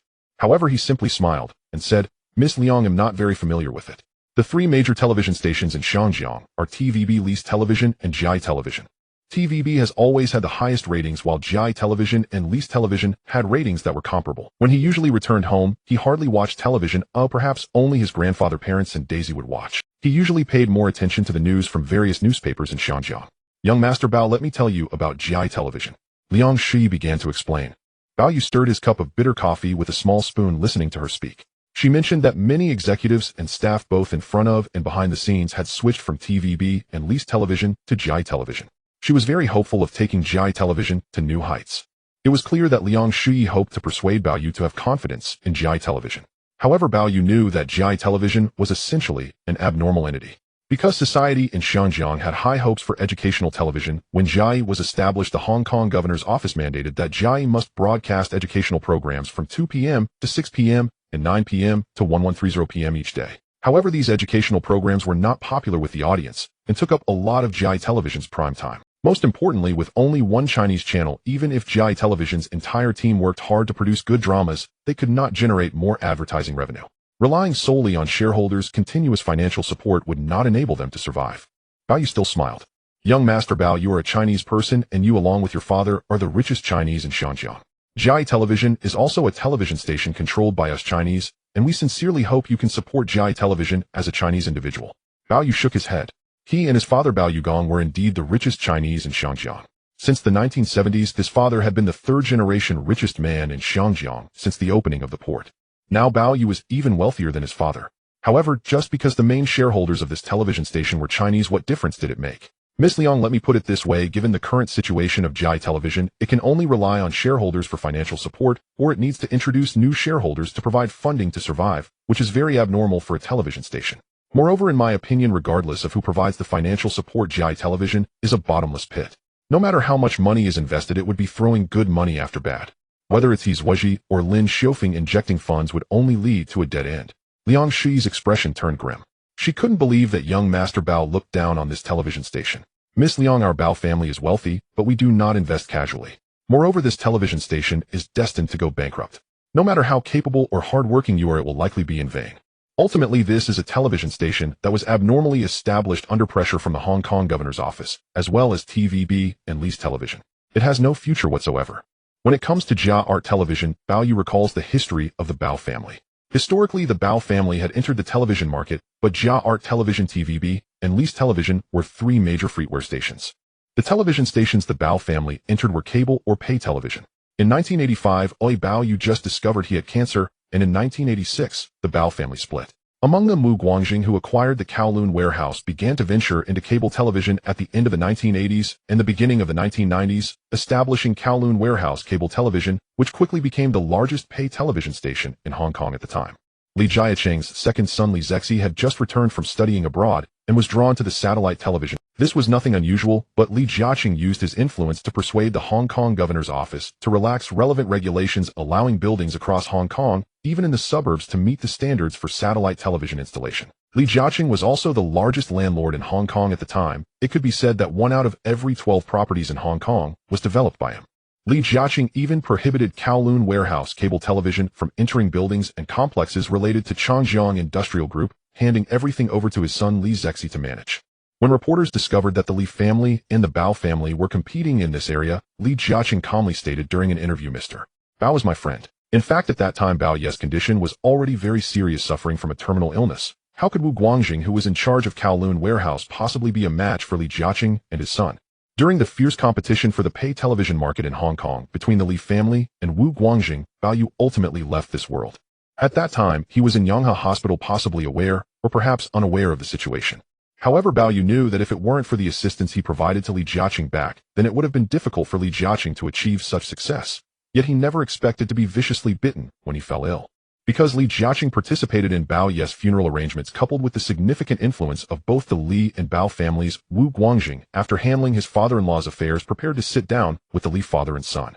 They would either sell Kowloon Warehouse Cable Television to the Li family, or have the Li family sell their satellite television to Kowloon Warehouse. However, it caught everyone in Hong Kong by surprise when Li Jiaqing and his son directly sold 63.6 of the Li family's satellite television broadcasting company to Australian media mogul Murdoch. Li Zexi made a 6-fold profit from this transaction, bringing nearly $5 billion to the Hyung Kong's group, and his Bao Yu suspected that during that period Li Jiaqing and his son had likely already been in talks with Murdoch, and at that time Bao Yu was at his most critical stage of illness. As soon as Bao Yu passed, the Li family swiftly sold their stake. This indeed allowed Li Jiaqing and his son to profit greatly. However, on the other hand, it was akin to stabbing their benefactor Bao Yu deeply. Bao Yu knew that if his father were in a healthy condition, giving Li Jiaqing 10 times the courage would not have compelled him to act in such a manner. It was precisely because he knew his time was limited that Wu Guangjing, the son-in-law of the Bao family, was simply no match for him. At that moment, Bao Yu heard Liang Zhui mention Jia Art Television. Bao Yu was not at all interested in this television station, which was bound to go bankrupt. On the contrary, this incident made Bao Yu recall why he disliked that Mr. Li so much, which gave him an inexplicable feeling of comfort when he swallowed the newly built Chinese bank building. Liang Zhui and her female secretary looked at the composed Bao Xiaoya, unaware of what he was thinking. Liang Zhui seemed to sense Bao Ye's disinterest in Jia Art Television and continued, "Bao Xiaoya, given your and the Bao family's current position and influence in Hong Kong, I believe it is necessary to have a television station. While the station may not earn much money, it will certainly enhance your family's voice and influence in Hong Kong." Ultimately, television stations, newspapers, and commercial radio are means of disseminating information. Aside from earning money, they can indeed enhance personal or even familial influence. Take TVB, for example. Whether it is Sha Yifu or Li family. The Li family used to have a poor reputation in Hong Kong, but because they were major shareholders of TVB, no negative news about the Li family circulated. Instead, all the news was positive. Over time, the Li family was essentially whitewashed in Hong Kong. Liang Zui's assertion was indeed accurate. However, the problem was that Jia Art Television was bound to go bankrupt, and even if more money was poured into it, it would be a bottomless pit with no possibility of profit. In other words, even if this television station were given to Bao Yu for free, he would still refuse it. Miss Liang, if Jia Art Television is really that good, then why did Mr. He Zuoji, the largest shareholder and founder of the television station, directly transfer his shares to others? Jia Art Television was founded by He Zuoji and other shareholders in 1975, and by 1976, he had already sold his shares. Moreover, in these 2 years, if it weren't for Lin's prodigal son Lin Xiaofeng occasionally investing money into Jia Art Television, it might have gone bankrupt last year, or even in 1976. Liang Zhui was somewhat surprised. It seemed that this Bao Xiaoya indeed had money, but he was not simple. He appeared to know quite a bit about Jia Art Television. Miss Liang, let's leave it at that. You don't need to discuss Jia Art Television with me any further. I'm not interested. If I have extra money, I would rather throw it into Victoria Harbor. In a word, Bao Yu was not interested in Jia Art Television. Apart from the Hong Kong Governor's Office TVB and leased television, even the wealthy in Hong Kong knew that Jia Art Television was doomed. In this situation, expecting Bao Yu to invest money would be like asking a fool. Bao Yu didn't say anything further, leaving Liang Zhui and her secretary stunned as they looked at him. Bao Yu and Zhao Xiuzhen then left. Upon stepping outside, Zhao Xiuzhen paid for the private room and coffee. They exited the cafe. Bao Yu thought about the matters concerning his father Bao Yuguang and Li Jiaqing from his past life, and naturally his mood was somewhat different. They got into the car. First, take Secretary Zhao back. Zhao Xiuzhen had already moved from her apartment at North Point in Hong Kong to Central. She mentioned a location. Chen Jihao drove there. Bao Yu sat in the car silent. Zhao Xiuzhen didn't dare to say anything. Boss Secretary Zhao, we've arrived. Zhao Xiuzhen got out of the car, and Chen Jihao drove away, returning to the mid-levels villa in Deepwater Bay. At this moment they returned here. Compared to usual, he was over 40 minutes late. However, Grandpa Bao Xiaolong and his parents were still waiting for him to return for dinner.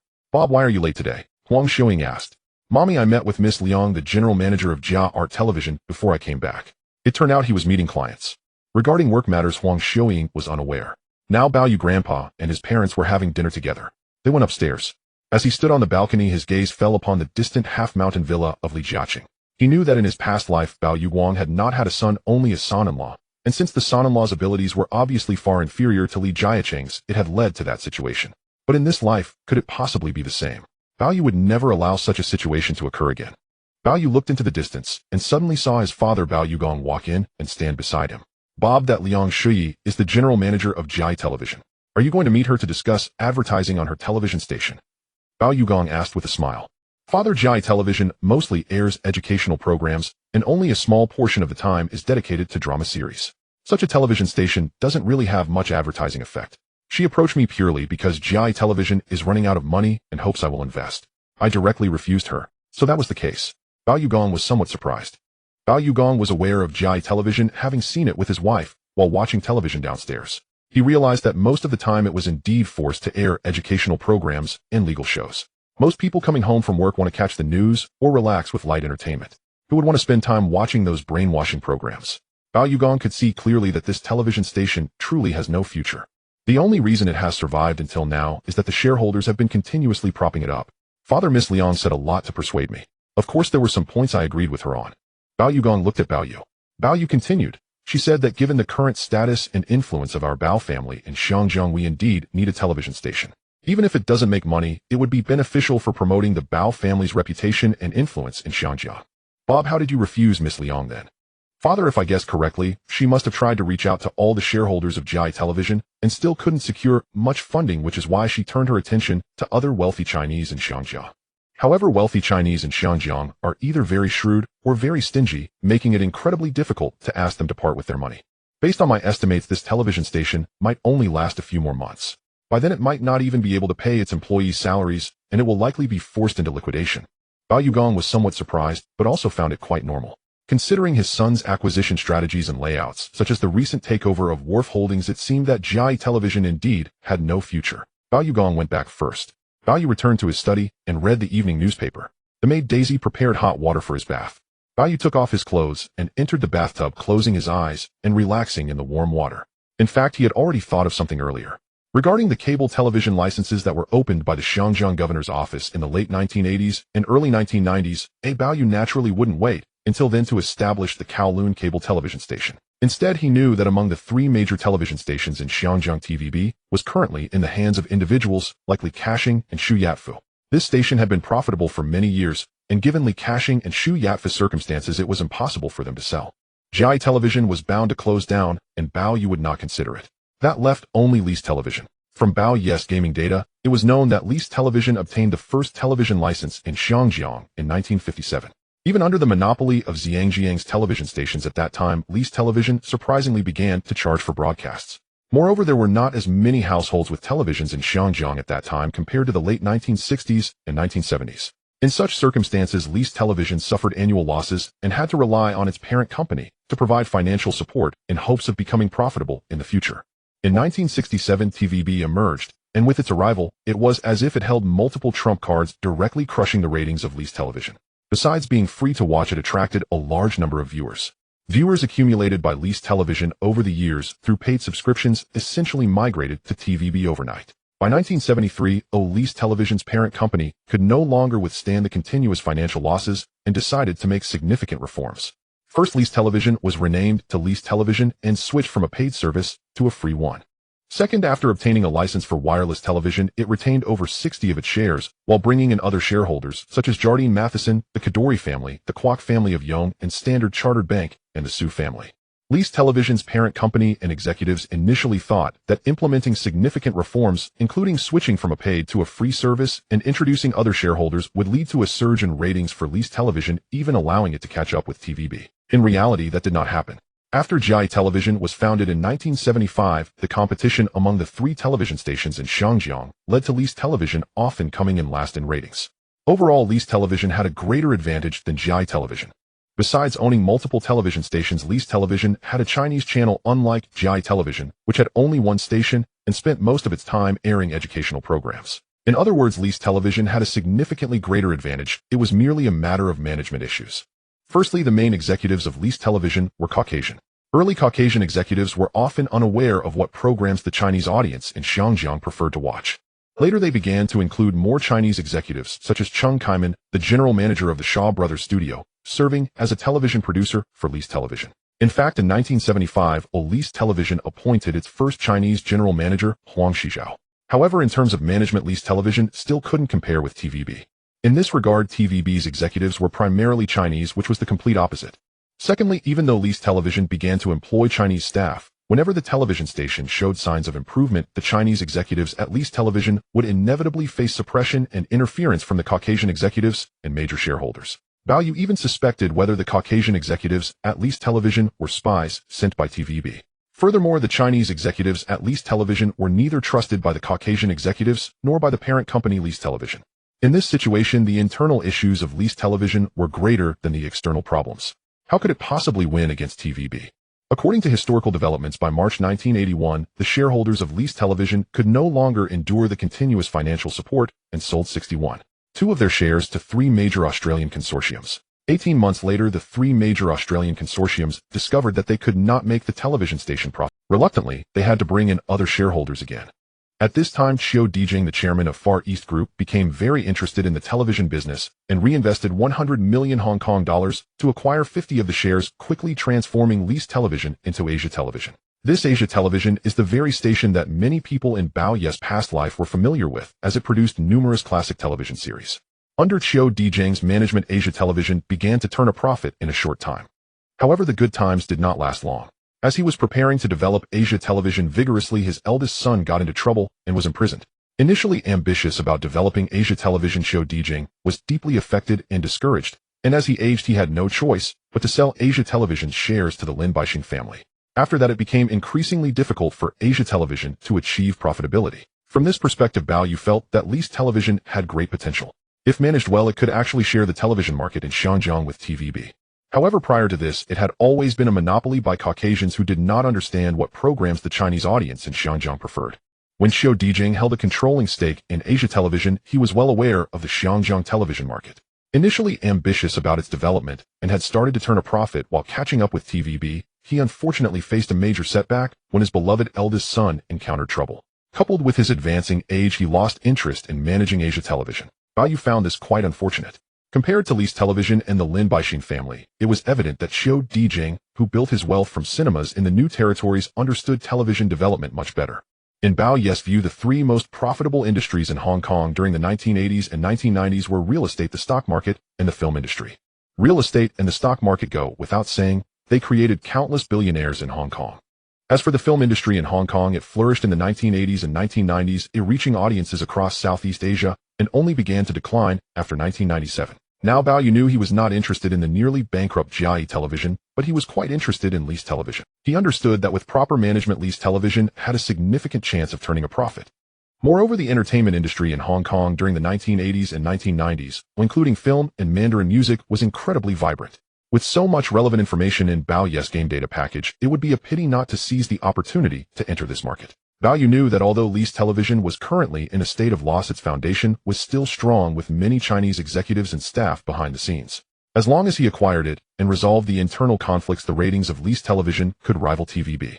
Bao Yu comfortably soaked there. After he got up from the bathtub, Daisy carefully wiped the water droplets off him, and he put on his pajamas and headed to the study. In the study, Bao Yu jotted down in a notebook Least Television. March 21st, 1978. In the morning after having breakfast with his grandfather and parents, Bao took a car back to the Global Investment Center and went up to the 21st floor office. He saw that Zhao Xiuzhen had already arrived. "Boss, good morning," Zhao Xiuzhen greeted him. "Go call Nancy and Xiao Zhiming here." Zhao Xiuzhen went to fetch Nancy and Xiao Zhiming. Bao stood by the window gazing outside. After Xiao Zhiming and Nancy entered, they greeted him. Bao turned around and signaled for them to sit down. "Yesterday afternoon I met with Miss Liang, the general manager of Jia Television. She hopes that I will invest in Jia Television."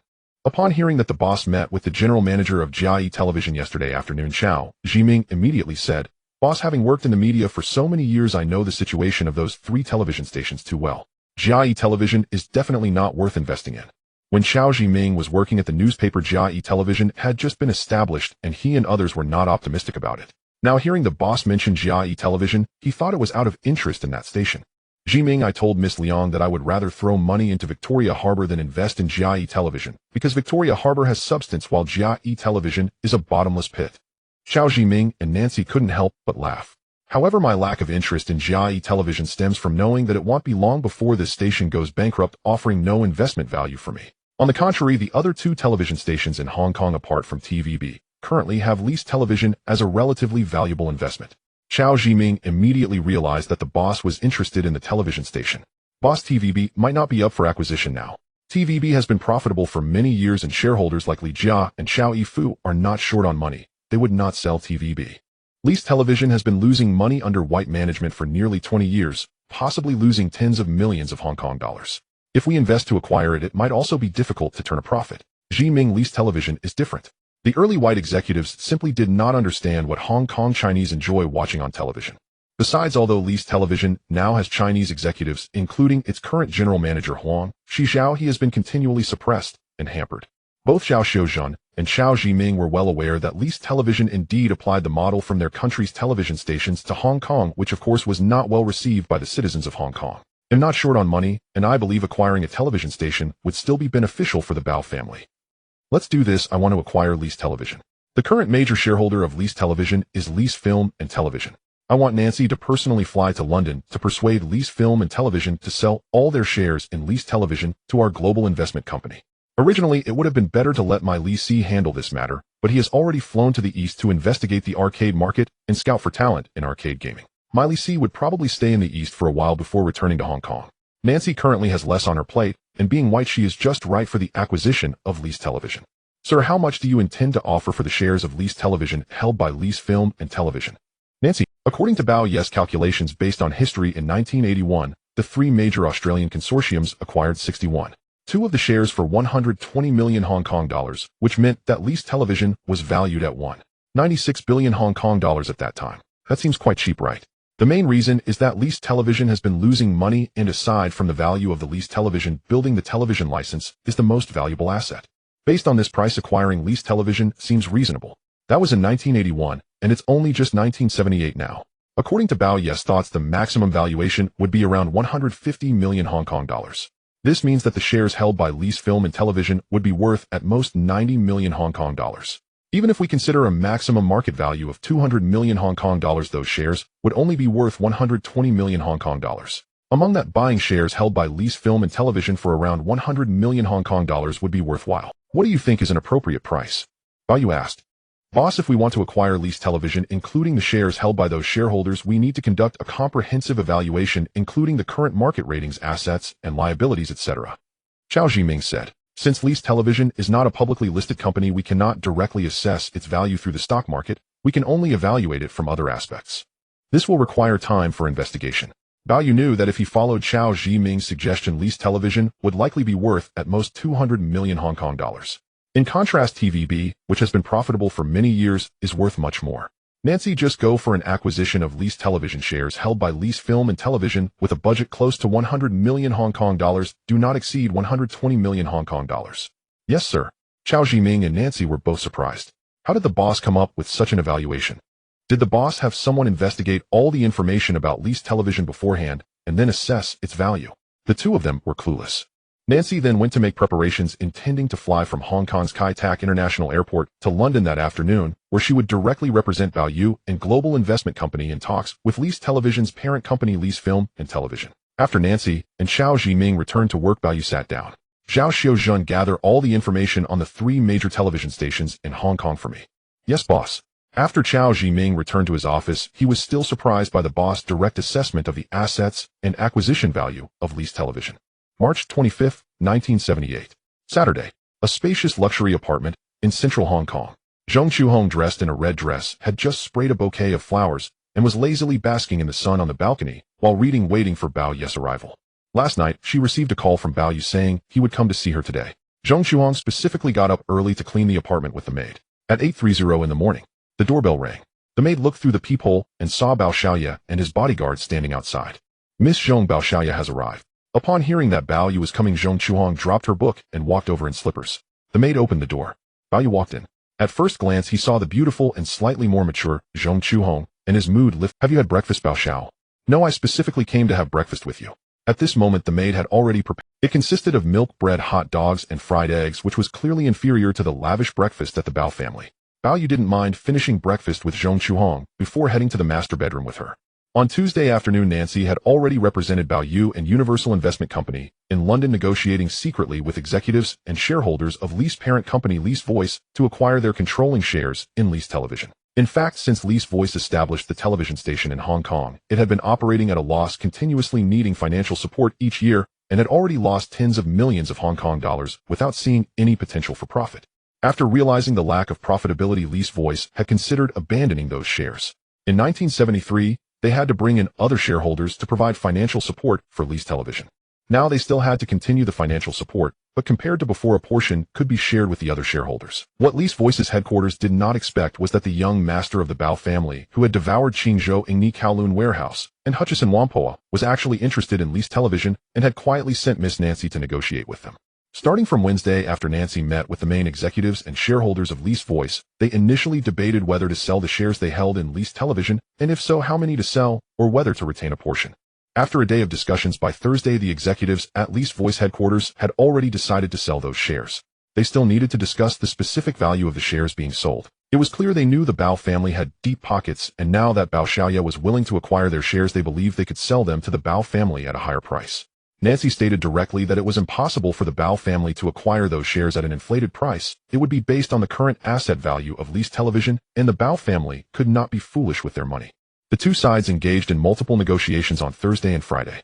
Regarding the acquisition price, they had not yet agreed to the price proposed by Miss Nancy, and she could only continue to stay in London. Now Bao Yu looked at the beautiful face of Zhong Chuhong in front of him. According to his knowledge from his past life, she would participate in the Miss Hong Kong pageant at TVB next year, starting her entry into the Hong Kong film industry and later becoming a sensation in the Hong Kong and Asian film circles during the 1980s. Now Bao Yu realized that as he entered the Hong Kong television and even film market, he could not allow Zhong Chuhong to enter the film market. What are you looking at, Bao Xiaoye? Zhong Chuhong felt a bit shy as she saw Bao Xiaoye staring at her. It's nothing new, I suddenly thought of something. At noon, Bao Yu was having lunch here with Zhong Chuhong. In the afternoon, he would quietly leave with Chun Jihao and the bodyguards back to the Deepwater Bay Villa. London time, 9 p.m. local time. Lease Voice headquarters.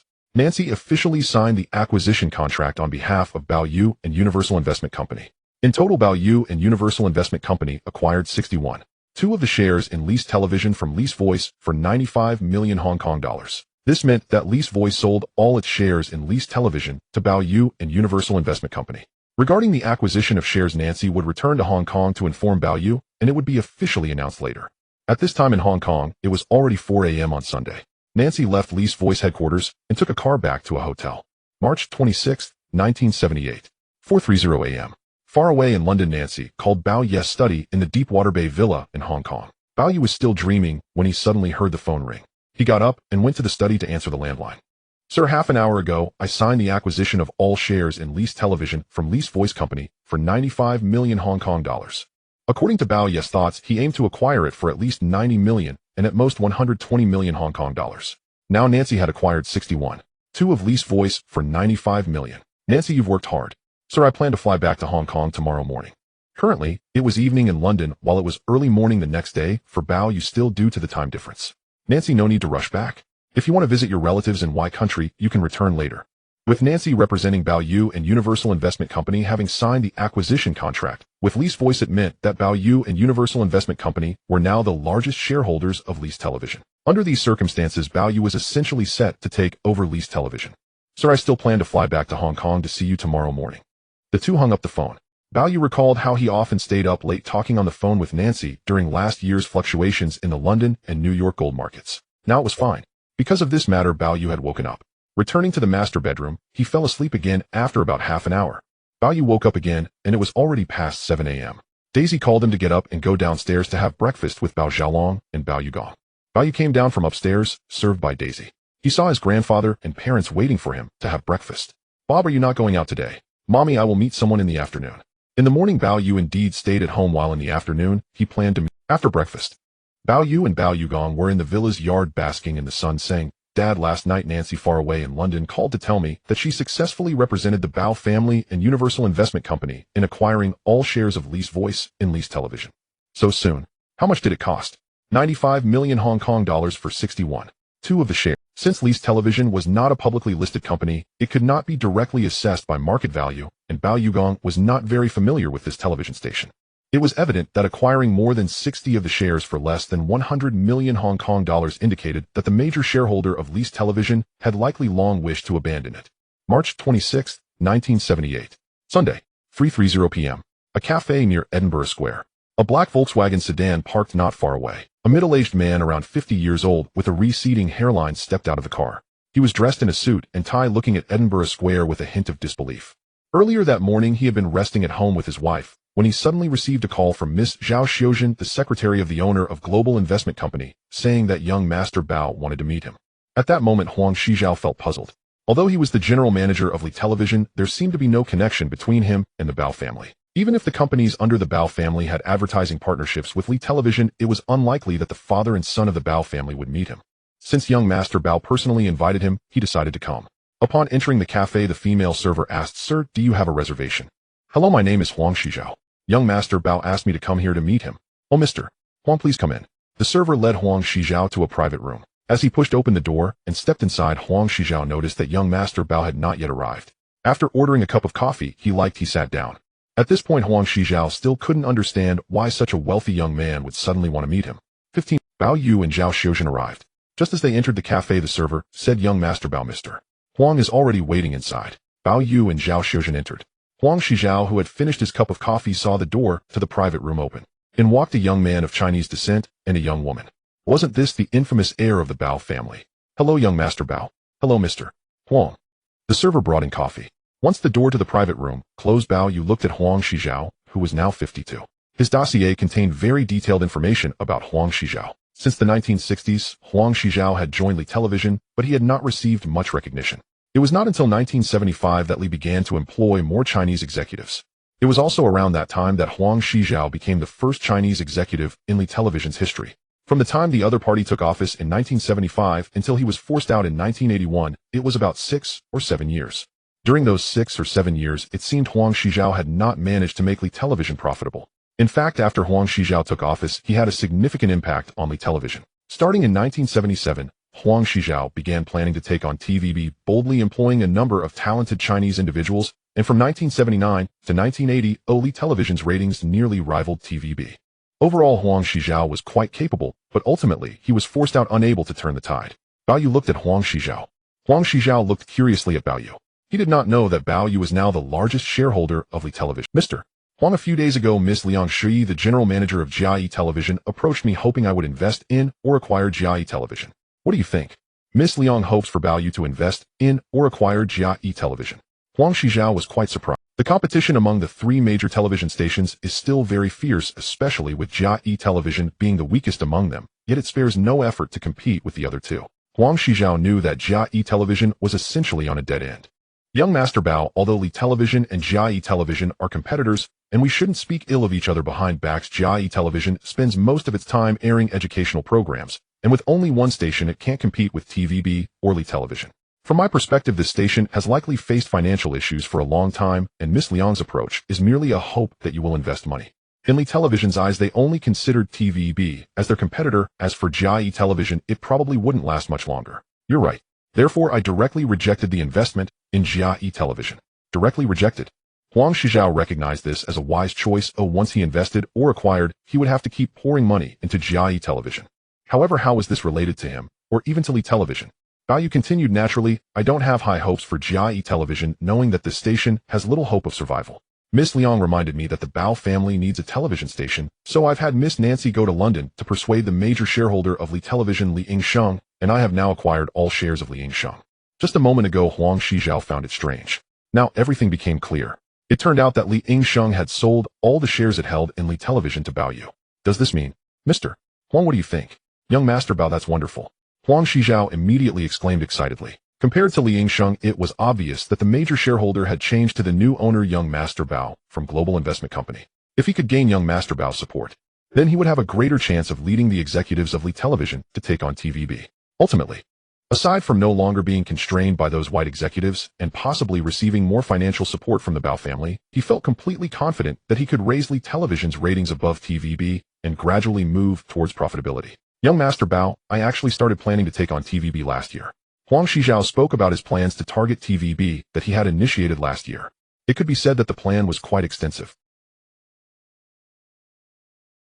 However, since 1975, when he took over as the general manager of Li Television, he had been unable to fully confront TVB, facing not only the newly established Jiayi Television, but also the constraints imposed by Li Yingsheng. Whenever the television station showed signs of improvement, his plans met with strong opposition from those white executives. In such circumstances, he had to deal with those white executives while persuading the major shareholders of Li Yingsheng for support. Additionally, the issues accumulated over 2 decades at Li Television were extremely difficult to eradicate in a short time. This was akin to implementing reform. Without support from above, it was incredibly challenging. It was precisely because of this that Huang Shijiao felt that no matter how capable he was likely powerless. Bao Yu and Huang Shijiao talked for over an hour in the private room. Huang Shijiao nearly laid bare all the issues currently facing Li Television. Firstly, the constraints of white executives. Secondly, Li's finances cannot compete with TVB. Thirdly, the talented young Chinese executives at Li Television have not been given opportunities preventing them from competing with TVB and forming an effective talent development system. If improvements were made in these areas, Li Television would undoubtedly be vastly different.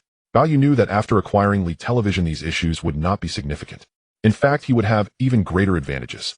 His dossier contained a wealth of related information, including which promising young actors, directors, and others could be cultivated in the future. Additionally, Bao Yu could provide more high-rating dramas and variety shows, all of which were advantages that TVB. March 27, 1978. Monday, 8:30 a.m. Hong Kong Kai Tak International Airport. An international flight from London safely landed in Hong Kong. Most of those disembarking from the plane were Chinese and white people from countrywide. Among them was a young white woman dressed in a down jacket. It was Nancy. At that time in London, the night temperature was around 4 degrees Celsius, and the average daytime temperature was only about 10 degrees Celsius, which was still very cold. In contrast, the temperature in Hong Kong during the day had already exceeded 20 degrees Celsius, clearly much warmer than London. Upon exiting the airport, Nancy immediately drove back to the Global Investment Center. At 9:30 a.m., Bao Yu was already working in his office. A familiar sound of footsteps approached the door as Nancy knocked and entered. "Sir, I'm back," Nancy said as she walked in. "Nancy, you just returned to Hong Kong. Aren't you going home to rest first?" Nancy placed the acquisition contract in front of Bao Yu. Bao Yu looked it over. It was all in English, revealing that Bao Yu and Global Investment Company had acquired 61.2 of the shares of Li's Television from Li's Holdings for 95 million Hong Kong dollars. The remaining shares were held by Jardine Matheson, the Kadori family, the Kwok family from Yong'an Standard Chartered Bank, and the Su family. In other words, Bao Yu and Global Investment Company had now become the largest shareholders of Li's Television. Sir, from the headquarters of Li's Holdings, we've learned that they have long wanted to give up Li's Television. However, due to political relations, the governor's office in Hong Kong does not wish for them to abandon it, which is why they have kept holding on. In this era, a television station's promotional impact was still significant. In earlier years, the governor's office in Hong Kong did not want the British-controlled Li's Television to fall into the hands of Hong Kong Chinese, nor did they want Chinese capital to control Hong Kong's television stations. Although the major shareholders of TVB, such as Li Ka-shing, are Chinese, they are actually British nationals. Ultimately, this has nothing to do with money. Since the rise of Chinese capital in Hong Kong since 1978 and the decline of British capital, the status of the Chinese has also risen. It is quite normal that Li's Holdings is now giving away Li's Television, which has been losing money for many years. Nancy, now that Li's Holdings has sold those shares, do the executives of Li's Television and other shareholders know? They don't know yet. I said I would inform you when I returned, and then let them notify Li's Television and the other shareholders. When both parties sign the formal acquisition contract, the impact of this acquisition will be minimal. Nancy, you can inform Lease Holdings to notify Lease Television and its other shareholders that we will hold an interim board meeting at Lease Television building this afternoon. Nancy then returned to the office to notify the headquarters of Lease Holdings far away in London. 81. Broadcast Road, Kowloon Tong, Hong Kong. Lease Television Building. 2:30 p.m. At this time, the general manager of Lease Television, Huang Shizhao, and other executives, even shareholders from Asia Television, had already learned of the news. The largest shareholder of Lease Television, namely the parent company Lease Holdings, had transferred all shares to Baoyu and Global Investment Company. In other words, Baoyu had now become the new major shareholder of Lease Television. By noon, the executives of Lease Television had already received a call from Secretary Zhao notifying them that this afternoon Baoyu would personally come to Lease Television, and besides holding an interim board meeting, he would also hold a meeting for the new television station executives. Currently among the Lease Television executives, half were white and half were Chinese. They were all waiting at the entrance for the arrival of young Master Bao. This young Master Bao was not an ordinary person. Apart from being the legitimate son of the shipping magnate Bao, he had frequently appeared in major news in Hong Kong since the end of last year. Even the reporters from Lease Television had interviewed young Master Bao many times, not expecting that he would now become their new boss. At this moment, they had yet to see Baoyu's figure. Now the expressions of the white executives were somewhat unsightly. They did not expect that Lease Holdings would directly abandon them. While they were negotiating the acquisition with young Master Bao, they had no idea about the developments. With young Master Bao as the major shareholder, Lease Holdings completely withdrew from the television station, which meant that beyond significant changes in the board meeting, there could also be substantial changes among the television station executives. These Chinese executives were also quite surprised, but they stood there without saying anything. Not long after, several luxury cars appeared successively. A reporter from Lease Television on the scene immediately recognized that it was the bodyguards of young Master Bao driving up. In other words, the person in the car was indeed young Master Bao. Young Master Bao has arrived. The expressions of those white executives changed even more. The white executive in a suit and the Chinese executive stood on either side. A long red carpet had already been laid out at the entrance of Lease Television building. The car stopped. The door opened. Baoyu and Zhao Xiuzhen got out of the car.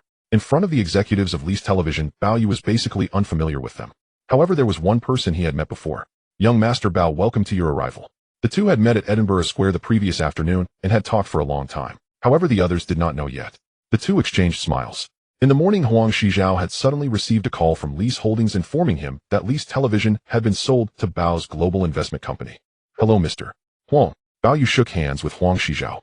Huang Shizhao began to introduce him to other major executives of the television station around him, including Mac Dangheng, Xu Yuqian, Li Chuheng, Tu Yingheng, and Shi Nanqing, etc. These young Chinese executives were basically those whom Huang Shizhao had promoted since he became the general manager. Baoyu knew that these young executives had a significant impact on the historical Lease Television and even Asia Television. Looking at these young Chinese executives in front of him.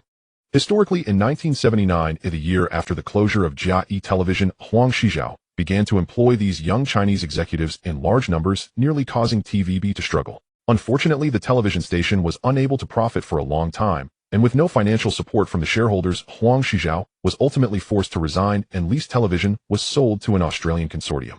The Australian consortium continued to incur losses, which led to it falling into the hands of Chiu Deegan. However, these capable young executives had basically all left the then Asia Television.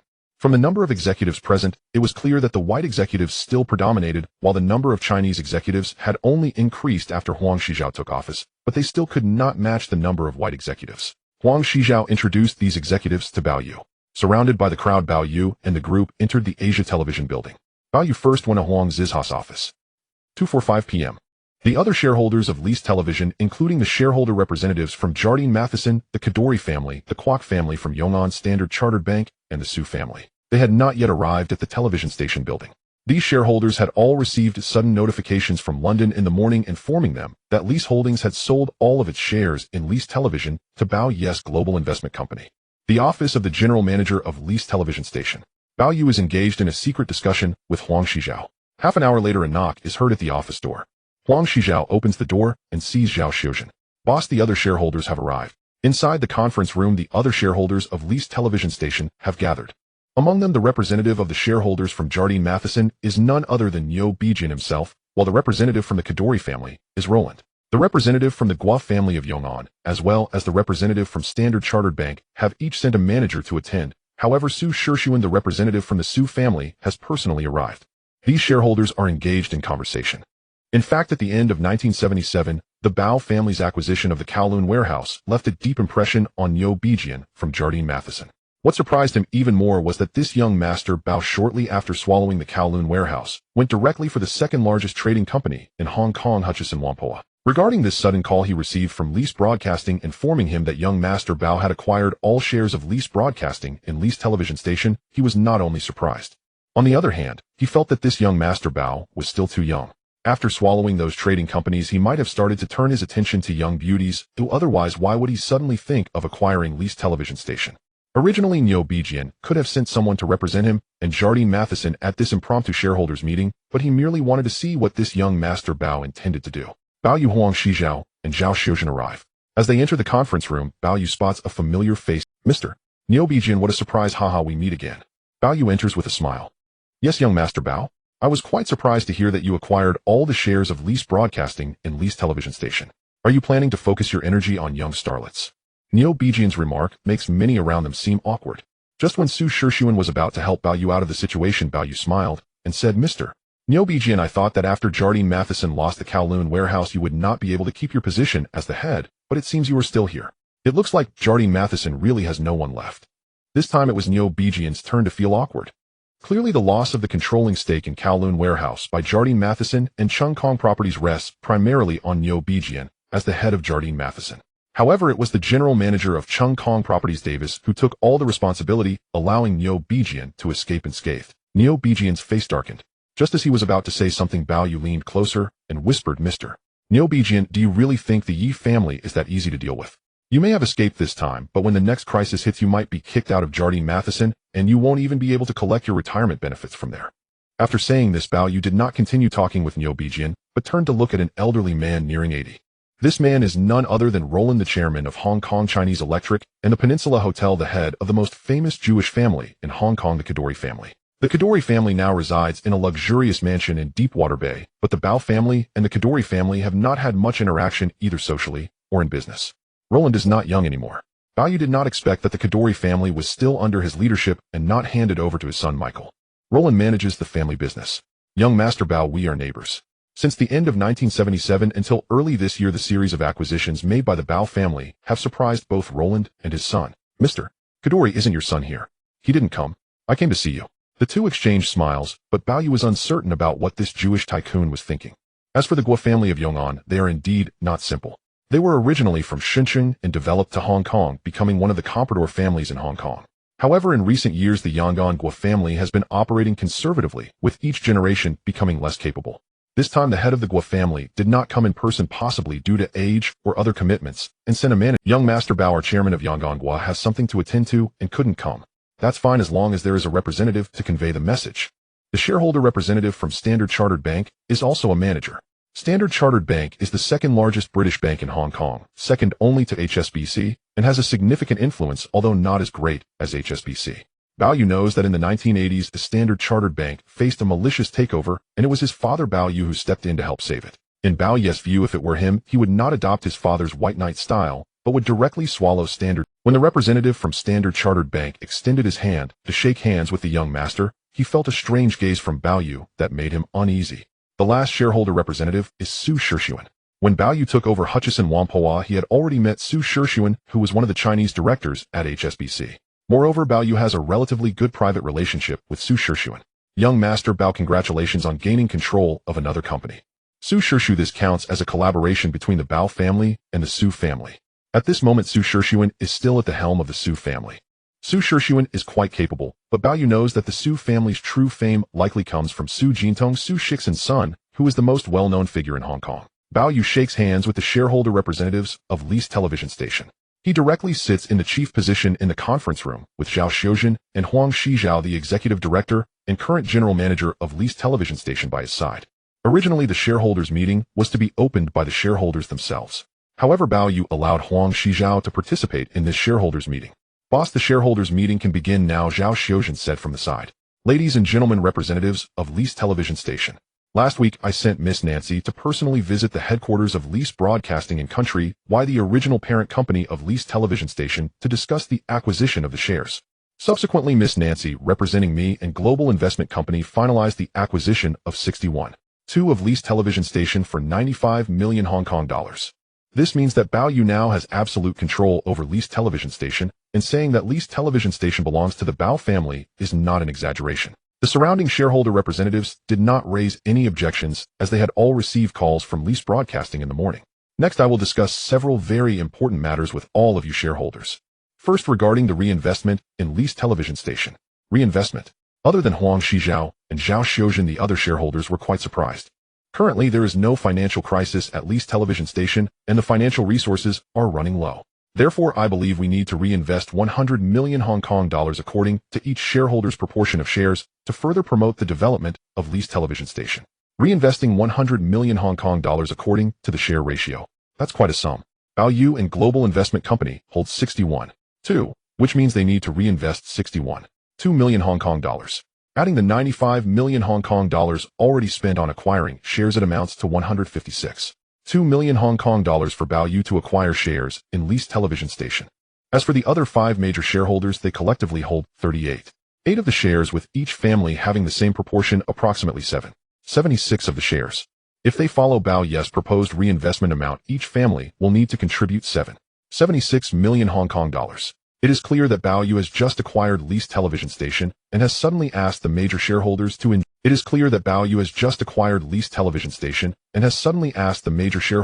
inject capital into the station, indicating that there must be financial issues again.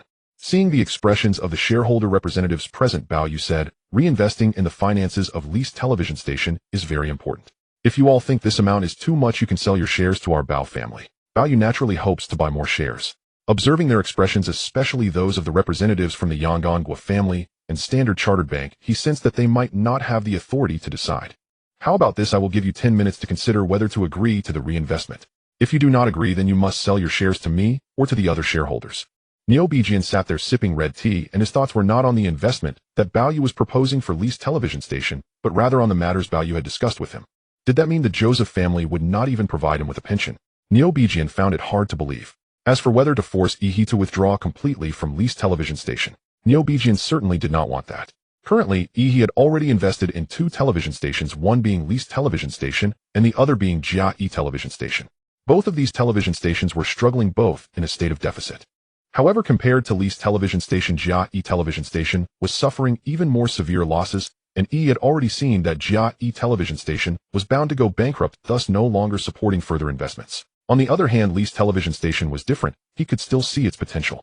Moreover, with young Master Bao's sudden acquisition of leased television station, he believed Bao Yu would definitely make significant changes. In other words, Niu Bijian certainly disagreed with Yi selling shares to the Bao family. Not just him, but also Roland of the Jiadali family. Jiadali and Su Shishuen shared the same thought. They were very optimistic about leased television station after Bao Yu's acquisition. As for the Yangon family and the representatives of Standard Chartered Bank, they couldn't make decisions on their own and could only call the higher-ups for inquiries. 10 minutes later, Bao Yu stood there and asked, "Ladies and gentlemen, I just mentioned that we will reinvest 100 million Hong Kong dollars in leased television station according to each family's share ratio. If you disagree, you can sell your shares to the Bao family." 10 minutes have passed. Those unwilling to invest can raise their hands. Bao Yu looked at the shareholders present. Clearly, the other shareholders were not willing to sell their shares. So that means you agree to reinvest in the television station according to each family's share ratio. Since that was the case, the issue was unanimously agreed upon in the shareholders' meeting. Beside him, Huang Shizhao was also very excited. Young Master Bao had just invested heavily in acquiring leased television station, and now with an additional reinvestment of 100 million Hong Kong dollars that would provide the television station with ample financial resources to do many things. Previously, although he had started serving as the general manager of leased television station in 1975, he had been constantly hindered by Li Xingsheng and those white executives. Especially when applying for funds from Li Xingsheng headquarters, it was particularly difficult. Now that young Master Bao had just acquired the television station and immediately reinvested 100 million Hong Kong dollars, it was indeed a display of wealth. Second, regarding the name of leased television station. Bao Yu knew that the name of leased television station came from Li Xingsheng.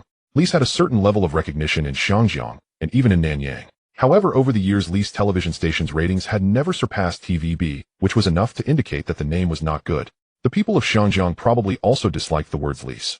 In Bao Yu's previous life, Zhou Dejin took over leased television station and also thought that the company name was poor, directly changing the television station's name to Asia Television. Clearly, the name Asia Television was much more resonant than leased television station. Yet in Bao Yu's view, it was still not enough. After careful consideration, we can retain the name Lease Television Station, but it can only be used as one of the channels. In the future, Lease Television Station will be renamed Universal Television. Universal Television. The shareholders present guessed that this was because Baoyu was renaming Lease Television Station to Universal Television, which was essentially promoting Universal Investment Company. As minor shareholders, they naturally couldn't oppose this. In other words, starting today, Lease Television Station would be renamed Universal Television. Many corresponding programs on the television station would also undergo changes.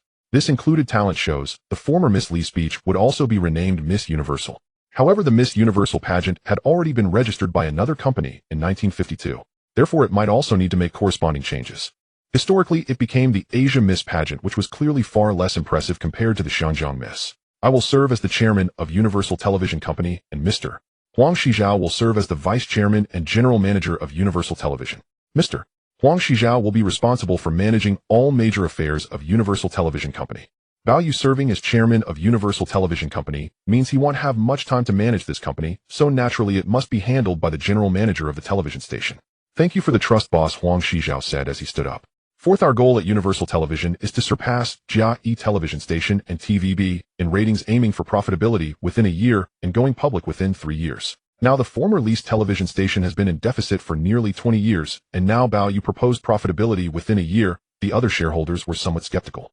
As for taking Universal Television public, this was not only Baoyu's hope, but also the hope of the other shareholders. Baoyu knew that in the early 1980s, TVB successfully went public under the leadership of Xiao Yifu, with a market value reaching over 30 billion Hong Kong dollars. That was indeed quite formidable. In other words, Baoyu understood that with the television station he acquired, firstly, he aimed to catch up with TVB in ratings, and secondly, to make this television station profitable.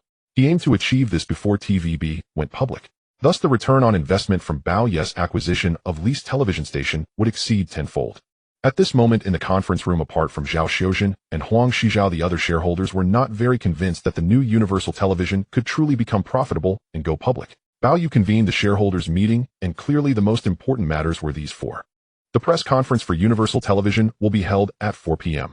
All shareholders are welcome to attend this. Baoyu did not plan to attend this press conference, and the other shareholders were even less likely to attend.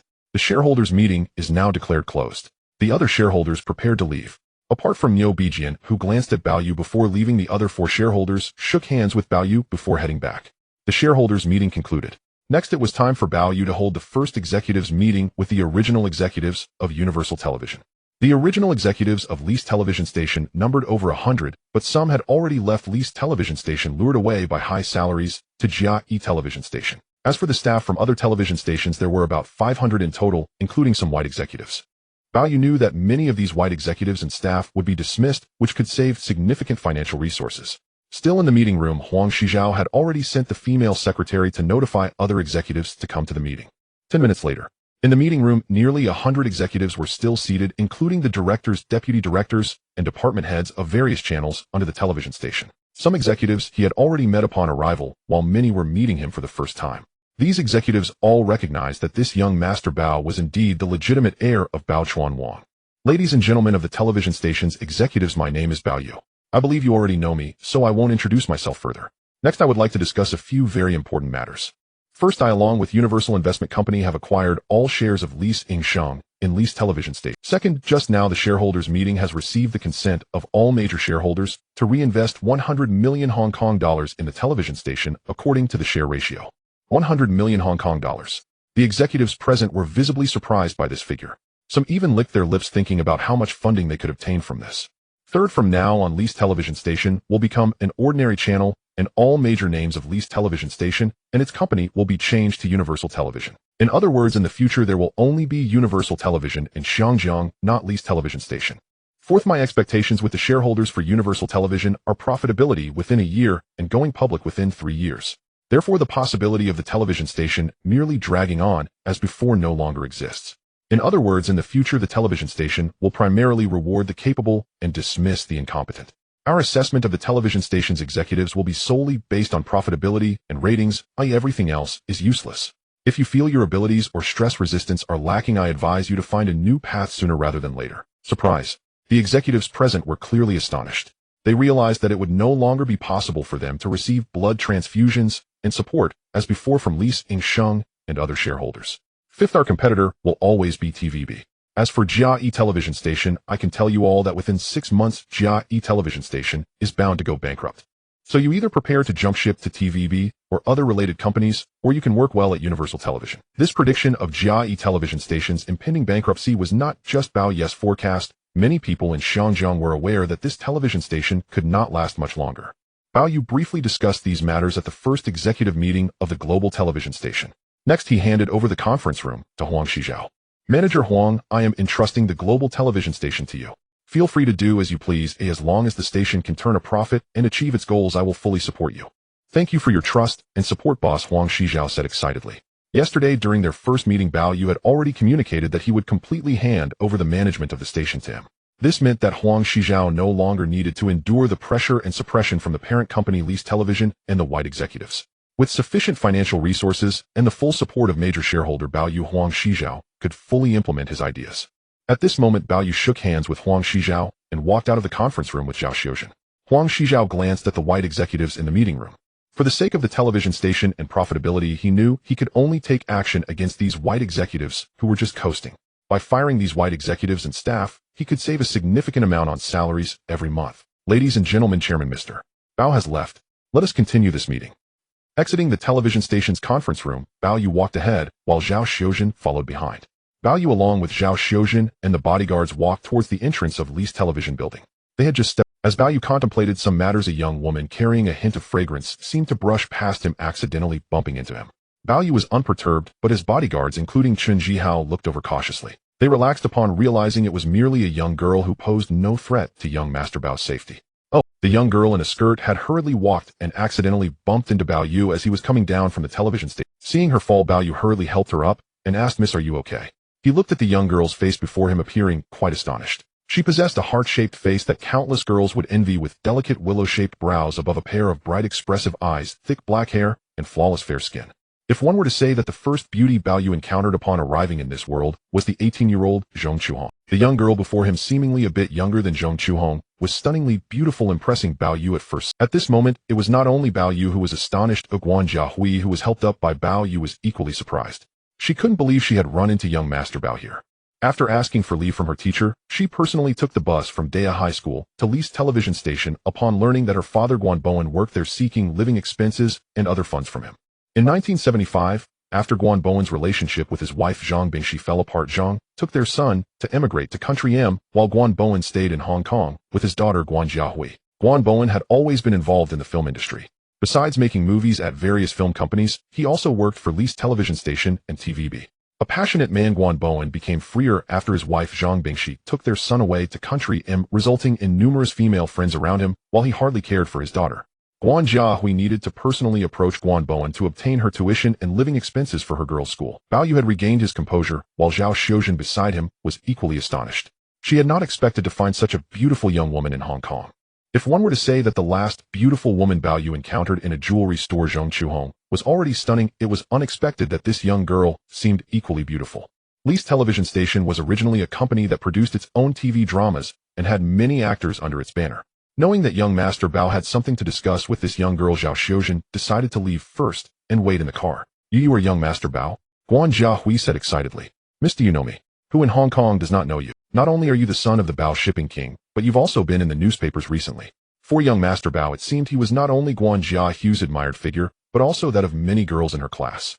Though Bao Yu was young and not as handsome as some young male stars, he was still quite attractive, and most importantly, his wealth at a young age was what attracted those young girls the most. As Guan Jiahui gazed at Bao Yu, he knew Zhao Xiuzhen was waiting for him in the car. Miss, since you have no further matters, I will be on my way. Bao Yu was about to leave. Guan Jiahui hurriedly said, Young Master Bao, my name is Guan Jiahui. It's a pleasure to meet you. I came to the television station to find my father. Guan Jiahui. Why did Bao Yu feel this name sounded somewhat familiar? Could it be the beauty known as 13 Auntie Guan Jilin? As Bao Yu observed her facial features, he indeed noticed some resemblance.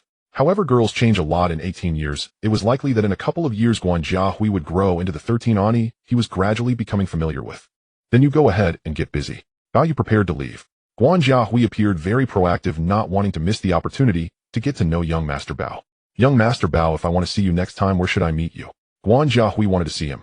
Bao Yu was somewhat surprised. He understood that Guan Jiahui's background was different from Zhong Chuhong's. Although Zhong Chuhong came from an ordinary family in Hong Kong, she would not be as proactive as Guan Jiahui when facing Bao Yu knowing his identity. Guan Jiahui was different. Upon realizing Bao Yu was the object of her admiration, she did not want to miss the chance to get to know young Master Bao. As she looked at Bao Yu with her sparkling eyes, he said, "Miss Guan, I will have Secretary Zhao leave a phone number for you. If you wish to see me later, you can contact me through that number." Bao Yu smiled and walked toward his luxurious Benz sedan. Zhao Xiuzhen waiting in the car saw Bao Yu approach. Bao Yu said a word to Zhao Xiuzhen. After Zhao Xiuzhen got out of the car, Bao Yu left first. Guan Jiahui, who had been watching, saw Bao Yu and the other bodyguards get into the car and leaving only a luxury car waiting for Zhao Xiuzhen. "Secretary Zhao, young Master Bao asked you to leave a phone number for me so I can contact him later." Zhao Xiuzhen said nothing, took out a pen and paper she had with her and wrote down a landline number to leave for the young girl. Guan Jiahui took it. Zhao Xiuzhen got into the car and left the scene. In the car, Bao Yu was in a good mood, not only having taken over Li's television station, but also unexpectedly encountering the stunning 13 Ani at the prime of her youth. Guan Bowen's current work and life status is quite unstable. He might be filming at one movie company today and tomorrow at another. Besides that, he has more than one female friend today. He might stay here and tomorrow at another place. Guan Jiahui was visibly excited to learn that the person she encountered was actually the legitimate son of the boat king Bao Yu. However, she did not forget that she came to ask her father Guan Bowen for living expenses. Guan Jiahui went to find her father's figure, but couldn't locate him. After asking other staff at the television station, she learned that Guan Bowen did not come to the studio today. With no other option, Guan Jiahui was unable to meet her father Guan Bowen and did not receive any living expenses from him. Nonetheless, she still felt quite happy. In Deepwater Bay, Hong Kong. At the Deya Secondary School, a prestigious private girls' school in Hong Kong. After failing to find her father Guan Bowen at Li's television station, Guan Jiahui had to take the bus back. Upon returning to the classroom, all the girls inside were about the same age as her. In this era of Hong Kong, many girls tend to mature earlier. In terms of various cognitions, they are obviously more aware than their male peers. After Guan Jiahui settled down at her seat, a few familiar girls quickly surrounded her and asked, "Jiahui, did you manage to get money from your movie star father?" "I didn't see him," Guan Jiahui replied helplessly. Both of her parents are well-known movie stars in Hong Kong, and they still have some level of recognition. However, not many people know about their divorce 3 years ago. The girls around her seemed oblivious to Guan Jiahui's unhappiness. Previously, every time she needed to ask for living expenses, meal fees, etc., Guan Jiahui had to actively seek out Guan Bowen. If she was lucky, she could encounter him in one go. If luck was not on her side, she would have to look several times before finding Guan Bowen. The girls around her were also from wealthy families in Hong Kong, and even if Guan Jiahui initially did not receive her living expenses, they could lend her some.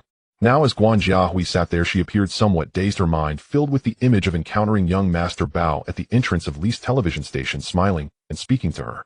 "Jiahui, what are you daydreaming about in broad daylight? Have you fallen for some boy from the neighboring school?" One girl asked. "Of course not. The secondary school is a boarding school and students only go home on weekends or during holidays, otherwise they stay at school. Classes end at 4:30 in the afternoon with no evening study sessions." Guan Jiahui remained seated in the classroom, worried that she might lose the landline number left for her by Secretary Zhao, so she wrote that number in her notebook and several other notebooks, constantly remembering the name. At 6 o'clock in the evening, a few girls in the class pulled Guan Jiahui out to watch a women's basketball game. Guan Jiahui was not very interested and merely sat there. At that moment, a girl brought a newspaper. Almost every class subscribed to newspapers, including morning and evening editions. It was clear that they were looking at the evening paper. Several evening newspapers reported on Bao Yu's acquisition of Li's television station. It's about young Master Bao and Li's television station. Although the girls had never met young Master Bao, there had been news about him from late last year to early this year. Additionally, young Master Bao is not much older than they are, yet he is now one of the wealthiest heirs in Hong Kong. News about young Master Bao. Guan Jiahui immediately returned to the classroom, followed by the other girls. They could gather information from the headlines of the subscribed evening newspapers. Bao Yu and Global Investment Company spent 95 million Hong Kong dollars to acquire 61.2 of Li's Ingsheng shares and subsequently injected 100 million Hong Kong dollars into the television station based on shareholding ratios. This means that Bao Yu spent a total of 156.2 million Hong Kong dollars to gain complete control of the station. Wow, Jiahui, I didn't expect this young Master Bao to spend over 100 million Hong Kong dollars to acquire Li's television station. He is really wealthy. It's no longer called Li's television station, but Global Television now. The girls laughed and teased each other while reading. In the future, if we go to Global Television to participate in the beauty pageant, wouldn't that make us global misses? As the girls joked around, Guan Jia, we finally understood why she had unexpectedly encountered young Master Bao at the entrance of Li's television station that afternoon. It turned out that young Master Bao had successfully acquired Li's television station. Now, the general manager of global television, Huang Shijiao, spoke extensively at the press conference, including the name change of the television station and the cultivation of Chinese executives, and young actors. Lucy Elizabeth Morgan nodded slightly at his words. After a brief rapid consideration, she asked directly, "What do I need to put in, and what do I get in return?" For them, it is quite difficult to encounter this mysterious and wealthy young Master Bao in Hong Kong. Do you believe me if I say I met young Master Bao? No way.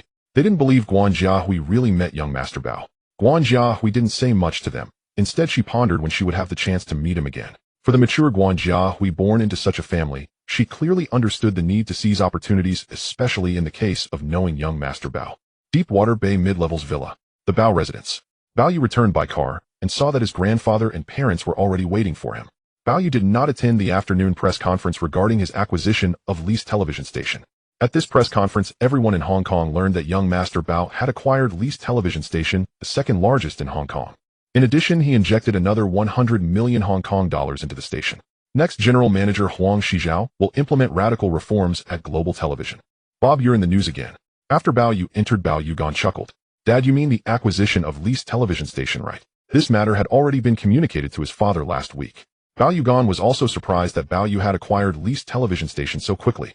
Dad, I initially wanted other shareholders to withdraw and sell their shares to our Bao family, but those shareholders are smart and unwilling to exit, indicating they recognize our Bao family's strength. Ultimately, other shareholders see the potential of leased television station, coupled with Bao Yes emphasis. Bao Yugan said, Bob, this acquisition of leased television station along with the reinvestment amounts to about 150 million. Won't this be a loss? What if we need to continue funding? Dad, don't worry. I require Huang Shijiao and the television executives to achieve profitability within a year and go public within 3 years. By then, my investment will yield a return of at least 10 times. Profitability in a year. Going public in 3 years. Not only was Bao Yugan surprised, but Bao Xiaolong next to him was also astonished. They learned from the newspapers that leased television station had been losing money for 20 years. Now Bao Yu expects the station to be profitable within a year. Is that even possible? March 31st, 1978. Friday. 4 p.m. Office on the 21st floor of the Global Investment Building. Bao Yu was working at his desk when the landline phone rang. Zhao Xiuzhen stood up to answer the phone. Hello, this is Zhao Xiuzhen. Miss Zhao, this is Guan Jiahui. You gave me your landline number the other day at the In a public phone booth at the Middle School. Guan Jiahui carefully dialed the number.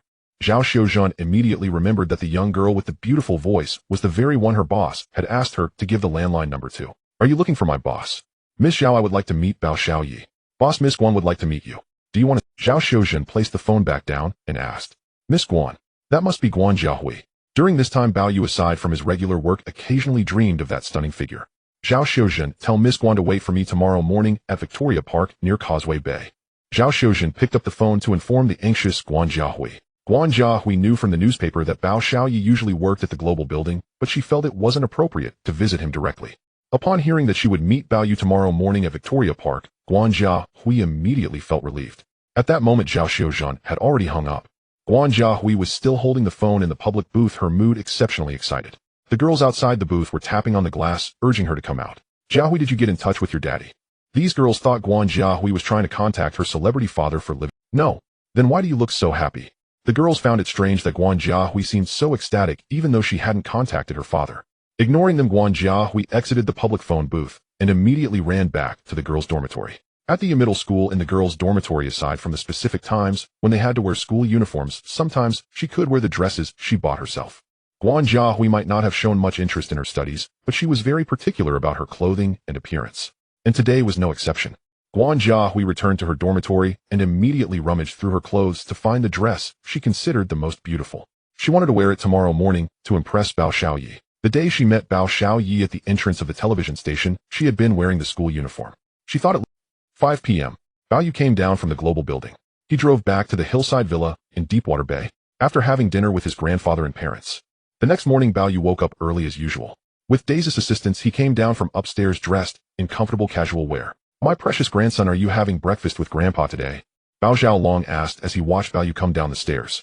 Grandpa, I have plans with a friend in the morning. I will go out to play and come back in the afternoon. I see. Bao Yu bid farewell to his grandfather and parents.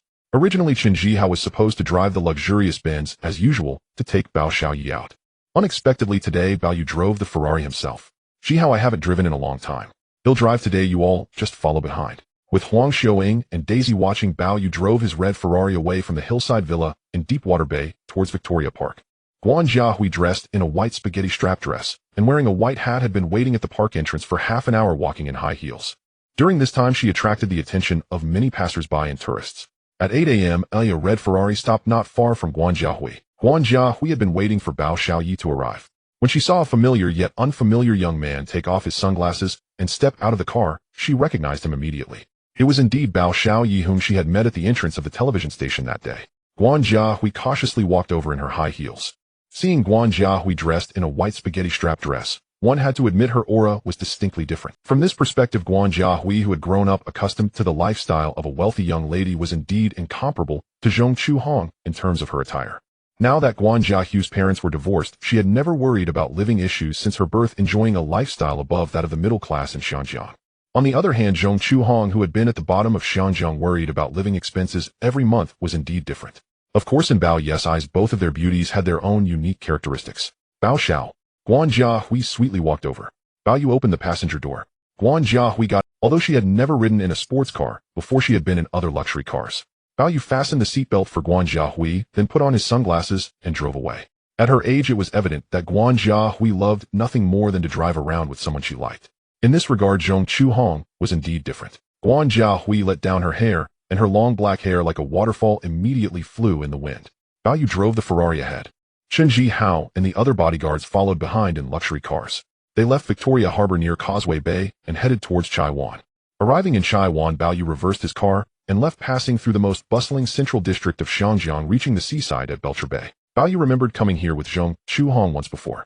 However, it was in December, then the weather was quite cold, and the sea breeze was strong, and he hadn't been back since.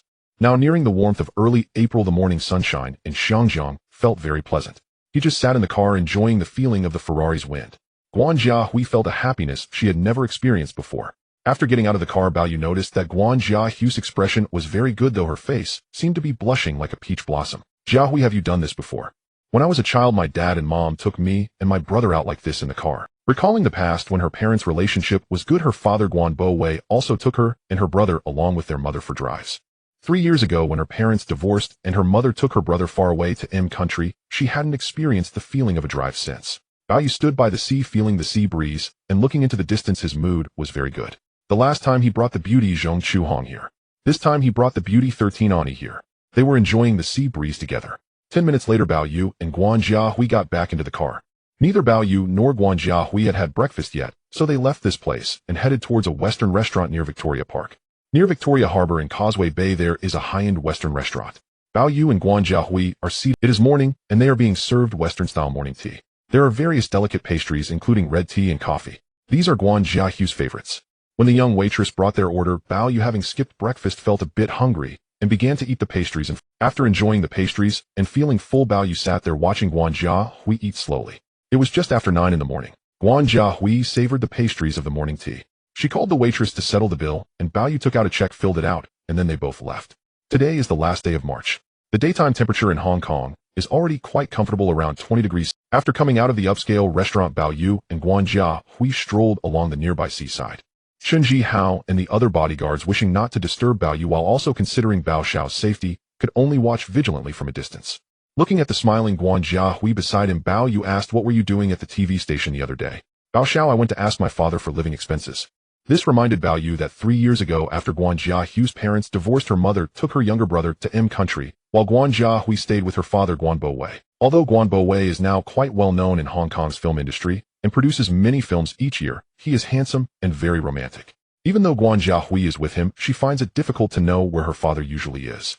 Now, as a middle school student, Guan Jiahui still needs to ask her father for living expenses from time to time. Did you know? Guan Jiahui sighed when mentioning her father. She remembers that the happiest times were when her parents were together and they lived with her younger brother. However, now her mother and brother are overseas and she hasn't seen them for 3 years. As for her father, who is always elusive in Hong Kong, she can only find him occasionally. Perhaps it is because of this lifestyle that Guan Jiahui gradually developed the personality of a 13-ant, feeling a sense of crisis, especially in the absence of her father. This is why in Bao Yu's past life, Guan Jiahui seemed to have a strong attachment to money and valued it highly. Ultimately, this stems from her upbringing as a wealthy young lady. Before her parents' divorce, she never worried about. In contrast to Zhong Chuhong, who grew up in an ordinary lower-class household and was constantly reminded by her parents about the importance of money. Guan Jiahu's experience was quite different. However, most lower-class people in Hong Kong lead lives similar to Zhong Chuhong's parents struggling for their daily. Guan Jiahui is different as she never had to worry before, as both her parents were movie stars in Hong Kong. As long as they made films or endorsed advertisements, they would earn a decent income, allowing her to live in a large house and wear luxury brand clothing that Zhong Chuhong never wore as a child. Do you know where he is? No, he has many female friends in Hong Kong.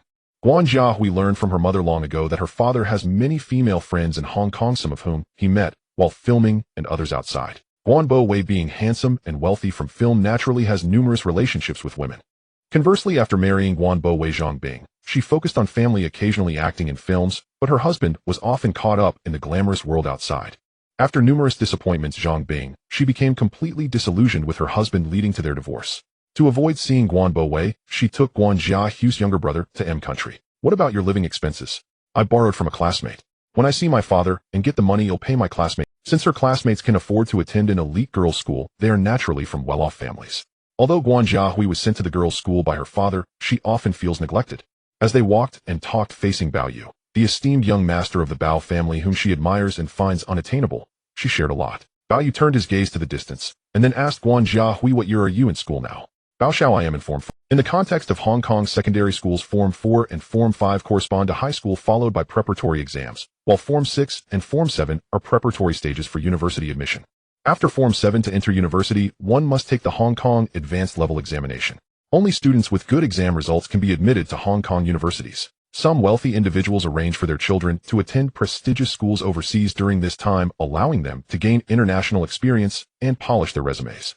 For example, the eldest son of Li Jiacheng was directly sent to study in Canada for secondary school, and then Form 5. That corresponds to Bao Ye's high school years in his past life. In fact, Bao Ye's previous incarnation did not complete secondary school. He left after Form 5. What do you plan to do after finishing secondary school? Bao Xiao, I want to be a designer. Being a designer. Guan Jiahu's dream has always been to be a designer, creating various clothing and luxury items. However, after her parents' divorce, her life became unstable, and she fears she might only complete secondary school. Historically, it was because of this that she gave up that dream. With her outstanding looks, she joined the then Least Television 2 years later. Her remarkable appearance drew attention right away. Additionally, both of her parents were movie stars in Hong Kong, giving her many connections in the film industry. What kind of designer? A designer of clothing and various luxury goods. Bao Yu guessed that Guan Jiahui must have been exposed to luxury items that ordinary people seldom encounter, including those expensive children's clothes she wore in the past. Do you still want to be a designer?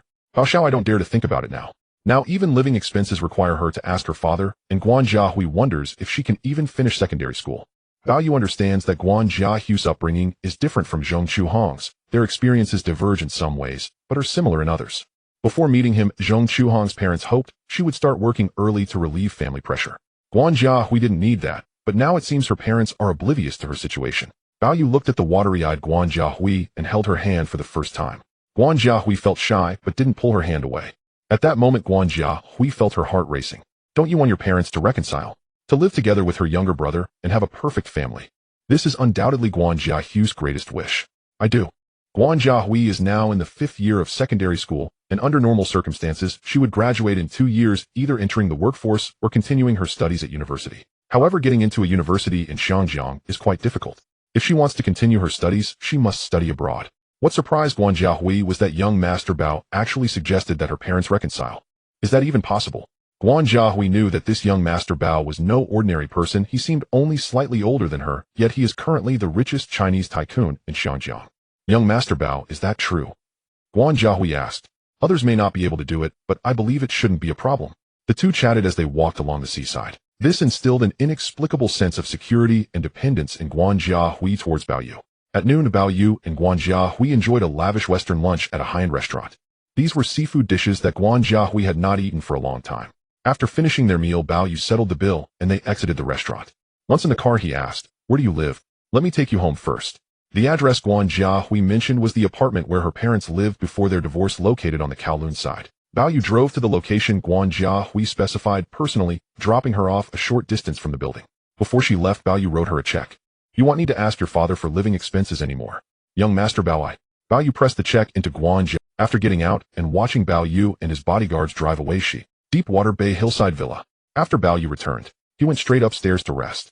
At 4 in the afternoon, Huang Shizhao was driving for the first time to the luxurious Bao family villa in Deepwater Bay. At 2 in the afternoon, while working overtime at the Global Television Tower, he suddenly received a call from Secretary Zhao asking him to meet the boss at the Deepwater Bay hillside villa.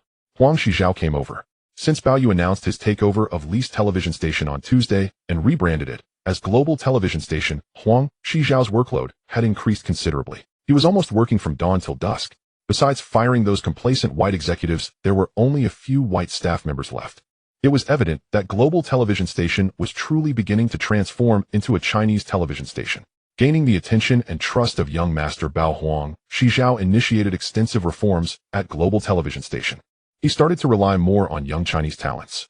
Those he valued, such as Mai Dangxiong, Li Zhaoxiong, Tu Yongxiong, Xiaorui Yuan, and Shi Ninshang, began to be entrusted with more responsibilities. Now that there were no longer any white executives or the constraints of the parent company, Li Xingsheng Bao had completely handed over the management of the television station to them, allowing their talents and energies to be fully utilized. Now Huang Shizhao and the young executives aimed to surpass TVB and Jia E Television, striving to catch up with TVB's ratings and gradually start making profits. After firing that batch of white executives and staff, although he compensated them with a sum of money, it would save a significant amount on salaries and expenses every month. Huang Shizhao could then budget carefully and allocate expenses to better uses or save them as part of the. Today is Saturday.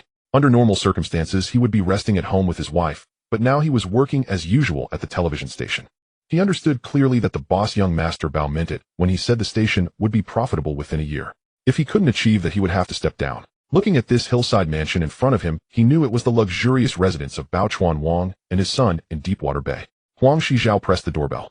After a while, Daisy saw a stranger outside. "Hello, who are you looking for?" Daisy asked. "Hello, I am Huang Shizhao, the general manager of Global Television Station. Young Master Bao asked me to see him." It turned out to be the general manager of the television station. Daisy opened the door. Huang Shizhao stepped inside. "Mr. Huang, young Master Bao is still resting upstairs. I will go call him down." Daisy led Huang Shizhao to sit in the lobby. Currently, Bao Xiaolong and Bao Yu Gang were both resting at noon. Bao Yu was still resting when he saw Daisy come in to call him. "Young master, that TV station general manager named Huang Shizhao is here to see you." "I see." Bao Yu came down from upstairs upon hearing Huang Shizhao's arrival. He noticed Huang Shizhao sitting there a bit tense. "Shizhao, boss." Huang Shizhao stood up to greet him. Bao Yu and he sat down in the courtyard outside after Daisy served. "Shizhao, are you still working overtime today?" "Yes, there are many tasks at the television station to handle." Huang Shizhao felt immense pressure due to Bao Yu's set goal of profitability within a year and going public within 3 years. However, Huang Shizhao now had great confidence. "The reason I called you over is for 2 matters. First, it's about Guanbo Wei." Guanbo Wei. Huang Shizhao was somewhat surprised. Previously, Guanbo Wei had filmed many movies in Xiangjiang and even founded a film company, and he was still making films. Besides participating in some television programs at Lee's television station, he also took part in shooting some TV dramas, but he was not the lead actor, so his fame was not very high. Huang Shizhao, having been in the Xiangjiang film and television industry for many years, was well aware of Guanbo Wei and knew that he had gotten divorced. As for his daughter Guanjia Hui, she occasionally came to the television station to ask her father for living expenses, which he also knew. "Young Master Bao, I know Guanbo Wei very well. He spends lavishly mainly on other women. Because of this, he not only has to take on various films, but also participates in programs at our television station, even taking on supporting roles." Huang Shizhao began to explain. However, he found it strange why young Master Bao suddenly cared about such an act. "Shizhao, I want you to meet with Guanbo Wei on my behalf, and tell him that his daughter hopes he will stop that lifestyle, and instead go to Country M to find her mother." Huang Shizhao was even more puzzled. "Boss, this might be Guanbo Wei's personal matter, and we shouldn't interfere. However, I can tell you that I am already acquainted with his daughter. If Guanbo Wei is unwilling to do so, you can directly inform him that I will ensure he is sidelined in Xiangjiang, unable to land any movie roles. Let's see how he manages then." Bao Yu certainly meant what he said. At this point, Huang Shizhao understood. "Boss, I will convey your message to him. I believe he will understand. Aside from that matter, there is another thing. This is a script for a TV drama that Bao Yu has been copying from the game data. Bao Yu's greatest advantage lies in this. This is something TVB cannot offer. Now, with Bao Yu having copied the scripts of those high-rating TV dramas from TVB, how will TVB compete? Or how can they compete with Global Television Station?" Bao Yu went upstairs to retrieve the script he had copied. When Huang Shizhao saw that they were all TV drama scripts, he became increasingly astonished. "Boss, what is this?" "I wrote them myself." Bao Yu wrote them himself. "How is that possible? There are many screenwriters in Xiangjiang, whether for films or TV dramas, but a good script is hard to come by." Now Huang Shizhao, with his years of experience at the television station, could tell that these scripts were not ordinary. "Boss, you." Huang Shizhao genuinely did not know how young Master Bao managed to write them. From now on my pen name will be Wen Hao. As for how much the television station should pay for a script, just give them the standard market price, but that money should be deposited into a bank account for me. Bao Yu had plenty of money, so he certainly did not lack the money for scripts. However, he would write the scripts according to market prices for the television station, not for free usage. At this moment, Huang Shizhao was even more surprised. Why has young Master Bao given himself such a peculiar pen name? Wen Hao. Wen Hao certainly denotes a great writer. Does young Master Bao admit to being a great writer? Clearly in Huang Shizhao's eyes, Bao Yu should be someone who spent money to buy scripts from others. If that were the case, then who is the actual great writer behind those scripts? He examined the scripts closely, and it was evident that they were all new works. 81. Broadcast Road, Kowloon Tong, Hong Kong. The headquarters of Universal Television. The general manager's office. After meeting his boss Bao Yu at the Hillside Villa in Deepwater Bay, Huang Shizhao drove straight back here. Upon returning, he casually picked up the desk phone and dialed a number. After a while, he called for Mai Dongxiong. Mai Dongxiong is 29 years old. After Bao Yu acquired Lee's Television, he was announced by Huang Shizhao to be the director of Universal Television's Channel 1 and also to take on the role of drama producer. General manager. Mai Dongxiong pushed the door open and walked in, seeing Huang Shizhao sipping tea. Mai Dongxiong, take a look at these scripts. Mai Dongxiong took them. The first script he saw was for the television series Tian Can Bien. General manager, who wrote this? Wen Hao. Wen Hao. Who is that? Such a strange name. I haven't heard of him.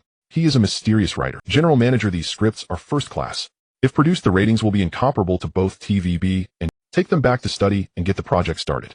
We need to quickly crush the ratings of those two television stations. Currently among the three television stations, Lee's Television is lagging behind, even less than Jia E Television. Huang Shizhao knows that he must defeat TVB Hidden with the long drama, episodic drama, Happy Tonight broadcast model. According to the current strategy to target TVB, the goal is to diminish TVB's ratings in long dramas and even make TVB's episodic dramas disappear. Recently, Huang Shizhao and the Chinese executives have been looking for a batch of appealing scripts. Now the scripts have appeared. However, Mai Dongxiong is still astonished, wondering who has written these brilliant television scripts. Who is this mysterious Wen Hao? After Huang Shizhao instructed Mai Dongxiong to take the scripts back, he remained in the general manager's office. Before coming back, the boss had also assigned him a task regarding Guan Boi's family matters. He had met Guan Jiahui, Guan Bo's daughter, and presumed the boss had already made her acquaintance, which is why he would intervene for her. Huang Shizhao sat down and picked up the desk phone to dial several numbers. Finally, he found out where Guan Bo is. At that moment, in a building in Kowloon, Guan Bo and a small star from Hong Kong were residing. Guan Bo was still resting in the room when his girlfriend received a call from Universal Television's general manager, Huang Shizhao. Miss Luo, is Guan Bo with you? Huang Shizhao asked.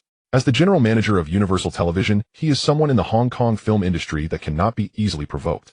The small star originally wanted to deny it, but was afraid of provoking Huang Shizhao, so she informed him that Guan Bo was indeed there. Please ask Guan Bo to take my call. The small star went in to wake Guan Bo. Bo, it's Universal Television's general manager, Huang Shizhao, looking for you. Hurry up and take the call.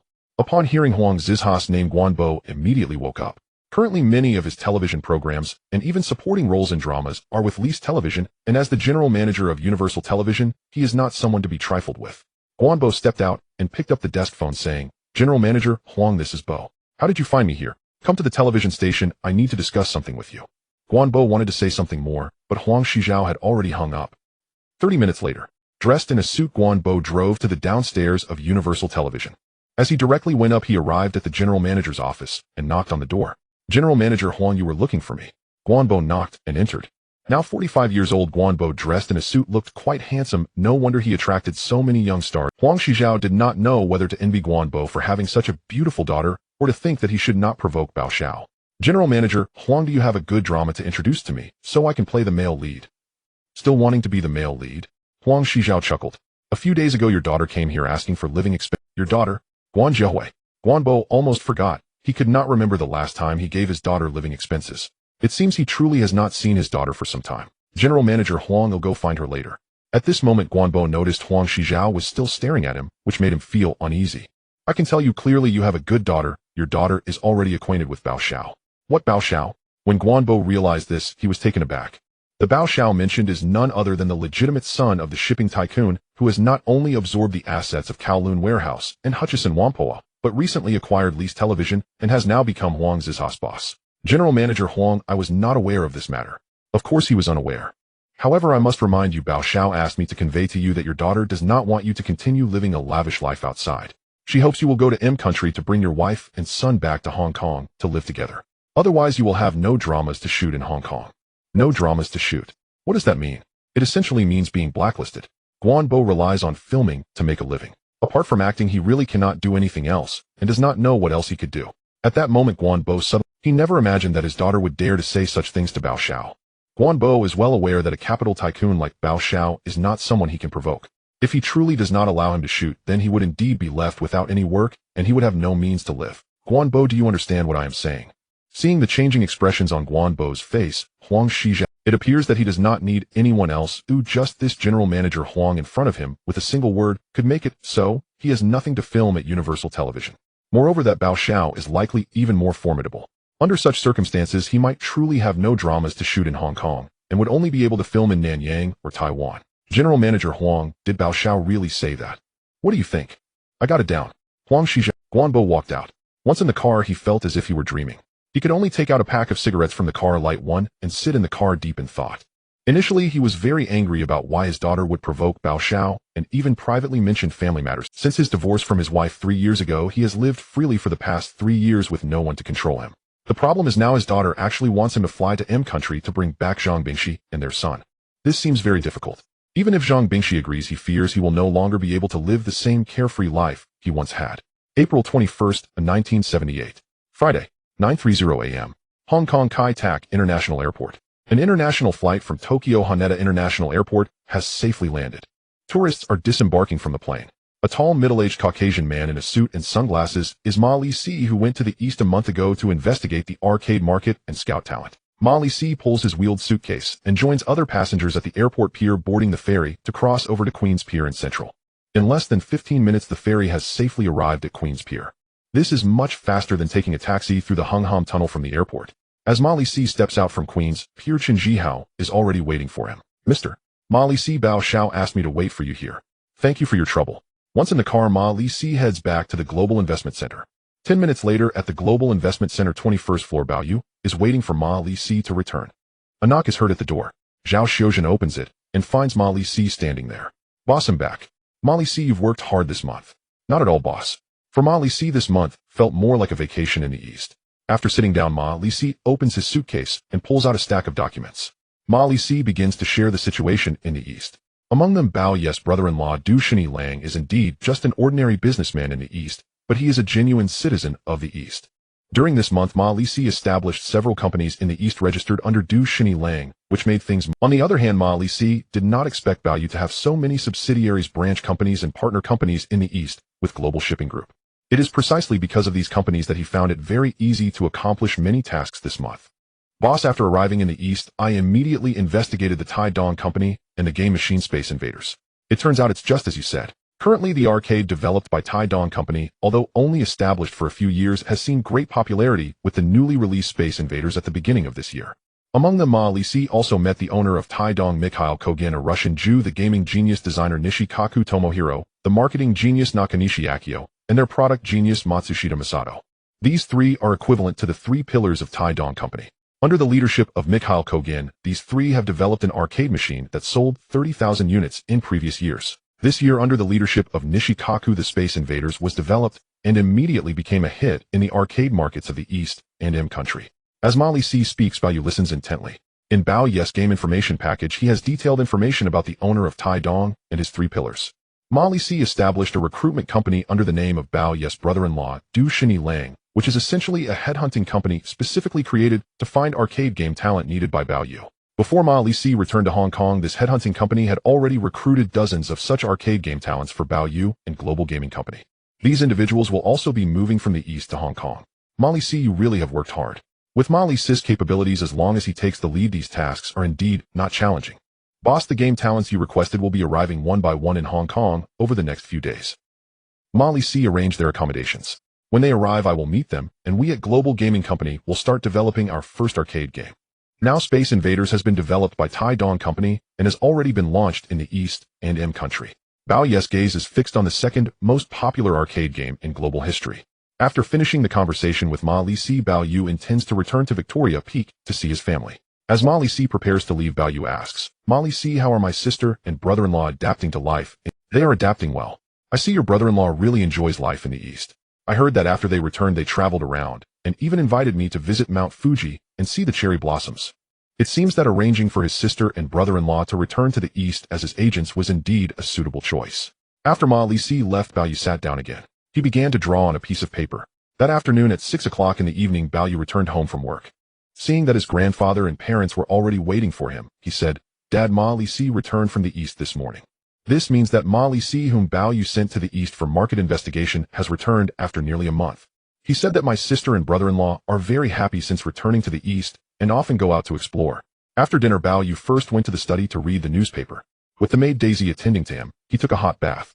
Returning to the study, Bao Yu already had ideas for global gaming company's first game, Pac-Man. Pac-Man involves players controlling a yellow circular character moving through a maze with the goal of eating all the dots while avoiding being caught by four ghost-like figures. During the game, Pac-Man can temporarily reverse roles and chase the ghosts by eating power pellets. Overall, this game is simple and easy to pick up, but requires mastery of strategy and reaction speed. For Bao Yu, who hails from 50 years in the future, he finds this game very simplistic. However, in this era, it is highly significant. Because of this, once the game is released, it will immediately gain immense popularity among players of all ages globally, even more so than Space Invaders. The maid Daisy watches as Bao Yu sketches, unsure of what he is drawing. During this time, Bao Yu has actually been copying television scripts from the game information package, all of which are scripts from high-rated shows. Some he completed and handed over to Huang Shizhao, while others he directly placed in the drawer. Now Daisy cannot understand what Bao Yu is drawing. "Young master, what are you drawing?" "Game design sketches." "Game design sketches." Daisy does not comprehend. After finishing, Bao Yu plans to submit them directly to the development department of Global Gaming Company for their development. In fact, the most challenging aspect of creating a game is where the inspiration comes from. In his past life, the inspiration for this game came on a day in 1979 when Namco's game producer Iwatani Toru was eating a slice of pizza and suddenly thought of an exit on the pizza. April 22, 1978. Saturday. Early in the morning, Bao Yu is still in a dream. The glaring sunlight streamed through the window. As he slightly opened his eyes, he saw Daisy standing beside him. "Young master, Mr. Bao wants you to come downstairs." "What time is it?" "It's a little past 7. Perhaps it was because Bao Yu stayed up late researching arcade games last night. Under Daisy's service, Bao Yu washed up and dressed in casual clothes before coming down from upstairs. At this moment, he saw his grandfather and father gathered around an object, scrutinizing it. "Bob, come take a look at this thing." Bao Yu just came down, and Bao Yu Gang spoke. He immediately recognized it. This was the arcade machine Bao Yu had asked Ma Lisi to bring back from the East. This arcade machine would cost at least several $1,000s, and the price was quite high. There were indeed not many players who could afford it. "Dad, this is the arcade machine I mentioned to you before." "Arcade machine?" Bao Yu Gang immediately recalled the arcade machine Bao Yu had brought up over a month ago. It looked somewhat similar to those slot machines and pinball machines, but it was also different. Bao Yu pushed the arcade machine to a spot not far from the socket. After bringing a suitable power strip to connect it, he opened it according to the arcade machine's gameplay and discovered that it was indeed the arcade version of Space Invaders, released by Taidong Company. In addition to the joystick of the game machine, there were many other functions. It was clear that it was somewhat different from the arcade machines of 20 or 30 years later. After some exploration, Bao Yu quickly understood the gameplay of Space Invaders. It was not difficult, it was just a mini-game. However, this game had already grossed over $1 billion in M country, illustrating its terrifying popularity. "Grandpa, Dad, do you want to give it a try, eh?" Bao Yu offered the game machine to his grandfather Bao Xiaolong to play. Bao Yu Gang asked Bao Yu as they reached the villa yard, "Bob, is this the arcade machine you mentioned? It costs several $1,000s for one." "Indeed, it is that expensive. Those who can afford it are either wealthy or privileged. This game is currently very popular in the East and M country, and it is likely to gross over $1 billion in the future." A game grossing over $1 billion. What does that even mean? Bao Yu Gang knew that it would probably take him 10 years of hard work in the shipping industry to reach such a level. "Dad, the talents I need have already been recruited by Ma Lisi from the East. I will also ensure that the company develops an even more popular arcade game." Morning. After Bao Yu and his grandfather, father, and mother finished breakfast, they returned to the study to read newspapers and attend to their own matters. Noon. Bao Yu had lunch again with his grandfather, father, and mother. After lunch, Bao Yu returned to the master bedroom upstairs to rest. 3:30 in the afternoon. Bao Yu came downstairs and saw Daisy and his mother Huang Xiaoying watching television. "Bob, are you going out?" "Mommy, I'm going out to meet a friend." "Have you not seen Guan Jiahui for some time?" "Yesterday afternoon the two of them had already agreed on the time and place." "Will you come back for dinner tonight?" "Mommy, I'm having dinner outside with my friends." Near the seaside at Causeway Bay, Guan Jiahui, dressed in a pink long dress, was waiting for Bao Yu to arrive. About half an hour later, a luxurious Mercedes-Benz sedan stopped. Chen Jihao opened the car door. Bao Yu stepped out of the car and saw the young girl in the flowing dress not far away. When Guan Jiahui saw Bao Yu coming over, she immediately ran over. "Young Master Bao." Have you been waiting long? About half an hour. Now it was late April, and the weather in Xiangjiang was getting warmer. At the seaside of Causeway Bay, one could not only see the azure Victoria Harbor, but also the beautiful skyscrapers on both sides, the cruise ships passing through Victoria Harbor, and the seagulls flying back and forth by the sea. Looking at Guan Jiahui in front of him, it seemed she had dressed up specifically for this occasion. Young Master Bao, a few days ago my father brought my mother and my younger brother back from M country. 20 days ago, Bao Yu had suggested that Guan Jiahui's parents reconcile. What Guan Jiahui did not expect was that her mother, who was far away in M country, really brought her younger brother back to Xiangjiang. At that time, she was in class at Dia's secondary school when her parents and younger brother came to see her. Guan Jiahui guessed that this was certainly due to Bao Yu's influence. If it were not for Bao Yu with her father's personality, no one could control him, and it would probably still be like before. My father told me that he will now live peacefully with my mother and will no longer be like before. After Guan Jiahui finished speaking, she looked at Bao Yu with tearful eyes. In the end, Bao Yu knew that Guan Jiahui's grandfather Guan Bo Wei was afraid of him, otherwise the other party would not act that way. In fact, Bao Yu understood very well that for Guan Jiahui, having a complete family was much better than before. Young Master Bao, thank you. Guan Jiahui directly hugged Bao Yu happily and said, why do you think your father did that? Young Master Bao, I believe it's because he is afraid of you. He privately asked me what our relationship was, and I only told him that we are ordinary friends. When Guan Bo Wei saw Huang Shizhao talking to him like that, he indeed became fearful. After considering it, Guan Bo Wei knew that if he wanted to stay in Xiangjiang, he had to do as Huang Shizhao suggested. If he did not want to remain in Xiangjiang, he could only leave for Taiwan or Nanyang to develop or even go overseas. For Guan Bo Wei, this was not what he wanted, as he knew that his income came from filming movies and dramas. If he left those, he would find himself broke. Because of that, he knew that if a person had no income and no savings in Xiangjiang, the consequences would naturally be. In this situation, Guan Bo Wei could only deal with his relationships with other female friends, providing money where it was due and breaking up when necessary. In short, before flying to M country to persuade Zhang Bing to return to Xiangjiang, he could no longer have any entanglements with those small stars or female friends. Otherwise, when Zhang Bing returned from M country and discovered that he was still the same as before, if he were to leave Xiangjiang again, he would have no opportunity to bring her back. Guan Bo Wei paid a considerable price to end all those relationships with female friends. He then personally flew to M country to meet Zhang Bing. After spending almost 10 days, he finally wrote a letter of guarantee to persuade Zhang Bing to fly back to Xiangjiang, promising to return to the family and no longer engage in those past behaviors. Considering the future of their son and daughter Zhang Bing, she agreed to give Guan Bo Wei a chance. However, the two would not remarry, and whether they would remarry would depend on Guan Bo Wei's future behavior. Now that mommy and younger brother have returned from M country, the family is once again living the life they once had together, which is also what Guan Jiahui is happiest about. April 21st, 1978. Friday, 9:30 a.m. Hong Kong Kai Tak International Airport. An international flight from Tokyo Haneda, May 5th, 1978. Friday, Deepwater Bay Villa. The Bao family. Early in the morning, Bao Yu had the habit of waking up early. Now that May had arrived, the sweltering heat of Hong Kong was beginning to set and making the mornings significantly warmer than the previous month. After a long time without swimming in the pool, Bao Yu came downstairs. He first tested the water temperature by the poolside and found it quite pleasant. After a brief warm-up, he dove directly into the pool. After swimming, Bao Yu rinsed off with fresh water since the pool was filled with seawater and changed into a suit. Grandpa, Dad, Mum, good morning. Bob, good morning. The family greeted each other, and Bao Yu sat down between his dad. Bao Yu's father, Bao Yu Gang, handed him the newspaper and said, Bob, look, it seems Mr. Lee has some good news this month. Bao Yu took it and looked. He discovered that the article was about the Hong Kong MTR Corporation announcing the bidding for the development rights of the properties above the Central and Admiralty stations in January 1977. It can be said that these two subway stations are located in the most prosperous area of central Hong Kong, with over 30 consortiums participating in the auction. Among them, the most prominent and favored consortium was the Hong Kong Land under Jardine Matheson, as many commercial buildings nearby belong to this company.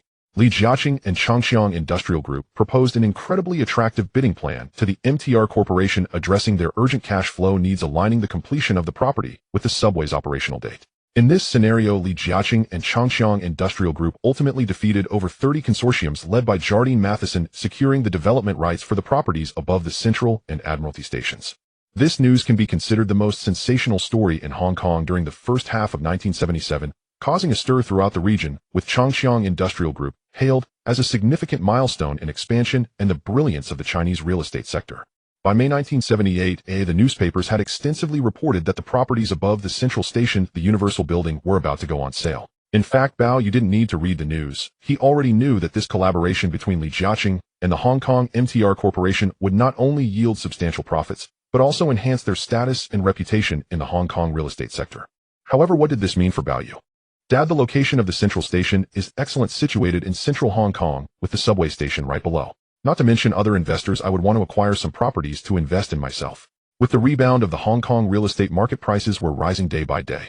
At this point, the market definitely favored sellers, especially for properties in prime locations with good transportation. Bao knew that this universal building above Central Station should be Li Jiaqing's last moment of glory. Universal Investment Center. On the 21st floor, Bao arrived at the office where Zhao Xiuzhen had already arrived.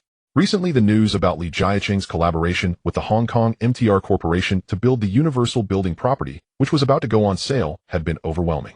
If nothing unexpected happened, the properties in the Universal Building would be sold out in no time, selling each floor individually. Now Bao's attention was focused on another company. Since before the Lunar New Year, Bao Yu and his father Bao Yu Gang had acquired Kowloon Warehouse, and after the New Year, Bao's Universal Investment Company had taken over Hutchison Whampoa. Now in May, it had been 3 months. The large company Bao Yu was targeting was the Hong Kong Electric Group. The Hong Kong Electric Group was originally the Hong Kong Electric Company, founded in 1889, making it one of the oldest power companies in the world. After its establishment, the Hong Kong Electric Company built its first power plant on the hillside of Wing Fung Street. In December 1890, it officially began supplying power, after which banks, foreign firms, and Chinese shops in central Hong Kong began installing electric lights, marking the start of the Hong Kong Electric Company's business development. By the early 20th century, as the urban area of Hong Kong Island extended to Wan Chai, the Wan Chai power plant became saturated, prompting the Hong Kong Electric Company to build a new power plant in North Point. The North Point power plant was constructed on reclaimed land and was put into operation in 1919. At that time, it coincided with the end of World War I, and the Hong Kong Electric Company held the first Electric Light Festival at Queen's Square in Central as a commemoration. By 1964, the North Point power plant had a total power generation capacity of 225 megawatts, but the surrounding residential areas made further expansion impossible. Moreover, at that time, coal-fired power generation was becoming less economical compared to oil, leading the Hong Kong Electric Company to begin constructing a large oil-fired power plant in AP Lai Chau. Except for equipment imported from the east, the first generator set in AP Lai Chau was commissioned in 1968, and by 1972, there were already 7 generator sets in operation. However, in 1973 and 1974, the first oil crisis broke out globally, and oil in Hong Kong was subject to control by the governor's office, leading the Hong Kong Electric Company to realize that relying solely on oil for power generation could lead to issues. The Hong Kong Electric Company then planned to build a power plant on Nanshan Island that could flexibly utilize different fuel. From his home in Deepwater Bay Villa, Bao could see Nanshan Island. He was aware that the power plant on Nanshan Island was still in the planning stages and wouldn't be completed quickly. By April 1976, the Hong Kong Electric Company underwent restructuring and established the Hong Kong Electric Group, abbreviated as HK Electric Group. The scale of its subsidiary companies also expanded significantly. In addition to its main business of power generation and sales, it also ventured into real estate, establishing a real estate company in 1976. Over the decades, the Hong Kong Electric Group had accumulated substantial land holdings, and these lands were now of. Additionally, they provided technical services for power generation and supply retail advertising and financial services, among others. From the perspective of the development of the Hong Kong Electric Group, the most valuable aspects of the Hong Kong Electric Group are twofold. One is its monopoly over all electricity on Hong Kong Island. Currently, there are 2 major power companies in Hong Kong. Among them, the China Light and Power Company is predominant in Kowloon and the new territories belonging to the Kadoorie family. The Hong Kong Electric Group primarily operates on Hong Kong Island. The population of Hong Kong Island may not be as large as that of Kowloon and the new territories combined, but central Hong Kong is the most prosperous area, home to the most office buildings and commercial towers, making it a major consumer of electricity. Additionally, the Hong Kong Electric Group owns multiple plots of land in the former North Point power plant site, Jardine Hill and Tsuen Wan, all of which are prime locations. As Bao looked through the game data package, he pondered. He knew that in his past life at the beginning, Li Jiaqing had not yet set his sights on the Hong Kong Electric Company. This was due to the fact that in 1980, the Hong Kong Electric Company, along with Changxiang Industrial Group and Wharfdale, formed the International City Group to develop and hold those prime lands, making it clear to Li Jiaqing that the Hong Kong Electric Group, besides generating and selling electricity, also valued this highly profitable company that had not distributed dividends for many years. The Xiangjiang Electric Light Group, like the Qingzhou Ingni Group, is a publicly listed company that has never had a family controlling shareholder. However, in his past life, it was not Li Jiaqing who first set his sights on Xiangjiang Electric Light, but rather Jardine. In fact, Jardine was the first to acquire controlling shares in Xiangjiang Electric Light. However, later on, Jardine's subsidiary Xiangjiang Real Estate faced a severe financial crisis, forcing Jardine to sell its shares in Xiangjiang Electric Light to Li Jiaqing to resolve the financial crisis caused by Xiangjiang Real Estate. Where did Li Jiaqing's vast funds for acquiring Xiangjiang Electric Light come from? Of course it was with the support of Huifeng Bank and Xinyan. Clearly the advantages lie with Baoyu. After Chao Zhiming joined Baoyu's global investment company, Baoyu had Chao Zhiming quietly buy shares in many listed companies in Xiangjiang. Among them, the Xiangjiang Electric Light Group is one of them. Zhao Xiuzhen go inform my Lizi Chao Zhiming and Nancy to come over. Zhao Xiuzhen went to notify the three. Baoyu gazed out the window. He knew that in a few days the global building constructed in collaboration with Li Jiaqing and the Xiangjiang Metro Company would attract much attention from the public. However, Baoyu would not allow Mr. Li to act as he wished. After a while, Chao Zhiming, Nancy, and my Lizi arrived respectively. Currently, my Lizi is also responsible for matters concerning global gaming company, especially as the game development team is already working on the game Pac-Man. Boss, sir. The three greeted him as they entered. Zhao Xiuzhen closed the door. Baoyu smiled and said, the global building constructed in collaboration with Li Jiaqing and the Xiangjiang Metro Company is about to be sold. What are your thoughts? Boss, that location is particularly favorable. I fear that once it is on sale it will be sold out quickly. If it were me, I would prefer to rent it out instead. Chao Zhiming replied. Zhiming, Li Jiaqing may think that way, but that building is constructed on land provided by the Xiangjiang Metro Company. Li Jiaqing can only have Changjiang Industrial Group invest heavily in its construction. Moreover, with only 49 shares held by the Li family and Changjiang Industrial Group, the Xiangjiang Metro Company also needs to sell quickly to raise more funds from Metro investments. Thus, if Mr. Li wants to keep it for rent, there's nothing he can do. In fact, it is indeed that way. Li Jiaqing's previous properties were primarily rented out and rarely sold, until later when he acquired more land, and then developed and sold to others. Of course, Li Jiaqing's strategy was more about hoarding land and waiting for property prices to skyrocket before development.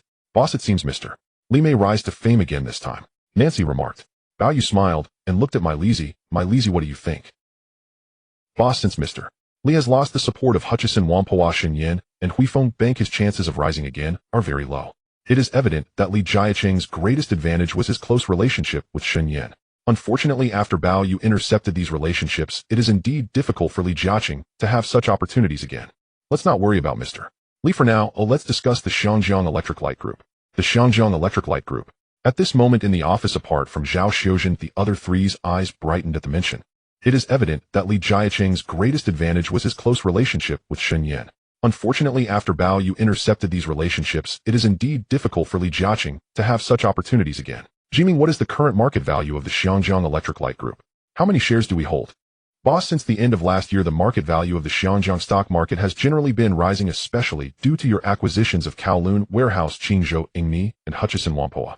As for the Xiangjiang Electric Light Group, its total market value is 2.8 billion Hong Kong dollars, ranking behind only Huifeng Bank, Hengxin Bank, and Xiangjiang Real Estate, and before Swire Properties. In other words, the Xiangjiang Electric Light Group now ranks fourth in total market value among all listed companies in Hong Kong, with a market value of 2.8 billion Hong Kong dollars, significantly higher than the previous Kowloon Warehouse, Hutchison Whampoa, and Qingzhou Ingmi Group that Baoyu acquired.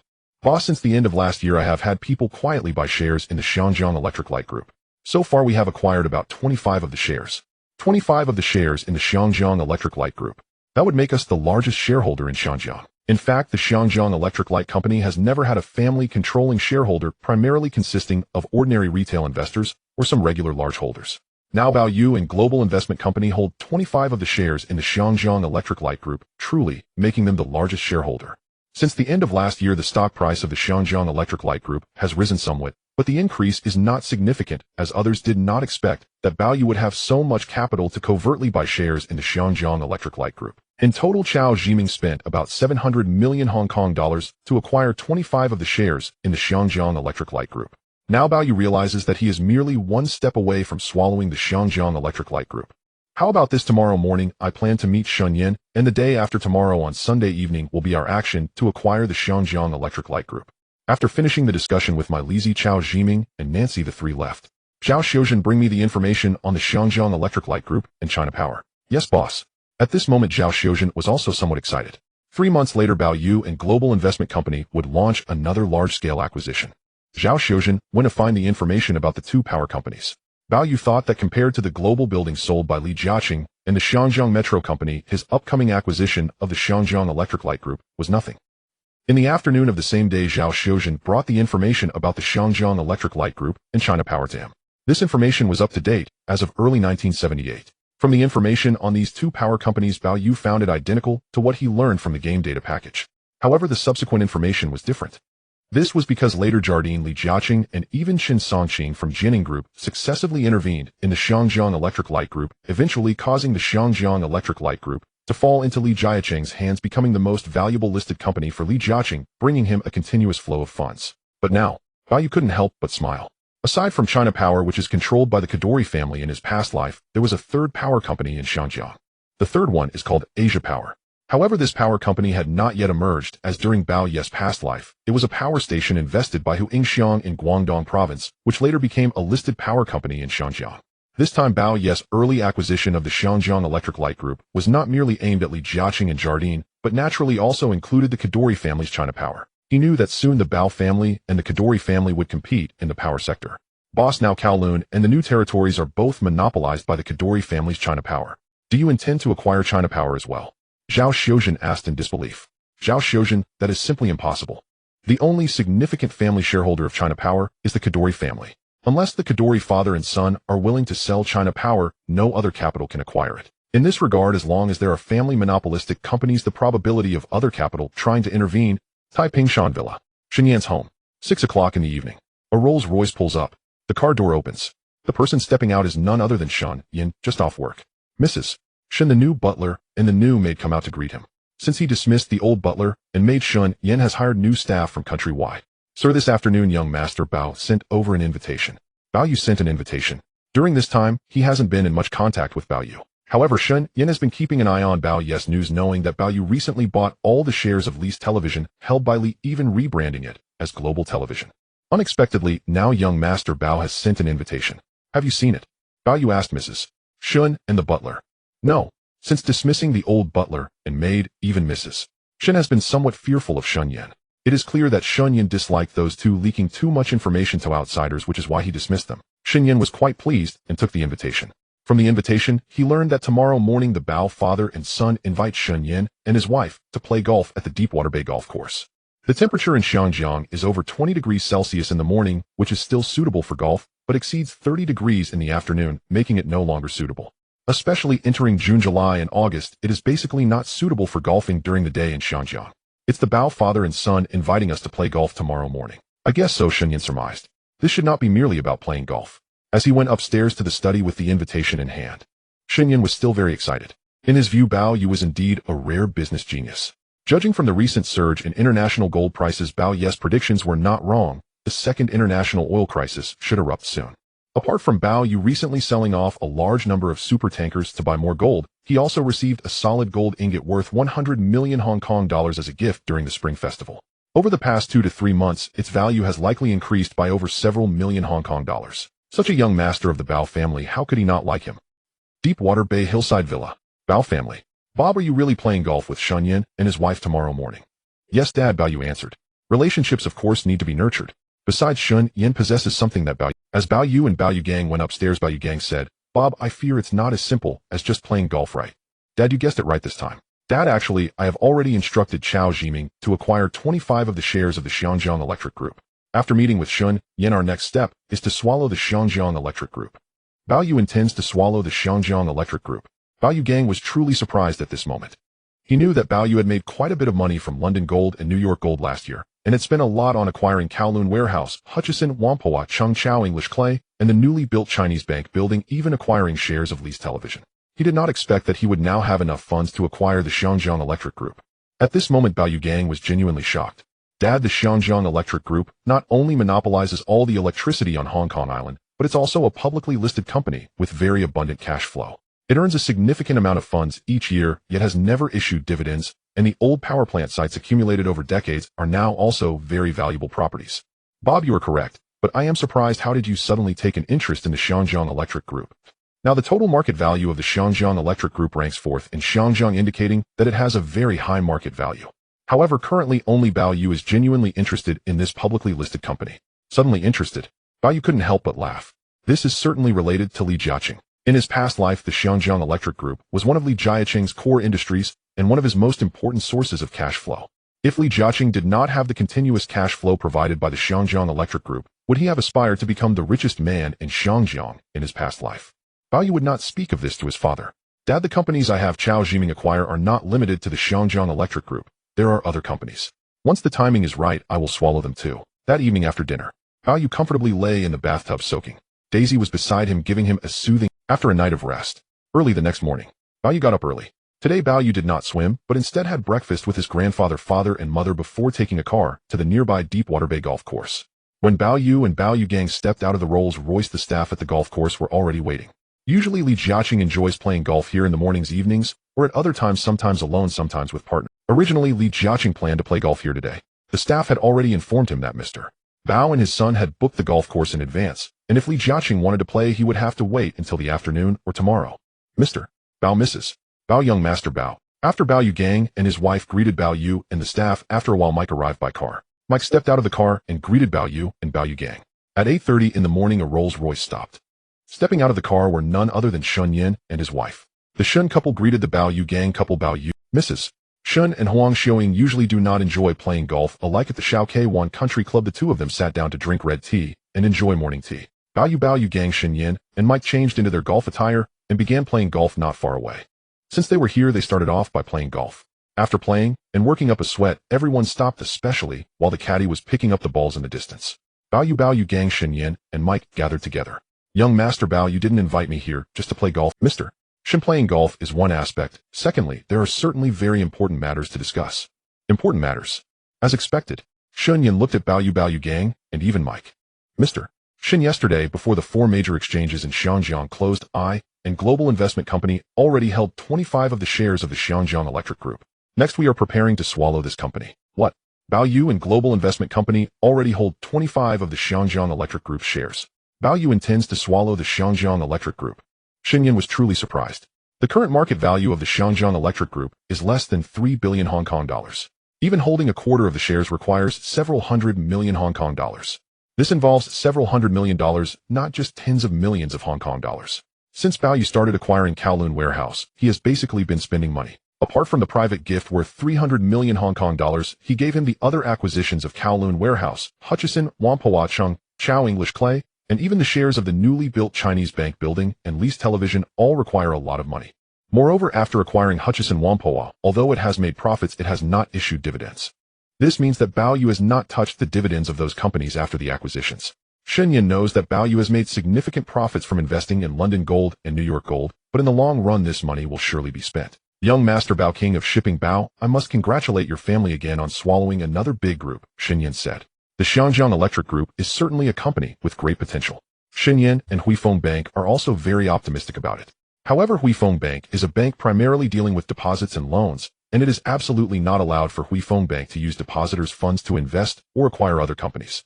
Then I wonder if young Master Bao needs any help from me. Shen Yin asked again. In 1978, the market value of the Xiangjiang Electric Light Group was only 2.9 billion Hong Kong dollars. By 1982, its market value soared to 5 billion Hong Kong dollars. By 1985, the market value of the Xiangjiang Electric Light Group had already skyrocketed to over 10 billion Hong Kong dollars. In 1985, Li Jiaqing proudly announced from his office in the Changjiang Center that he would use 3 billion Hong Kong dollars in cash to acquire 34.6% of the shares held by Jardine Matheson in the Xiangjiang Electric Light Group. Where did Li Jiaqing get that money? Part of it came from the collaboration with Hutchison Whampoa, and the other part indeed came from Huifeng Bank. In his previous life, there were only two individuals in Xiangjiang who could obtain unlimited financial support from Huifeng Bank.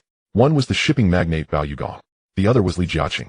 For these two, borrowing from Huifeng Bank essentially equated to unlimited loans. This meant that as long as they wanted to acquire another company or invest in something, they could borrow without limit from Huifeng Bank. It was under such circumstances that Xiangjiang and Asia's richest man Li Jiaqing came to be. But now, naturally, Li Jiaqing had no opportunity. Apart from Bao Yu Gong, it was still Bao Yu Gong. The other one was naturally Bao Yu. Mr. Shen, I currently have no financial issues regarding acquiring the Xiangjiang Electric Light Group with Universal Investment Company.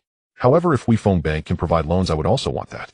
Now, the interest rates at Huifeng Bank seem relatively high. For instance, when Jardine Matheson acquired Wharf Holdings, they were quite hesitant to borrow from those commercial banks fundamentally because they feared the high interest rates and the inability to repay the bank loans. Bao Yu was different. For him, bank loans were free as long as they could be borrowed. This meant that his cash flow would be more abundant, allowing him to invest more and seize opportunities to acquire more quality properties and companies. Young Master Bao, no problem, you can borrow as much as you want. This was Shun Bis implication. In other words, it was possible to borrow unlimited amounts from Huifeng Bank. Aside from this matter, there was actually another issue. Mr. Shouldn't I have one more thing? Go ahead. I want to poach a Chinese executive from Huifeng Bank. Poach a Chinese executive from Huifeng Bank. Shunbai was somewhat surprised. Currently, aside from Zhao Xiuzhen and Xiao Jiming, there were truly no other notable Chinese executives around Baoyu. They were all white executives. Before this, Xiangjiang was dominated by British firms, and the Chinese capital in Xiangjiang was hardly significant. As a result, the Chinese elites in Xiangjiang either joined some reasonably sized Chinese firms or more often aligned with British firms. Huifeng Bank was indeed one of the major groups favored by the Chinese elites in Xiangjiang. Young Master Bao, who do you want to poach? Shunbai felt puzzled. He also knew that aside from those white executives like Michael Li Nancy and Wei Li, there were indeed very few Chinese executives around young Master Bao. At this moment, even Bao Yugong and Michael Li looked surprised at Bao Yu. Mr. Shun, a young Chinese executive named Lin Gaoyan. Lin Gaoyan. Shunbai had no impression of him. Others had never even heard of him. In fact, Bao Yu knew. This Lin Gaoyan had a significant influence on Li Xiaojing. He was the most important executive in the Li Xiaojing family, one of the four major families in Bao Ye's previous life. Lin Gaoyan graduated from Xiangjiang University in 1973, subsequently becoming a regional officer at Huifeng Bank, and was among the earliest batch of Chinese senior staff promoted at Huifeng. Later, Lin Gaoyan was sent by Huifeng to Y Country for further studies and obtained membership in the Y Country Banking Association. After returning to Xiangjiang, Lin Gaoyan served in the loan department and the management department of the Kowloon branch of Huifeng Bank. Huifeng Bank had many executives. Before Shunbai replaced Sanders as the chairman of Huifeng Bank, he had already been the vice chairman and general manager of Huifeng, essentially the second-in-command. Among the many executives at Huifeng Bank, he indeed hadn't paid attention to a Chinese executive named Lin. In Bao Ye's previous life, in 1980, Lin Gaoyan left Huifeng Bank to start a real estate company and officially joined Hang Lung Properties in 1982, immediately gaining favor from Li Xiaojing. Subsequently, Lin Gaoyan leveraged his connections at Huifeng Bank to raise considerable funds for Li Xiaojing, which enabled Li Xiaojing to become one of the four major families in Xiangjiang. This means that Lin Gaoyan was incredibly capable. However, the Lin family and the Li family had known each other since the 1960s, and Lin Gaoyan's parents were relatives of Li Xiaojing. In the early 1980s, Lin Gaoyan, leaving Huifeng Bank to join Li Xiaojing's Hang Lung Properties, was likely due to this connection. However, in Bao Ye's view, if he could recruit Michael Li, why couldn't he recruit Lin Gaoyan? For him, recruiting Lin Gaoyan had many advantages. Firstly, it would add a Chinese executive around him who was even more capable than Xiao Jiming. Secondly, it was also a means to curb Li Xiaojing. Thirdly, it actually had some connection to the Xiangjiang Electric Light Group. Young Master Bao, I am not clear about this person you mentioned. How about this? I will go back and ask the head of the relevant department, and then I will recommend him to you. Thank you, Mr. Shun. For Shunbai, wasn't it just a Chinese executive? What was this even worth? Moreover, he truly hadn't heard much about Lin Gaoyan. After discussing these two matters, they continued to play golf for more than an hour. At this moment, the grass on the golf course was already getting a bit hot. Bao Yu suggested leaving the golf course to head to the Pak Kok estate. The golf game of Bao Yugong and his son, along with Shunbai and his wife, also came to an early end. Back at the Pak Kok estate in the mid-levels. At noon, Bao Yugong and his wife Bao Xiaolong, Bao Yu, Michael Li, and Shunbai and his wife had lunch together. After lunch, Shunbai and his wife took a car back. Michael Li stayed at the villa. Bao Yu and Michael Li went up. Boss, is that Lin Gaoyan you mentioned really that capable? Michael Li asked. In Bao Ye's previous life, Lin Gaoyan was someone whom Li Xiaojing trusted immensely, even equivalent to the second-in-command at Hang Lung Properties, so his capability was naturally not inferior to others. In Bao Ye's view, Lin Gaoyan was akin to a composite of Michael Li, Ma Shimin, and others around Li Jiaqing. Michael Li, his ability is indeed quite good. How about this? Once we recruit him, you can hand over Universal Game Company to him, and you can focus on managing the headquarters affairs of Universal Investment Company. Understood, boss. In fact, how capable Lin Gaoyan was would be clear once they met each other. Michael Li realized that his boss Bao Yu was indeed quite different from others. The executives he valued seemed to be exceedingly competent. Michael Li left in the afternoon. Shunbai had already returned to the Taiping-shan villa. Back in the study, he called General Manager Bao Zhan to ask him to find information about a senior Chinese employee named Lin Gaoyan and send it to Taiping-shan. At 4 in the afternoon, Shunbai received Lin Gaoyan's information, which Bao Zhan had requested from the HR department. From this detailed information, it indeed looked quite good. Aside from graduating from Xiangjiang University, he was later valued by Huifeng Bank and sent to Y Country for further studies, obtaining qualifications from the Y Country Banking Association, and now serving as a department manager in the management department of the Kowloon branch of Huifeng Bank. From Lin Gaoyan's information, he appeared to be very outstanding. There were quite a few people like him at Huifeng Bank. Since Bao Yu wanted to recruit this executive, Shunbai would not allow Huifeng Bank to obstruct it. In fact, he was very supportive of Bao Yu poaching this Chinese executive. In the central district of Xiangjiang, there lies an ordinary residential complex. Within one of the apartments lives the somewhat thin Lin Gaoyan and his parents. Lin Gaoyan was born in 1951, making him 27 years old this year. He graduated from Xiangyang University in 1973 at the age of 22. After graduating, he did not study abroad, but directly received a rare offer from Huiheng Bank, joining the bank and gaining attention, which led to his further training in countrywide. Counting from 1973, he has been at Huiheng Bank for 6 years now. Initially, he worked in the loan department at the bank's headquarters, then moved to the management department at the Kowloon branch as a department manager. In Xiangyang, he is considered an elite among the Chinese and a pride of the community. It was 6:30 in the evening. Lin Gaoyan was having dinner with his parents. During dinner, his parents discussed two matters with him. One topic was that Lin Gaoyan, now 27, should be considering marriage. Getting married in Xiangyang is not an easy task, as it requires not only a house, but also a significant amount of money for the wedding, including banquet expenses. Lin Gaoyan is not yet married. He had a girlfriend during university, so he does have someone in mind for marriage. However, considering that living here as a family would be too cramped, he wishes to buy a new home for his marriage. Dad, Mom, you don't need to rush me about marriage or worry. I will have enough savings when the time comes, and I plan to hold a grand wedding before I turn 30. Before 30. That means in 2 or 3 years. Can his parents not be anxious? Also, your Uncle Li has been very eager for you to join his company. The Li family and the Lin family have known each other for a long time and have maintained contact since the 1960s. Back then, when Li Zhaoji learned that Lin Gaoyan was accepted into Xiangyang University, he was very hopeful that Lin Gaoyan would join Hengji Zhaoyi after graduation to work for him. On one hand, Li Zhaoji considered Lin Gaoyan as family someone trustworthy. On the other hand, Lin Gaoyan's admission to Xiangyang University proved his capabilities.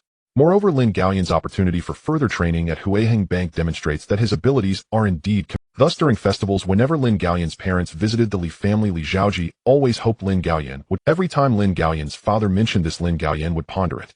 According to the current situation of Chinese enterprises in Xiangyang, Li Zhaoji's Hengji Zhaoyi is indeed one of the larger Chinese enterprises comparable to Li Jiacheng's Changjiang Industrial Group. On the other hand, Lin Gaoyan is doing well at Huiheng Bank and has not considered moving positions so quickly. Dad, Uncle Li's company is good, but it still cannot compare to Huiheng Bank. Huiheng Bank is an outside entity, while Uncle Li is family. Can an outsider compare to family? Lin Gaoyan's father replied. Dad, in my eyes, there are no outsiders or family. In the end, it's about relying on one's true abilities to make a living. Lin Gaoyan did not feel compelled to work there just because Li Zhaoji was a relative. In fact, Lin Gaoyan preferred working for an outsider rather than a relative because it is genuinely a different experience. Why can't you understand this, my child? Clearly, in the old generation's view, working for outsiders is inferior to working for one's relatives. Lin Gaoyan did not want to discuss these matters with his father. He finished his dinner quickly and returned to his room. He was indeed troubled. On one hand, he worked at Huiheng Bank's Kowloon branch, earning a decent income, but it was still far from his expectations. His salary was insufficient to purchase a luxury apartment in Xiangyang, let alone his own marital home. On the other hand, his father occasionally tried to persuade him, believing that working for Li Zhaoji would be better than working for. If this continues, he fears he will eventually be persuaded by his father. He had met Li Zhaoji many times, and if he truly worked for him, it would be different from seeing him as a relative. At that moment, the landline phone in their living room rang. Lin Gaoyan's mother answered it. After a while, she said, "Gaoyan, it's a call for you." Lin Gaoyan came out, stepped outside, and picked up the landline. After answering the call, Lin Gaoyan learned that it was his supervisor, the manager of the Kowloon branch of Huiheng Bank, Johnson, who wanted to meet him tomorrow morning at the cafe in Edinburgh Square. His supervisor had arranged to meet him. Lin Gaoyan thought it was good news, perhaps a promotion awaited him. After resting for a night, it was now May 7, 1978. It was Sunday. Today was a day off. Lin Gaoyan originally planned to relax at home and read.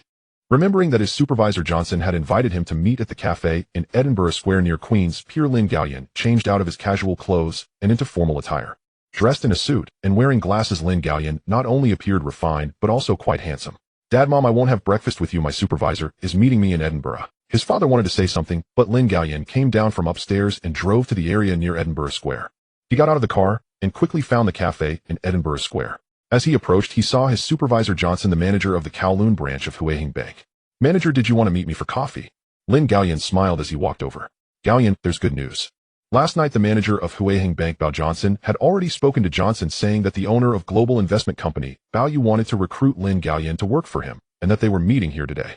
However, Johnson still found it strange how Bao Yu would know Lin Gaoyan. "Manager, what good news? Am I getting a promotion, or will I be transferred back to Huiheng Bank's headquarters to head another department?" Johnson scrutinized him and said, "Neither, but this is indeed good news for you." At this moment, the two sat. Lin Gaoyan ordered a cup of red tea. "Gaoyan, soon the owner of global investment company Young Master Bao will arrive. He wants to meet you." Young Master Bao from global investment company. That must be Bao Yu, the son of the shipping king. Since last year, when the Bao family acquired Kowloon warehouse, Bao Yu has been a constant presence in the news.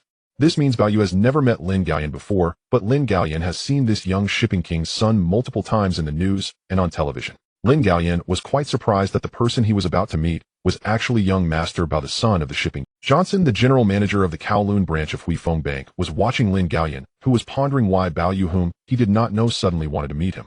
In fact, Johnson had a very high opinion of Lin Gaoyan, but Bao Yuhan had already mentioned that Bao Yu had taken a liking to this talented individual. If Bao Yu wanted to recruit Lin Gaoyan, Huifeng Bank would not only not stop him, but would also support him. At 8:30 in the morning, a luxurious Mercedes-Benz stopped. Getting out of the car was Bao Yu. "Young Master Bao, we have arrived," Chun Jihao said as he opened the car door. Bao Yu looked at the cafe at Edinburgh Square, of which he was already a regular. Bao Yu and his bodyguards walked towards the cafe. Just as they arrived, a female server led Bao Yu to a private room. At this moment, Johnson and Lin Gaoyan were chatting.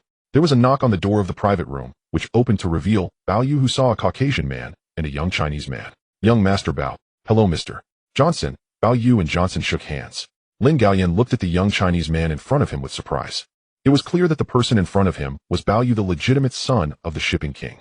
"Young Master Bao, this is Lin Gaoyan, currently a manager in the management department of Huifeng Bank's Kowloon branch." "Young Master Bao, hello." Lin Gaoyan reacted quickly, standing up to shake hands with Bao Yu respectfully. "Hello." Bao Yu and Lin Gaoyan shook hands with each other. Johnson knew that he was essentially a middleman, and since Bao Yu and Lin Gaoyan had already met, he decided not to stay. Johnson directly said goodbye. Chun Jihao and the bodyguard stood guard at the door of the private room. After waiting for the female server to bring over Bao Yu's usual coffee, Bao Yu smiled and asked, "Gaoyan, you're a smart person. Do you know why I wanted to meet you here?" "Young Master Bao, I can't guess." Lin Gaoyan really couldn't figure it out. "It's because I learned that you are a very capable Chinese executive. Currently, I have very few Chinese executives around me. Aside from Chao Jiming and Zhao Xiuzhen, there are no others. Therefore, I hope you can join Global Investment Company to work for me." Bao Yu's intention was very clear. He wanted to recruit him to work for him. At this moment, Lin Gaoyan was truly astonished. He had not known Bao Yu before. How did Bao Yu know him? "Moreover, I have already spoken with Mr. Shin, the chairman of Huifeng, and if you wish to leave Huifeng Bank, they will not." In fact, when Lin Gaoyan initially joined Huifeng Bank and was sent to Y country for further training, there was a relevant contract signed, which stipulated the number of years he needed to work at Huifeng before leaving. Now that Chairman Shin had agreed, it meant that Lin Gaoyan could leave Huifeng Bank and join Bao Yu's Global Investment Company, and Huifeng would not only refrain from stopping him, but would also support him. Lin Gaoyan was still somewhat shocked. The Bao Yu in front of him was not just the legitimate son of the shipping king, he was the future heir of Global Shipping Group. Now his Global Investment Company had acquired Kowloon Warehouse, Qingzhou Ingni, and Hutchison Whampoa, making it the largest Chinese-funded group in Hong Kong. Such a big boss was personally recruiting him. Lin Gaoyan was indeed very shocked. However, he had not yet considered leaving Huifeng Bank. Even if he did leave Huifeng Bank, according to his father's words, the most suitable place for him would be Hengjia, owned by Li Zhaoji. With his ability and his relationship with the Li family, Li Zhaoji would likely value him highly. Seeing Lin Gaoyan silent, Bao Yu smiled and said, "Gaoyan, do you have any concerns?" "Young Master Bao, my father has been advising me to join Li's Hengji Zhaoya," Lin Gaoyan said truthfully. Indeed, as he learned from the gaming materials about Bao Yu, Lin Gaoyan's parents were very optimistic about their fourth uncle and naturally hoped Lin Gaoyan would join Li Zhaoji's Hengji Zhaoya. However, now that Li Jiaqing's development was being suppressed by Bao Yu, what could Li Zhaoji's Hengji Zhaoya amount to? How do you think Li Zhaoji compares to Li Jiaqing? "Young Master Bao, my fourth uncle probably can't compare to Li Jiaqing." It was obvious to anyone that Li Jiaqing was indeed more powerful than Li Zhaoji. "Then do you think Li Jiaqing still has a chance to develop?" It was basically impossible now. Lin Gaoyan shook his head and said, "At most he would just be an ordinary Chinese real estate businessman in Hong Kong."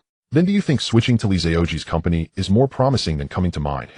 People aspire to rise and water flows downwards. One of the important reasons Bao Yu was in such a hurry to acquire Kowloon Warehouse and other foreign firms was to recruit more Chinese elites to work for him. If he were merely the legitimate son of the shipping king, others might not necessarily recognize him.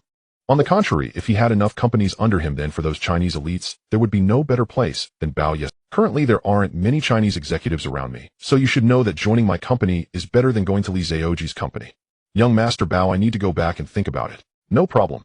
Bao Yu did not directly ask the other party to agree. He knew that no matter how powerful he was, others would not immediately bow down to him, especially someone like Lin Gaoyan, who had many options and might not necessarily choose him. Moreover, the Lin family and the Li family indeed had a familial relationship and had been in contact since the 1960s, which meant that many people might really choose their relatives. Bao Yu added, "My company implements a professional manager system promoting the capable and demoting the incompetent and does not favor relatives. So Gaoyan, please take your time to consider, and as long as you are willing, I will reserve a position for you by my side." Thank you for your trust and importance, young Master Bao. At this moment Lin Gaoyan was also somewhat moved. Given Bao Ye's current status, he had no need to personally lower himself to recruit someone of Lin Gaoyan's relatively low profile. Yet Bao Yu personally recruited him and spoke to him at length. Gaoyan, please think carefully out tonight. There will be something very important happening at Global Investment Company. After Bao Yu finished speaking, he looked at Lin Gaoyan and left the cafe's private room. Lin Gaoyan was still in shock, pondering what Bao Ye's words truly meant. Deepwater Bay Villa. The Li family. Today is Sunday. It is 6:30 in the evening. Li Jiaqing Zhuang Yueming, Li Jiaqing's mother Zhuang Biqin, and his younger brother Li Zhe are having dinner together in the dining room. From the end of last year till after the spring festival, Li Jiaqing felt as if he had suffered 3 heavy blows in his life, causing him to wear a long face both at work and at home, as if others owed him a considerable amount of money. Recently, news from Xiangjiang reported that the global plaza developed by the Changjiang Industrial Group in collaboration with the Xiangjiang Metro Company is set to go on sale tomorrow morning at the Central Station. Li Jiaqing knew that in the first half of last year the Changjiang Industrial Group had caused a stir in Zhangjiang's real estate industry by acquiring the development rights for the properties above the Central Station and the Admiralty Station. At this moment Li Jiaqing believed that his dark months were about to come to an end. Because tomorrow morning the Global Plaza at the Central Station is set to launch pre-sales with a total value of nearly 600 million Hong Kong dollars. Although he only holds 49 of the shares, the profits would be substantial and his reputation would rise once again. After dinner, Li Jiaqing and Zhuang Yueming sat on the sofa reading the newspaper. Sir, will you be attending the Global Plaza pre-sale in person tomorrow? Zhuang Yueming asked. You will go with me tomorrow. Tomorrow morning, not only him, but also Zhou, Qianhesheng Songxing Hong Xiaolian, and others, as well as the chairman of the Xiangjiang Metro Company Tang Xian, and other senior executives will be present. Sir, I haven't appeared in public for quite some time. Since you want me to go with you, let's go together tomorrow. That night, before going to bed, Zhuang Yueming immediately went to prepare the qipao, or dress she thought looked good. However, seeing herself in the mirror, she realized that after a certain age her figure had become plump and bloated. Deepwater Bay Villa. The Bao family. Bao Yu and his father Bao Yugong had just finished their discussion in the study upstairs. They came down from upstairs. Bao Yu accompanied his grandfather and parents for dinner. After that, Bao Yu left the Deepwater Bay Villa and headed towards the Global Investment Center. Sir, where is Bob going so late? Huang Xiaoying asked curiously. Madam, of course it's something important. You will. At this moment, only a few key people knew about this matter, and even Huang Xiaoying was not informed. She felt that the father and son had returned from playing golf with the Shun couple yesterday morning and seemed a bit mysterious. Global Investment Center. Chen Jihao parked the car. The door opened. Bao Yu, escorted by bodyguards, entered on the 21st floor. Besides Zhao Xiuzhen, who had already arrived, my Lizzie Nancy and Xiao Jiming were also. Seeing the boss Bao Yu come out of the elevator, Zhao Xiuzhen immediately approached and said, Boss, I just informed the Public Relations Department to notify the major mainstream media, newspapers, TV reporters, and radio journalists to come for the press conference at midnight. Bao Yu entered his office. After a while, Nancy, Xiao Jiming, and my Lizzie came in. After Zhao Xiuzhen closed the door, my Lizzie asked, Boss, have you recruited Lin Gaoyan? Yesterday morning, while playing golf, my Lizzie had learned that the boss wanted to recruit a Chinese executive named Lin Gaoyan from Huifeng Bank. I met him this morning, but he did not directly agree to join Global Investment Company, saying he needed to think it over. Nancy, my Lizzie, and even Xiao Jiming were puzzled. Boss, why don't I meet this Lin Gaoyan? My Lizzie said. My Lizzie, no need. The reason he hesitates is that the chairman of Hengji, Zhao Yi, is his relative. Lin Gaoyan's father has always urged him to work at Hengji, and Zhao Yi also values him highly. However, I believe Lin Gaoyan is a smart person and will consider it carefully. Bao Yu had already spoken with Huifeng Bank, and they agreed to let him recruit Lin Gaoyan. If Lin Gaoyan leaves Huifeng Bank to join Zhao Yi's Hengji, that would certainly be problematic. Bao Yu felt that since he could recruit my Lizzie, recruiting Lin Gaoyan would not be difficult. It is still early before midnight. Bao Yu said, we are determined to acquire the Xiangjiang Electric Light Group. However, there is another company we need to acquire alongside it. China Gas. In July 1975, Xiangjiang Electric Light, in collaboration with Jardine Matheson, proposed to acquire its competitor China Gas with cash and shares. This was immediately opposed by the shareholders and board of directors of China Gas. However, this scene frightened the two major shareholders of China Gas, Li Mingze and Li Fushu, who realized that to prevent China Gas from being acquired by Jardine, they needed to introduce a stronger capital. After Li Mingze and Li Fushu had a private discussion, they ultimately decided to consult the broker He Tingshi. He Tingshi immediately recommended Li Zhaoji, the owner of Hengji. First, He Tingshi knew that Li Zhaoji had ample funds that could be flexibly utilized. Second, he believed Li Zhaoji was recognized for being low-key honest and safe to cooperate with, thinking that Li Zhaoji would not take advantage of their vulnerability or encroach on their interests in China Gas.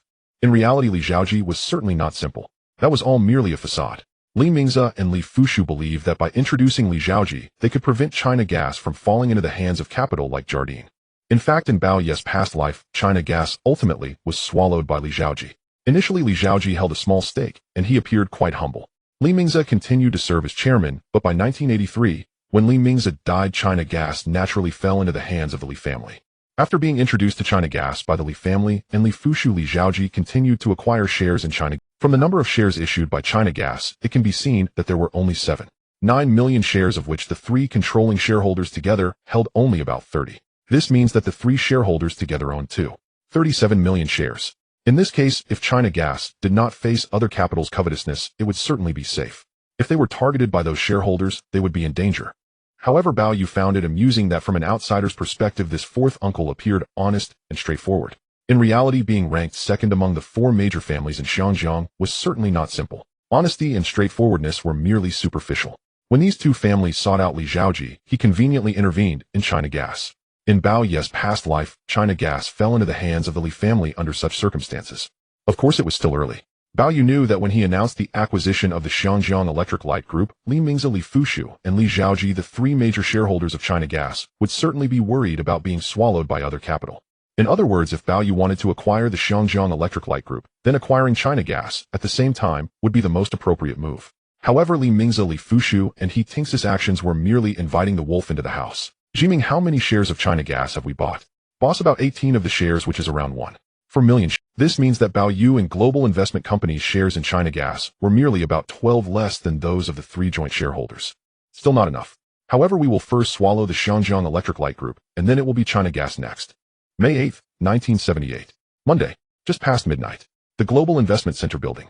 The entire building was brightly lit, especially the 21st floor. Many reporters have already arrived in the conference room, including major newspapers from Hong Kong, such as Oriental Daily Sing, Tao Daily Ming, Pao Chung Pao, and Xian Pao, as well as TVB Global Television, KE Television, Hong Kong Radio, and Hong Kong Commercial Radio.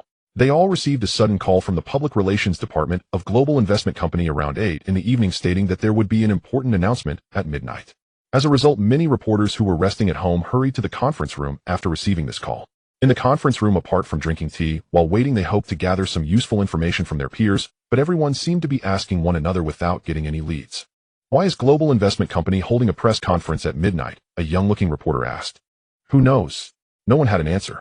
Since the end of last year, Bao Yu and Global Investment Company have held press conferences at different times when acquiring companies like Kowloon Warehouse and Hutchison Whampoa. Some were in the afternoon, others at 6 in the evening, and sometimes even at midnight. In his office, Bao Yu looked out through the glass window, his mood feeling somewhat different. Boss, it's time, Zhao Xiuzhen said. Bao Yu checked the time. It was indeed past midnight. Bao Yu, Zhao Xiuzhen, My Lizzie, and Nancy appeared in the conference room, and the reporters immediately took out their cameras to snap photos of Bao Yu. However, the reporters only saw Bao Yu and not the figure of Bao Chuan Wang. Bao Xiao, why are you holding a press conference so late? Is there something very important to announce? A female reporter from Oriental Daily asked. Bao Yu smiled and simply said, you will know soon. He took a seat at the front of the conference room with Nancy and My Lizzie beside him, followed by Zhao Xiuzhen. This press conference was hosted and organized by My Lizzie. Good evening, dear reporters. I am My Lizzie, the Vice General Manager of Global Investment Company. Tonight, I will be hosting the press conference regarding Global Investment Company's acquisition of Hong Kong Electric Group. What? Global Investment Company is acquiring Hong Kong Electric Group. The reporters present were immediately stunned. Currently, Hong Kong Electric Group has a total market value of 2.8 billion Hong Kong dollars, close to 1.3 billion shares with a stock price of 2 Hong Kong dollars per share. In other words, this is a publicly traded company with a very high total market value. Since the end of last year, Bao Yu and Global Investment Company have been acquiring Kowloon Warehouse, Hutchison Whampoa, and even recently spent a huge amount to acquire LTV. Unexpectedly, they now announced the acquisition of Hong Kong Electric Group. First, starting from the end of last year, our Global Investment Company has gradually purchased shares of Hong Kong Electric Group.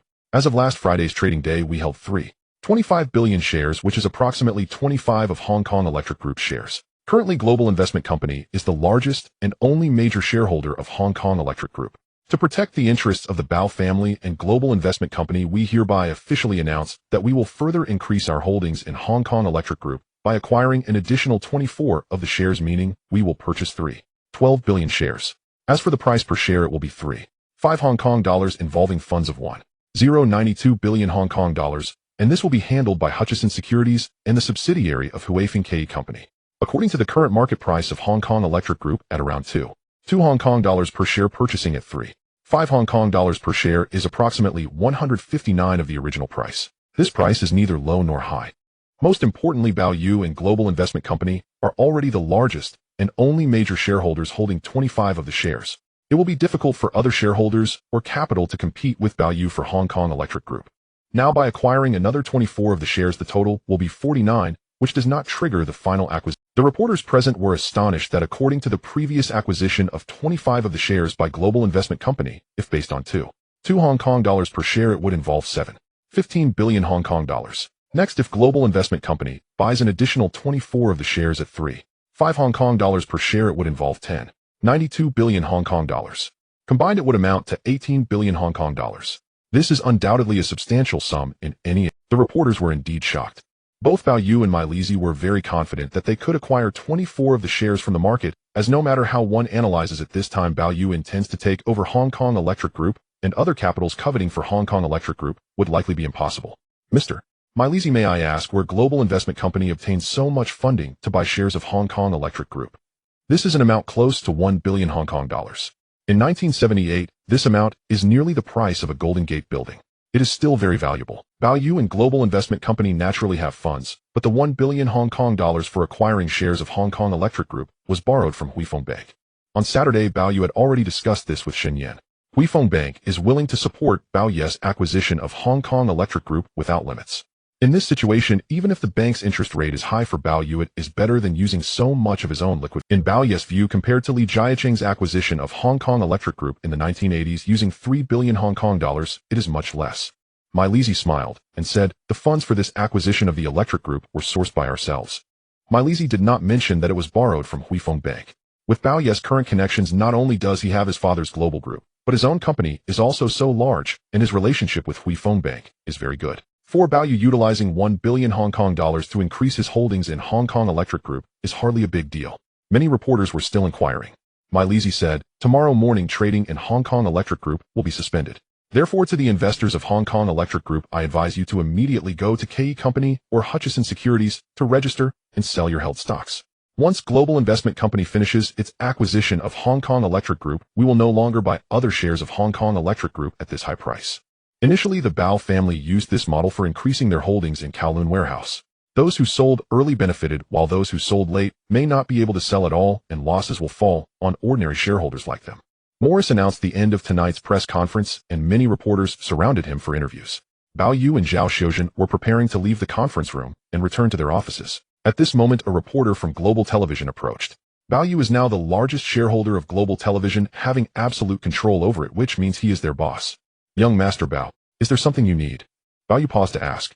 Young Master Bao, we are reporters from Global Television. May I ask where the funds for acquiring the Hong Kong Electric... Earlier, Morris mentioned that the funds for acquiring the Hong Kong Electric Group were self-raised, meaning they were collected by Global Investment Company itself. Specifically, where the funds were raised from was not disclosed.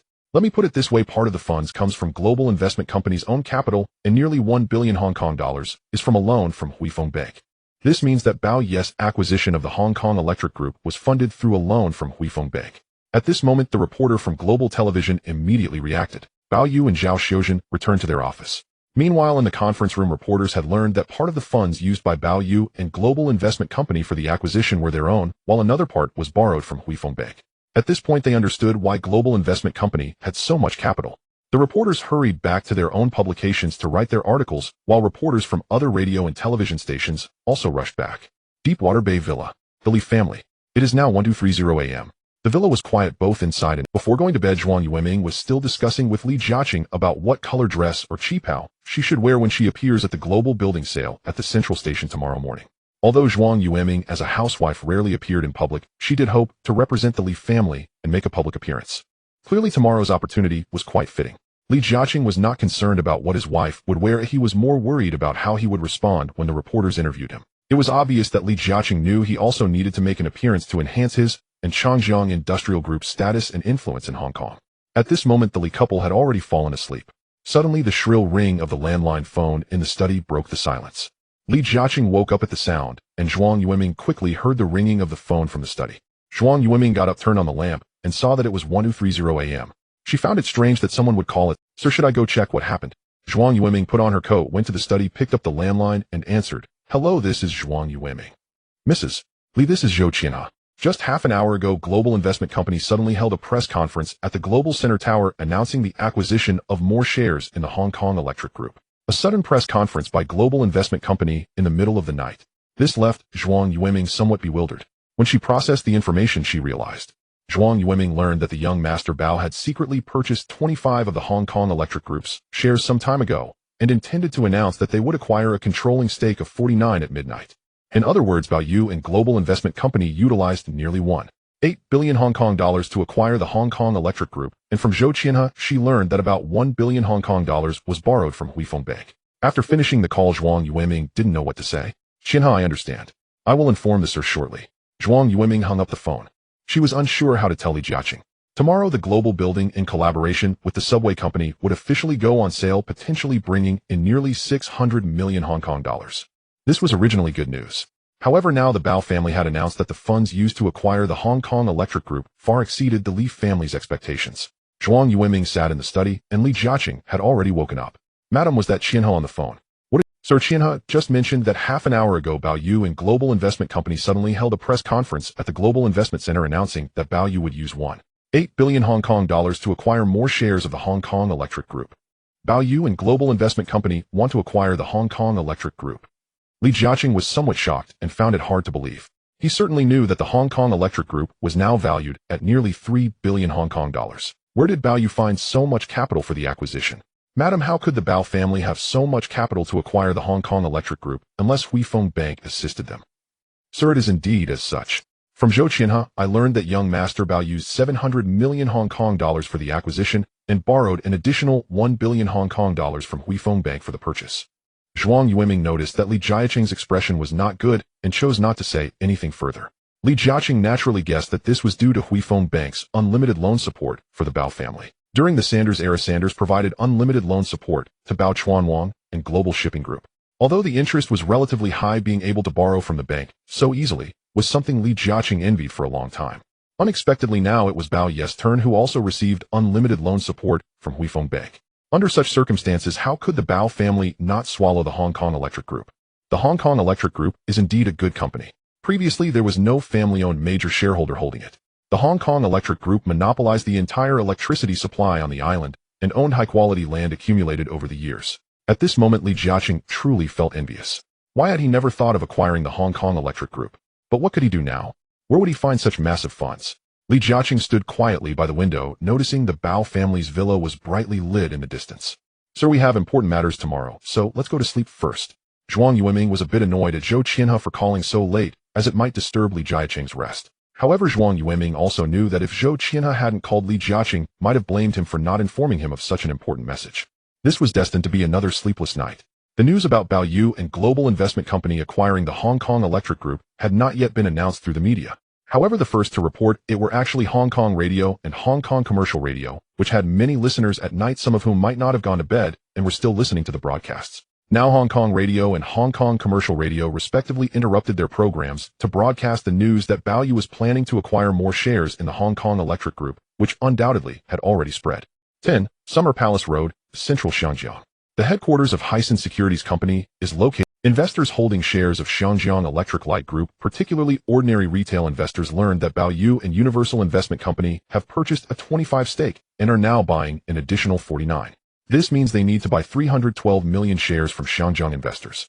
While this seems like a large number, given the low stock price, ordinary retail investors had previously been trading in thousands of shares. In this situation, these retail investors understand that selling at 3 Hong Kong dollars 5 per share is still a significant profit compared to last week's peak of 2 Hong Kong dollars 2 per share. This translates to a profit of 1 Hong Kong dollar 3 per share, while some shareholders have even lower purchase. Thus, once Bao Yu and Universal Investment Company successfully increase their holdings, the stock price of Xiangjiang Electric Light Group is unlikely to soar further. To avoid a repeat of the previous situation with the Kowloon warehouses buyout battles, retail investors holding shares of Xiangjiang Electric Light Group are following the principle of proximity.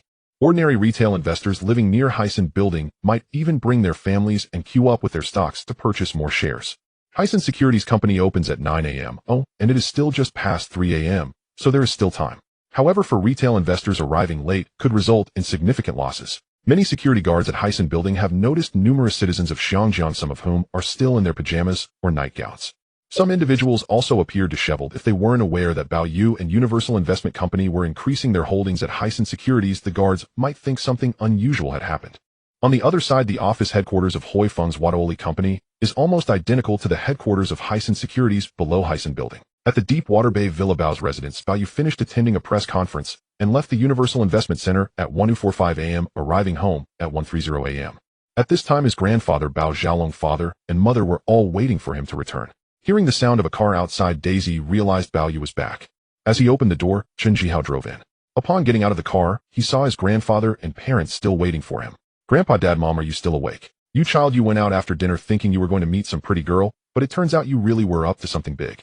Before the press conference began, Huang Xiuying finally learned from Bao Yu that their son was going to acquire Xiangjiang Electric. Many citizens of Xiangjiang might not have a clear idea of Xiangjiang Electric Light Group, but upon learning it monopolizes the electricity of Hong Kong Island, they understood the scale of the company. Moreover, the market value of this company is significantly higher than that of Hyson Holdings and Kowloon Warehouse, indicating the value of Xiangjiang Electric Light Group.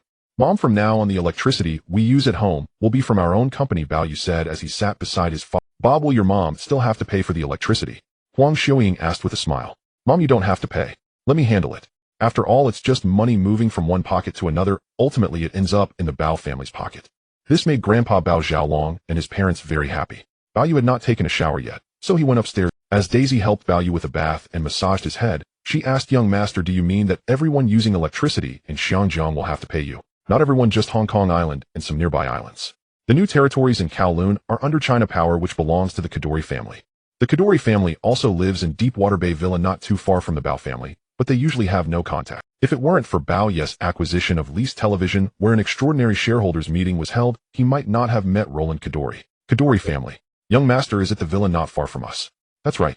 Daisy, while massaging him, was even more surprised. She really hadn't expected that Bao Yu would once again acquire the Xiangjiang Electric Light Group, monopolizing the electricity company across Hong Kong Island.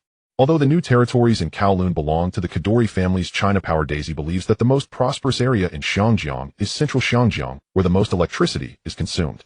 It's easy to imagine that young Master Bao could be collecting money every moment, all flowing into his pocket. Bao Yu lay there announcing that this sudden acquisition of Xiangjiang Electric Light Group was named the Dawn Strike Action. This means that even the executives of Xiangjiang Electric Light Group, including Chairman and General Manager Salmon, are still unaware of the situation. Because Bao Yu had not previously met Salmon alone, his intention was to see what Salmon really thought. If Salmon was a smart person, he would surely come to see him early in the morning. If not, then he would have to consider whether to replace this person in charge. At the Xiangjiang Electric Light Group headquarters, 44 Kennedy Road, Xiangjiang. This is the headquarters of Xiangjiang Electric Light Group. At this time, apart from a few staff members still on night duty, almost everyone else is resting. Not far from here, in a residential complex, the chairman and general manager of Xiangjiang Electric Light Group, Salmon, lives with his family. Around 1:45 a.m., Salmon and his wife and children had long since gone to bed, while the landline phone in the living room kept ringing. Hearing this, Mrs. Salmon did not get up immediately. Instead, the maid answered the phone. Upon learning it was for Mr. Salmon, the maid asked the caller to hold on and went to knock on the door of the master bedroom. "Mr. Salmon, there's a phone call for you, and they say it's very important," the maid said while knocking on the door. Mr. and Mrs. Salmon both got up and put on their coats before stepping outside. Salmon picked up the phone and said, "Hello, this is Salmon speaking." "Who is this?" "Chairman, I've just learned from a journalist friend that Bao Yu, the son of the Shipping King and Universal Investment Company, are going to acquire Xiangjiang Electric Light Group." "Bao Yu is going to acquire Xiangjiang Electric Light Group. What's going on?" Once the caller explained, Salmon understood. Salmon realized that Bao Yu and Universal Investment Company had quietly acquired shares of Xiangjiang Electric Light Group and already held 25 before announcing their intention to buy more shares tonight. This means Bao Yu has already become the largest shareholder of Xiangjiang Electric Light Group. He just hadn't disclosed it. Now, with plans to increase his stake to 49, it implies that tomorrow Bao Yu and Universal Investment Company will surely succeed in acquiring Xiangjiang Electric Light Group. After hanging up the phone, Salmon sat in a daze on the sofa while his wife poured him a glass of cold water and asked, "Sir, Madam, it's a very important matter. It looks like I need to return to the Xiangjiang Electric Light Group headquarters." "Sir, it's still early, not yet time for work." Normally, Salmon would wake up in the morning, have breakfast with his wife and children, and then drive to the nearby Xiangjiang Electric Light Group headquarters. This time is different. He knows nothing about Bao Yu and Universal Investment Company's acquisition of Xiangjiang Electric. Before this, Bao Yu had never sought him out. Since the end of last year, Bao Yu has been actively acquiring Kowloon Warehouse Hyson Holdings and others, indicating that this young Master Bao is certainly not simple. "Sir, what exactly happened?" "The son of the Shipping King wants to acquire Xiangjiang Electric Light Group, and this time he will definitely succeed." "Mrs. Salmon was also somewhat shocked. After drinking that glass of ice water, Salmon felt much clearer. It is May now, and although it is a bit cool at night in Xinjiang, it is not cold, though in fact the weather is quite pleasant. The central building of the Xinjiang Electric Group suddenly lit up with brilliance. Salmon has returned to his office as chairman and general manager. Since his 20s, he joined the then Xinjiang Electric Company as an engineer, gradually rising to the position of chairman and general manager of the Xinjiang Electric Group. The Xinjiang Electric Group is a publicly listed company without any family major shareholders from the beginning, which is why Salmon serves both as chairman and general manager. Of course, Salmon never expected that the Xinjiang Electric Group would suddenly attract the attention of Baoyu and Global Investment Company, which had already started to acquire shares. What does this mean? It means that the Xinjiang Electric Group would become a company controlled by the Bao family. Where should he go from here? Salmon stood there gazing outside. Half an hour later, the main executives of the Xinjiang Electric Group had arrived. Salmon entered the conference room. Sitting in the chief position, he looked at the executives present and said, "I believe everyone has received the news that Bao Chuanwang's son Baoyu, together with Global Investment Company, has acquired 25 of the shares, making them the largest shareholder of the Xinjiang Electric Group. I think young Master Bao will succeed in this announcement of high-price acquisitions of the Xinjiang Electric Group shares." In other words, this might be Salmon's last meeting here as chairman and general manager. What are your thoughts? Please speak freely. Salmon continued, "Chairman, can we refuse young Master Bao's takeover of the Xinjiang Electric Group? After all, we are a publicly listed company, and any acquisition should require the consent of the Xinjiang Governor's Office and the Xinjiang Legislative Council, and it should also be an acquisition by British capital." At this moment, one executive just spoke. Another executive asked, "Haha, young Master Bao is buying shares of the Xinjiang Electric Group with real money, so why shouldn't he take over? As for your claim of being a public utility company, actually the Kadoorie family's China Power is also the same, so why can the Kadoorie family control China Power? The Kadoorie family is different. They are British capital, so it is normal for them to control China Power. But that young Master Bao is not." "Who said that?" "As far as I know, Bao Chuanwang obtained Y nationality in the 60s, and he is strongly supported by Huifeng Bank. How can you say he does not belong to British capital?" These executives were arguing among themselves.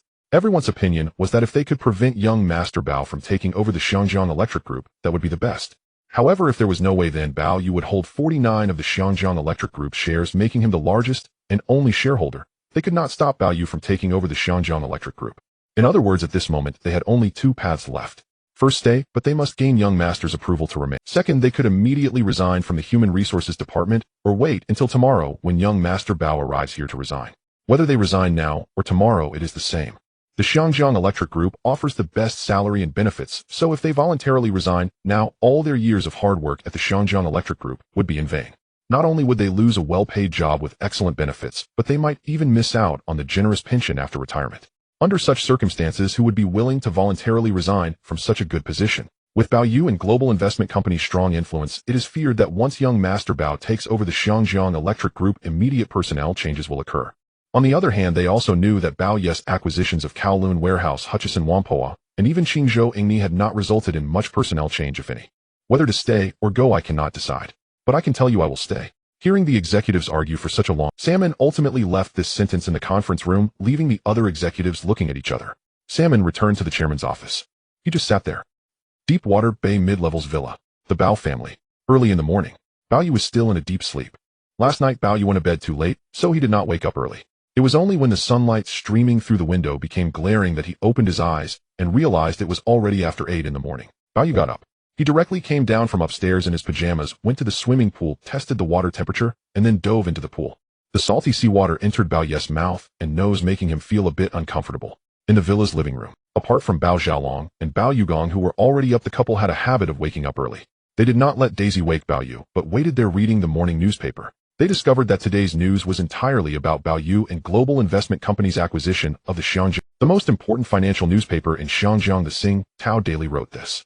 At midnight on May 8, 1978, and many offices in Xinjiang Central District were already in darkness, but the Global Investment Center was brightly lit. Subsequently, Baoyu, the general manager of Global Investment Company, Deputy General Manager Mai Lizi, Baoyu's Secretary Zhao Xiuzhen, and Ms. Nancy, the manager of the Investment and Finance Department of Global Investment Company, suddenly attended this press conference. This press conference has been dubbed the Dawn Assault Operation. Mai Lizi announced that Global Investment Company had acquired 25 of the shares of the Xinjiang Electric Group before the last trading day, and subsequently announced the acquisition of an additional 24 of the shares to secure the interests of the Bao family and Global Investment Company. This has been hailed by most journalists and industry insiders in Xinjiang as Bao Yes dawn assault operation with the Bao family planning to use 1.8 billion Hong Kong dollars to acquire the Xinjiang Electric Group, the fourth largest company by market value in Xinjiang, which would be a sensational acquisition news. This is also another sensational acquisition action by the Bao family, led by Bao Yu following the acquisition of Hutchison Whampoa around the Spring Festival. It can be said that various news outlets described the sudden announcement by Bao Yu in the dead of night regarding the acquisition of the Xinjiang Electric Group differently, clearly all shocked. Apart from the ample financial resources of Bao Yu and Global Investment Company, it also indicates a close relationship between the Bao father and son and Huifeng Bank, as they had already learned that Bao Yu personally told reporters from Global Television that of the 1 billion Hong Kong dollars used to acquire 24 of the Xinjiang Electric Group came from loans from Huifeng Bank. Bao Xiaolong and Bao Yugong were reading the newspaper. Outside the villa, a black Mercedes-Benz sedan. Getting out of the car was Mr. Salmon, the chairman and general manager of the Xinjiang Electric Group, looking somewhat haggard, having not slept well since waking up last night. Salmon knew that neither Bao Yu nor the executives of Global Investment Company had come to see him personally.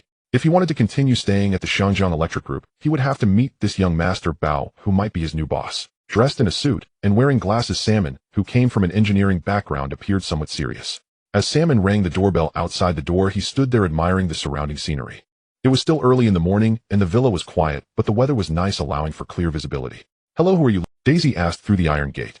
"Hello, I am Salmon, the chairman and general manager of the Xinjiang Electric Group. I am here to see young Master Bao." This tall white man is actually the chairman and general manager of the Xinjiang Electric Group. Daisy was somewhat. Last night, while serving young Master Bao his bath, she already knew that young Master Bao would acquire this company today. Daisy opened the door and let Salmon in. "Mr. Salmon, the young master, is resting upstairs." Daisy led Salmon inside. Salmon had already. Bao Yugong is a world-renowned shipping magnate, so he certainly knew. Bao Xing, this Mr. Salmon, who claims to be the chairman and general manager of the Xinjiang Electric Group, is here to see the young master. "Hello, Bao Chuan Wang." Salmon immediately extended his hand, respectfully greeting Bao Yugong, and shook hands. "Hello, Mr. Salmon, please have a seat." Bao Yugong and his wife greeted the other party. Salmon sat down. Bao Yugong guessed that his son Bob's acquisition of this group probably had not yet met the other party. "Mr. Salmon, Bao Yu returned late last night and is resting. You can wait for a while." "No problem." Salmon sat there drinking tea. He saw that the surrounding newspapers were all about Bao Yu and Global Investment Company's acquisition of the Xinjiang. Salmon did not seem to feel embarrassed.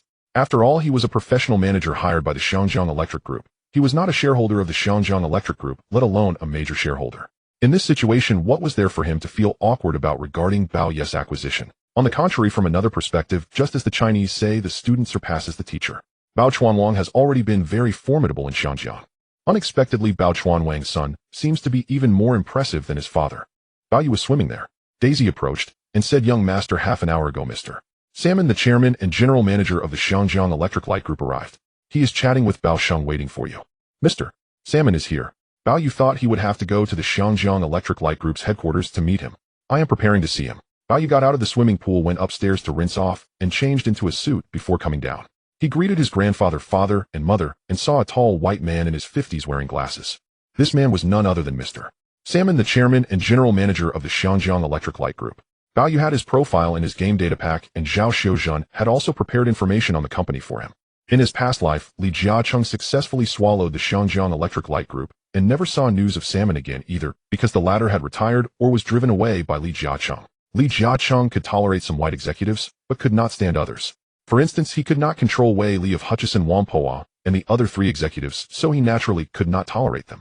As for Mai Li Si and Ma Shermin, they were manageable for Li Jiacheng, which is why he tolerated them. Bao Young Master, Mr. Salmon saw the young Chinese man in front of him, who looked even younger than his son. He knew that this was Bao Yu, the direct descendant of the Bao shipping king. Since the end of last year, Bao Yu had been featured in major news publications in Xinjiang, and his fame was now rivaling that of his father Bao Yu Gang. "Hello, Mr. Salmon." After shaking hands with each other, they stepped outside. Bao Yu wondered why Mr. Salmon had come to meet him. However, in some ways it showed Mr. Salmon's submission to the Global Investment Company and to him.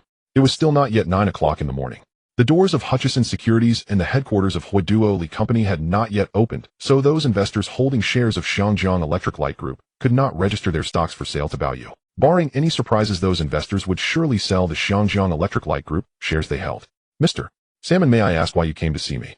"Young Master Bao, I am here on behalf of the executives of the Xinjiang Electric Light Group to welcome you to take over the..." I must say his words were pleasant to hear. Bao Yu guessed that many people would not want him to take over the Xinjiang Electric Light Group. "Mr. Salmon, I suspect some executives may not want to see me, right?" This statement from Bao Yu surprised Salmon slightly. In other words, Bao Yu was clearly more astute than expected. From the intense arguments at the executive meeting last night, Salmon could guess that some executives were not welcoming Bao Yu's entry into the Xiangjiang Electric Light Group. But what could they do about it? Young Master Bao, there are indeed some. I don't care whether they welcome me or not this time. I will successfully acquire the Xiangjiang Electric Light Company. Let's do this. Once we confirm a successful increase in shares this morning, we will hold another press conference. In the afternoon, I along with my Li Si and others will personally visit the Xiangjiang Electric Light Group.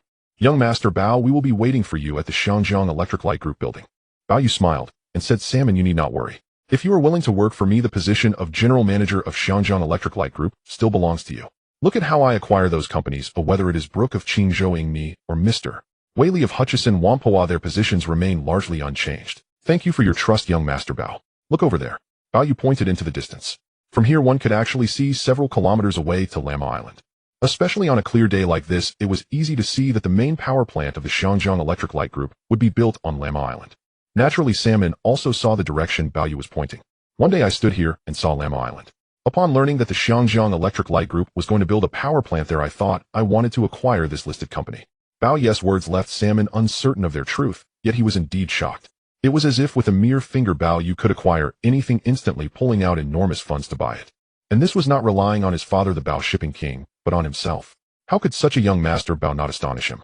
Salmon decided to head back. Bao Yu simply finished his breakfast, bid farewell to his grandfather, father, and mother, and then took a car back to the Global Investment Center building. At 9 o'clock in the morning, the headquarters of Hutchison Securities and Huaduo Li Company opened its doors, instantly flooded with thousands of ordinary retail investors of Xiangjiang Electric Light Group. These investors, both male and female, and even many elderly individuals, all came carrying shares of Xiangjiang Electric Light Group, eagerly demanding to buy stocks at the increased price set by Global Investment Company. At 9:30 in the morning, the 4 major stock exchanges of Xiangjiang officially opened for trading. On this day, except for the Xiangjiang Electric Light Group, which was suspended from trading, all listed companies related to the Bao family were also suspended. This included 10 listed companies related to Hutchison Whampoa, such as Kowloon Warehouse, Qingzhou Ingmi Asian Shipping, and Longfeng International, all of which were suspended from trading. At 10:30 in the morning, Hutchison Securities announced that they had successfully completed the increased purchase of shares of Xiangjiang Electric Light Group, as requested by Bao Yu and Global Investment Company. Many retail investors holding shares of Xiangjiang Electric Light Company were unable to successfully register, and they were directed to go to Huaduo Li Company for registration. When they rushed to Huaduo Li Company, they learned that the increase in shares of Xiangjiang Electric Light Group had also ended. This meant that by 10:30 in the morning, Bao Yu and Global Investment Company had already acquired 49 of the shares of Xiangjiang Electric Light Group, spending about 1.5 hours on it. Those who failed to register their stocks for sale to the Bao family naturally felt regretful. Global Investment Center building. On the 21st floor. In Bao Yu's office, my Li Si entered and said, Boss, we just received calls from Hutchison Securities and Huaduo Li Company confirming that we have successfully increased our stake in Xiangjiang Electric Light Group by 24. This means that Bao Yu and Global Investment Company have acquired Xiangjiang Electric Light Group. At 11 o'clock in the conference room, many reporters had already arrived waiting. Bao Yu, my Li Si, Nancy, and Zhao Xiuzhen appeared in the conference room. Bao Yu directly faced the reporters and said, just now our Global Investment Company has successfully increased our stake in Xiangjiang Electric Light Group by 24 through Hutchison Securities and Huaduo Li Company, meaning we now hold 49 of Xiangjiang Electric Light Group. As Bao Yu faced these reporters, his joy was evident. Although he tried multiple times to appear composed, he could not. 19th Avo Road, Central Hong Kong. Global Plaza. This is the building to be constructed at Hong Kong MTR Central Station, which is not yet completed. However, as a pre-sale, the units are officially on sale today. At this moment, the sales site is bustling with activity. In addition to Li Jiaqing in a black suit, there is Zhuang Yuming in a red dress, along with other executives from Changjiang Industrial Group, including Zhou Qianhusheng Songxing and Hong Xiaolian. On the other side, there is Tang Xian, the chairman of Hong Kong MTR Corporation, and his executives. Besides the flags fluttering in the wind, there are also many celebratory banners sent by various companies. Today is considered a particularly auspicious day for them, as it is the day Global Plaza is officially on sale. Li Jiaqing believes many journalists will come here today. Last night, Bao Yu and Global Investment Company suddenly announced their intention to acquire Hong Kong Electric Group, a news that has caused a sensation and shock across various sectors in Hong Kong, overshadowing the announcement regarding the pre-sale of units at Global Plaza by Changjiang Industrial Group and Hong Kong MTR Corporation. However, some journalists and numerous property investors still arrived early. At 9 in the morning, in front of the foundation of Global Plaza, the sounds of gongs, drums, lion dances, and firecrackers echoed. At 9:30 in the morning, after speeches by Li Jiaqing and Tang Xian, the pre-sale of Global Plaza officially commenced, with each floor being sold one by one. There are not many investors who can afford to buy, but there are still quite a few. Since the morning, investors who had pre-booked began to pour in to select their desired floors. By 4 o'clock that afternoon, Changjiang Industrial Group and Hong Kong MTR Corporation officially announced that within less than 8 hours, the total value of Global Plaza sold reached 5.9 billion Hong Kong dollars. In response to the journalist interviews, Tang Xian, the chairman of Hong Kong MTR Corporation, was beaming with excitement, believing that selling the building would directly reverse their financial disadvantage. However, when journalists interviewed Li Jiaqing, he responded with a few serious remarks and then left. Zhuang Yuming, Zhou Qianhe, and Hong Xiaolian beside him could all see that although Global Plaza had been sold quickly, Li Jiaqing showed no interest. Now that Global Plaza had sold out, Li Jiaqing did not return to his villa at Deepwater Bay, but instead headed back to Changjiang Center in North Point. Upon returning, his secretary Hong Xiaolian noticed that Li Jiaqing's expression looked very grim. There was indeed a reason for this. On one hand, Li Jiaqing finally felt that after suffering a triple blow, he could finally rid himself of the bad luck and have a moment to shine in Hong Kong. Little did he expect that the Bao family had directly spent nearly 2 billion Hong Kong dollars to swallow Hong Kong Electric Group. So in that regard, what did the sale of Global Plaza for 5.9 billion Hong Kong dollars mean? If it weren't for Hong Kong MTR Corporation, it is likely that hardly any journalists would pay attention to this news. On the other hand, Li Jiaqing constantly felt that Bao Yu was deliberately slapping his face. Knowing full well that the building he built in collaboration with Hong Kong MTR Corporation was on sale today, Bao Yu and Global Investment Company announced this news at dawn. Thus, it seems impossible for Li Jiaqing to change the date and select a more suitable day to sell the property units of. In other words, Bao Yu simply did not give him time to do those things. Of course, even if Li Jiaqing wanted to change the date, it is likely that Hong Kong MTR Corporation would not agree. For Hong Kong MTR Corporation, the most important thing is to quickly recover funds to address the massive debt issues brought about by subway construction. Li Jiaqing stood there gazing out the window. He knew that while he and Hong Kong MTR Corporation were selling the units of Global Plaza, Bao Yu had successfully swallowed Hong Kong Electric Group. Boss.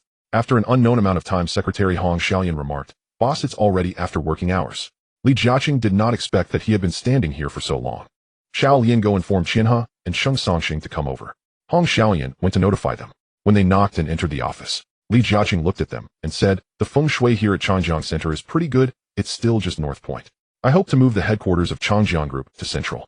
Move the headquarters to Central. They had the opportunity to do so last time, but the newly built Chinese Merchants Building was forced to be sold to Bao Yu by Huifeng Bank and Shenyang. Now Li Jiaqing knows that if the headquarters of Changjiang Industrial Group remains in North Point, it will likely be increasingly marginalized in the future. For Hong Kong's Chinese-funded real estate developers, reputation, honor, and influence are becoming increasingly important. Boss, where shall we move to? In fact, since 1972, when Changjiang Industrial Group was successfully listed, Li Jiaqing has raised funds multiple times through the Hong Kong Stock Exchange, Toronto Stock Exchange, and London Stock Exchange, gradually acquiring a significant amount of property in Hong Kong, including the financing purchase of the old building at 8 Hennessy Road, Wan Chai in 1973, which holds half the rights to the Liancheng Building on Queens Road Central, located at the Liqing Building on Queens Road Central, Kuntong's Zhonghui Building, and the land in North Point Sai Sai Lake. Additionally, there are land acquisitions in collaboration with other families, including the old site of British American Tobacco Company in Wan Chai. For those collaborative acquisitions, he naturally could not make decisions. However, in other aspects, Li Jiaqing indeed acquired a batch of properties and land using the funds raised over those years. The most famous is the acquisition of Yonggao Company in April 1977. Yonggao Company owns the Hilton Hotel located in central Hong Kong. In other words, when calculating the suitable properties for reconstruction and as the headquarters of Changjiang Industrial Group should be Liancheng Building, Liqing Building, and the Hilton Hotel. These three places are the most suitable. Boss, if we really want to move from North Point to Central, then the most suitable would be Liancheng Building, Liqing Building, and the Hilton Hotel. Zhou Qianhe said from the side. Qianhe, I will leave this matter to you. Please consult a feng shui master to see which place is more suitable as the headquarters of our Changjiang Industrial Group. Yes, boss. Li Jiaqing entrusted this matter to Zhou Qianhe and Sheng Songsheng. Zhou Qianhe and Sheng Songsheng left.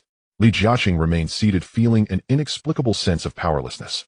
He noticed that Secretary Hong Xiaolian was still beside him. Xiaolian, you can leave work now. Once Hong Xiaolian confirmed that the boss had no further matters, she tidied up her desk and left in her high heels. Li Jiaqing sat in the boss chair, leaning back and rocking gently while gazing out the window. A typical residential complex in the central district of Xinjiang.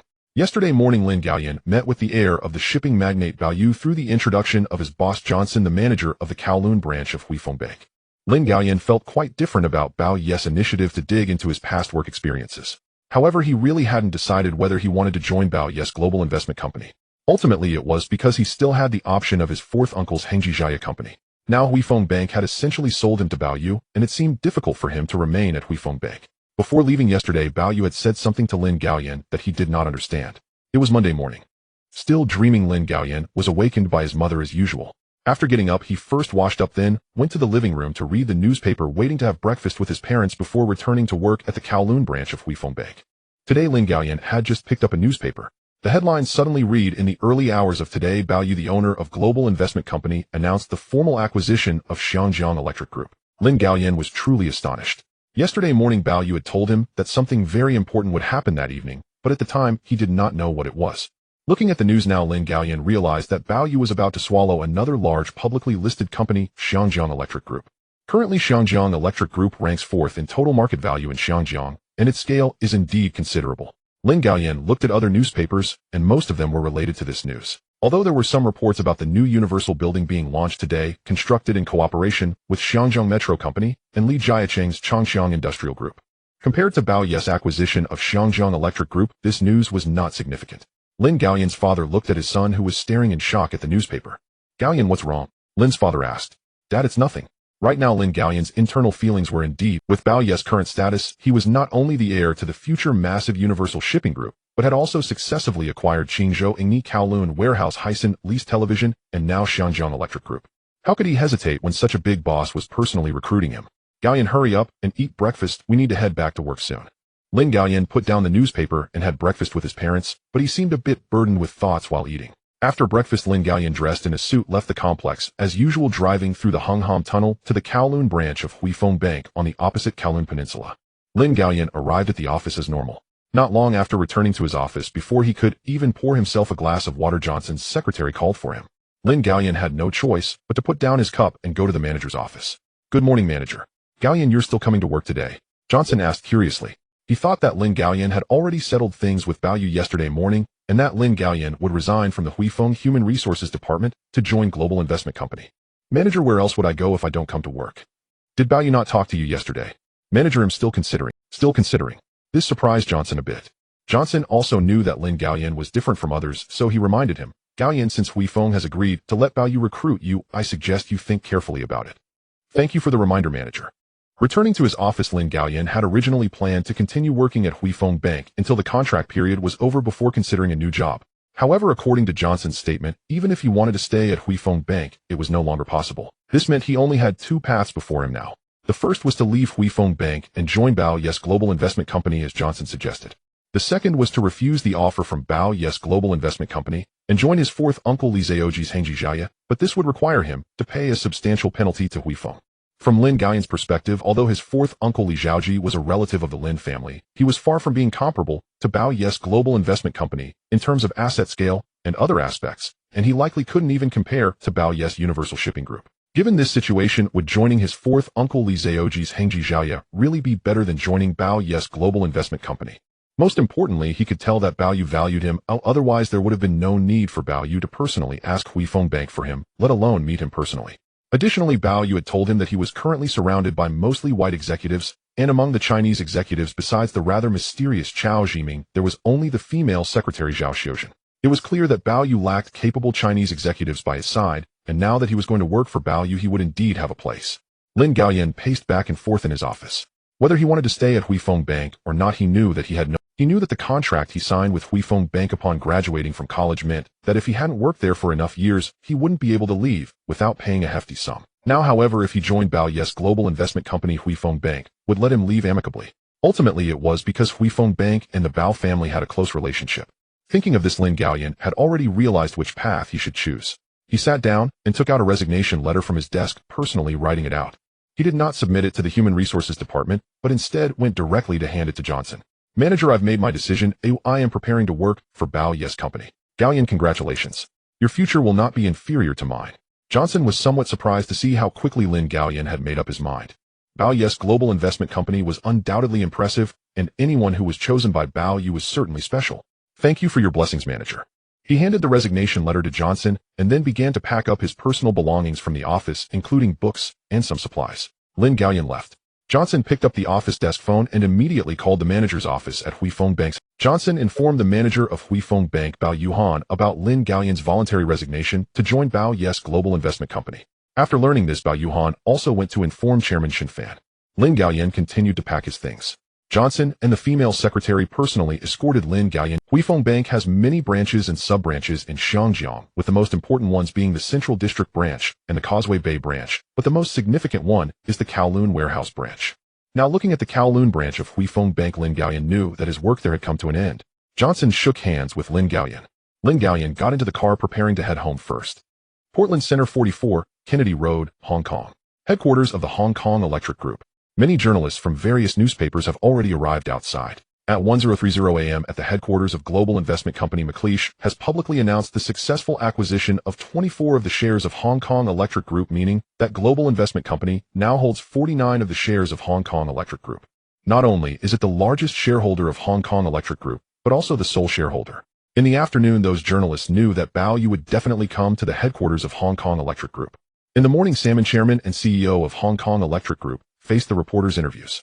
When some journalists deliberately tried to stir up trouble regarding Salmon's relationship with Bao Yu, Salmon stated that he personally, and on behalf of the company's executives, welcomed Bao Yu's leadership of Hong Kong Electric Group. The journalists had originally thought that Salmon would strongly oppose Bao Yu taking over Hong Kong Electric Group, but Salmon's words shattered their schemes. In addition, Salmon also called a temporary special meeting to express his welcome to Bao Yu's leadership of Hong Kong Electric Group, suggesting that any executive who still opposed Bao Yu voluntarily resign to avoid awkwardness when meeting the new boss. Later, Salmon began to have red carpets laid out in front of the building with fresh flowers placed on either side. It was only just 2 p.m. Bao Yu's secretary Zhao Xiuzhen notified that Bao Yu would arrive at 2:30 p.m. for the first executive meeting, leaving half an hour remaining. Salmon and others were already lined up in advance. Chairman Bao Xiao has not arrived yet, asked an executive beside Salmon. Secretary Zhao said it would be at 2:30 p.m. and the time is not yet here.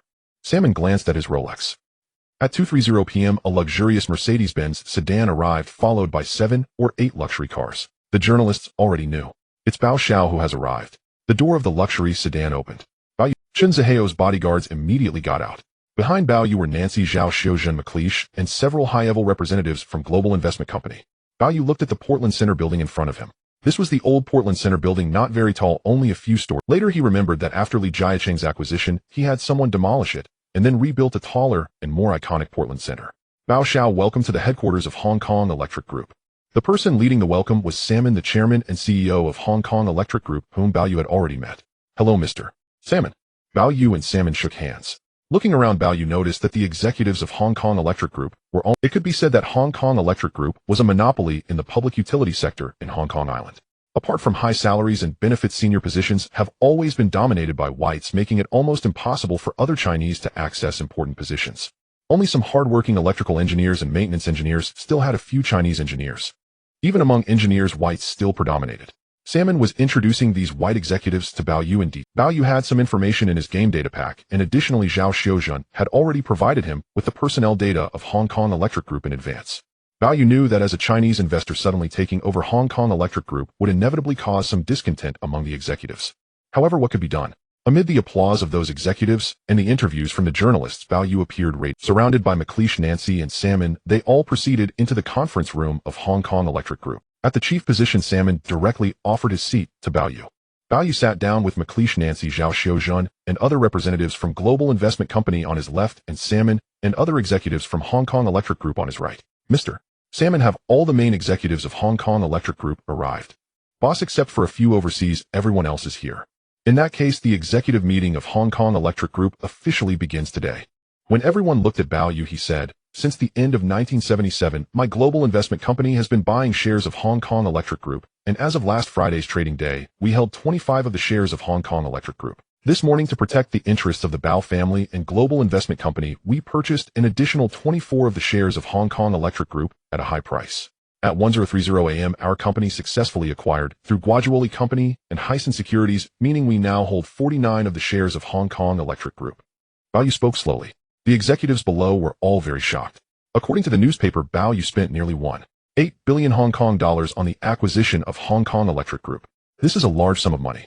Apart from a part of the funds from Bao Yu himself and Global Investment Company, a portion of the funds was obviously borrowed at high interest from Huili Bank. By saying this, Bao was informing the executives that if they had any other ulterior motives they could leave, because Bao had already gained control of Hong Kong Electric Group, and any other capital trying to covet Hong Kong Electric Group would be impossible. I hereby formally announce that I will serve as the chairman of Hong Kong Electric Group. Mr. Salmon will serve as the CEO of Hong Kong Electric Group, and all other executive positions of Hong Kong Electric Group will remain unchanged. Additionally, in terms of finance, 2 financial representatives from Global Investment Company will be added. Before this, Hong Kong Electric Group had no family shareholders, meaning that Salmon was the only director. Now it's different. Bao is the only largest family shareholder of Hong Kong Electric Group, meaning that the new directors, including Bao McLeish, Nancy Zhao Xiuzhen, and others, also include Salmon. Basically, the board of directors will be mainly decided by Bao alone. After discussing the new personnel matters of Hong Kong Electric Group, Bao said, "Now the core industries of Hong Kong Electric Group, besides power generation and electricity sales, have several other parts. First, the company must continue to expand the scale of power generation and electricity sales of Hong Kong Electric. The main market of Hong Kong Electric Group is on Hong Kong Island. As a public utility listed company, its electricity prices are subject to control. In other words, Hong Kong Electric Group cannot just raise prices at will. In fact, Hong Kong Electric Group is indeed restricted by the Hong Kong Governor's Office and the Legislative Council." In Bao's past life, after Li Jiaqing swallowed this company, his methods were different. To raise electricity prices, he repeatedly sought the approval of the Hong Kong Governor's Office and the Legislative Council. The Hong Kong Governor's Office, wanting more citizens to access electricity, disagreed with Hong Kong Electric Group's proposal to raise prices. Hong Kong Electric Group directly shut down Hong Kong Power, causing citizens of Hong Kong Island, even in Central District, to experience power outages for a period of time. Not only that, to force the Hong Kong Governor's Office and the Legislative Council to yield, there were times when power outages occurred somewhere, with Hong Kong Electric Company claiming overload and having to cut off power. Ultimately, it was still Li Jiaqing and Hong Kong Electric Group who wanted to raise electricity prices for more profit. In Bao's view, he could not comment on Li Jiaqing's methods. He knew that for ordinary residents in Hong Kong, if electricity prices were frequently raised, it would indeed be a significant burden for the citizens of Hong Kong. He understood that if Hong Kong Electric Group could only be limited to Hong Kong Island, the market was indeed not large. However, Bao felt that the global electricity market was vast. In fact, later on, Li Jiaqing did expand the scale of Hong Kong Electric to Canada, Australia, and other places by acquiring local power plants, increasing the revenue scale of Hong Kong Electric Group. In addition, Bao knew that if he could cooperate with above, it would be an even larger market. However, in his past life, this opportunity was seized by the Kadoorie family's China Light and Power. Second, regarding the real estate development and management of Hong Kong Electric Group. Hong Kong Electric Group has accumulated a large number of quality lands in Hong Kong over nearly 90 years since its establishment. Hong Kong Electric Group is only proficient in power generation and is not skilled in real estate development. It was precisely because of this that in Bao's past life, Hong Kong Electric Group, Li Jiaqing's Chung Kong Industrial Group, and Wheelock jointly formed the International City Group to develop the properties and land owned by Hong Kong Electric Group. In Bao's view, it was because of this that Li Jiaqing began to covet Hong Kong Electric Group. Now that Bao has swallowed Hong Kong Electric Group, how could he allow Hong Kong Electric Group to cooperate with Li Jiaqing and Wheelock? Now Hysan Real Estate, under Bao is very good at real estate development, meaning that Hong Kong Electric Group could collaborate with Hysan Real Estate to form a new real estate company to jointly develop new properties, which would be worth billions of Hong Kong dollars once developed. In other words, just from the properties developed by Hong Kong Electric Group, Bao did not suffer a loss in acquiring Hong Kong Electric Group. Instead, he gained a lot. Now it has already developed small-scale Jiayin Development Group and Jiayin Properties. Third, regarding the finance company of Hong Kong Electric Group. Hong Kong Electric Group has a subsidiary finance company called Hui's Finance. The funds managed by Hui's Finance come from Hong Kong Electric Group. Hong Kong Electric Group collects a large amount of electricity fees every year. Even though it is a listed company, in the eyes of the British, they are reluctant to distribute dividends. Whether it's Hysan Whampoa, which Bao acquired earlier, or Hong Kong Electric Group, now they prefer to invest those funds in other properties to expand the company's scale rather than distribute dividends. Bao knew that keeping so much money in the finance company without investing for profit was a foolish approach. In Bao's past life, Li Jiaqing would directly distribute dividends, because after distributing dividends, that money would enter his and Chung Kong Industrial Group's pockets. He would then invest. Ultimately, it was because Li Jiaqing himself did not have sufficient funds, even if he had unlimited loans from. Fourth, regarding the subsidiary, Shi Lian Engineering. This is also a separate subsidiary company of Hong Kong Electric Group. Since Hong Kong Electric Group is an electricity company, it has many power engineering projects. Hong Kong Electric Group has not outsourced these power engineering projects to third-party companies like Bao's past electricity companies. They are all handled by the company itself. Bao felt that after expanding the company's scale, some parts could be outsourced. Fifth, regarding Fengzi Company. This is a subsidiary company of Hong Kong Electric Group. Later it gradually expanded into various electrical products. Eventually, it became a relatively large electrical group in Hong Kong. Hong Kong Electric Group itself does not produce electrical appliances. The Global Investment Building. Lin Gaoyan, dressed in a suit and wearing glasses, gazed at one of the tallest buildings in the central district of Hong Kong, the Global Investment Center. Morning. Lin Gaoyan packed his belongings and returned home from the Kowloon branch of Hui Feng Bank to his modest apartment in central Hong Kong. Initially, his parents were surprised to learn that he had suddenly resigned. Lin's mother appeared somewhat worried, questioning why Lin Gaoyan would leave a stable position at Hui Feng Bank. In contrast, Lin's father seemed pleased. He had always encouraged Lin Gaoyan to leave Hui Feng Bank and join his uncle Li Zhaoji at Hengji Zhaoya. Now seeing his son finally resign, he felt this was the perfect opportunity to join Li Zhaoji's company.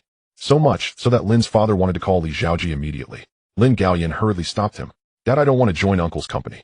"Where are you going then?" "To Global Investment Company." After realizing it, Lin's father learned that the new company his son was joining was actually the one that had just successfully acquired the Hong Kong Electric Group run by Bao Yu. In terms of scale, 100 Li Zhaoji could not compare to Bao Yu. However, from his old-fashioned viewpoint, Bao Yu was still inferior to Li Zhaoji. "Gaoyan, why not go to Uncle's company?" Dad, Li Uncle's Hengji Zhaoya is a significant Chinese-funded real estate firm in Hong Kong, but compared to Bao Yu's Global Investment Company, it pales in comparison. Moreover, Bao Xiao met with me yesterday morning. At this point, Lin's father was at a loss for words. Lin's mother then said, "Gaoyan, Mommy supports you.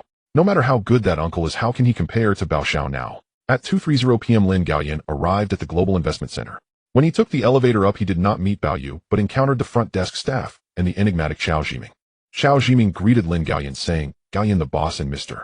Ma Lizhi have gone to the headquarters of Hong Kong Electric Group for a meeting. They will return after the meeting." Xiao Zhiming was already aware that Bao Yu wanted to recruit another important Chinese talent, which was none other than Lin Gaoyan, a top student from Hong Kong University. Lin Gaoyan was also quite surprised, realizing that this person was actually the former Xinbao Sikong. Xiao Zhiming, though not highly educated, had become Bao Yu's most crucial Chinese executive and was quite mysterious in the outside world. Lin Gaoyan naturally did not dare to underestimate Xiao Zhiming. "Mr. Xiao, let's wait for Bao Xiao first." At 4 p.m., Bao Yu, Ma Lizhi, Nancy Zhao Xiuzhen, and others finished their meeting at the Hong Kong Electric Group headquarters and subsequently toured various departments. Salmon and other executives personally saw them to the door. Bao Yu then returned to the Global Investment Center. An hour and a half earlier, he had learned that Lin Gaoyan was waiting for him at the Global Investment Center. This signified the addition of an important Chinese executive by his side. On the other hand, he had effectively poached a crucial pillar from Li Zhaoji, beginning to hinder Li Zhaoji and Hengji Zhaoya's development. "Boss, why are you so happy?" On the way back, Zhao Xiuzhen asked. "Compared to our acquisition of Hong Kong Electric Group, I am happier to have someone like Xiao Zhiming as a Chinese executive by my side." Bao Yu took the elevator to the 21st floor of the Global Investment Center. He quickly met Xiao Zhiming and Lin Gaoyan. "Boss, an hour and a half ago, Mr. Lin came here to see you." "Gaoyan, I apologize. We just had a senior executive meeting at Hong Kong Electric Group." Lin Gaoyan understood that Bao Yu had just acquired Hong Kong Electric Group and still had many matters to attend to. Now Bao Yu and Lin Gaoyan returned to his office. Zhao Xiuzhen made a cup of coffee for Lin Gaoyan. Bao Yu observed Lin Gaoyan feeling quite pleased. In Bao Yu's previous life, Lin Gaoyan was too important to Li Zhaoji. During his past life, rumors circulated that Li Zhaoji intended to hand over the management of Hengji Zhaoya to Lin Gaoyan. However, Li Zhaoji had two sons, making such a scenario practically impossible. Even so, as long as Li Zhaoji was alive, Lin Gaoyan remained one of the most crucial executives for Li Zhaoji and the Li family. Now Lin Gaoyan had decided to join Bao Yu's Global Investment Company. "Gaoyan, didn't you say your dad always hoped you would join Li Zhaoji's Hengji Zhaoya?" "Boss, how can Mr. Li compare with you? Moreover, my mommy strongly supports my joining your company." Clearly, Lin Gaoyan's mother could see that Bao Yu's advantages far outweighed those of Li Zhaoji. Lin Gaoyan's father was merely bound by traditional views, believing that working for relatives was better than working for outsiders. In reality, this was not the case. Some other Chinese executives of Li Zhaoji, including Guo Disheng's nephew Guo Binghao, preferred to join Li Zhaoji's Hengji Zhaoya financial company rather than Guo Disheng's family business. Ultimately, it was because the Li family offered more. "Gaoyan, welcome to our Global Investment Company." According to Bao Yu's original plan, Lin Gaoyan was to replace Ma Lizhi as the general manager of Global Games Company, allowing Ma Lizhi to focus entirely on managing all affairs of Global Investment Company. Now Bao Yu felt he could arrange for Lin Gaoyan to first serve as Xiao Zhiming's deputy, allowing him to familiarize himself with the operations of Global Investment Company before eventually becoming the general manager of Global Games Company. "Gaoyan, you have two positions to choose from. First, to serve as the general manager of Global Games Company. Currently, Mr. Ma Lizhi concurrently holds the position of general manager of Global Games Company." Obviously, Lin Gaoyan was unaware that Bao Yu even had a Global Games Company. This gaming company had been established on the 19th floor of the Global Investment Center for some time, and apart from those within Global Investment Company, the outside world was not aware. Second, you can serve as deputy to Chao Zhiming, become familiar with our Global Investment Company operations, and then transition to Global Games Company later. Lin Gaoyan thought for a moment and said, "Boss, then I will first serve as Mr. Chao's deputy." Upon learning that Chao Zhiming was indeed Sikong himself, Lin Gaoyan recognized that even though Chao was not highly educated, he was not an ordinary figure in the investment scene of Hong Kong, making him a suitable mentor for Lin Gaoyan. "Zhao Xiuzhen, please inform Ma Lizi and Chao Zhiming to come over." After Zhao Xiuzhen notified the two shortly after, Ma Lizi and Chao Zhiming entered one after the other. Once the office door was closed, Bao Yu said, "Zhiming, Lin Gaoyan will serve as your deputy for a while. You will familiarize him with the operations of our global investment company, and then he can take on other positions later." "Mr. Chao, I hope to learn from you for a while first." "Boss, no problem," Chao Zhiming replied. Ma Lizi felt this was acceptable as well. After resolving Lin Gaoyan's position, Bao Yu said, "Everyone, our acquisition of Hong Kong Electric Group is not over yet." Ma Lizi, Chao Zhiming, and Zhao Xiuzhen were not surprised, but Lin Gaoyan, who had just joined, was astonished. "Zhiming, please explain." Chao Zhiming knew that the boss was referring to China Gas Company. First, in July 1975, Hong Kong Electric Company, in conjunction with Jardine Matheson Holdings, proposed to acquire the historically significant China Gas Company through cash and stock. However, this was immediately opposed by the shareholders of China Gas, the Li family and the Li family. Second, following this incident, the Li family and the Li family were frightened and quickly brought in Li Zhaoji of Hengji Zhaoya as a third-party investor in China Gas.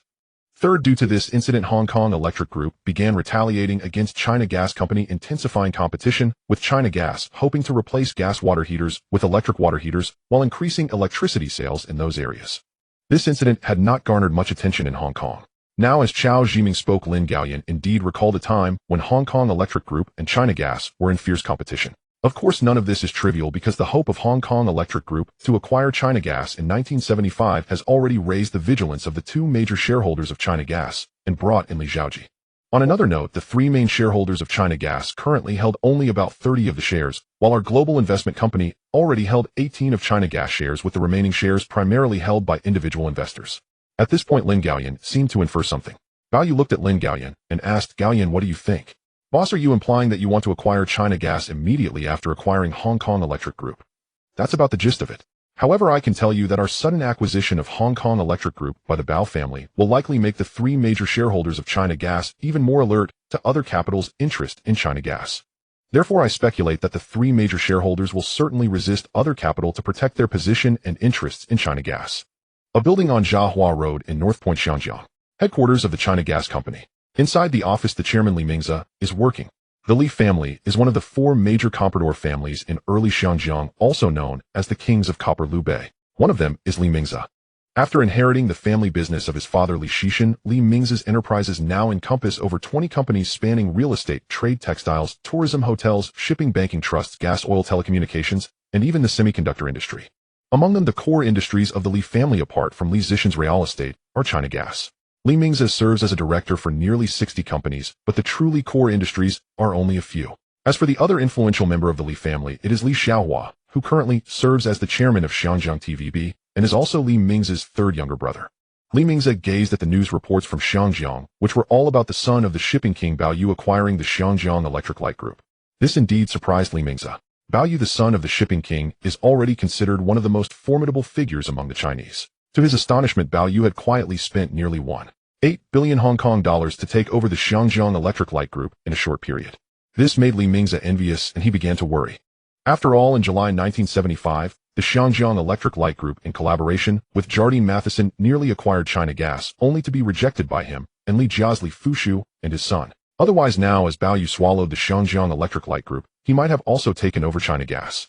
In Li Mingze's view, although the Li family seems to have many industries, in reality, only a few are truly influential and profitable, including Li Xixin's real estate and China Gas, and his third brother's TVB, which also has a significant influence in Xianjiang. If China Gas were suddenly targeted by other capital, wouldn't the Li family suffer great losses? On the other hand, the shares of China Gas held by the Li family and Li Fushu's son, Li Zhaoji, total less than 2.37 million shares, accounting for less than 30 of the total shares, with the rest owned by retail investors and other regular investors. In this situation, if they were suddenly subjected to a hostile takeover by other capital, the controlling rights of China Gas would fall into the hands of others. It is evident that Li Mingze indeed values China Gas the most, for he currently serves as its chairman. Li Mingze picked up the newspapers, read them, and then set them down. The more he read, the more surprised he became. He wondered whether Bao Yu, the son of the shipping king, had set his sights on China Gas. Even if not, what about other capital? Li Mingze knew this was indeed difficult to say. With that thought, he sat down and picked up the landline phone to call the Li. After making the call, Li Mingze did not stay. He put on a black hat. Descending from the China Gas office building, he got into a car and directly said, "Go to Li Fush's house." The Li family is also one of the 4 major comprador families in early Xinjiang, having a significant influence in the region. The dedicated driver is now driving towards the Peak Mansion. At this time, Li Fushu resides in the Peak Mansion. Although the Li family is a major shareholder of China Gas, apart from serving as a director, Li Fushu and his son primarily serve as the chairman of East Asia Bank, with his current work being at East Asia Bank. Li Mingze arrived at the Li family mansion at the Peak. He came to a villa and got out of the car. Li Mingze rang the doorbell at the entrance. After a while, a maid came to open the door. Mr. Li is aware of your visit, but he is still on his way back. Please wait a moment." Li Mingze entered. He sat in the yard of the villa. Half an hour later, Li Fushu and Li Guobao returned in a Bentley. Usually Li Guobao lives in another mansion. This time, upon learning that Li Mingze wanted to meet them, he followed his father back. Mr. Li, young Master Li. After greeting each other, the 3 of them went directly to the Mr. Li, is there something urgent that you wanted to discuss with us? Li Fushu asked curiously. Now, compared to earlier years, the Li family has declined somewhat, but their vast family still has quite a few businesses in Xinjiang, not fewer than those of the Li family. These include Chinese properties, East Asia Bank, and even the Far East Stock Exchange, among others, which are the main companies of the Li family. As for China Gas, they only hold 10 of the shares, which is not a lot. Mr. Li, young Master Li, what are your views on the sudden aggressive acquisition of Xinjiang Electric Light Group? The Li family also heard the news last night regarding Bao Yu's sudden acquisition of the Xinjiang Electric Light Group, and by the morning they had learned through the newspapers. They couldn't help but sigh. This must be another significant acquisition by Bao Xiao after swallowing Hutchison Whampoa. Recently, Bao Yu acquired Li's Television and rebranded it as Global Television, which has allowed Li Xiaohua to realize that he suddenly has a powerful competitor. I have to say, Bao Xiao's methods are indeed remarkable, Li Fushu acknowledged. Although he has several sons, especially being very satisfied with his eldest son Li Guobao, he never expected that the son of the shipping king would be even more formidable. Aren't you worried? Li Mingze asked. This time he sought the Li family not to have them praise Bao Xiao. Mr. Li, what exactly is the matter? Back in July 1975, the Xinjiang Electric Light Group, in conjunction with Jardine Matheson, wanted to acquire China Gas. Although we opposed it, and even had to bring in a third party, Li Xiaoji, ultimately the matter fell through between Xinjiang Electric Light and Jardine Matheson. Now the 3 of us hold less than 30 of the shares of China Gas. If we were to be targeted by the Bao family or other capitals, wouldn't we also lose control of China Gas? This reminder from Li Mingze made Li Fushu and his son immediately realize. It seems that the risk for China Gas is indeed significant this time. Apart from the fact that the shares they jointly hold in China Gas are too few, on the other hand, most of the shares of China Gas are in the hands of ordinary retail investors or regular investors. Mr. Li, what do you think? Let's discuss it first. The most important thing is that we need to maintain control of China. Thinking about such powerful capital as Jardine Matheson, which even swallowed Wheelock, the risk for their China Gas is indeed very high. Most importantly, Li Mingze knew that he did not want to lose the position of chairman of China Gas. The 3 of them discussed in secrecy for a long time. May 9, 1978. Tuesday, early in the morning. Lin Gaoyan was already up. Gaoyan, have you really joined Global Investment Company? Father, I have signed a contract with Global Investment Company, Lin Gaoyan replied as he sat down after washing up and putting on his suit. Although Li Zhaoji's company was doing well, it was far inferior to Bao Yu's Global Investment Company. Lin's father could only sigh with regret and said no more. After having breakfast with his parents, Lin Gaoyan took a car to the Global Investment Center building, which was clearly much closer than the Huifeng Kowloon branch that required passing through the Hungham Tunnel. At this moment, having arrived at the Global Investment Center, Lin Gaoyan felt somewhat different. He did not expect that the first person he would have to deal with was his 4th uncle Li Zhaoji. Lin Gaoyan went up to the 21st floor. His office was next to Chao Ziming's, and as Lin Gaoyan was now Chao Ziming's deputy, he headed to Chao Ziming's office first. Lin Gaoyan knocked on the door and entered. Gaoyan, you're just in time, Chao Ziming said. Chao Ziming looked at him and said, currently there are 1.66 million shares of China Gas held by the Li family and the Li family together. Li Zhaoji started buying into China Gas in 1975, starting with 2.0 shares, and now he holds 7.1 shares. In other words, the Li family, Li Fushu and his son, and Li Zhaoji together hold approximately 2.37 million shares, which is about 30 of China Gas' total 7.9 million shares. However, I estimate that they should hold less than 30 of the shares. Lin Gaoyan nodded, confirming the calculation. As for our Global Investment Company, I have already quietly purchased 18 of China Gas shares. Just yesterday, we bought nearly another 2, totaling about 20 with 1.58 million shares. It seems we are still about 10 short compared to those three families, but we have a significant advantage. Currently, the market value of China Gas fluctuates around 400 million Hong Kong dollars, translating to about 50 Hong Kong dollars per share, which reflects the advantage that Xiao Zhiming mentioned. Our global investment company is the only one doing this. The three families are united together. Gao and I have instructed people to continue purchasing shares of China Gas. However, I want you to meet Li Mingze privately and say that if our Bao family and global investment company acquire China Gas, we can still allow Li Mingze to remain as chairman. Otherwise, when we forcibly take over China Gas, we can only oust the Li family from the chairman position. If the Li family agrees to cooperate with the Bao family, then among the four major shareholders, Li Zhaoji holds 710 shares accounting for 9. Li Fushu and his son hold 7900 shares accounting for 10. Li Mingze holds 87000 shares accounting for 11. Bao Yu and Global Investment Company have already purchased 20 of the shares, which is also 1.58 million shares. If we continue to purchase today, we might reach 21 or even 22 of the shares, making us the largest shareholder of China Gas. If the Li family is willing to cooperate with the Bao family together, they would hold over 30 of the shares, far exceeding the combined 19 held by Li Fushu's family and Li Zhaoji. Additionally, now that Bao Yu and Global Investment Company have acquired Hutchison Whampoa is originally a major shareholder of TVB. This means that as Bao Yu is acquiring Li's TV station and transforming it into global television, his focus is already on global television, and the shares of TVB held by Hutchison Whampoa can be completely sold to the Li family. Currently, the Li family holds about 20 of TVB shares indeed, making them the largest shareholder. If they could acquire the 14.8 shares held by Hutchison Whampoa, the Li family would have a stronger hold on TVB. In fact, this is also an advantage in the negotiations between the Bao family and the Li family. Lin Gaoyan had taken note of this. That morning, after finishing discussions with Xiao Zhiming, Lin Gaoyan prepared to leave the Global Investment Center building and personally head to the headquarters of China Gas. Xiao Zhiming said, "Gaoyan, I heard that Li Zhaoji is your relative and he hopes to recruit you to work for him. If you feel awkward about it, I can send someone else to handle this matter." Mr. Xiao, relatives are relatives and business is business. Lin Gaoyan knew he had to handle this matter himself. This was also a token of his allegiance to Bao Yu. At North Point Chaiwa Road, the headquarters of China Gas Company, Lin Gaoyan arrived at the front desk and reported his identity, after which the front desk called Li Mingze's office. Li Mingze agreed to let Lin Gaoyan take the elevator up to see him. Recently, Li Mingze had been shocked by the news regarding the Bao family's takeover of the Hong Kong Electric Group. He did not expect that after Bao Yu swallowed the Hong Kong Electric Group, his sights would immediately turn to China Gas. Lin Gaoyan arrived at the office of the chairman of China Gas, where he met the well-known Chinese elder, over 70 years old, who looked somewhat frail. This was none other than Li Mingze, the eldest son of the renowned Li Shishan of Hong Kong. Li Mingze scrutinized the young Chinese man before him, who had just introduced himself as a deputy manager in the investment department of Global Investment Company. "Mr.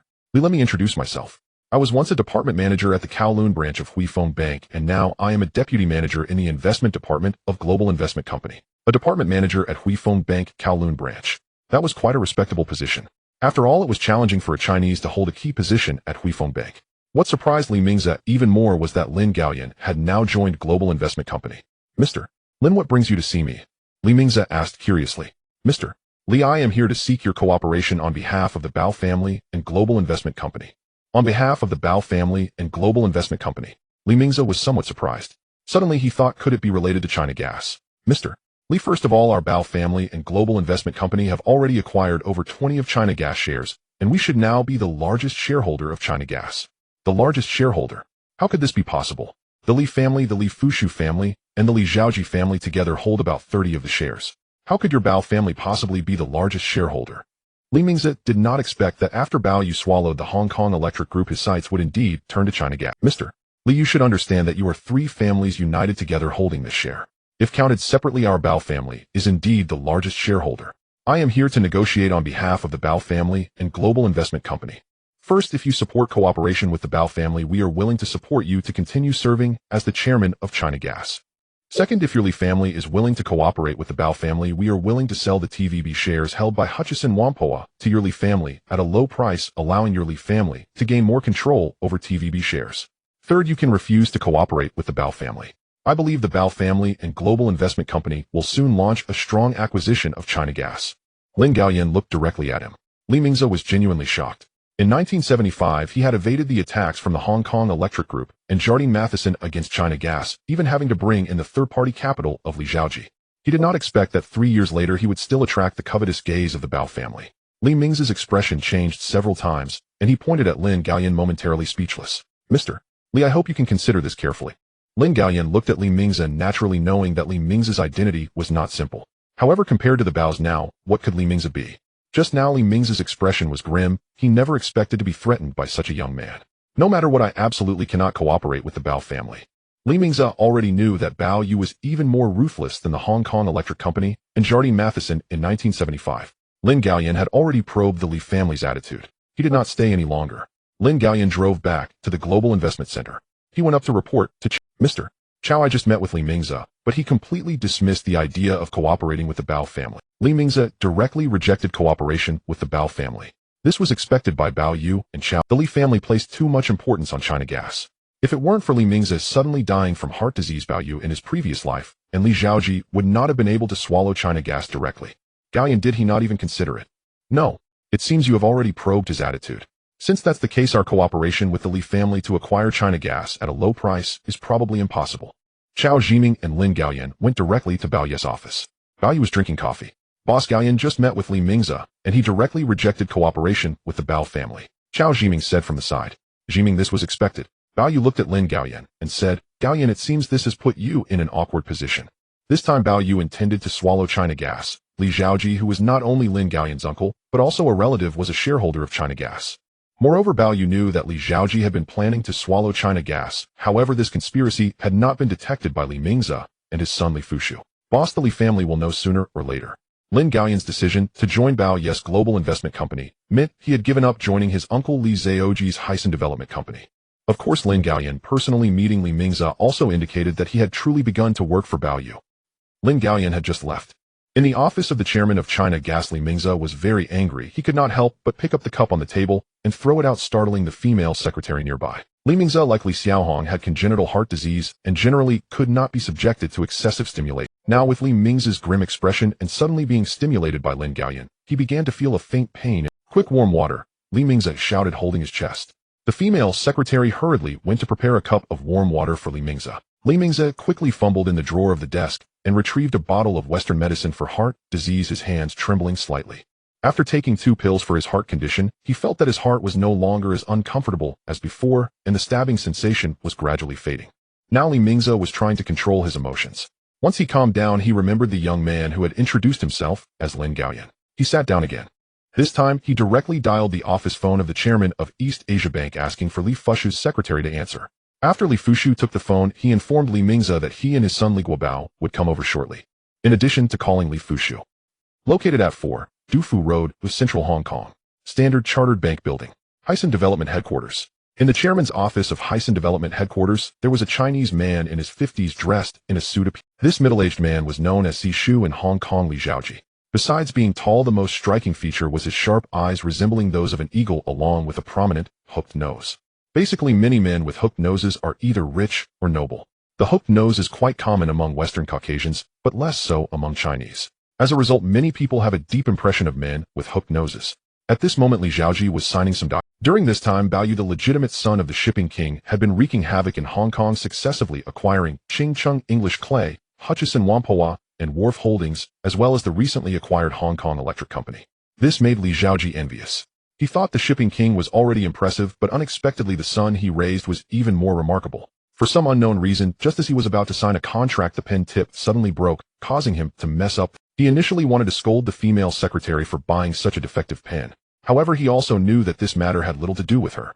Li Xiaoji took a new pen to complete the contract, but while sitting there he inexplicably felt a sense of unease. For Li Xiaoji, if counted from 1948, he had been in the business world for 30 years, having seen all sorts. Before this, he had formed a partnership with Feng Jingxi and Guo Desheng to establish the new Hong Kong company. At that time, he was the youngest among the 3.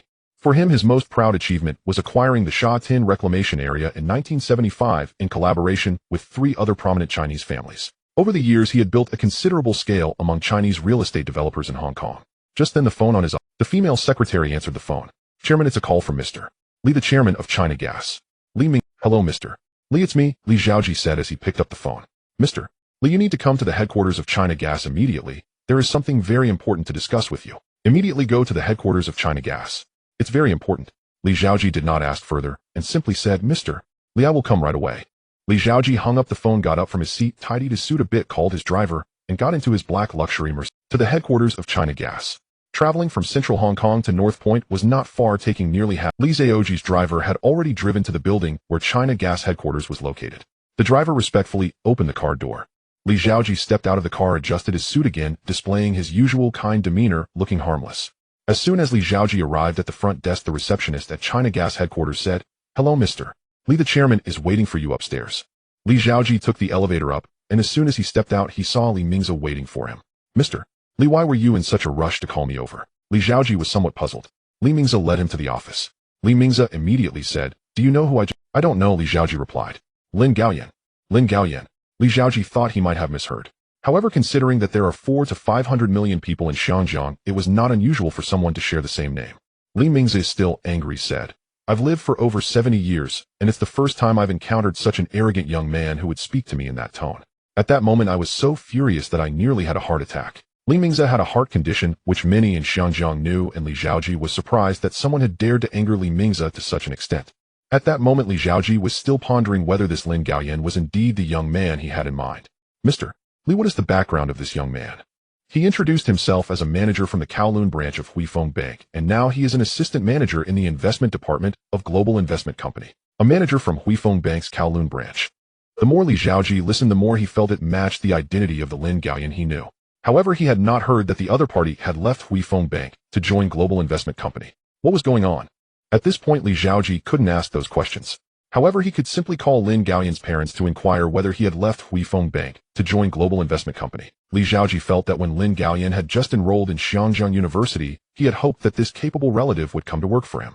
That Lin Gaoyan came to meet me on behalf of Global Investment Company and the Bao family. He said that Global Investment Company had acquired 20 of the shares of China Gas and hoped that I could collaborate with the Bao family so that Bao Xiao would continue to support me as the chairman of China Gas. When I heard him say this, I knew that Bao Xiao had just swallowed the Hong Kong Electric Group and had set his sights on China Gas. Li Xiaoji was also quite surprised. Firstly, if Lin Gaoyan was indeed the talent he had in mind, it indicated that Lin Gaoyan must have joined Global Investment Company.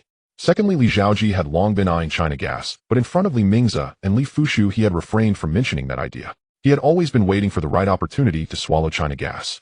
What Li Xiaoji hadn't expected was that the Bao family had quietly swallowed 20 of the shares of China Gas, which was truly terrifying. Now the combined shares of the Li family, Li Fushu, and Li Xiaoji only accounted for 30. If Li Mingze indeed agreed to collaborate with the Bao family, it was likely that the Bao family would truly swallow China Gas. In this situation, Li Xiaoji naturally felt anxious. "Mr. Li, why did you refuse to collaborate with the Bao family?" Li Xiaoji asked. "Mr. Li, although the Bao family has promised to allow me to continue as chairman, on the surface I can see that their appetite is too big. They not only want to acquire all major listed companies, but are intent on swallowing anything they set their eyes on. I'm not very clear about where the Bao family's massive acquisition funds come from, but judging from their recent series of acquisitions, if I really collaborate with Bao Xiao, he will eventually push me out of my position as chairman of China Gas." Li Xiaoji nodded in agreement. He had no direct contact with Bao Chuanwang and his son, nor did he know much about Bao Xiao. From what he could see, it was indeed true that Bao Xiao's appetite was growing larger. The two were discussing. After a while, Li Fushu and his son, who also worked at East Asia Bank headquartered in central Xinjiang, drove over. Yesterday, Li Mingze had met with Li Fushu and his son. At that time, the three of them were also suspicious that other capital might covet China Gas, but they had not expected that the person in question was actually Bao Yu. Now Li Fushu and his son hurriedly arrived by car. The conference room of China Gas headquarters. Chairman Li Mingze, Director Li Fushu, Director Li Xiaoji, and Li Fushu's eldest son Li Guobao. Now the four of them were in the conference room discussing the situation regarding Bao Yu's aggressive acquisition of China. All four of their expressions were grim. Even the powerful Jardine Matheson had lost control of the Kowloon wharf while competing with the Bao family. What about the three of them now? My thought is that we absolutely cannot let Bao Yu control China Gas, otherwise they will eventually drive us out. Now that the Bao family already held 20 of China Gas shares according to individual shareholders, they had indeed become the largest shareholder of China Gas. As for the three of us combining to hold close to 30 of the shares, under these circumstances we do not have much advantage against the Bao family, Li Mingze stated directly. According to Lin Gaoyan, if the Li family was unwilling to collaborate with the Bao family, then the Bao family would definitely forcefully acquire China Gas at a high price. This would likely require a large sum of capital. As long as the Bao family could produce such a large amount of capital, then the three families would also need to prepare corresponding funds. This was naturally a significant amount of money. What are your thoughts? Li Mingze looked at Li Fushu and his son, as well as Li Xiaoji. Li Xiaoji regarded China Gas very highly. He definitely did not want other capital to swallow China Gas. Even though he held shares that were clearly not dominant, he still did not want the Bao family to take control of China Gas, otherwise he and the Li family would have no chance at all. Chairman, I refuse to allow the Bao family to enter China Gas, Li Xiaoji stated. Chairman, our Li family also does not wish for capital from the Bao family to enter China Gas, otherwise we would have to leave China Gas. Li Fushu also chimed in. Then what are your plans if the Bao family and global investment company proceed to acquire China Gas at a high price? Li Mingze turned to both sides. Ultimately, in the face of this situation, it still depended on whose money was more abundant. Although the Li family claimed to be the kings of Causeway Bay and were considered wealthy, in reality the Li family had already declined. Li Fushu and his son came from the Li family, which used to be quite wealthy. Even now, they were still major shareholders of East Asia Bank, especially after Hong Xian Bank was acquired by Huifeng Bank. East Asia Bank had become quite large among local Chinese banks in Xinjiang. The deposits in East Asia Bank belonged to the depositors, not to their Li family.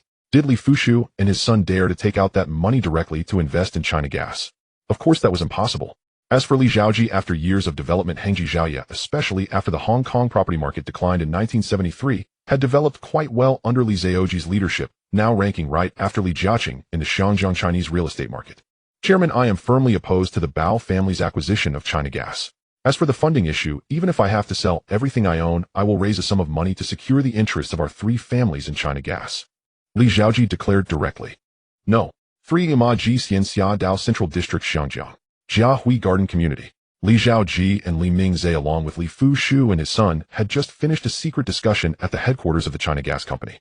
Now he felt a mix of surprise, excitement, and confusion. He knew that Li Mingze and Li Fushu were genuinely worried about a hostile takeover of China Gas by Bao Yu and Global Investment Company. So as the one who had been brought in to counter Yuha and Xinjiang Electric Group, he would likely gain even greater trust. Li Xiaoji understood that after this he would not only likely become a major shareholder of China Gas, but might even swallow it whole. Since 1975, he had been very optimistic about China Gas. On one hand, he wondered if his beloved relative's child Lin Gao Yan had really left Huifeng to join Bao Yes Global Investment Company. Despite feeling uncomfortable, Li Xiaoji strongly suspected it might be true. He took the elevator to the 11th floor and rang the doorbell, after which the maid came to open the door.